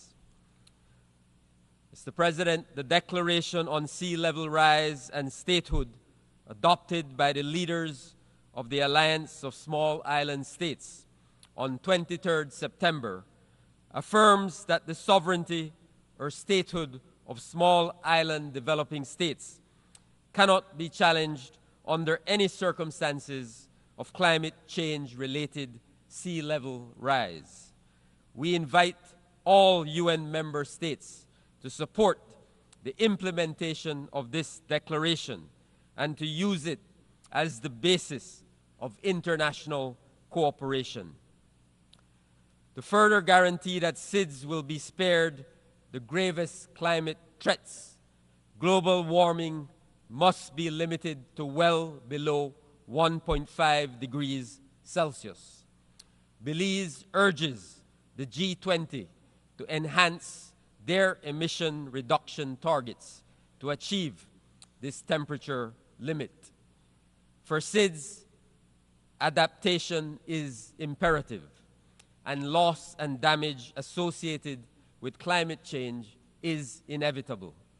The new climate finance goal to be decided in Baku must contain specific recommendations for minimum allocation to SIDS in relation to grant-based and concessional finance for adaptation and grants for loss and damage. It must also give effect to the provisions of the Paris Agreement, which require enhanced access for SIDS and LDCs to climate finance. Finally, it must support the urgent capitalization of the Fund for Responding to Loss and Damage. Mr. President, with the adoption of the Antigua and Barbuda Agenda for SIDS, the UN must now ensure its implementation. SIDS must be at the table in global economic and international financial institutions. The Multidimensional Vulnerability Index should be incorporated into existing practices and policies for debt sustainability and development support to expand SIDS access to effective development finance. Mr. President, Belize is moving ahead. We are on a transformative development trajectory. We have dramatically improved our credit profile through the Belize Blue Bond Project, a debt for marine conservation swap. We are reforming and modernizing our legislative and policy frameworks for investments and activating our orange and blue economies, including beyond our national jurisdiction. In partnership with the United States of America, we have signed a 5-year US $125 million grant agreement with the Millennium Challenge Corporation, intended to help reduce poverty in Belize by addressing the country's energy and education sectors.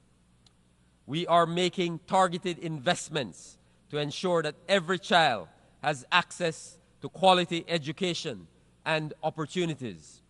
One key example is the Belize Education Upliftment Project, Together We Rise, which provides half of Belizean secondary school students with the resources they need to succeed, including free tuition, uniforms, school supplies, and healthy meals. Belize has extended the compulsory school age to 16 years to improve school retention rates and increase the likelihood of transitioning to higher education.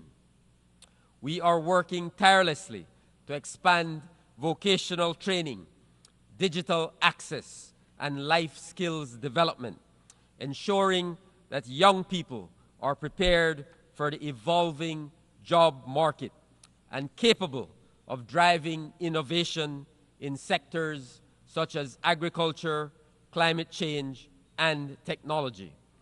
We are aggressively closing the digital divide as technology holds the promise of progress.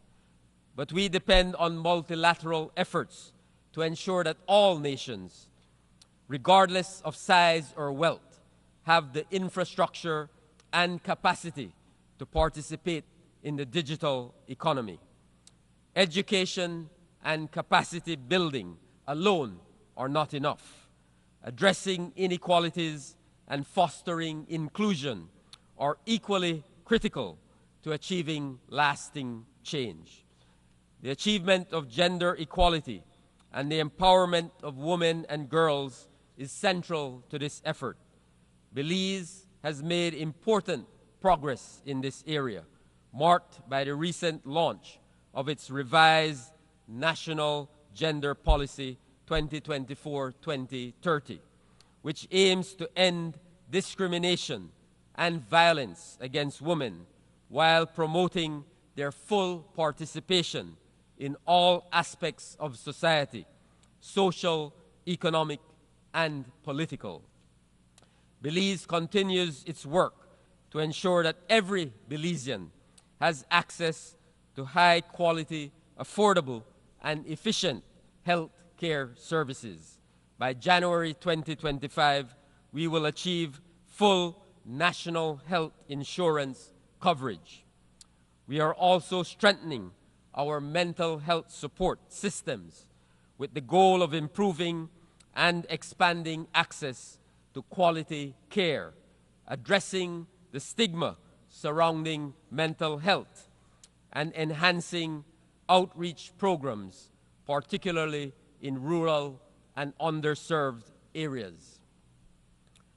Mr. President, Belize is committed to the final settlement of Guatemala's territorial, insular, and maritime claim. We welcome Guatemala's stated commitment to respecting and abiding by the ruling of the International Court of Justice.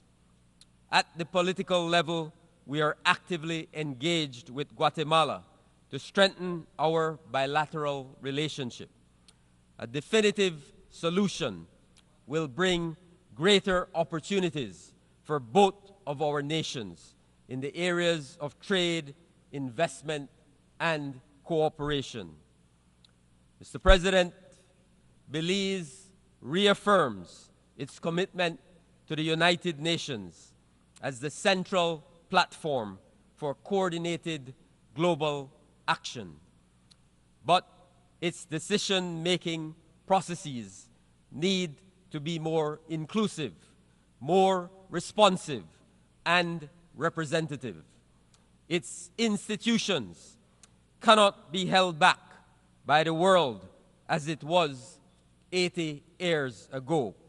Reform is urgent and necessary to reflect the world as it is. Mr. President, the youth of today have given us a clear, undeniable mandate. They demand action, accountability, and a future where they are heard, seen, and respected. We ignore them at our own peril. We must not fail them. It is our responsibility to heed their calls for change. We must deliver on our commitments and build a world that present and future generations deserve. I thank you.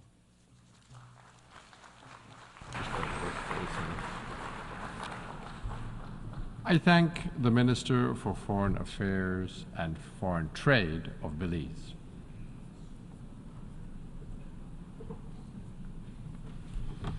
I now give the floor to His Excellency Olusegun Ajadi Bakari, Minister for Foreign Affairs of Benin.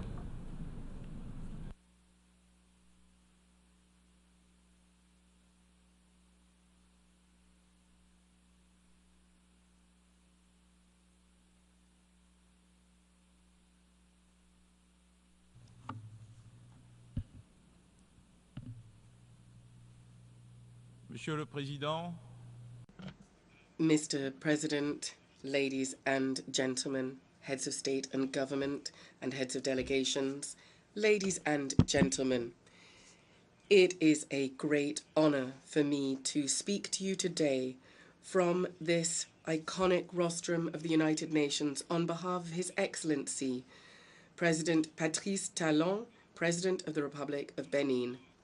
I would like, at the outset, to reaffirm the unwavering commitment of the Benin people to democracy, to political stability, and to the principle of the peaceful transfer of power. Since the historic national conference involving all stakeholders in February 1990, Benin has chosen the path of democracy. Under the successive leadership of our successive presidents and President Patrice Talon, we have been able to preserve and strengthen our institutions. Our defense and security forces, courageously and upholding the values of our republic, continue to protect our territory and our institutions each day. Any attempt at destabilization, be them they from within or without, will be overcome. Our journey towards development is now irreversible. Ladies and gentlemen, Mr. President, ladies and gentlemen, today the world is confronted with growing tensions, and uncertainty becomes an everyday feature of our times. Each day we can see an increase in polarization, with crises that undermine social cohesion everywhere and mortgage off the future of our humanity, be this in the Sahel, in Sudan, in Ukraine, in the South China Sea, or in the Middle East. Conflicts which crop up undermine peace and global stability. These tensions bring but suffering and despair, causing waves of poverty that affect the most fragile economies and exacerbate people's vulnerability. Although Africa is often far from the source of these crises, it nonetheless remains deeply affected by them.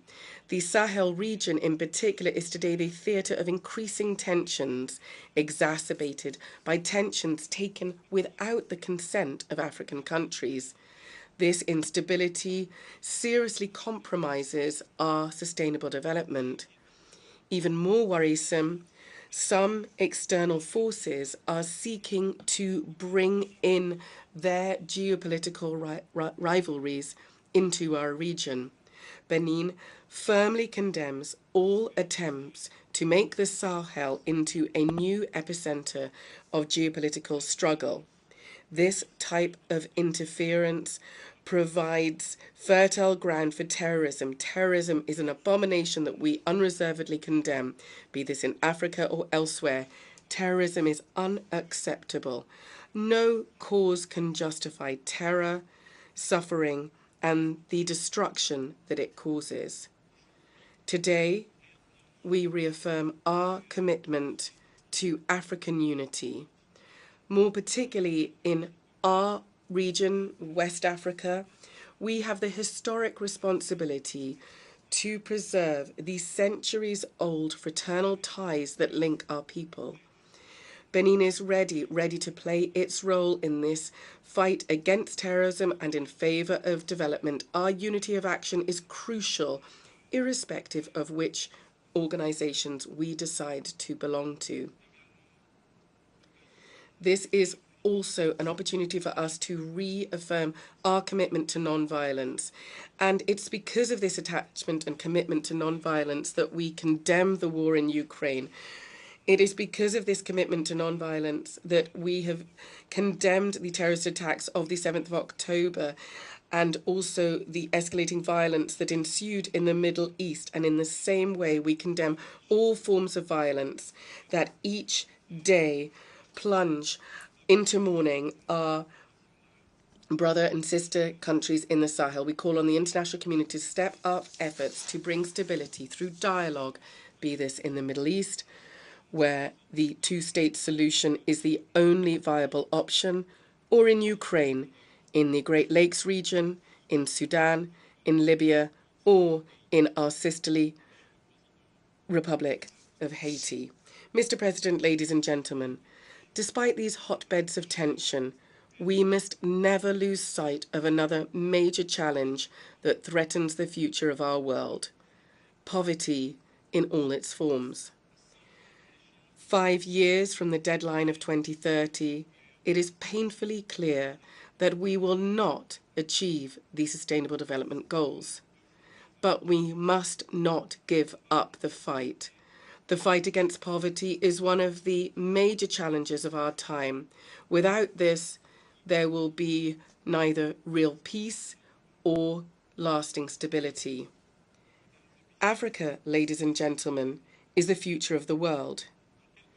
In just a few decades, our continent will be home to a quarter of humanity, our young people who are incredibly creative, and our natural resources are an indispensable asset for the future of our planet. But for this potential to be truly tapped into, we need to eradicate poverty in our continent. There is an urgent need to act, because each year of delay compromises this future. In 25 years, when our countries for the most part, will be at least 100 years old, will we still have to discuss access to drinking water, to electricity, to healthcare and education? Or will we finally have turned the page which will enable each African to live in dignity? These are the essential questions that we need to respond to. The time for action is now. Since 2016, Benin has opted for progress under the leadership of President Patrice Talon. We have taken our destiny into our own hands. We've initiated major reforms, be this in the area of education, healthcare, or infrastructure. Today, we are focused on transformation and development. It's important for the world to recognize the efforts of African nations just like mine, just like Benin, who are striving for the future and who are taking their future into their own hands. Mr. President, ladies and gentlemen, for Africa truly to take off, it should reconcile itself with its own history and its real inner identity. Just like it's impossible to understand Europe without taking into consideration the influence of the Christian Church, and just like it's impossible to understand the Middle East without striving to understand Islam, it's also impossible to grasp the essence of Africa without fully embracing its beliefs, its traditions, and its civilization. This is the spirit that guided Benin, which is the motherland of the Vodun culture, that Benin took the initiative to correct negative perceptions of this culture, of our culture. We want to show the world the great richness and wealth of our civilization by understanding and respecting our history, our beliefs, and our culture. The world will be able to understand who we are and why Africa is crucial for global balance and development. However, respect for Africa does not just stop at recognizing its past. It also involves modern Pan-Africanism, focused on action. Pan-Africanism engaged in poverty reduction, in building a prosperous continent. A Pan-Africanism that goes over and beyond words and moves into action. This Pan-Africanism must be reflected by specific action. How can we promote African unity when it's easier for a European to travel throughout Africa than it is for an African, him or herself, to do so? Benin has made a bold, courageous Pan-African choice by abolishing visas for all African citizens. This gesture is not simply symbolic. It also reflects our resolve to build an Africa where each African can feel at home throughout the entire continent. Mr. President, ladies and gentlemen, more than ever, the respect for Africa involves recognizing and acknowledging its children dispersed through the world, our brothers and sisters of the diaspora uprooted by force during the dark days of the transatlantic slave trade, must find their place once again within the African community. It is high time to heal these wounds, to rebuild this sacred link with those who, albeit physically far away, carry Africa in their hearts. People of African descent are not just distant relatives of our family. They are our children, they are our brothers, they are our sisters. They incarnate an essential essence of our collective identity. By recognizing their right to return, we say to them, you have never ceased belonging to this land. Africa is your home, and we are waiting for you with open arms. 2024 marks the end of the first international decade of people of African descent. On this occasion, Benin has taken a historic measure by adopting unanimously at the National Assembly a law which grants the Benin nationality to all persons of African descent who so wish. This is more than just a simple symbolic gesture. It is an invitation to a joint future, a vibrant call for unity and for solidarity. Together, Africans and people of African descent from the continent and the diaspora, we will meet the challenges of tomorrow. Together, we will build a strong, prosperous, and respected Africa. Mr. President, ladies and gentlemen, Benin is ready to pave the way for a unified Africa, dynamic and open to the world, an Africa which takes itself into its own hand, engaged in addressing its own future. The century of Africa is within reach. It depends on our ability to seize this opportunity to build an Africa where each citizen, be he or she born on the continent or not, or part of the diaspora, plays a key role in our common rebirth. We stand ready. Thank you.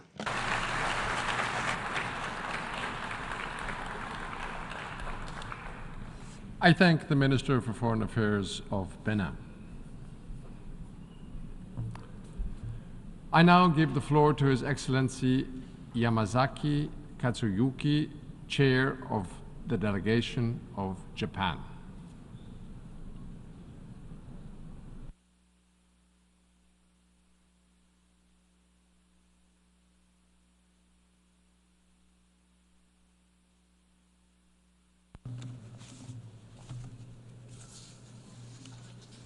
Mr. President, allow me to deliver this statement on behalf of the Prime Minister of Japan, Mr. Kishida Fumio. Mr. President, Excellencies, the world stands at the historical inflection point. These extremely shifts in history have become distinctive features of the past 3 years and will continue to define the years to come. I have stressed that at times like these, we must overcome divisions and confrontations and promote international cooperation by going back to the basic foundations. In 2022, I have called for defending the principles of the UN Charter and the rule of law, and 2023, multilateralism with the United Nations at its core by shedding a light on human dignity. Russia's aggression against Ukraine still rages on, and we are witnessing the dire situation in Palestine and Gaza. Unfortunately, divisions and confrontations are deepening. In these difficult times, Japan's position remains unwavering. We should go back to the basic foundations to unite the international community and deepen solidarity. The rule of law and human dignity remain the key to international cooperation. Today, I would like to highlight the importance of strengthening governance at both national and international levels as another foundation for uniting the international community to strengthen the rule of law and protect human dignity. At the Summit of the Future, we made a commitment to take action for the benefit of present and future generations, building inclusive societies across the international community where youth, future generations, and women can thrive, and achieving the SDGs, leaving no one behind, are overarching goals that resonate with us. We believe the international community would also agree the role of governance is critical in achieving these goals. Such empathy among us provides a common ground for all members of the international community to share and fulfill their responsibilities. My message for this year can be summarized in a simple phrase: inclusive governance with shared responsibility. Mr. President, to address unprecedented crises and challenges, and to protect and strengthen the rule of law and human dignity, Japan, as a member of the international community, is determined to play a role for stronger governance. First and foremost, we must strengthen the governance to work towards international peace and security, which is the foundation for a prosperous society. Next year marks the 80th anniversary of the United Nations. It is time to transform the United Nations to address the most pressing challenges in peace and security and meet the needs of a new era. Russia's aggression against Ukraine, which has continued for more than 2.5 years, poses a blatant challenge to the international order based on the rule of law and shakes its very foundations. There are a host of issues that need to be addressed, including North Korea's nuclear missile development, the situation in Gaza, and conflict and terrorism in Africa. The international community is in need of a United Nations, in particular the Security Council, that is credible and carries out its responsibility effectively. At the Summit of the Future, the world leaders issued a clear and strong message on the urgent need to reform the Security Council. In order to respond in good faith, it is essential to begin the development of a consolidated reform model and text-based negotiations as soon as possible. In this regard, it should be underscored that the majority of member states, including African Group, are calling for the expansion of both permanent and non-permanent membership of the Council. Japan will work with others to achieve a Security Council that is more representative with developing countries included and effective, reflecting the realities of the international community.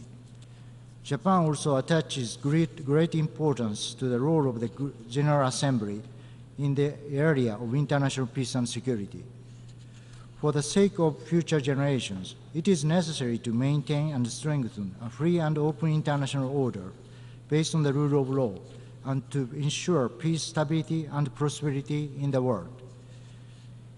It is with this conviction that I have promoted the free and open Indo-Pacific. The vision of free and open Indo-Pacific is in line with the goals of the United Nations. Japan will continue to expand our circle of partners who share this vision, and together we will address various challenges facing the international community in a spirit of cooperation. Strengthening domestic governance is also essential for international peace and security and prosperity. Japan has continued to spearhead human-centered international cooperation based on the concept of human security. We need to accelerate the efforts of the international community as a whole towards achieving the SDGs. It is also vital to address the root causes of conflict by interlinking humanitarian development and peace efforts in order to curb the deterioration of humanitarian situations due to protracted conflicts. In March this year, during Japan's presidency of the Security Council, Japan held an open debate on peace building and conflict prevention. We should strengthen the functions of the Peace Building Commission, which has a unique convening power, and increase the cooperation with the Security Council to further promote the humanitarian development peace nexus. In promoting these initiatives, the perspectives of women, youth, and rural areas must be taken into account.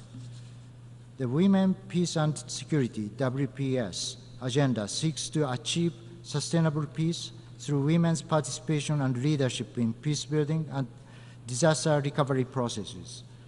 When there is governance that enables women's active participation, the WPS agenda becomes even more meaningful. In order to build this type of inclusive society, it is important to nurture the future generation so that they can take a lead in various initiatives. To this end, Japan plans to launch a program to nurture the next generation of leaders in the field of gender. In order to achieve flexible, resilient future society that is rich in diversity and able to respond to new challenges, Japan will work on promoting youth, supporting research, and building networks for young researchers, and holding the forum for the next generation. Rural perspective is also important. Japan is trying to utilize the remarkable technology of companies and rural areas, including active and long-established companies and startups, to promote projects that can contribute to solving social issues and create a robust virtuous cycle in both the economies of rural areas and overseas. Domestic governance is the bedrock of sustainable development, as it underpins countries' ability to mobilize private investment and domestic financing. At the same time, each country achieving sustainable growth would amount to the sustainability of the international community as a whole, a process which would then be supported by international governance. The focus should therefore be on governance at all levels. Second, we should all share the responsibility for responding to new challenges facing the international community and work together with a new approach. I'd like to start by addressing the challenge of nuclear disarmament and non-proliferation, my lifelong work as a politician hailing from Hiroshima. Secretary General Guterres put this challenge as the very first recommendation in his new Agenda for Peace launched last year. Despite the extended efforts of the international community, the world is now on the cusp of a reversal in the decreasing trend of a global number of nuclear arsenals. We must face up to the situation that nuclear weapons are once again becoming an apparent global risk due to changing geopolitical circumstances and deepening divisions and confrontations in the international community. With these serious concerns in mind, I've been steadily taking nuclear disarmament initiatives under Hiroshima Action Plan to strengthen realistic and practical efforts to realize a world without nuclear weapons.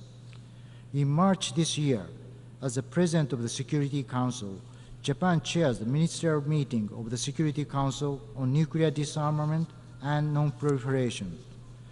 Following this effort, on the 23rd of this month, I hosted a high-level meeting to launch the Friends of FMCT here in New York. Next year marks 80 years since the atomic bombings of Hiroshima and Nagasaki.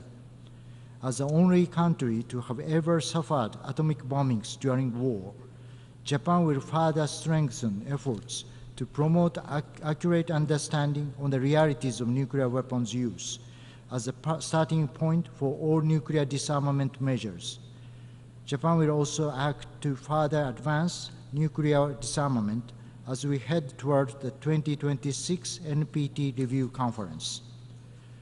Japan will also work even more closely with the international community towards the denuclearization of North Korea, including full implementation of relevant UN security resolutions. Japan will continue to seek to normalize its relationship with North Korea in accordance with the Japan DPRK Pyongyang Declaration, through comprehensively resolving outstanding issues of concern, such as abductions, nuclear and missile issues, as well as settlement of the unfortunate past. The rapid development of emerging technologies is bringing new challenges to disarmament and non-proliferation efforts. Focusing on the further development of emerging technologies, Japan intends to actively and constructively participate in international rulemaking on lethal autonomous weapon systems through balanced discussions, taking into account humanitarian security perspectives so that a common understanding can be reached among the international community, including stakeholder states. In discussing new challenges, we must also include aspects of digital technologies, especially considering the Global Digital Compact was just adopted at the Summit of the Future. Digital technologies have the power to transform the future of the world, thereby making digital cooperation an essential part of protecting and enhancing human dignity. Among such digital technologies, there is an urgent need to establish international governance on artificial intelligence in order to maximize the opportunities brought by AI while mitigating its risks. Japan has been working through the Hiroshima AI process to achieve safe, secure, and trustworthy AI. We will continue to actively contribute to the discussions of AI at the United Nations. In tackling global issues, the evolution of multilateral development banks has emerged as a new issue. Japan will continue to further progress in the MDB evolution in a way that reflects the specificities of each institution and the discussions of their boards. Increasing lending capacity to developing countries through utilizing existing capital and private capital mobilization, and addressing debt restructuring faced by those countries are also pressing issues. Transparent and fair development finance in line with international rules and standards is needed now more than ever. Climate change is a common challenge to all humankind and a critical issue that the international community collectively needs to address. Japan has identified climate change as the greatest challenge that needs to be overcome by bringing about a new form of capitalism. We are steadily taking actions and are on track to achieve net zero emissions by 2050. It is important that all countries come together to achieve the common goal of net zero through various pathways that are compatible with economic growth and energy security. As an initiative to embody these areas, Japan has proposed the concept of Asia Zero Emission Community. We are working with other Asian countries to simultaneously achieve decarbonization, economic growth, and energy security in the region. What I would like to highlight this year is the importance of inclusive governance upheld by shared responsibility. This requires solidarity among diverse countries. At last year's G7 Hiroshima Summit, I set the strengthening of engagement with partners beyond G7 as one of the pillars of the summit. Since then, Japan has been supporting stronger domestic governance in developing countries to protect human dignity through the exchanging of opinions with ASEAN, India, Pacific countries, as well as with Latin American countries, including Brazil, which holds the G20 presidency this year. Africa is a region that is experiencing dynamic growth, supported by a young generation population, and the fruits of its efforts to strengthen their inclusive governance. At the same time, Africa continues to face challenges related to human dignity, such as poverty, job creation, and fragile economic and social infrastructures, as well as challenges related to peace and stability, such as conflict, terrorism, and refugees and displaced persons.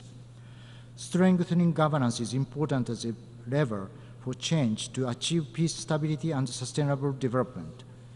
Investing in human resources and mobilizing domestic and international resources for this purpose are essential for economic transformation that leads to growth. As a long-standing partner of Africa, Japan has been supporting the strengthening of ecosystems and governance conducive to domestic and international resource mobilization, including through assistance for fiscal management and trade facilitation. Japan has also supported elections to consolidate and strengthen democracy and assisted in the capacity building of administrative and judicial personnel. Furthermore, we have promoted the international community dialogue to foster a shared future encouraged by participation of citizens, including youth and women, in the political and construction process and supported the strengthening their livelihoods. Next year, we will host TICAD 9 in Yokohama. Together with our African friends and the United Nations, we will find innovative solutions to Africa's and global challenges. As a part of these efforts, Japan will consider further preferential measures in light of the WTO decision so that the least developed countries can achieve smooth and sustainable development and their graduation from the LDC category. Mr. President, at this year's UN General Assembly, let us all look towards the same vision for our future and join forces to strengthen governance across the international community. Let us work together for inclusive society where the rule of law and human dignity are upheld. The United Nations has an important role to play, and the international community is counting on it to fulfill its mandate. As a member state of the United Nations, Japan will also contribute to this progress. Thank you for your attention.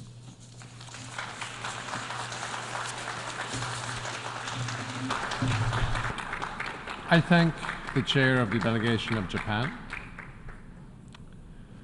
Colleagues, we've heard the last speaker in the general debate for this evening, but before you can all escape and enjoy your Saturday night, the exercise of the right of reply has been requested. May I remind members that statements in the exercise of the right of reply are limited to 10 minutes for the first intervention and to 5 minutes for the second intervention, and should be made by delegations from their seats. The next speaker exercising the right of reply is Ecuador. You have the floor. Gracias. Thank you very much, Mr. President. My delegation is taking the floor for the right of reply, given the statement made by the Secretary of Foreign Affairs of the current Mexican government, Ms. Alicia Bárcena, regarding the incident which took place in the Mexican embassy in Quito on the 5th of April 2024. Ecuador is a country which respects international law and the principles and values enshrined in the UN Charter. In her statement, the Secretary of Foreign Affairs of the Government of Mexico omitted to mention that this incident is the subject of a process before the ICJ, nor that the court has disregarded the request by Mexico for provisional measures to be taken regarding the protection of its embassy.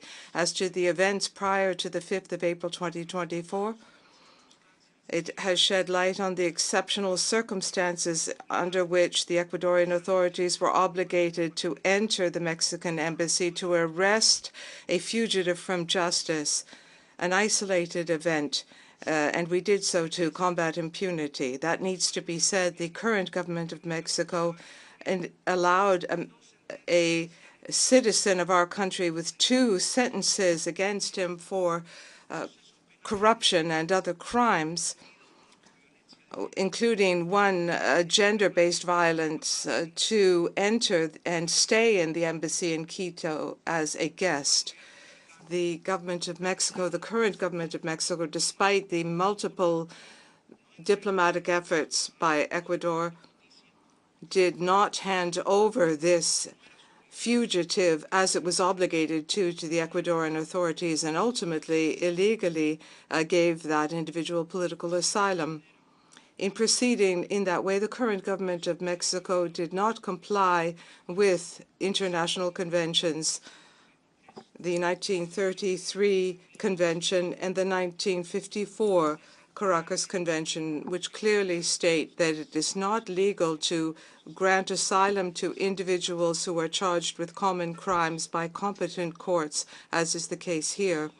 The government of Mexico also violated the Vienna Convention on Diplomatic Relations, which imposes the obligation to respect the laws and rules of the host state and the obligation not to interfere in internal affairs of the host state and not to use diplomatic premises in a manner incompatible with their functions. At the same time, the government of Mexico violated the principles of sovereign integrity, territorial integrity, and non-interference in the internal affairs of states enshrined in the UN Charter and the Charter of the OAS and customary international law. The government of Mexico also violated its obligation to cooperate in corruption matters in accordance with the Inter-American Convention of 1966 on corruption and the UN 2003 Convention. This violation of international law should not be normalized or accepted. And for that reason, Ecuador on the 29th of April this year submitted a case to the ICJ against Mexico. Thank you. I thank the delegation of Ecuador. Next speaker on my list is China, followed by Pakistan, Ethiopia, and Armenia. I give the floor to China. Mr. President, in response to yesterday's statement by Australia and today's statement by the Philippines, China exercises its right of reply. China always believes that the United Nations is not the appropriate place for discussing the South China Sea issue. However, it is necessary for us to make a solemn response, given that erroneous remarks has been made. The South China Sea arbitration was unilaterally initiated by the Philippines, which violated the principle of state consent and contravenes international law, including UNCLOS, and the tribunal exceeded its authority and made unjust ruling, and the award is illegal and invalid. China does not accept or recognize the ruling, nor does it accept any claims or actions based on that.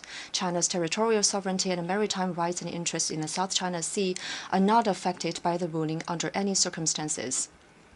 China has indisputable sovereignty over the South China Sea islands and their adjacent waters, and sovereign rights and jurisdiction over the relevant waters. China's regular patrols, law enforcement, and production activities in waters under its jurisdiction are compliant with international law, including UNCLOS.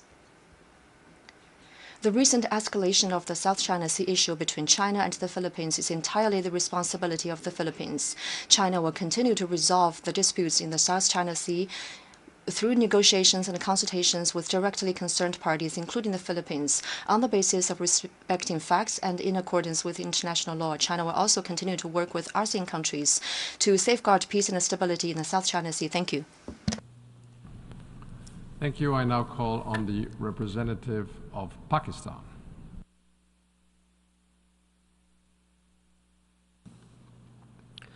Mr. President, I am taking the floor to respond to the remarks delivered by the Minister for External Affairs of India earlier today. It is most ironic that India, which is committing the worst form of state terrorism in occupied Jammu and Kashmir, while also actively engaging in sponsoring terrorism abroad, is portraying itself as the victim. It is a familiar ploy of all occupiers and colonizers to paint legitimate struggles for freedom and liberation as terrorism. India is failing to grasp the enormity of the indigenous Kashmiri resistance against its strange hold and wrongly blaming it on cross-border terrorism. It must introspect and reflect and immediately implement the Security Council resolutions which provide for the Kashmiris to exercise their right to self-determination. It is India which supports and finances terrorism against Pakistan using its proxies. Pakistan has provided irrefutable evidence to the UN Security Council of India's involvement in terrorist activities against my country. India's campaign to damage and destroy Pakistan's economy is no secret, including by impeding the China-Pakistan economic corridor. Through the sponsorship of terrorist groups such as the Baloch Liberation Army and the Majid Brigade. India is also supporting terrorism in the Balochistan province of Pakistan. Mr. President, India's assassination campaign against its dissidents residing overseas has been exposed in Canada and the United States, while its leaders publicly boast of murdering their citizens abroad.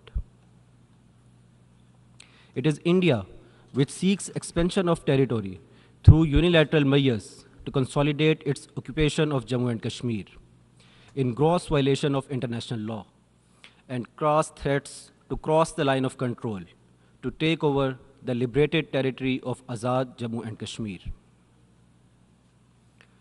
India's military buildup in nuclear, conventional, new and destabilizing weapons are mainly deployed against Pakistan. India is pursuing highly dangerous war-fighting doctrines to engage in a conventional military confrontation with Pakistan under the nuclear overhang. This, despite the humiliation suffered by India during its last ill-advised military adventurism against Pakistan in February 2019, with 2 fighter jets lost and a captured pilot, who was released by Pakistan after Indian pleas. Mr. President, India's quest for regional hegemony is not limited to posturing against Pakistan only, but is also evident by its meddling in the internal affairs of Bangladesh, Sri Lanka, and Maldives. The hubris and the grandiose perception being harbored by India, coupled with its fast-growing aggressive military capabilities, are a clear and present danger for international and regional peace and security. India needs to be reined in before it's too late. India must be held accountable for its violations of international law in occupied Jammu and Kashmir, for state terrorism in the occupied territory, and for sponsoring terrorism against Pakistan. I thank you. Thank you.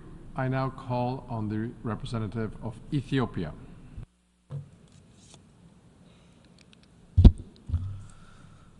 Mr. President, I take the floor in the exercise of right of reply against a statement delivered by a representative of Egypt against my country, Ethiopia. The extensive statement by Egypt's representative can be summarized in short as categorically rejection of our efforts to ensure dignified life to our people. While we share no border, Ethiopia is linked with Egypt through the Nile. We believe Nile is a solemn nexus between our countries that ought to create shared peace and prosperity to the people of our sisterly countries. It's never Ethiopia's intention or conduct to create tension and hostility towards Egypt. The Speaker, as stated from his statement, had made it clear to this Assembly Egypt's position against the universally accepted principle of permanent sovereignty of states over their natural resource and their right to use it for the benefit of their people. The people of Ethiopia, using their own finances, built the Grand Ethiopian Renaissance Dam. The dam is built over the river Abai, which, as correctly explained by the representative of Egypt, is a tributary to the river Nile. It is bringing light to millions of Ethiopians deprived of such basic necessity. It is bringing integration to our region through energy, trade, and connectivity. The river Abai traverses 2/3 of Ethiopia's territory and makes up 70% of Ethiopia's water resource. While having the resource, the people of Ethiopia continue to live in food and energy insecurity. More than half of our 120 million population needs access to clean water and electricity. Ethiopia will not be told to halt its effort to alleviate this unacceptable circumstance.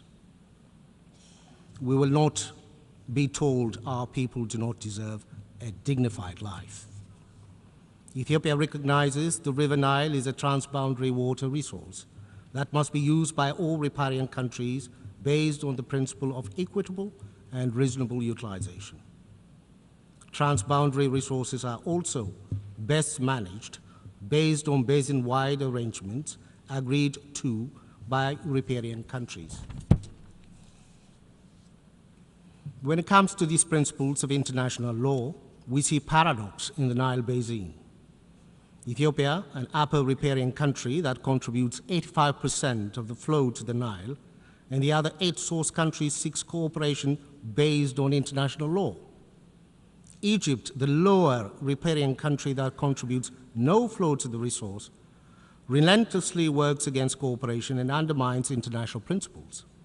It advocates for monopoly based on colonial era arrangements, seeks a veto over the water development efforts of the countries that originate the water. Ethiopia will continue pursuing its development on the river Abai on the basis of equitable and reasonable utilization